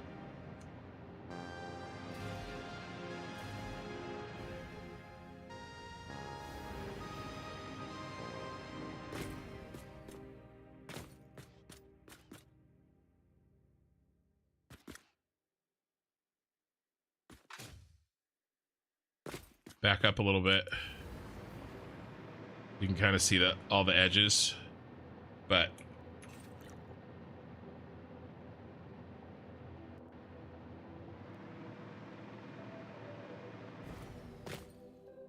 right, so that's Satisfactory, that's real life. Now I made if you remember Eye in the Sky, I did make a choice to, instead of have this line follow that line in parallelity. I had it follow this one back here because I was having trouble making it look right. So that's that difference. That's why this is kicked that direction, so that it matches, it matches kind of this versus going straight down over here, because I was having a hard time making that work. In a perfect world, of course, I could have matched it better, but I think this turned out really good. There you go. Jimmy, I'm cooking a beef tenderloin on my Weber gas grill this Friday. Nice. Yeah, we're so what I'm doing tomorrow is my wife has already pre-made the chili, and it is sitting in the fridge, because next day chili is always better. But I think that pretty much concludes the tour. I don't know what I'm gonna do under here. I don't want to waste the space necessarily, but I think this is a cool little space under here. I don't know what I'm gonna do, but we have it if we need it for something. And then I'm gonna keep working on this road, see if I can knock this road out before I have to get off for the night. But basically, she's already cooked it, put in all the seasonings. It's sitting in the fridge. Oh, she didn't cook it. It's not cooked. She just put everything together, cooked off the meat, roasted the chilies, that sort of thing, and it's all sitting with its flavoring in the fridge right now. And then tomorrow, when people come over, then I'm gonna put it. We're gonna put it in the Dutch oven. Blast it with some heat to warm it up on the stove, and then once it gets warm, I'm gonna put it on my smoker uncovered to get basically smoked chili.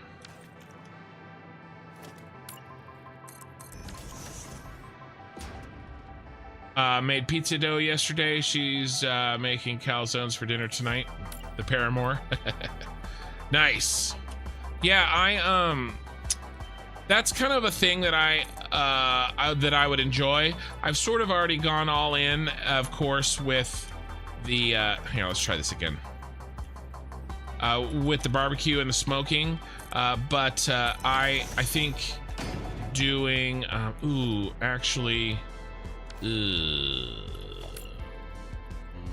that's as good as we're gonna get. And again, I'm renting right now. I have a plan to get back into an owned home where I have more control. You know, in a few years would be nice. And so when that happens, I'm considering a pizza oven. Maybe a more like permanent one rather than although there are some good pizza ovens, outdoor pizza ovens, because I do really enjoy that kind of homemade pizza oven light pizza. I would love to add that to the toolbox. I mean, I could spend the rest of my life, I could quit my job tomorrow, I could spend the rest of my life screwing around, talking to you guys, being on my games, my factory games, my MMOs, live streaming, cooking briskets all day, cooking barbecue, making pizzas. Like that's all I want to do. It's every man's dream. Me and every other male over the age of 35. Like I across the world. Like I get it. Everybody's like, same bro, same. I get it's not unique, but damn man, sometimes I joke about this, but it's also not a joke. But like, you know, sometimes it just hits me like it's hit everybody else, that if you know what I'm talking about, then you know, where I'm like, my life is probably pretty close to half over, if not for sure half over. And I'm spending my time, you know, doing this thing or doing that thing, mostly for other people. Like, that didn't bother me when I was younger, but like, I don't know. I'm jealous of my time, you know? There's always so much of it. But at the same time, I live a very awesome life. And so I recognize that,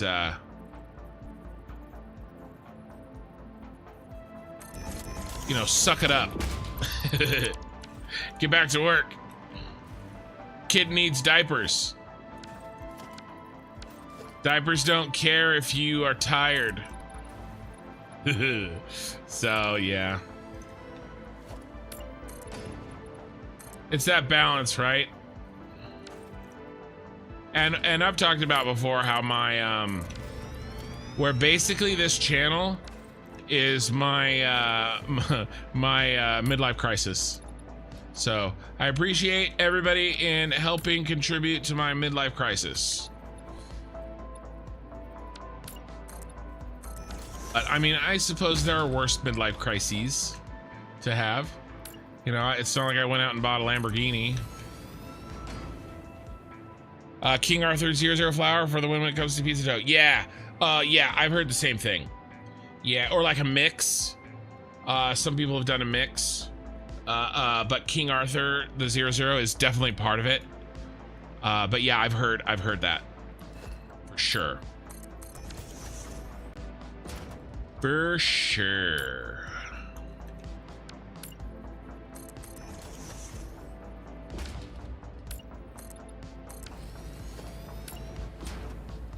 But yeah, I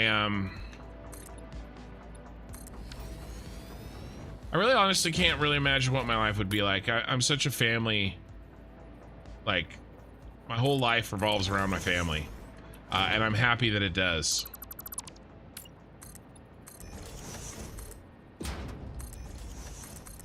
Let's try to make this so that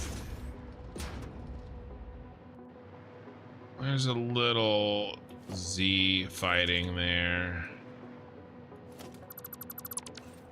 That one, which we don't really need anyway, because we can do this, I think.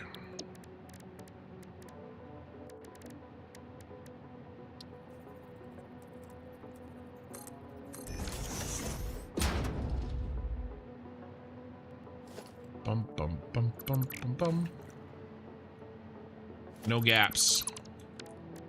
No gaps.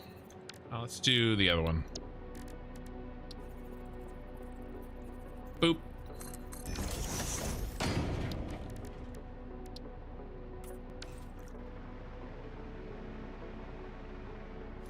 Some of these are worse than others.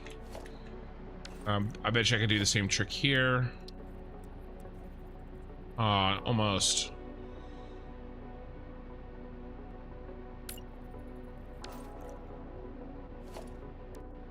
And I say this all the time, but I really wish we had quarter blocks. We have halves. Why do we not have quarters? All right, that's not too bad.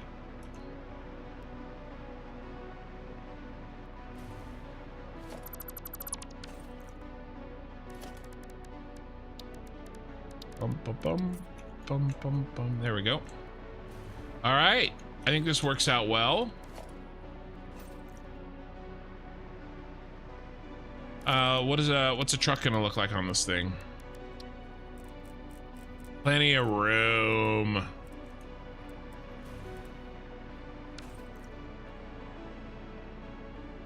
Cooking stream this summer? Maybe. I will be adding a camera to my setup, so I've talked about that too. Probably when I get the new computer that I was talking about.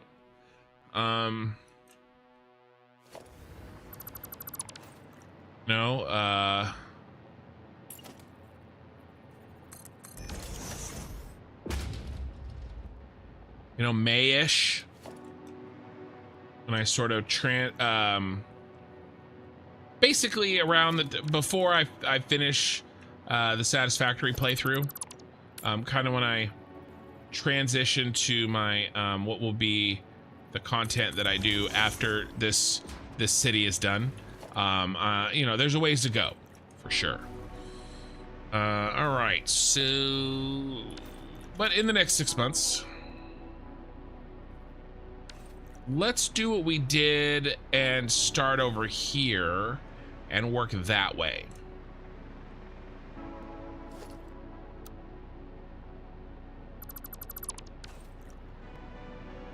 So, you know, I figure if I've got a you know, if I've got a camera, then yeah, maybe I'll do a cooking stream. Right? If the face reveal has already happened. Oh, we're way off. We are way off.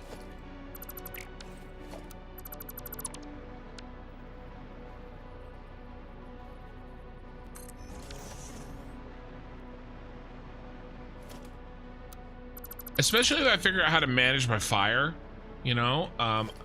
Like there's not much to show in a stream with a pellet smoker because you don't really do anything at all. That's why it's so awesome. But yeah, I mean, you know, if I get my side smoker working and I figure out how to do it right, that could be fun for sure. Be really confusing for YouTube, but the algorithm can go pound sand. We'll do fun stuff. I don't care.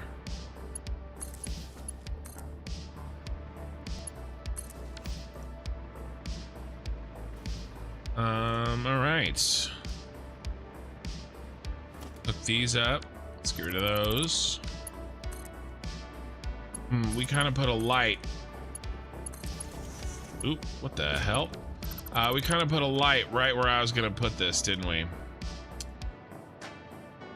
So yeah. Let's connect this way.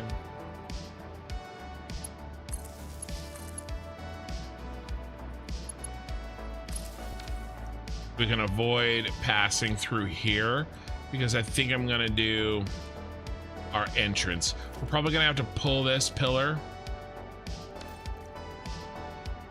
because we really do need a light here at the top of the ramp. More time to drink your breakfast. Yeah, more time to drink your favorite beverage. Yeah, brisket stream. I don't know if I could do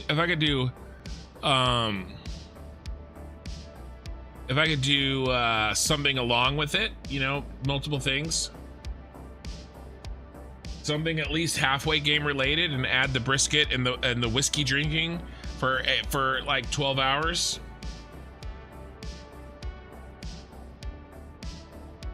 Where Twitch algorithm is like, what difference does it make? We never promote your channel unless we decide you deserve some front page time. Yeah. That is actually one of the reasons why it's easier to really start being a content creator on YouTube. Their algorithm is better at finding those niche.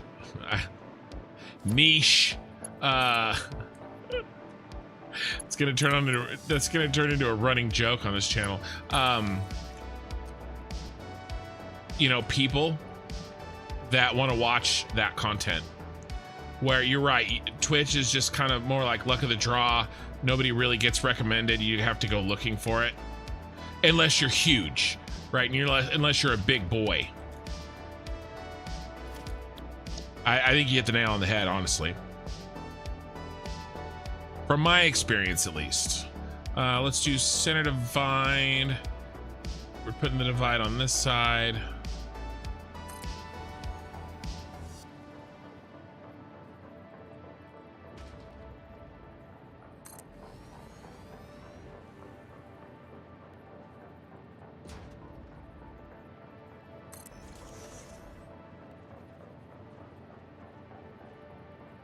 I think something like that, like for members only, I like the idea, but what I don't like is the fact that it's members only, right? So like, you know, because then you're by definition excluding people that would enjoy that content. So that type of content, YouTube doesn't like. If it's members only, it doesn't affect the algorithm. But like, so in a sense, I like that idea. But the downside, of course, is that only like it's exclusionary, and so I make up words after I've been streaming for 9 hours. So you know, deal with it. So that's the part that like I'm less of a fan of, and why I probably wouldn't do that. Brisket cooking subathon. Did you mean to say subathon?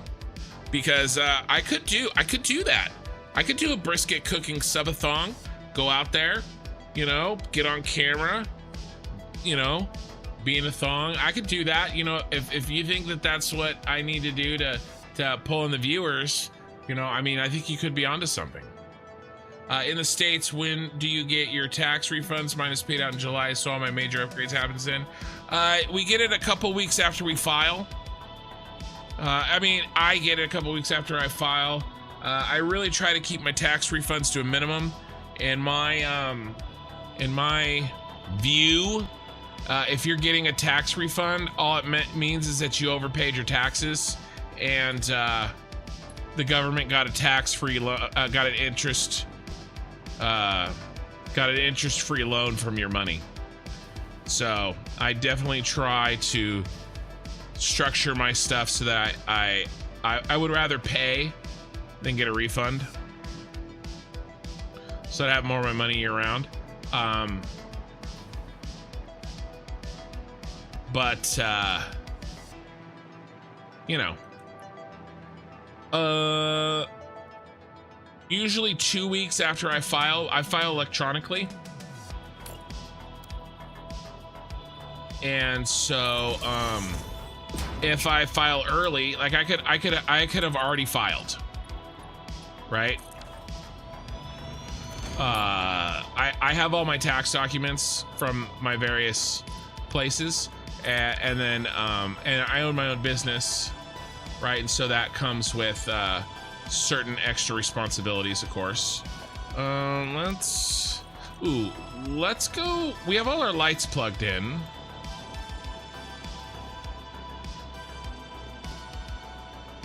Not yet, actually.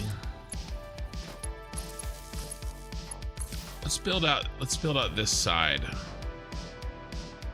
Build out this side.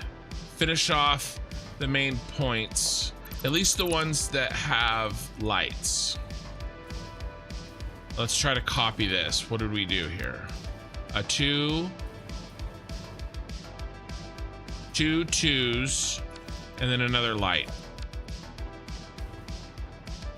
We're gonna have to delete this. One.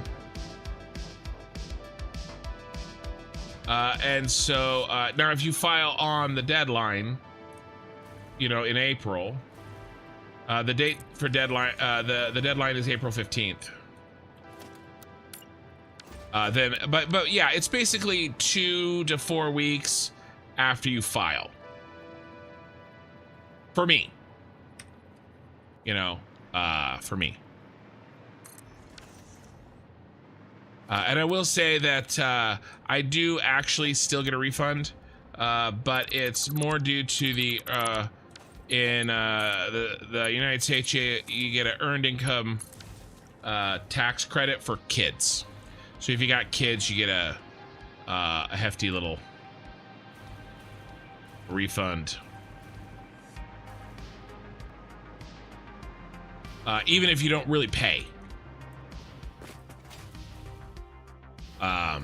It's if you meet certain things, but yeah, you get money back that wasn't even yours.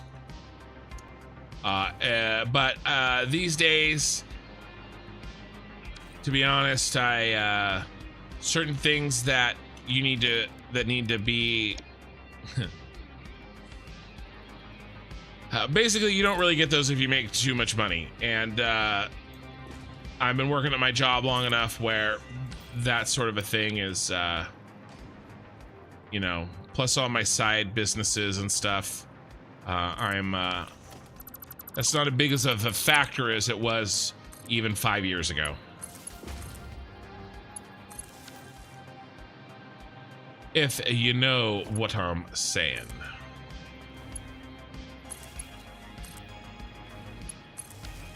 But I do work basically 80 hours a week, even when I'm not streaming.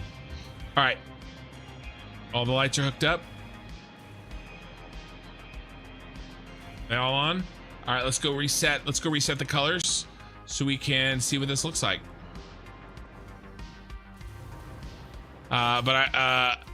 No, Jimmy, it's fine. There's no G. I'm not laughing at you. I'm laughing with you on that. A thong is very different from a thon. A subathon and subathong. It's hilarious. But no, your English is better than my whatever your primary language was or is. I can tell you that for sure.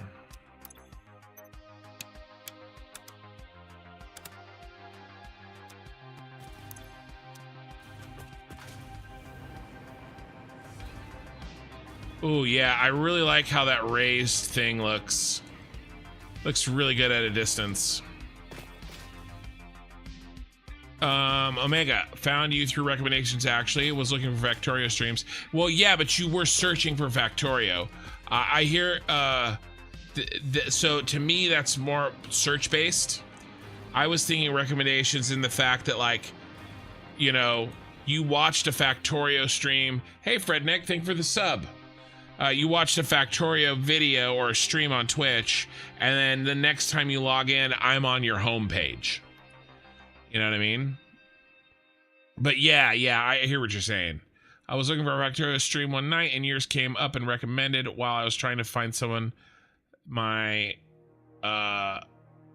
your tism. Well, am I somebody that your tism will allow you to watch? Apparently I made the cut. Can you give me specifics on on how that worked out?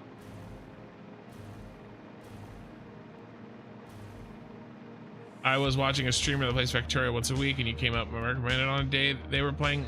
Oh, well, cool.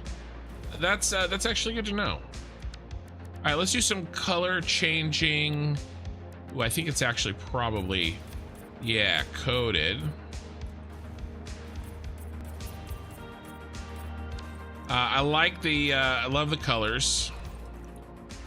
We can get rid of this now because one of the reasons I wanted to turn on the lights so that my hover pack can, oh no, we missed some goodies here. Oh no, Mr. Bill. All right, we can, I think we're gonna have to go back there and unfortunately reset. Because when you hook up lights, they don't get the colors that you set on them. Why is, I guess we're missing this connection too. Yeah, well, how did that happen?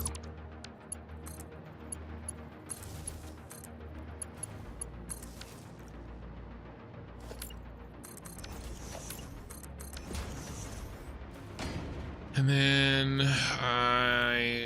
we'll just go ahead and pass across this way.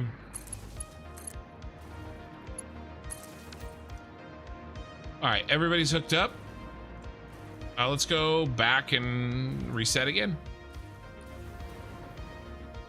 A sub marathon. Correct. Eye in the Sky's got it. A thong is something else. Jimmy, let me ask you, as a a third even, English is your third language. Are you aware of the joke that you made, even accidentally, by putting a G at the end of that word? Because it's pretty funny. A kinathong. Yeah, maybe. I mean, you know, whatever it takes. I'm committed. Okay, let no one doubt my commitment to the cause.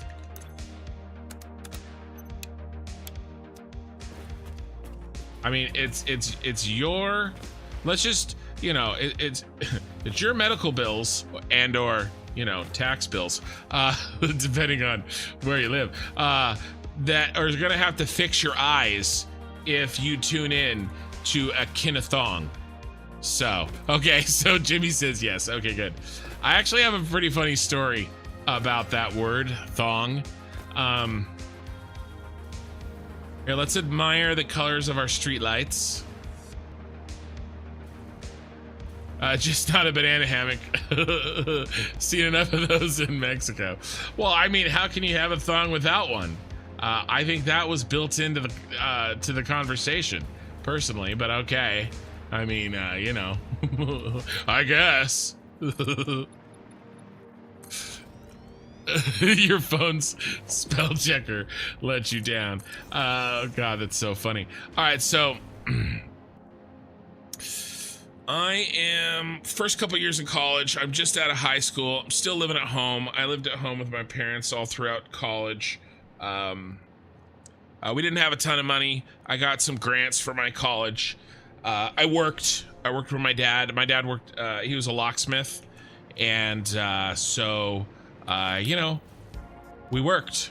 And we, one day, we went out. Oh, I have to make a new blueprint. Autosave, you're killing me. We went to the river. And we went swimming. And turns out my sister, she lost her flip-flops at the river. Okay, and so I assume when I say flip-flop, everybody knows, even if you're from another part of the world, what I'm talking about. This is germane to the story, right? These things, right? Right, open-toed, no back. You know, different from sandals. You know, depending on what you call, they can be really cheap. Like this one's like super cheap, right? It wasn't like a nice one like that, although that one's actually cheaper than that one. But anyway, right, so that's what she lost in the river. Well, Eye in the Sky, we were talking about doing, you know, an outdoor stream where I, you know, cook brisket and drink whiskey and apparently not wear enough clothing. So that's what happened, right? So that is the story of what happened. She lost that piece of clothing in the river. Now, later on, weeks later or whatever, my dad was very active at the church that we were at, and he was like he was on the board. It was a very tiny church, like very tiny, like 30 people. Old beat up building, very, very tiny, right? And so he was up speaking to, well, let's do right in the middle. I just need to make a one tile version of this. So we just have to get rid of this. Oh, actually, you know what I really want to do? Let's load that. So I don't have to do... Oh, it's in a single? Okay. All right, I didn't know that. Let's clear this. So he's up at the up in front of everybody, talking about something, telling a story, and he talks about how my sister, his daughter, had recently lost her thong in the river when we went swimming. And he has no idea what he said. And I'm just like I'm just sitting there like cringing, and he has no earthly idea of what he actually just said, because to him a flip-flop, another word for a flip-flop is a thong, and he had no idea that you know, and again, this is 20 years ago. He knows better now that it was also the name of a certain type of underwear. And so it was just very, very awkward to have somebody talking about how their daughter lost their thong in church. So it stuck with me. Your mother called them that too? Yeah. It stuck with me. And actually, when my brother... thongs, yeah, exactly. He still calls them that, but now it's a joke. So when my brother got married, now this is 2020, he got married during COVID in October. So it's been 5 years now. When he got married, I was his best man, and I told the best man speech, which, by the way, I actually forgot I needed to do until the day before. So that was classic, but I wrote it and I pretty much memorized it. But essentially the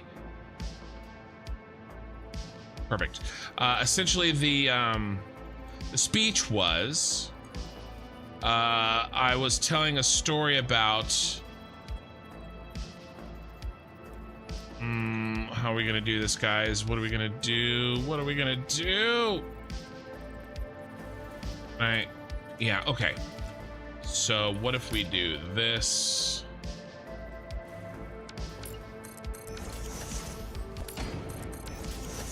I was telling a story about how my dad, you know, for the best man speech, tends to, has a history of not quite saying what he means. And I gave a bunch of examples of that.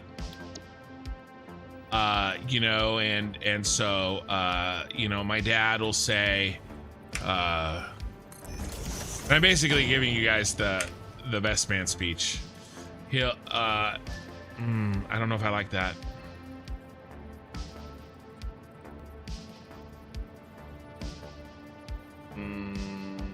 Just gonna have a gap. How are we gonna fill that gap? What if we do...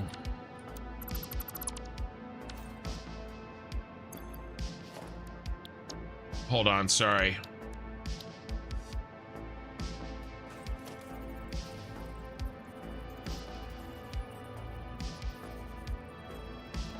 What if we do this?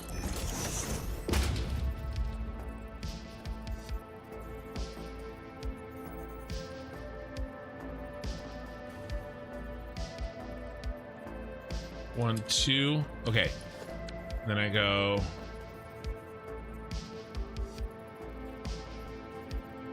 two. Yeah, that's better. I think that's better.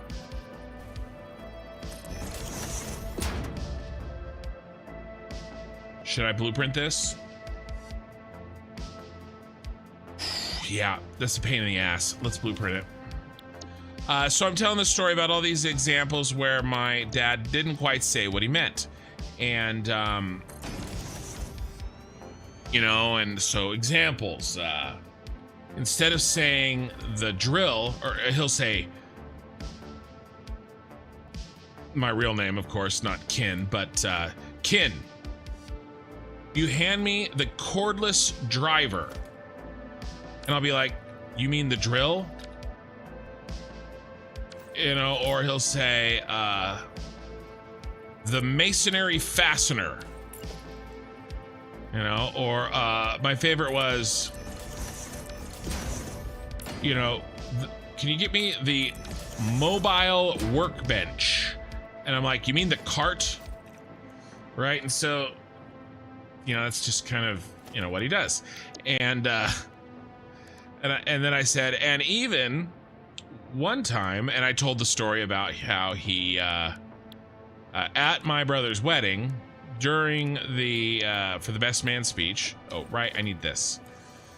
I told the story about how he yes.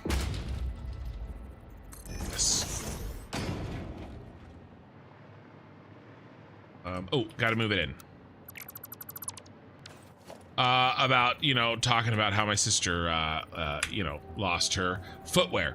And, but the thing is that the best man speech was again in another church. So I didn't feel comfortable actually saying that word at the time. And so, I kind of, talked about how, you know, he said my sister lost her flip-flop, only he didn't use the word flip-flop, and like 4 or 5 people definitely got it and busted up laughing. Let's just do this. And so yeah, I definitely used that story in my in the best. Let's get rid of this. In the best man speech at my brother's wedding.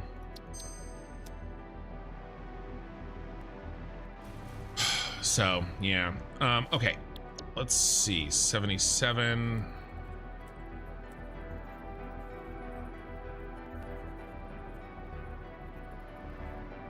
This is gonna work. I just messed it up. Gonna work really well, actually.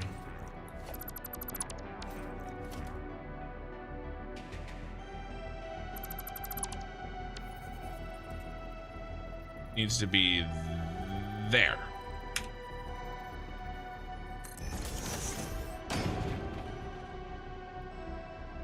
So there you go. Can you use the steel beam and lock to it?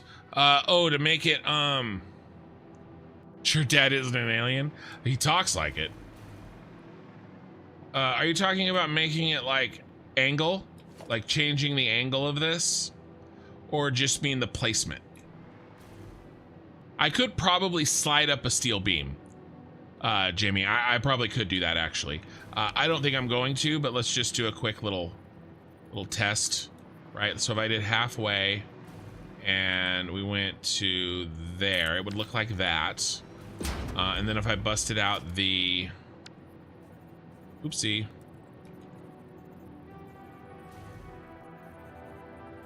I mean, that's actually really nice. It's a little high. So what I'd end up doing is probably doing this.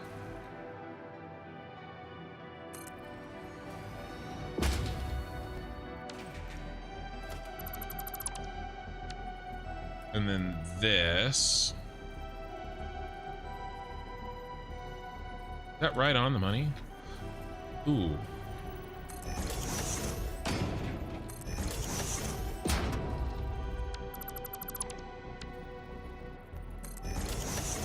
That is a great solution. I think I've already solved it with this blueprint. But if I haven't, I'll do that.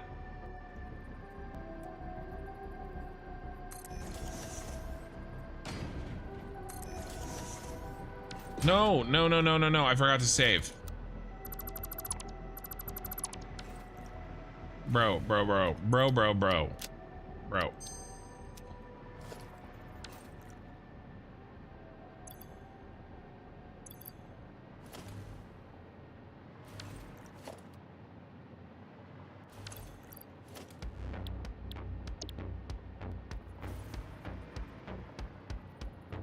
Yep, there we go. But yeah, no, this is a good solution. Good thinking. That would have worked perfectly. But so will this.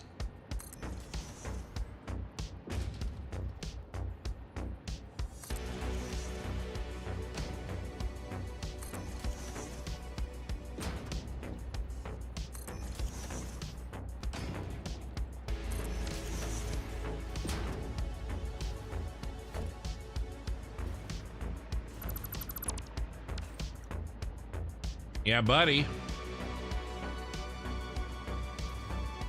You thought it would rotate 45 and follow the angle of beam. Yeah, no, No, I don't think so. I don't think we can rotate that. Even signs don't really want to always rotate exactly with you.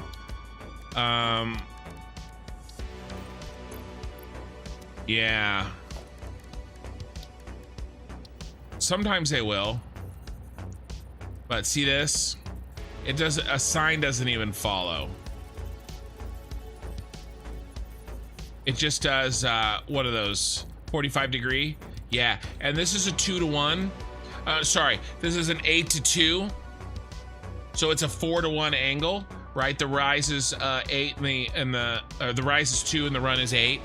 Raptor Online, thank you for follow on Twitch, right? So this isn't a 45 degree.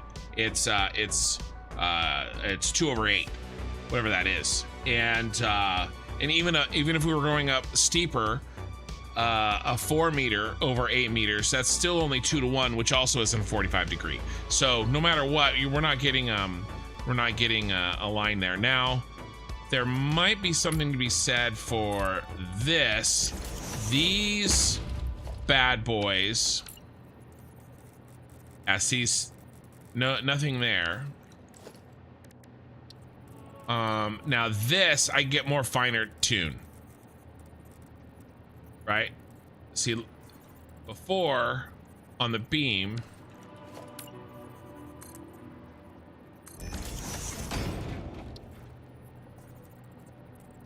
oh no, I can hold control. Okay. So either way I can hold control. It's still not lined up. It's still funky and doesn't match.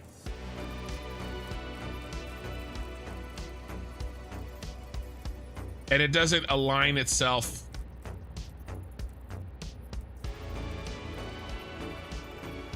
Ooh, okay. All right, so here's the difference.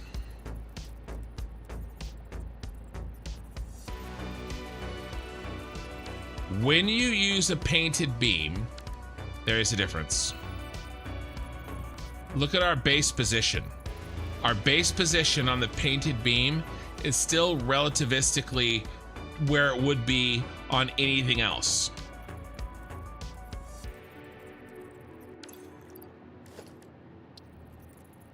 Perfectly straight up and down, perfectly horizontal.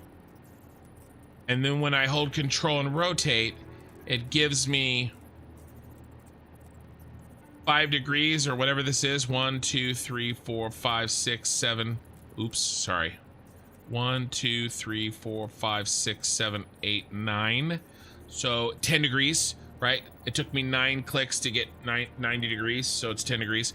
So this gives me 10 degrees of rotation, but the base is still locked to true horizontal in the game.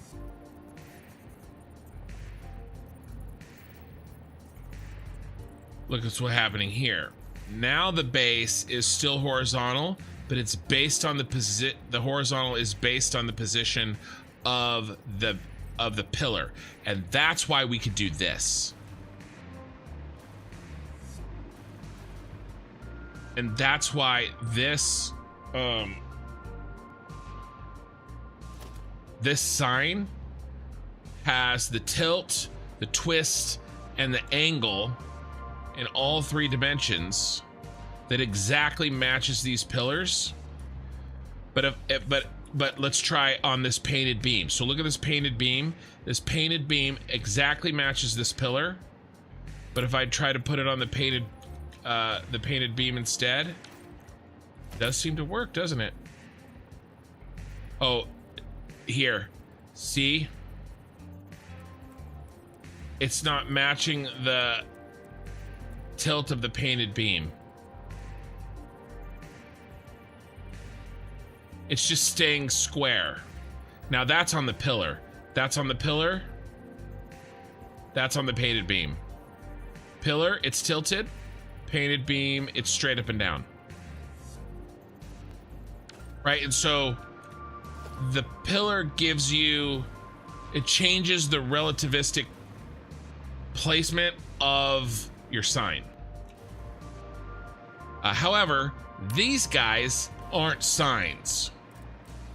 And their rotation is a spin.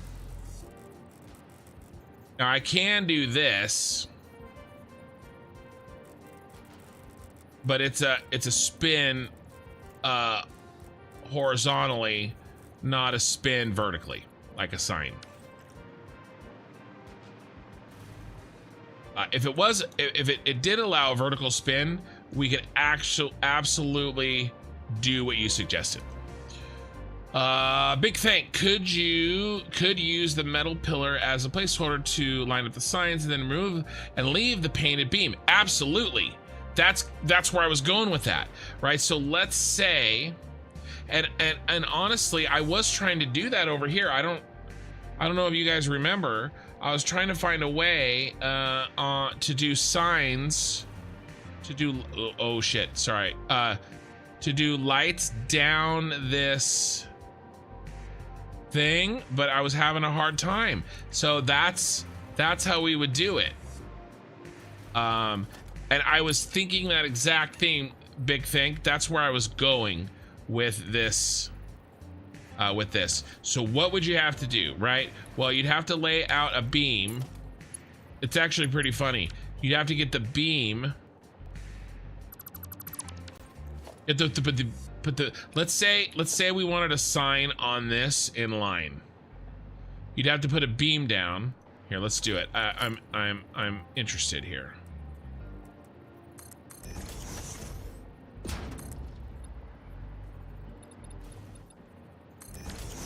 All right, so let's say we want this sign to be perfectly, it won't rotate this way. Like, it's not perfect. We can get it close, but it doesn't match, right? So what would we do? We'd have to start with this, go freeform, middle to middle. All right, and then I'd probably then go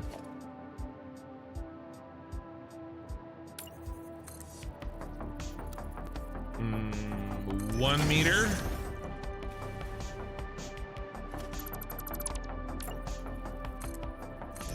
And 1 meter, and then actually probably have to, you could do the other one first. Because I think we need to get that. Yes, on there like this. Then we delete this beam, or maybe it never needed to be there in the first place. And then we pick up our sign that we want, and now it's lined up perfectly. Right, so then we go like this. We're actually not lining up on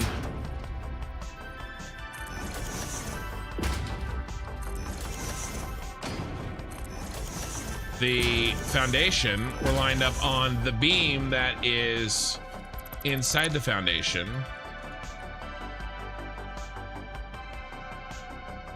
You paste in your color.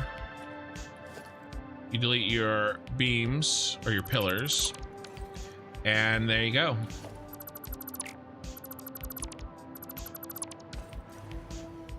That is ridiculously good. I haven't seen anybody else do that. I was thinking the same exact thing when you said that, Big Think. And I think we're absolutely going to have to do that where I wanted to over on these overpasses, and I'm probably going to use this a lot.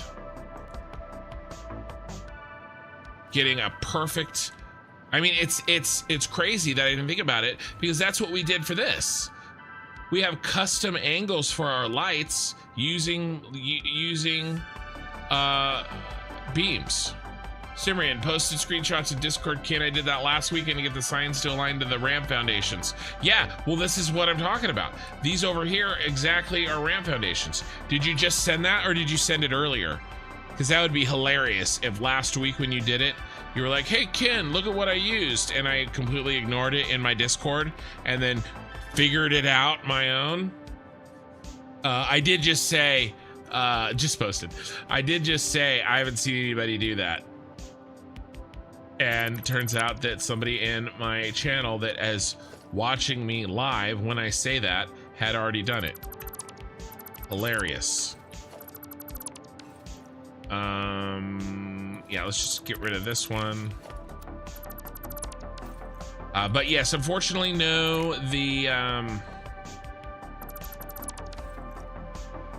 those guys don't rotate appropriately, but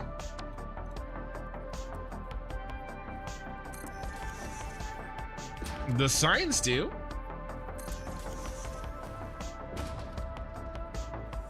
Key is understanding that if you post on a beam, you get true vertical and horizontal to base your rotations off of.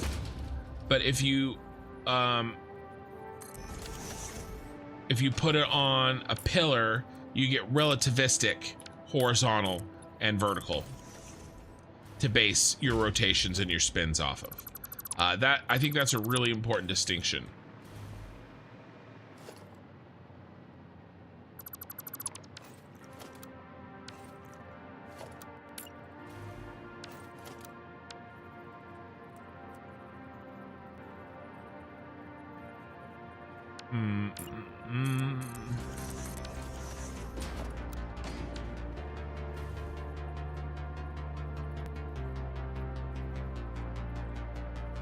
But I appreciate the suggestion.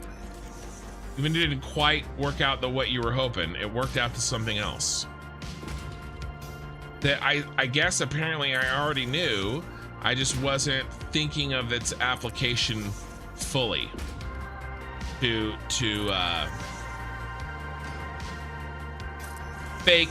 put in a temporary pillar to force a sign to do exactly what you want, and then delete it later. Even though I literally was already doing that. Big thank followed you. Well, big thank for the follow.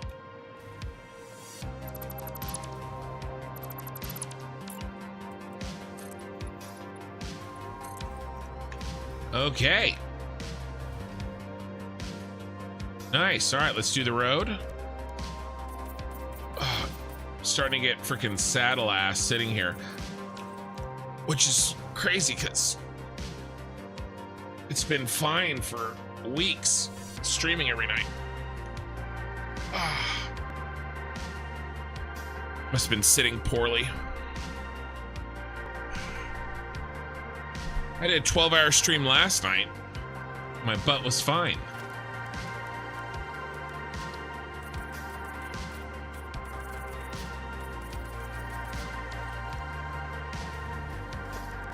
Well, even the strongest of butts wear out eventually, right?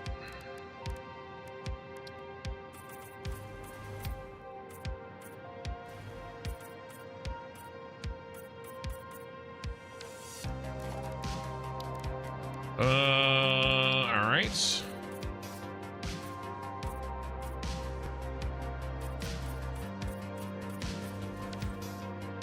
Very nice.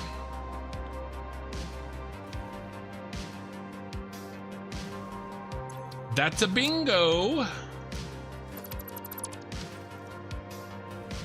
And this guy finally done deep frying your balls. Very satisfying, but sadly I couldn't look at what revelation y'all figured out while I rewind later. It just was using pillars to temporary pillars to make signs do exactly what you want, including lining lights up at the exact angle of these ramps.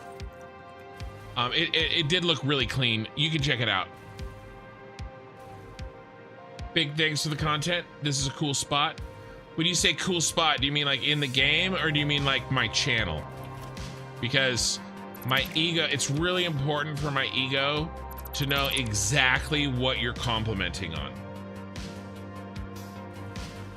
Right? So that later when my wife asks, how is the stream? I can be specific in the exact ego boosting comment that I received. So I just want to be, I just want to, you know, have clarity on that.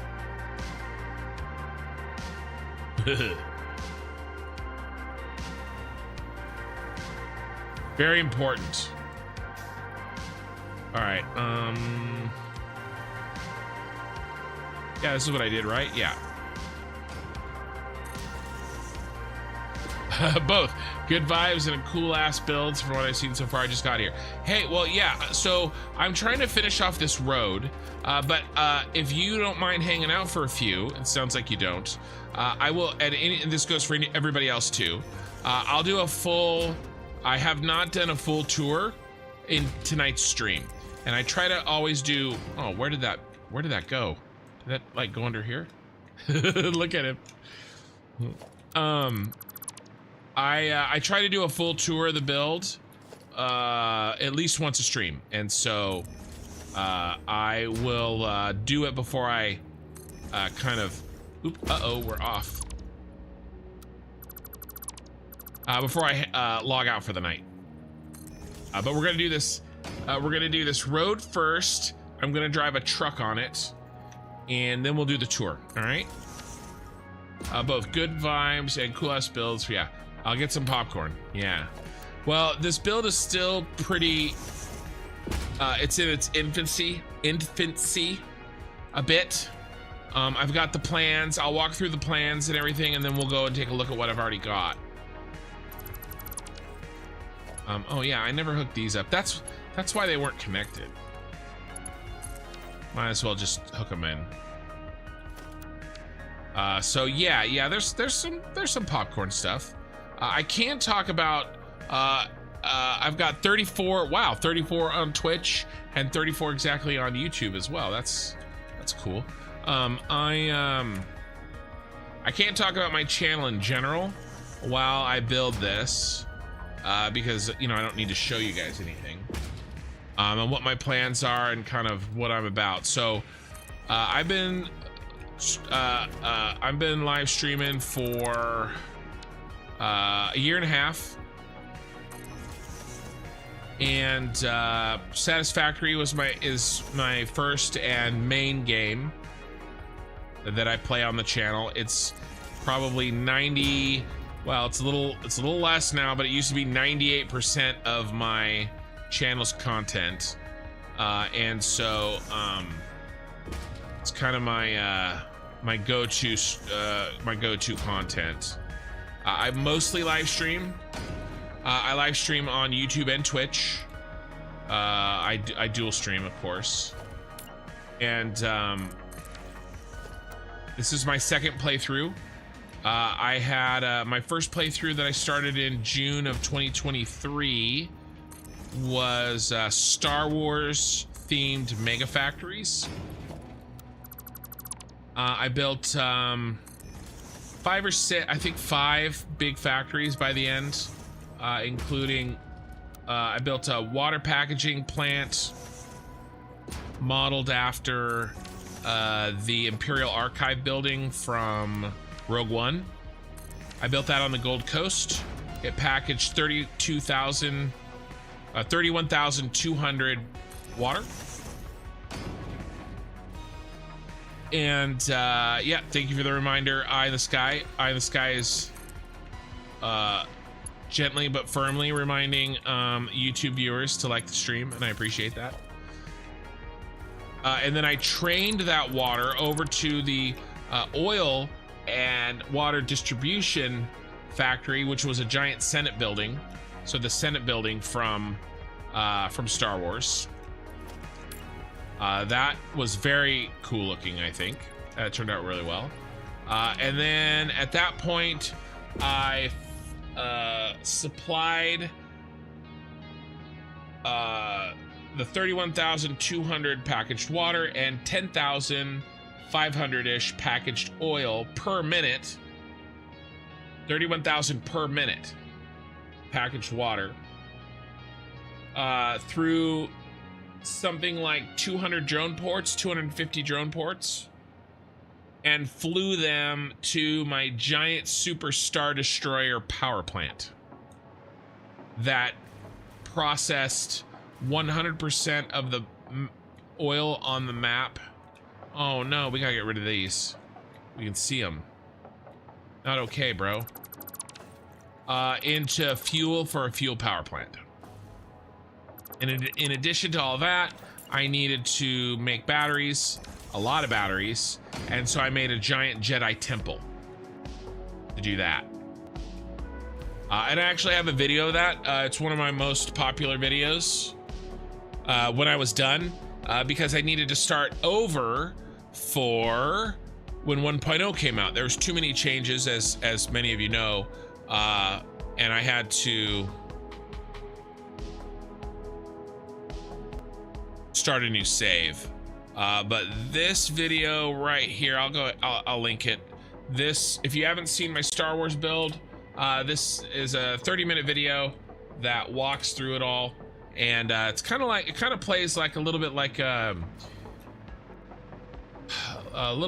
let's get rid of that shit too. Like a How It's Made. If you ever watched How It's Made, kind of turned out like that. I like it. Are we done? Did I talk my way through all this work? Oh no, we gotta colorize. So and then I started this playthrough when 1.0 came out, and the focus is a cyberpunk city instead of Star Wars mega bases. That's the theme. I'll go over that more. In addition to Satisfactory, I recently started just a month or two ago a Factorio playthrough, and I've been focusing all my streaming on that. What do I need? I need the customizer, I need colors, I need this thing. And I am trying to finish that playthrough, get to a win condition. It's my first playthrough, so I'm not nearly as proficient in it as I am Satisfactory. So I don't have any awesome builds. It's me, I'm on the struggle bus for 12 hours trying to figure out how to, you know, get a belt to do what I want. Whereas in Satisfactory, where I have over 2,000 hours, I can kind of do things that you probably won't see in very many other places, like something like this. Or in Factorio, I can't even do the basic shit that every other streamer can do. So, you know, it is what it is. I'm playing Factorio, and then when I finish this build, and we're very far from it, there's a lot of hours left to be put into it. I will be playing a different game. I plan on playing an MMO on the channel, probably exclusively for a while. Yeah, the out is gonna be, maybe we'll put the out here through these set of pillars, maybe. I don't know, think about it. So, but yeah, I'll probably do that June if I can finish. It's after I finish this playthrough though. Finishing this playthrough is by far my #1 priority. But I hope to start playing that MMO that is in alpha in May or June. And it's gonna be a whole thing. I'm gonna have a guild, a channel guild. I'm gonna run it. And it's gonna be fun. How did you do the ship? Very proud of your management. The ship was very difficult. Here, let me grab some pictures. Oh, are you watching it, Cuban Farmer? You're probably watching it. For anybody who isn't watching it, let me bring up a couple of quick pics that I use as thumbnails. What do I want? There, playthrough 1. Thumbnails. Anything good here? No. Guides and tours.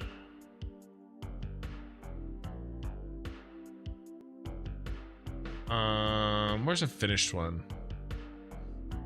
Those are all partials. Yeah, oops. Sorry. Meant to go back and I hit close. Let's go back.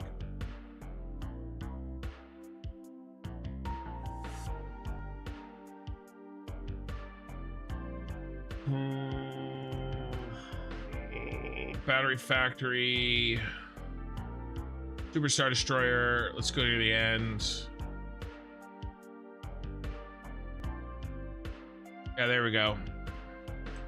This is pretty good. I eventually, this train line right here was temporary. I eventually pulled this train line and pulled the train stations and put in the drones. So this is before the drones got activated, but that's the Superstar Destroyer. It takes up all of the coast. The whole intro is sick, my man. Yeah, that video turned out really well for me.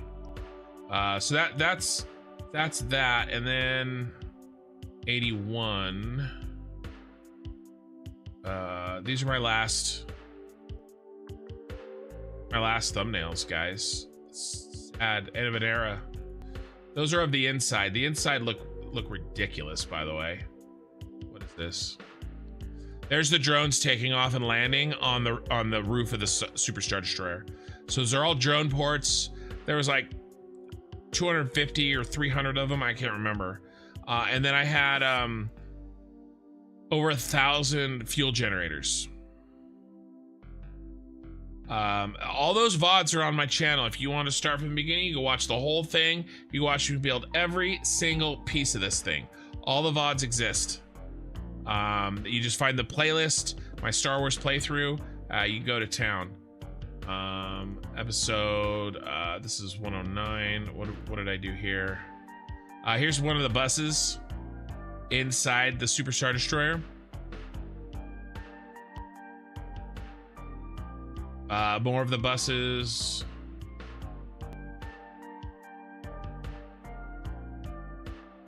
This.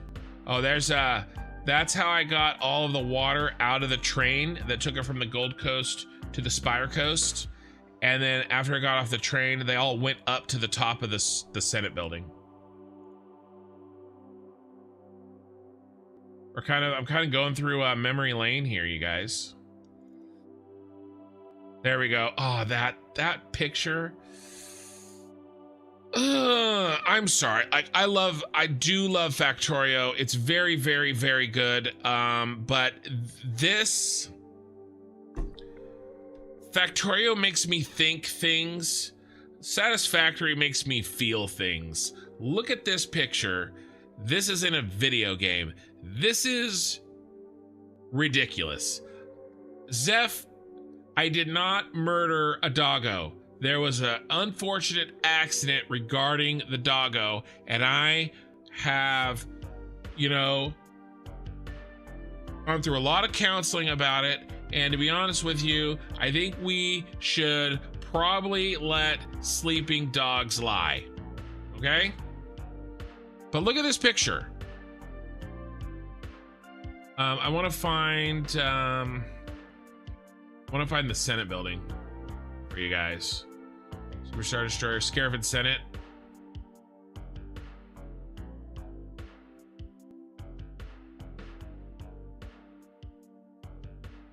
$244. Oh, that's a train spiral. I actually used that train spiral in this save. Here we go. Here's my Senate building.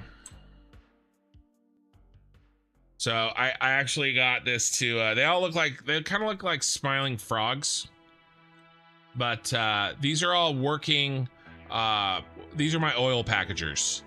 There's like, I can't remember. I used to know the numbers off the top of my head. It's a couple hundred of them. So that's my Senate building. This one's still in progress, so you can kind of see through the walls and stuff. But yeah, there you go. But yeah, the video that I linked, if you want to take a closer look, that video goes through everything. It's only 30 minutes and not 300 hours or however many I spent on that thing. All right, let's give this truck a spin. We worked hard on this road.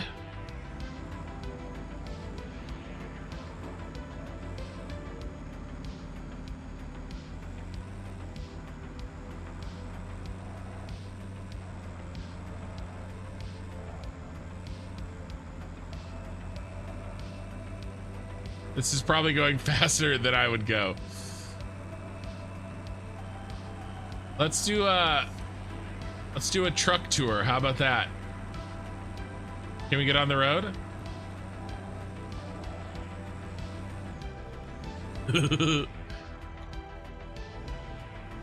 You can see my hover pack connecting to the power lines. I'd like to emulate or copy with your vision of the design. You don't need my permission, my man. Do your thing. I'll always take an acknowledgement, though, of the idea first. You know, again, to feed my ego. It's very big and needs a lot of feeding.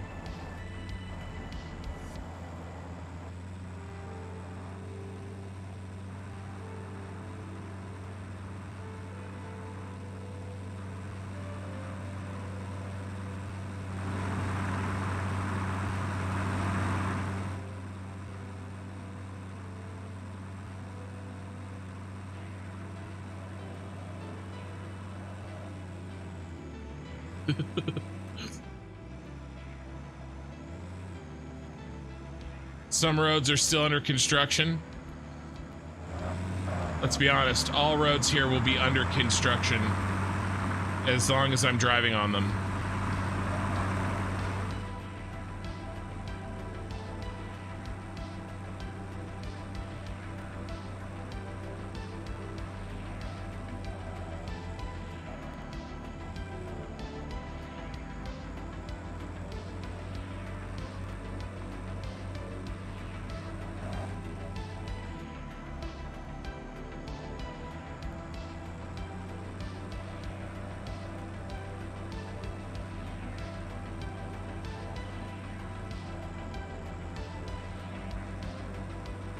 Oh no, there's blue arrows over there. I'm going the wrong way. Don't we all? Let's be honest, I just spent 10 hours talking to strangers on the internet and showing off what I can do in a video game. I think I have a bigger ego than the average person. But it's okay that it's okay because I'm self-aware about it, right? All right, so let's talk about this city a little bit now that we're done having fun.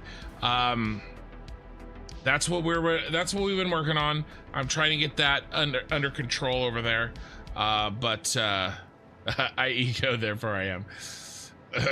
So this is the shard, but we'll talk about that in a second. Let me show the map. Let's get rid of this. Where's the map? There's the shard in real life. So here's the map. This is just Google Docs, Excel essentially. Every cell equates to a foundation in the game, and so I planned this out. We drove. I got on the truck. We were down here. I drove. I turned the corner. I went up here.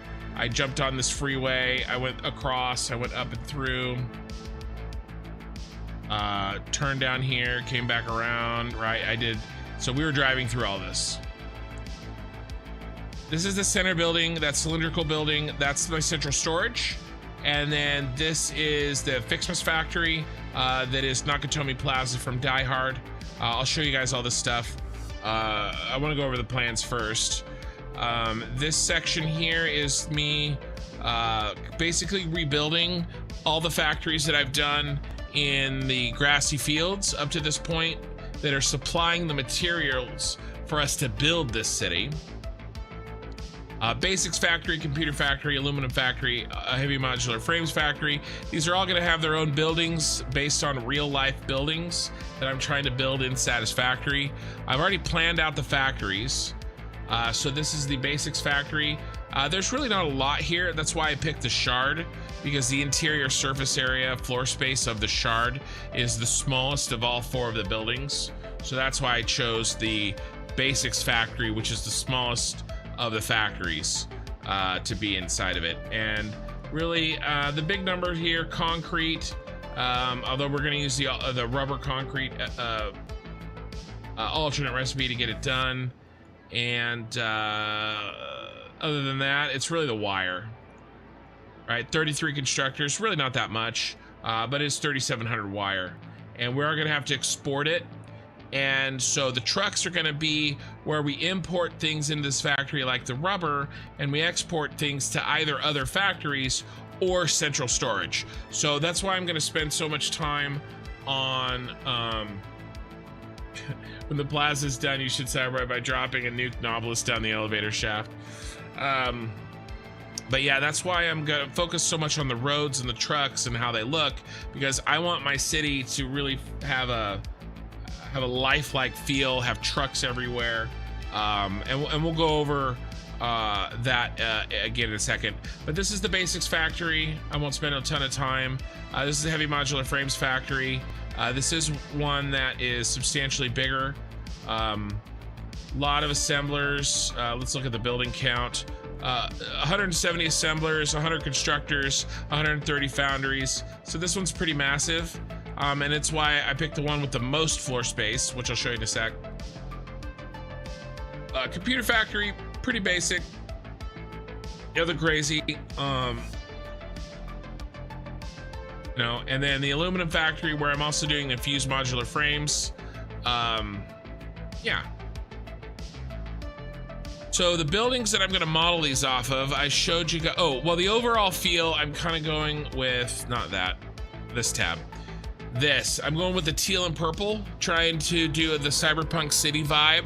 Lots of tall towers, but like I said, I want to make them based on real life buildings. But we're still going with the purple and the teal in our city. And so I talked about the shard, right? This is in London, if you don't know. This is the one that we're working on. I finished the walls finally. We put the lights up. We finished the lights today, and I'm working on the base and the roads around it. And then the computer factory, I'm gonna do this bad boy. No, the aluminum factory. Right, and so again on the map, this is where the shard is. This is where the aluminum factory is going to be, more of a rectangular floor footprint, and that is going to be this bad boy. I think this one's going to be pretty straightforward, to be honest.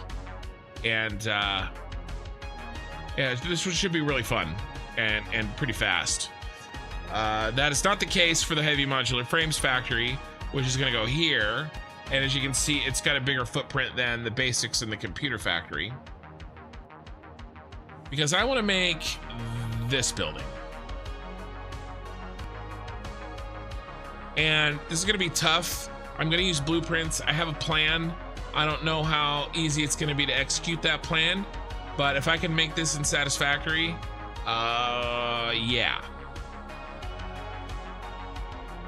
And do like green, like the teal color on these edges, spiraling up. I would love to make this in Satisfactory. It's gonna be hard though. G said. And then computer factory down here, I think I'm gonna, we decided on a giant screw factory, 30,000 screws. Yeah, except big thank.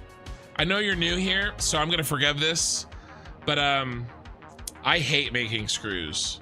And it's kind of my thing, and I'm not offended that you would suggest that I make a 30,000 screws per minute factory, but I just want you to know that is not something that I will do in this lifetime or the next, because I absolutely detest screws in this game. And so just now you know, and I expect you to not forget. So computer factory, I'm gonna go with the where's a better picture? There we go. This is the John Hancock building from in Chicago. This one's definitely more simple, but I think it'll be a good contrast to the other ones that we have going. Make it more black, maybe some purple lines. I don't know. We'll see. Those are the 4 factories, and so let's get back in the game. That's the shard. That's what I got for the shard so far. I think I'm open to some suggestions here, but I think we might need to do purple down those corners. I don't know. Maybe we let it go. Maybe that distracts too much from the shard itself. I'm undecided on that, or the pointy part of the shard itself. But yeah, let's do Nakatomi Plaza first. So I built this building for the Fixmas contest. Well, I was already gonna do it, and then the Fixmas contest was announced, and I actually found out last week that I took 8th place. And so I'm pretty happy with that. And I did do this all by myself. On an unrelated note, it's one shape with 5-degree rotation. Doesn't seem hard. Well, sure, eye of the sky. The problem is that the trick that, of course, that we use to build outside the blueprint maker doesn't work anymore. So I have to find a set of puzzle piece. I have to make and design a set of blueprints that all fit together like a puzzle that I can build quickly that give us the shape we want. And then absolutely, I agree, 5-degree rotation. It's not one shape though, right? It's gonna be maybe 9 blueprints or more, you know. Corner outline of the box is good. Yeah, you mean as it is right now without adding another one?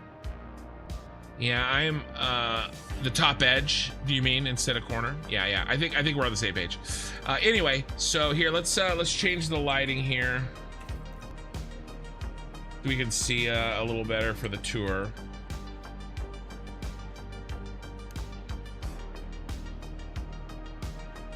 But yeah, so this is this is actually Fibonacci spiral right here. These trees are actually part of the factory, or they were. They're off now because the Fixmas event is over. But these were producing the Fixmas gifts that were used in the factory that is inside the building. But yeah, this is a Fibonacci spiral. It's just one kind of piece of it, 8 times. And then we have this.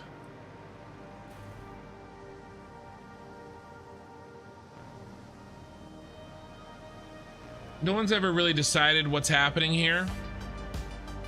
Some kind of summoning.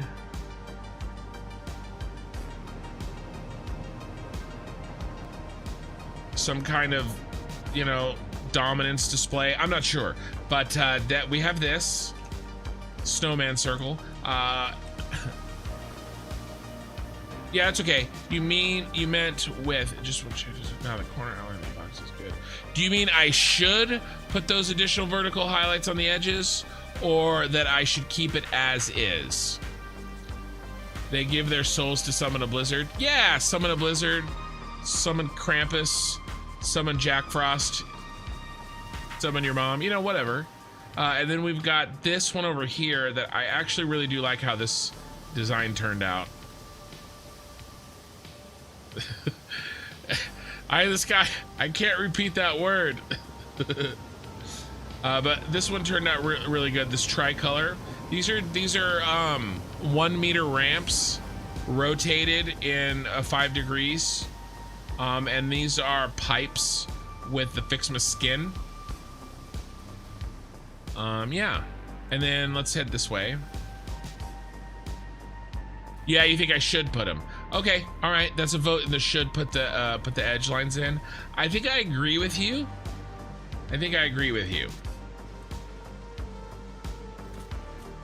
Candy Cane Lane, Nakatomi Plaza. If you don't know, it's from the movie Die Hard, which is a Christmas movie. We have a snowflake ceiling lights. The presents came out. It looked really good traveling down the center when the event was active. We have a belt Christmas tree. I do need to one day steal that Mercer sphere back, but he's fine there for now. And then we have another belt Fixmas tree over here. And then if you come up top, you can, you know, watch it snow. You have to be, it's a proximity base, so you have to get close.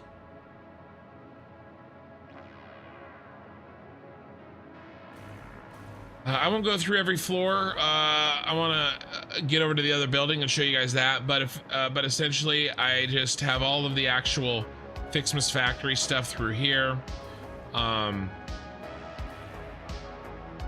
This is a small factory for me, even if you count all 10 floors. You know, it's a fun one, but it's pretty small. But most of my factories in this playthrough are actually going to be small compared to the mega factories that I was doing for the Star Wars playthrough.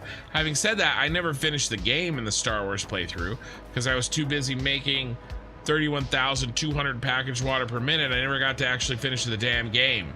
So I'm gonna try to make sure that doesn't happen this time. And then we have drones taking it over to central storage. And so with central storage, let's start at the bottom. I did drive through it already. But we'll start at the very bottom. So the concept here is that each building of the city is its own factory, but every factory needs its own raw resources, right? You know, aluminum's gonna need bauxite.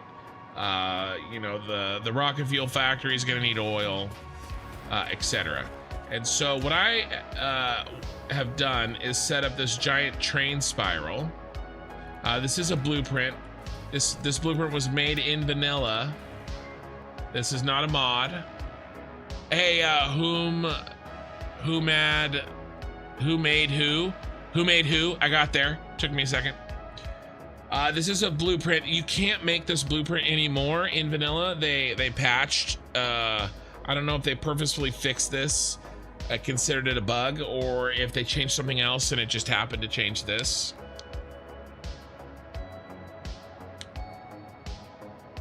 It's still a movie.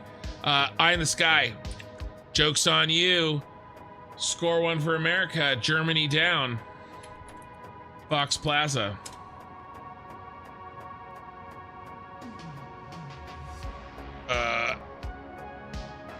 Hard building.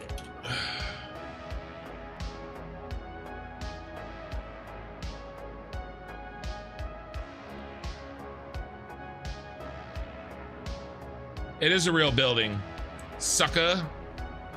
That exists in real life. So when they made the movie, they filmed it while this building was under construction. It wasn't under me.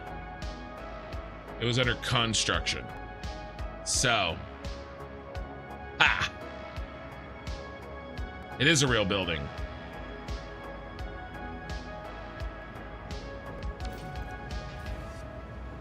I will say the one in the center though isn't, so you still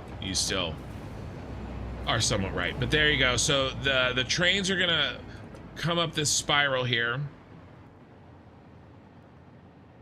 You did not understand the joke about Germany. Eye in the Sky is from Germany, and he and I argue about things on the channel. And in my attempt to make it personal and attack him,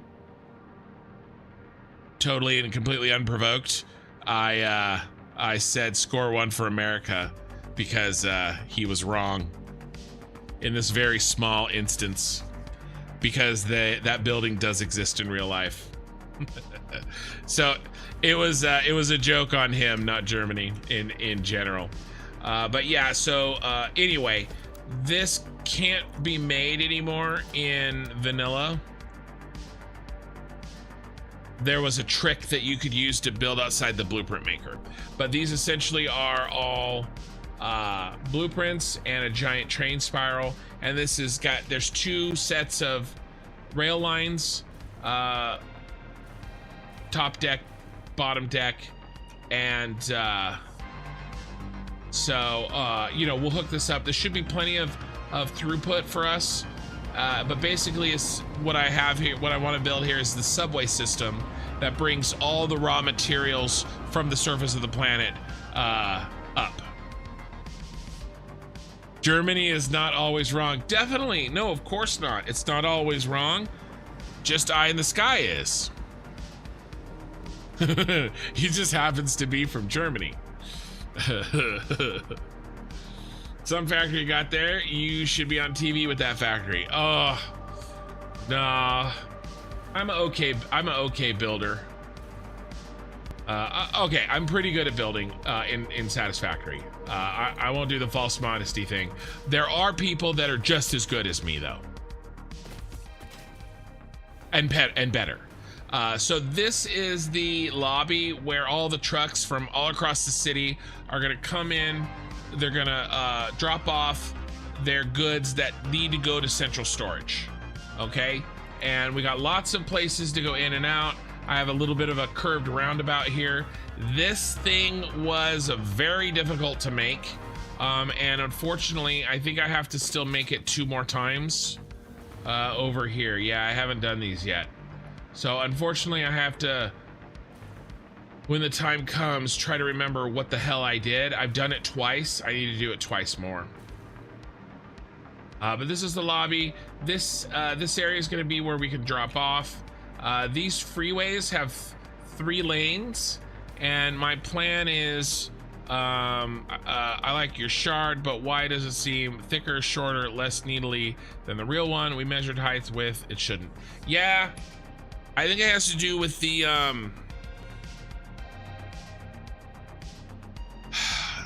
there's a couple things. I think that perspective in Satisfactory is a little wonky. We've talked about that. But I think that's only a partial explanation. I think that when I first designed the angle, we said 85 degrees. And I ended up going 11, was it an 11 or was it 13 and 1? I can't, I think I saw that tab. I might have closed it.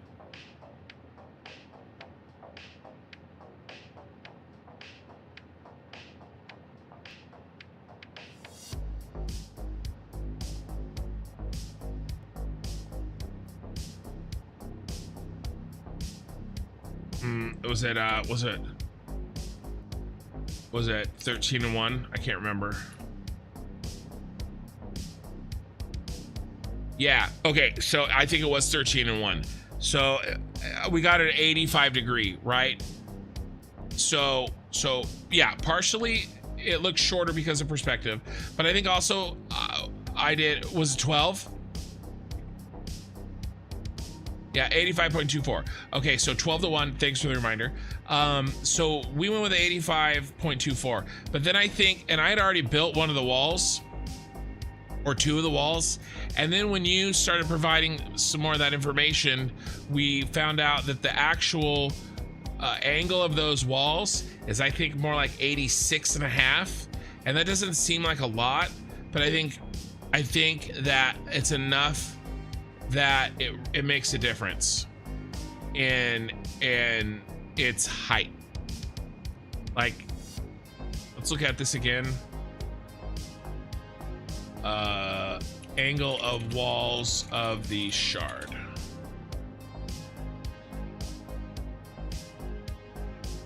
Approximately approximately 5 degrees, right? Or 85 degrees, right?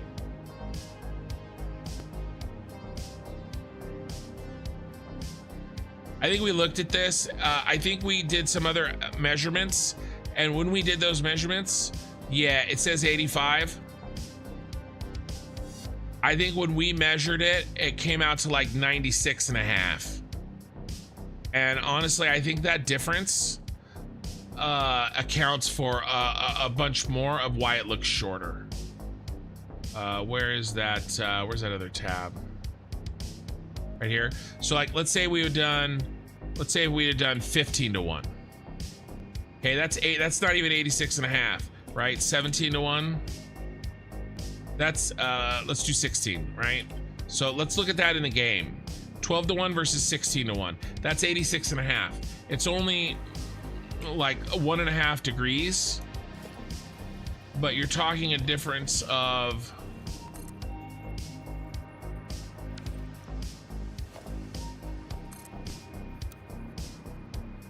right, so there's 12. And there's 16.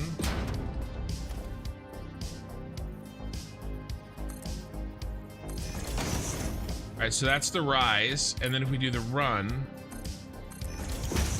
then we go to freeform mode.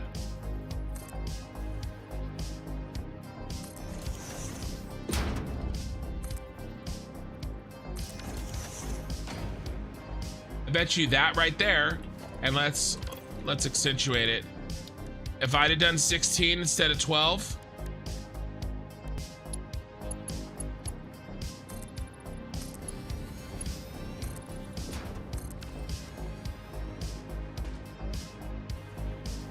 right? Look at how over time the 16, by the time I get to the center where it needs to go, it would take so much more height to get the same movement in.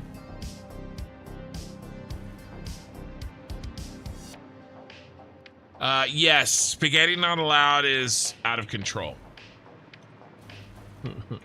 So I think that this is probably it. So I just went with 85 degrees because that's what we looked it up. And then when we did a more detailed measurement and calculated, we got to 86.5. And you might say, oh, 85 versus 86.5, what's the big difference? Well, I mean, I think that we're seeing it. I think that's why it's a bit shorter.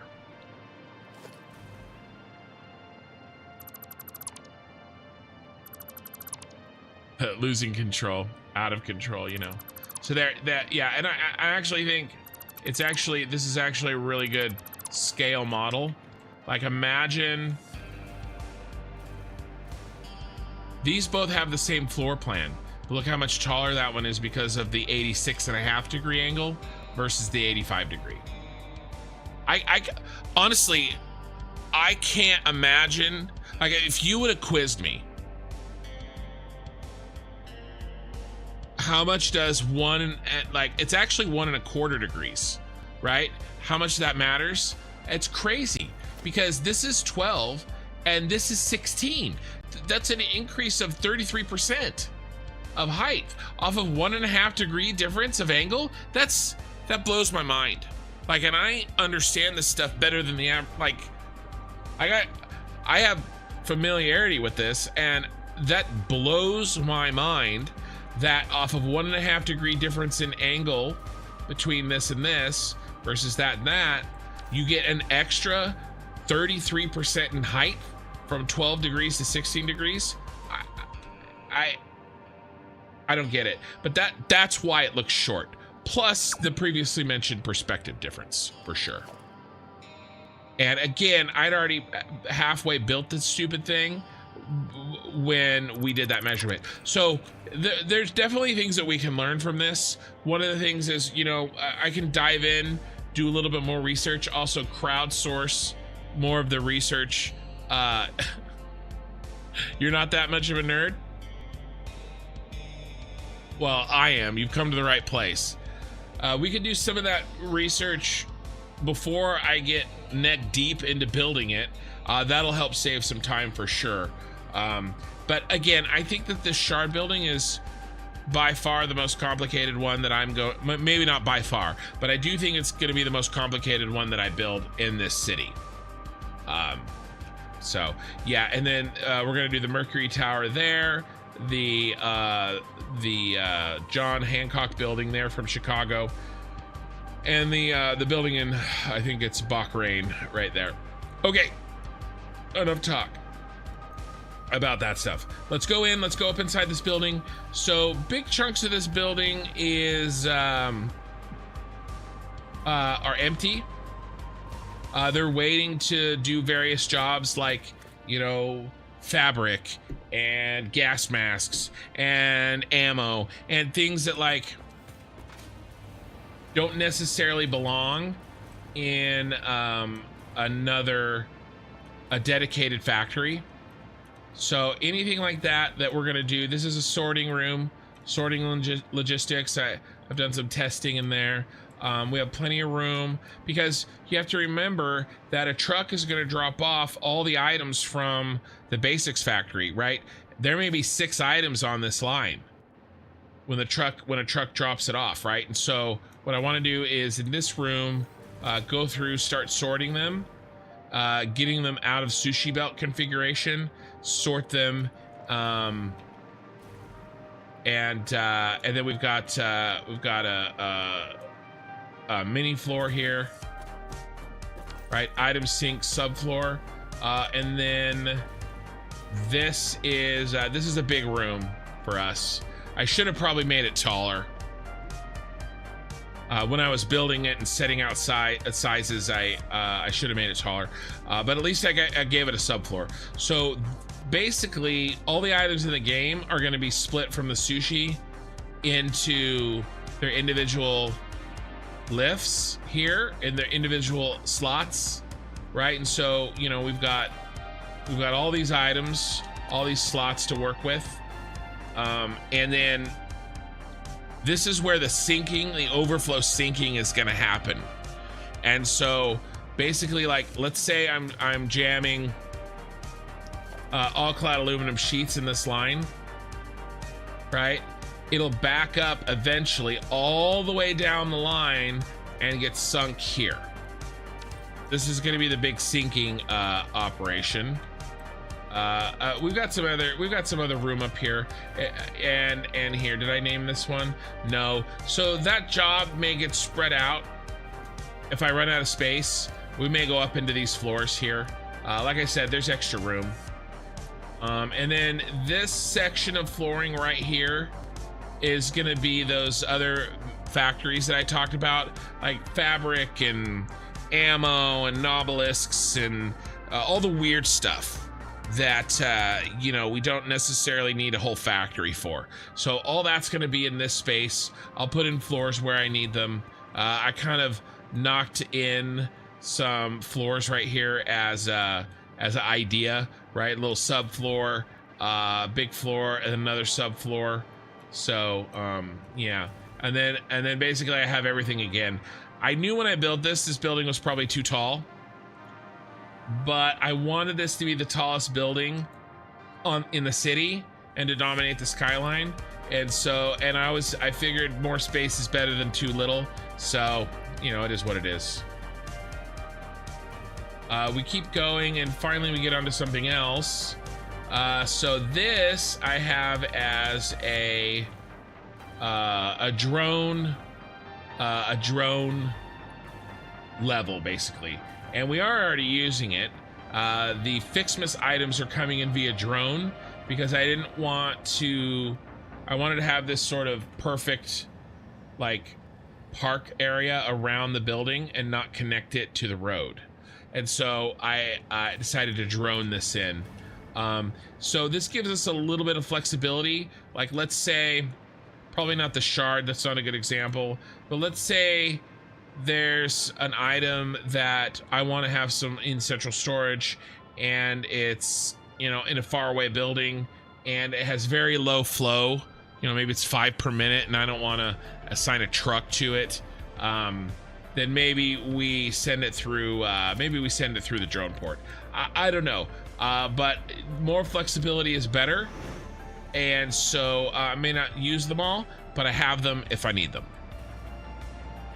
And then there is a drone sorting, you know, there's a sorting floor here for that if we need it. Moving up, I've got our cannons, our man cannons. This is a pre-made, yeah, let's turn it off. I don't want to get sucked through it. Oh, did I get rid of the switches? I did. But this is a pre-made blueprint that you jump in the hole and it shoots you through here and towards where you want to go. And that particular one sends us back to my hub and all my initial starter base stuff. So we need to go down there for something, then I take that.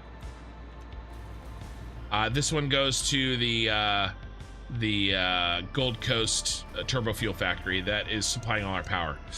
Let me catch up on chat, make sure I haven't missed anything before I keep going. Right, yeah, next time I'll show up with the blueprints before you start building. Yeah, rather than after.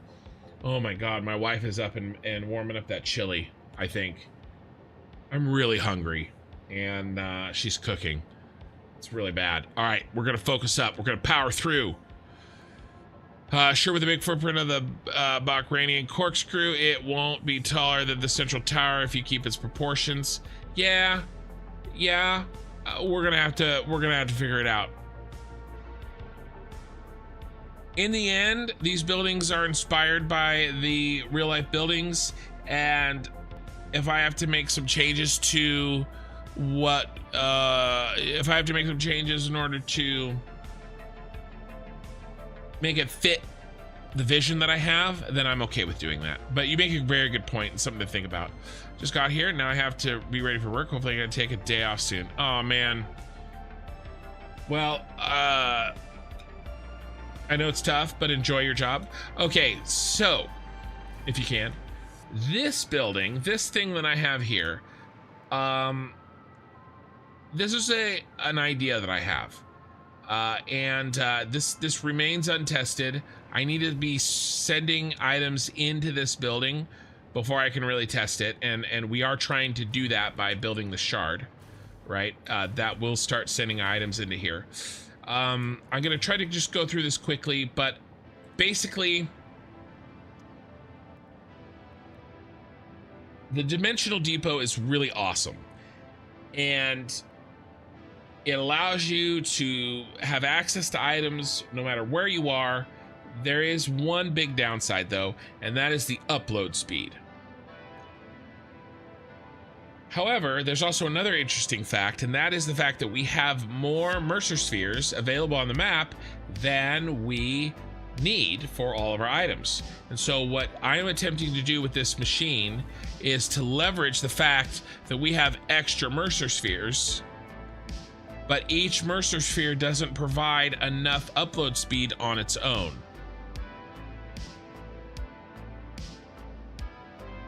Three weeks of constant standing is what sucks. Yeah, I bet. Well, maybe you'll, maybe it'll be better for you in the long run, even though it sucks now. That's what how I try to look at stuff like that, you know? But yeah, so what I want to try to do is leverage the fact that we have more Mercer spheres than we need, more dimensional depots than we need, but each dimensional depot by itself doesn't provide enough upload speed. And it is true that if you put concrete through two dimensional depots at the same time, you get double the upload speed into your cloud storage here, right? So I think it's 240 per minute by one, but if I double it up, we have 480 per minute for two. So what I'm attempting to do is make it so that our 20 most commonly needed items for construction are ready to be uploaded into an extra set of dimensional depots, in addition to the dedicated dimensional depot that each item will have. But there's an extra 20, and they'll go here. See, we got a couple here. There's some over here in line. And then at the flip of a switch from anywhere on the map, I can turn on extra dimensional depot bandwidth for any of those 20 high volume items.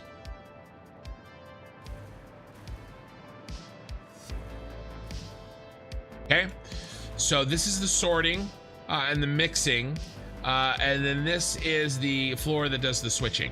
So what I've built here is a variation of my remote item switch. Oops, sorry. That is essentially the dimensional depot makes obsolete. But what it does is, if we were to put concrete in here into this storage, we got all this storage, plenty of time for thousands and thousands of concrete to save up. And the main central storage is above this floor. I'll show you guys that in a second. But let's say this is full of concrete. It gets stopped right here because these empty canisters are in the way. However, if I use this, if I turn on this switch, which I can do from anywhere on the map, all I have to do is throw down an unconnected priority power switch. I can go to the circuit break priority. I can find item 1 right here. I can switch it on. It turns on this pump. All right, and this pump and this packager uses empty canisters.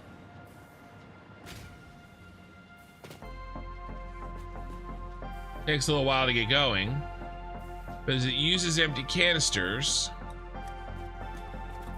which of course moves them out of the way from the concrete that's sitting here, and once it gets going, the concrete will flow through this down, and it'll go through the mixing and the sorting and get split into 20 belts to go into the 20-dimensional depots.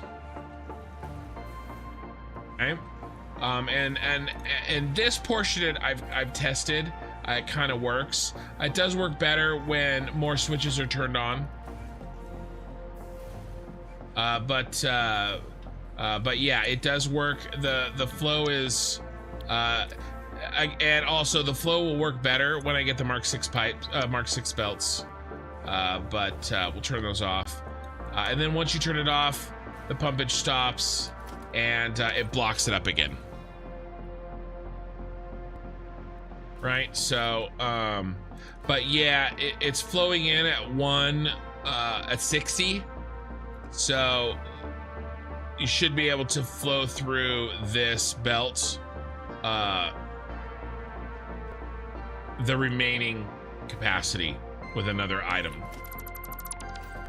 But yeah, that's the basic idea here, is that I can pick out 1 to 4 to 5 to 6 to 7 or whatever I need items to activate extra Mercer spheres. We'll see if it works. There's probably some bugs to work out. Finally, we have our main central storage, and this is what it looks like. We do have our Fixmas items in here. They may not stay here, but for now, they're here. And everything's in a circle, and it goes all the way around.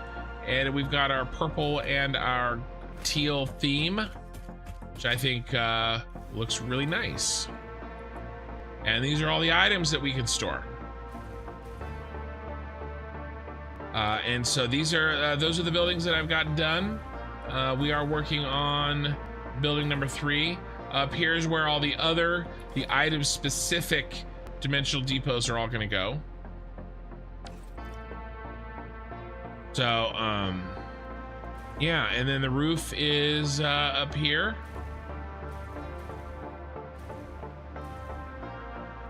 And we have the space elevator on the roof. And there you go.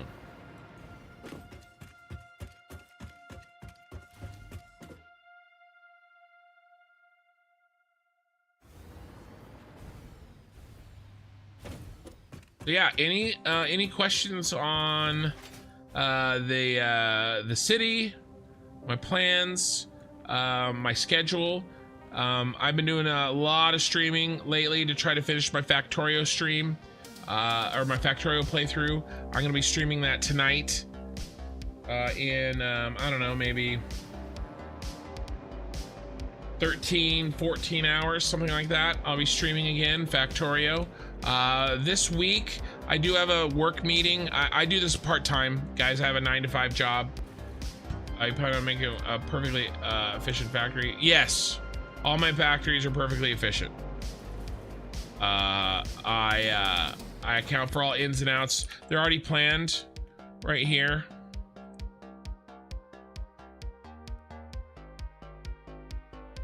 So the concept will be, when I say I've got them planned to make 78.75 reinforced iron plates, because that's what exactly 21 assemblers gives us.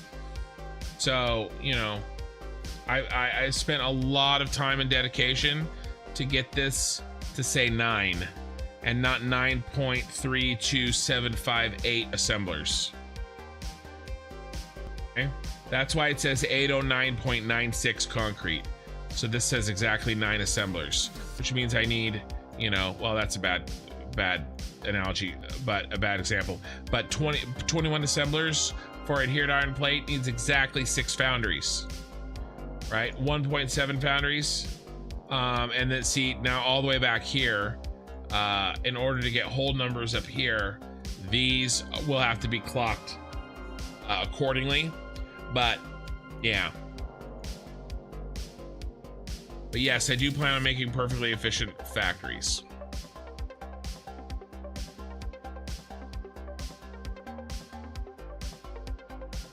So yeah. But yeah, so I do have a work meeting. Like I said, I work, I have a professional job. I have to put on a jacket, tie. I'm gonna be in front of a school board, doing a presentation Thursday evening, which probably means, because I'm driving a 3-hour drive to get to the school board, I probably may also not stream on Wednesday night. I'll probably go to bed early Wednesday, and then I won't be able to stream Thursday, because Euclid Cyberpunk style power plant. So the power plant, I'm thinking of doing a little bit, the power building, I'm thinking of doing a little bit more like dystopian kind of like exposed pipes and you know, kind of dirty, you know, less clean. I don't know. I'm gonna experiment with it. But that on the map is right here. It's all this space. I'm thinking like one like big kind of like industrial kind of a building, less of a tower, and more like a wall. So I'm thinking like half the height of the Nakatomi Plaza. But we are gonna have to do a lot of fuel generators, you know, a lot of blenders.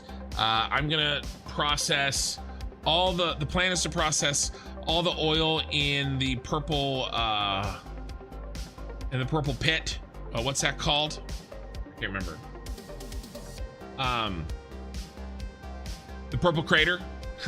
All the oil over there, which isn't really that much, but it makes an incredible amount of rocket fuel if you set it up to use the diluted blender recipe.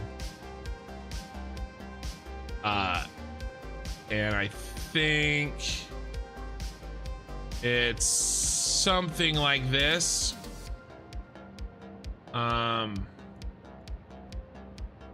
Yeah, basically 2,500 crude oil, if you do it right, gets you 4,800 rocket fuel, right? So almost twice the amount of rocket fuel, but you also get 1,000 turbo fuel left over and 2,400 fuel left over due to you know, overages and stuff. But I've designed it to give us exactly 4,800 because that's divisible by Mark II pipes, right? Which are 600, right? So this would give us what, 8 Mark II pipes full of rocket fuel, and that is an incredible amount of rocket fuel and power. Blue Crater, yeah, Blue Crater. Sorry, I'm going on 11 hours here, and I'm a little punch drunk. So this is the idea for the factory. You know, I may overclock the fuel generators to be able to use up all this fuel. But this is in general, and again, I may make some changes here. This also makes our plastic, some plastic and some rubber. But we need to make changes when we get to it. We haven't officially planned our rocket fuel factory. This is just an example. But that's the plan with the rocket fuel factory. But like I said, probably Wednesday and Thursday of this week, I will not be streaming. Tonight, my plan with Factorio is to land on the new planet Aquilo. It's the ice planet of the new expansion in Factorio. If you haven't seen that, you can come hang out. And then I'm going on vacation with the family. Not this week, like a week from today. A week from today, right now. Well, I'm gonna stream a week from today. There will be a Satisfactory Saturday next week, but I'm gonna go to bed, wake up, and we're gonna start driving. So Monday night, Tuesday night, Wednesday night of a week and a couple of days, I will not be streaming. So that's quite a few nights I'm not streaming in the next 2 weeks. And then I have a big work seminar conference that's going to be another 3 or 4 days where I can't stream. So I've got a pretty busy second half of February. So, but I'm going to stream every day that I can. All right, guys. We're going to try to push through Factorio, get it done, get it in bed, and then I will be able to really focus every night on this Satisfactory build instead of only reserving my Saturday night streams for it. Nuclear. Okay, so Jingle Nets, I think we may have had this discussion before. My original plan was to do nuclear and to do it as the Tyrell Corporation pyramids.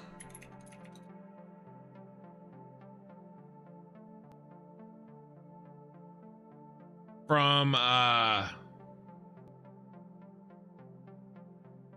that's really cool.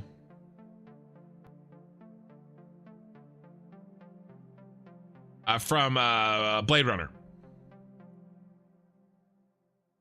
I wanted to do this as kind of an oh, that's the wrong button. It's kind of like a homage to oh, this one's a good one. The cyberpunk, you know.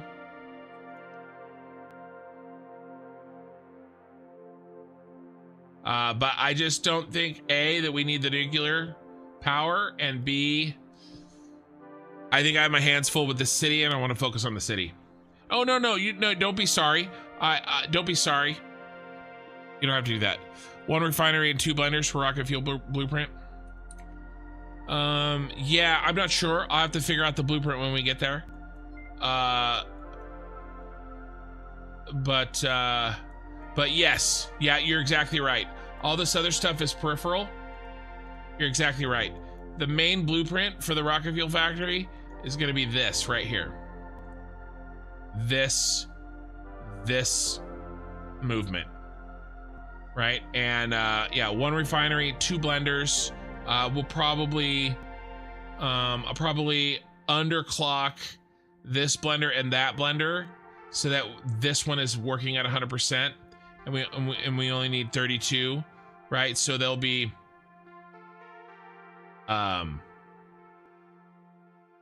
wait, no, in reverse. This one will be working at 100%, and I'll underclock these two to match. Right, so I'll probably make 85 of them because we need I try to make my blueprints not require power shards. I will break that. I'll make an exception if it makes sense to, but in general, what I'll start to do is probably design this blueprint set so that we need 85 of them. So the refineries will be at 100%, and these bad boys will be at a percentage. This one's probably about 75% because 68 is, you know, 75-ish, 80% of 85. And this one's, you know, at about 1/3 of that one. So anyway, we'll run the math. We'll figure it all out. But Murrah, I agree. I eat bread. Why do you have so many tabs open, bro? You have no idea. We actually counted that today. I have 120 tabs open. Because I also have ones you haven't seen. I have this one. I have that one. So there's a lot right there. And then I've got this one. I already shared that one. There's other ones too. Why do I have so many tabs open? Because I can. Why do you eat bread? Only 120 taps, keeping it casual on a Sunday. Yeah, exactly. All right, guys, any last questions? I have the same recipe, 2 times exact, 1 blender and 1 overclock refinery. Oh, okay, yeah, so you're doing the overclock. You're gonna have less blueprints, and I definitely think that's a way that you could do it. I tend to like to underclock my blueprints so that I can, when I build hundreds of them, they take far less power. I figure since they're blueprints anyway, and space is unlimited in Satisfactory, like bring on the bring it on. But I hear you. I could go either way on that one. Last questions, guys. YouTube, like on the video, on the VOD, it means a lot. It really does help me. Twitch, don't go anywhere. We're gonna find somebody to raid. I always raid every night, and I raid into the same game that I'm playing. Cyberpunk theme, VOD 35. We are have we reached the 300 hour mark? Oh, we're very close. 298 hours on this playthrough. I'm over 2,000, I think, overall.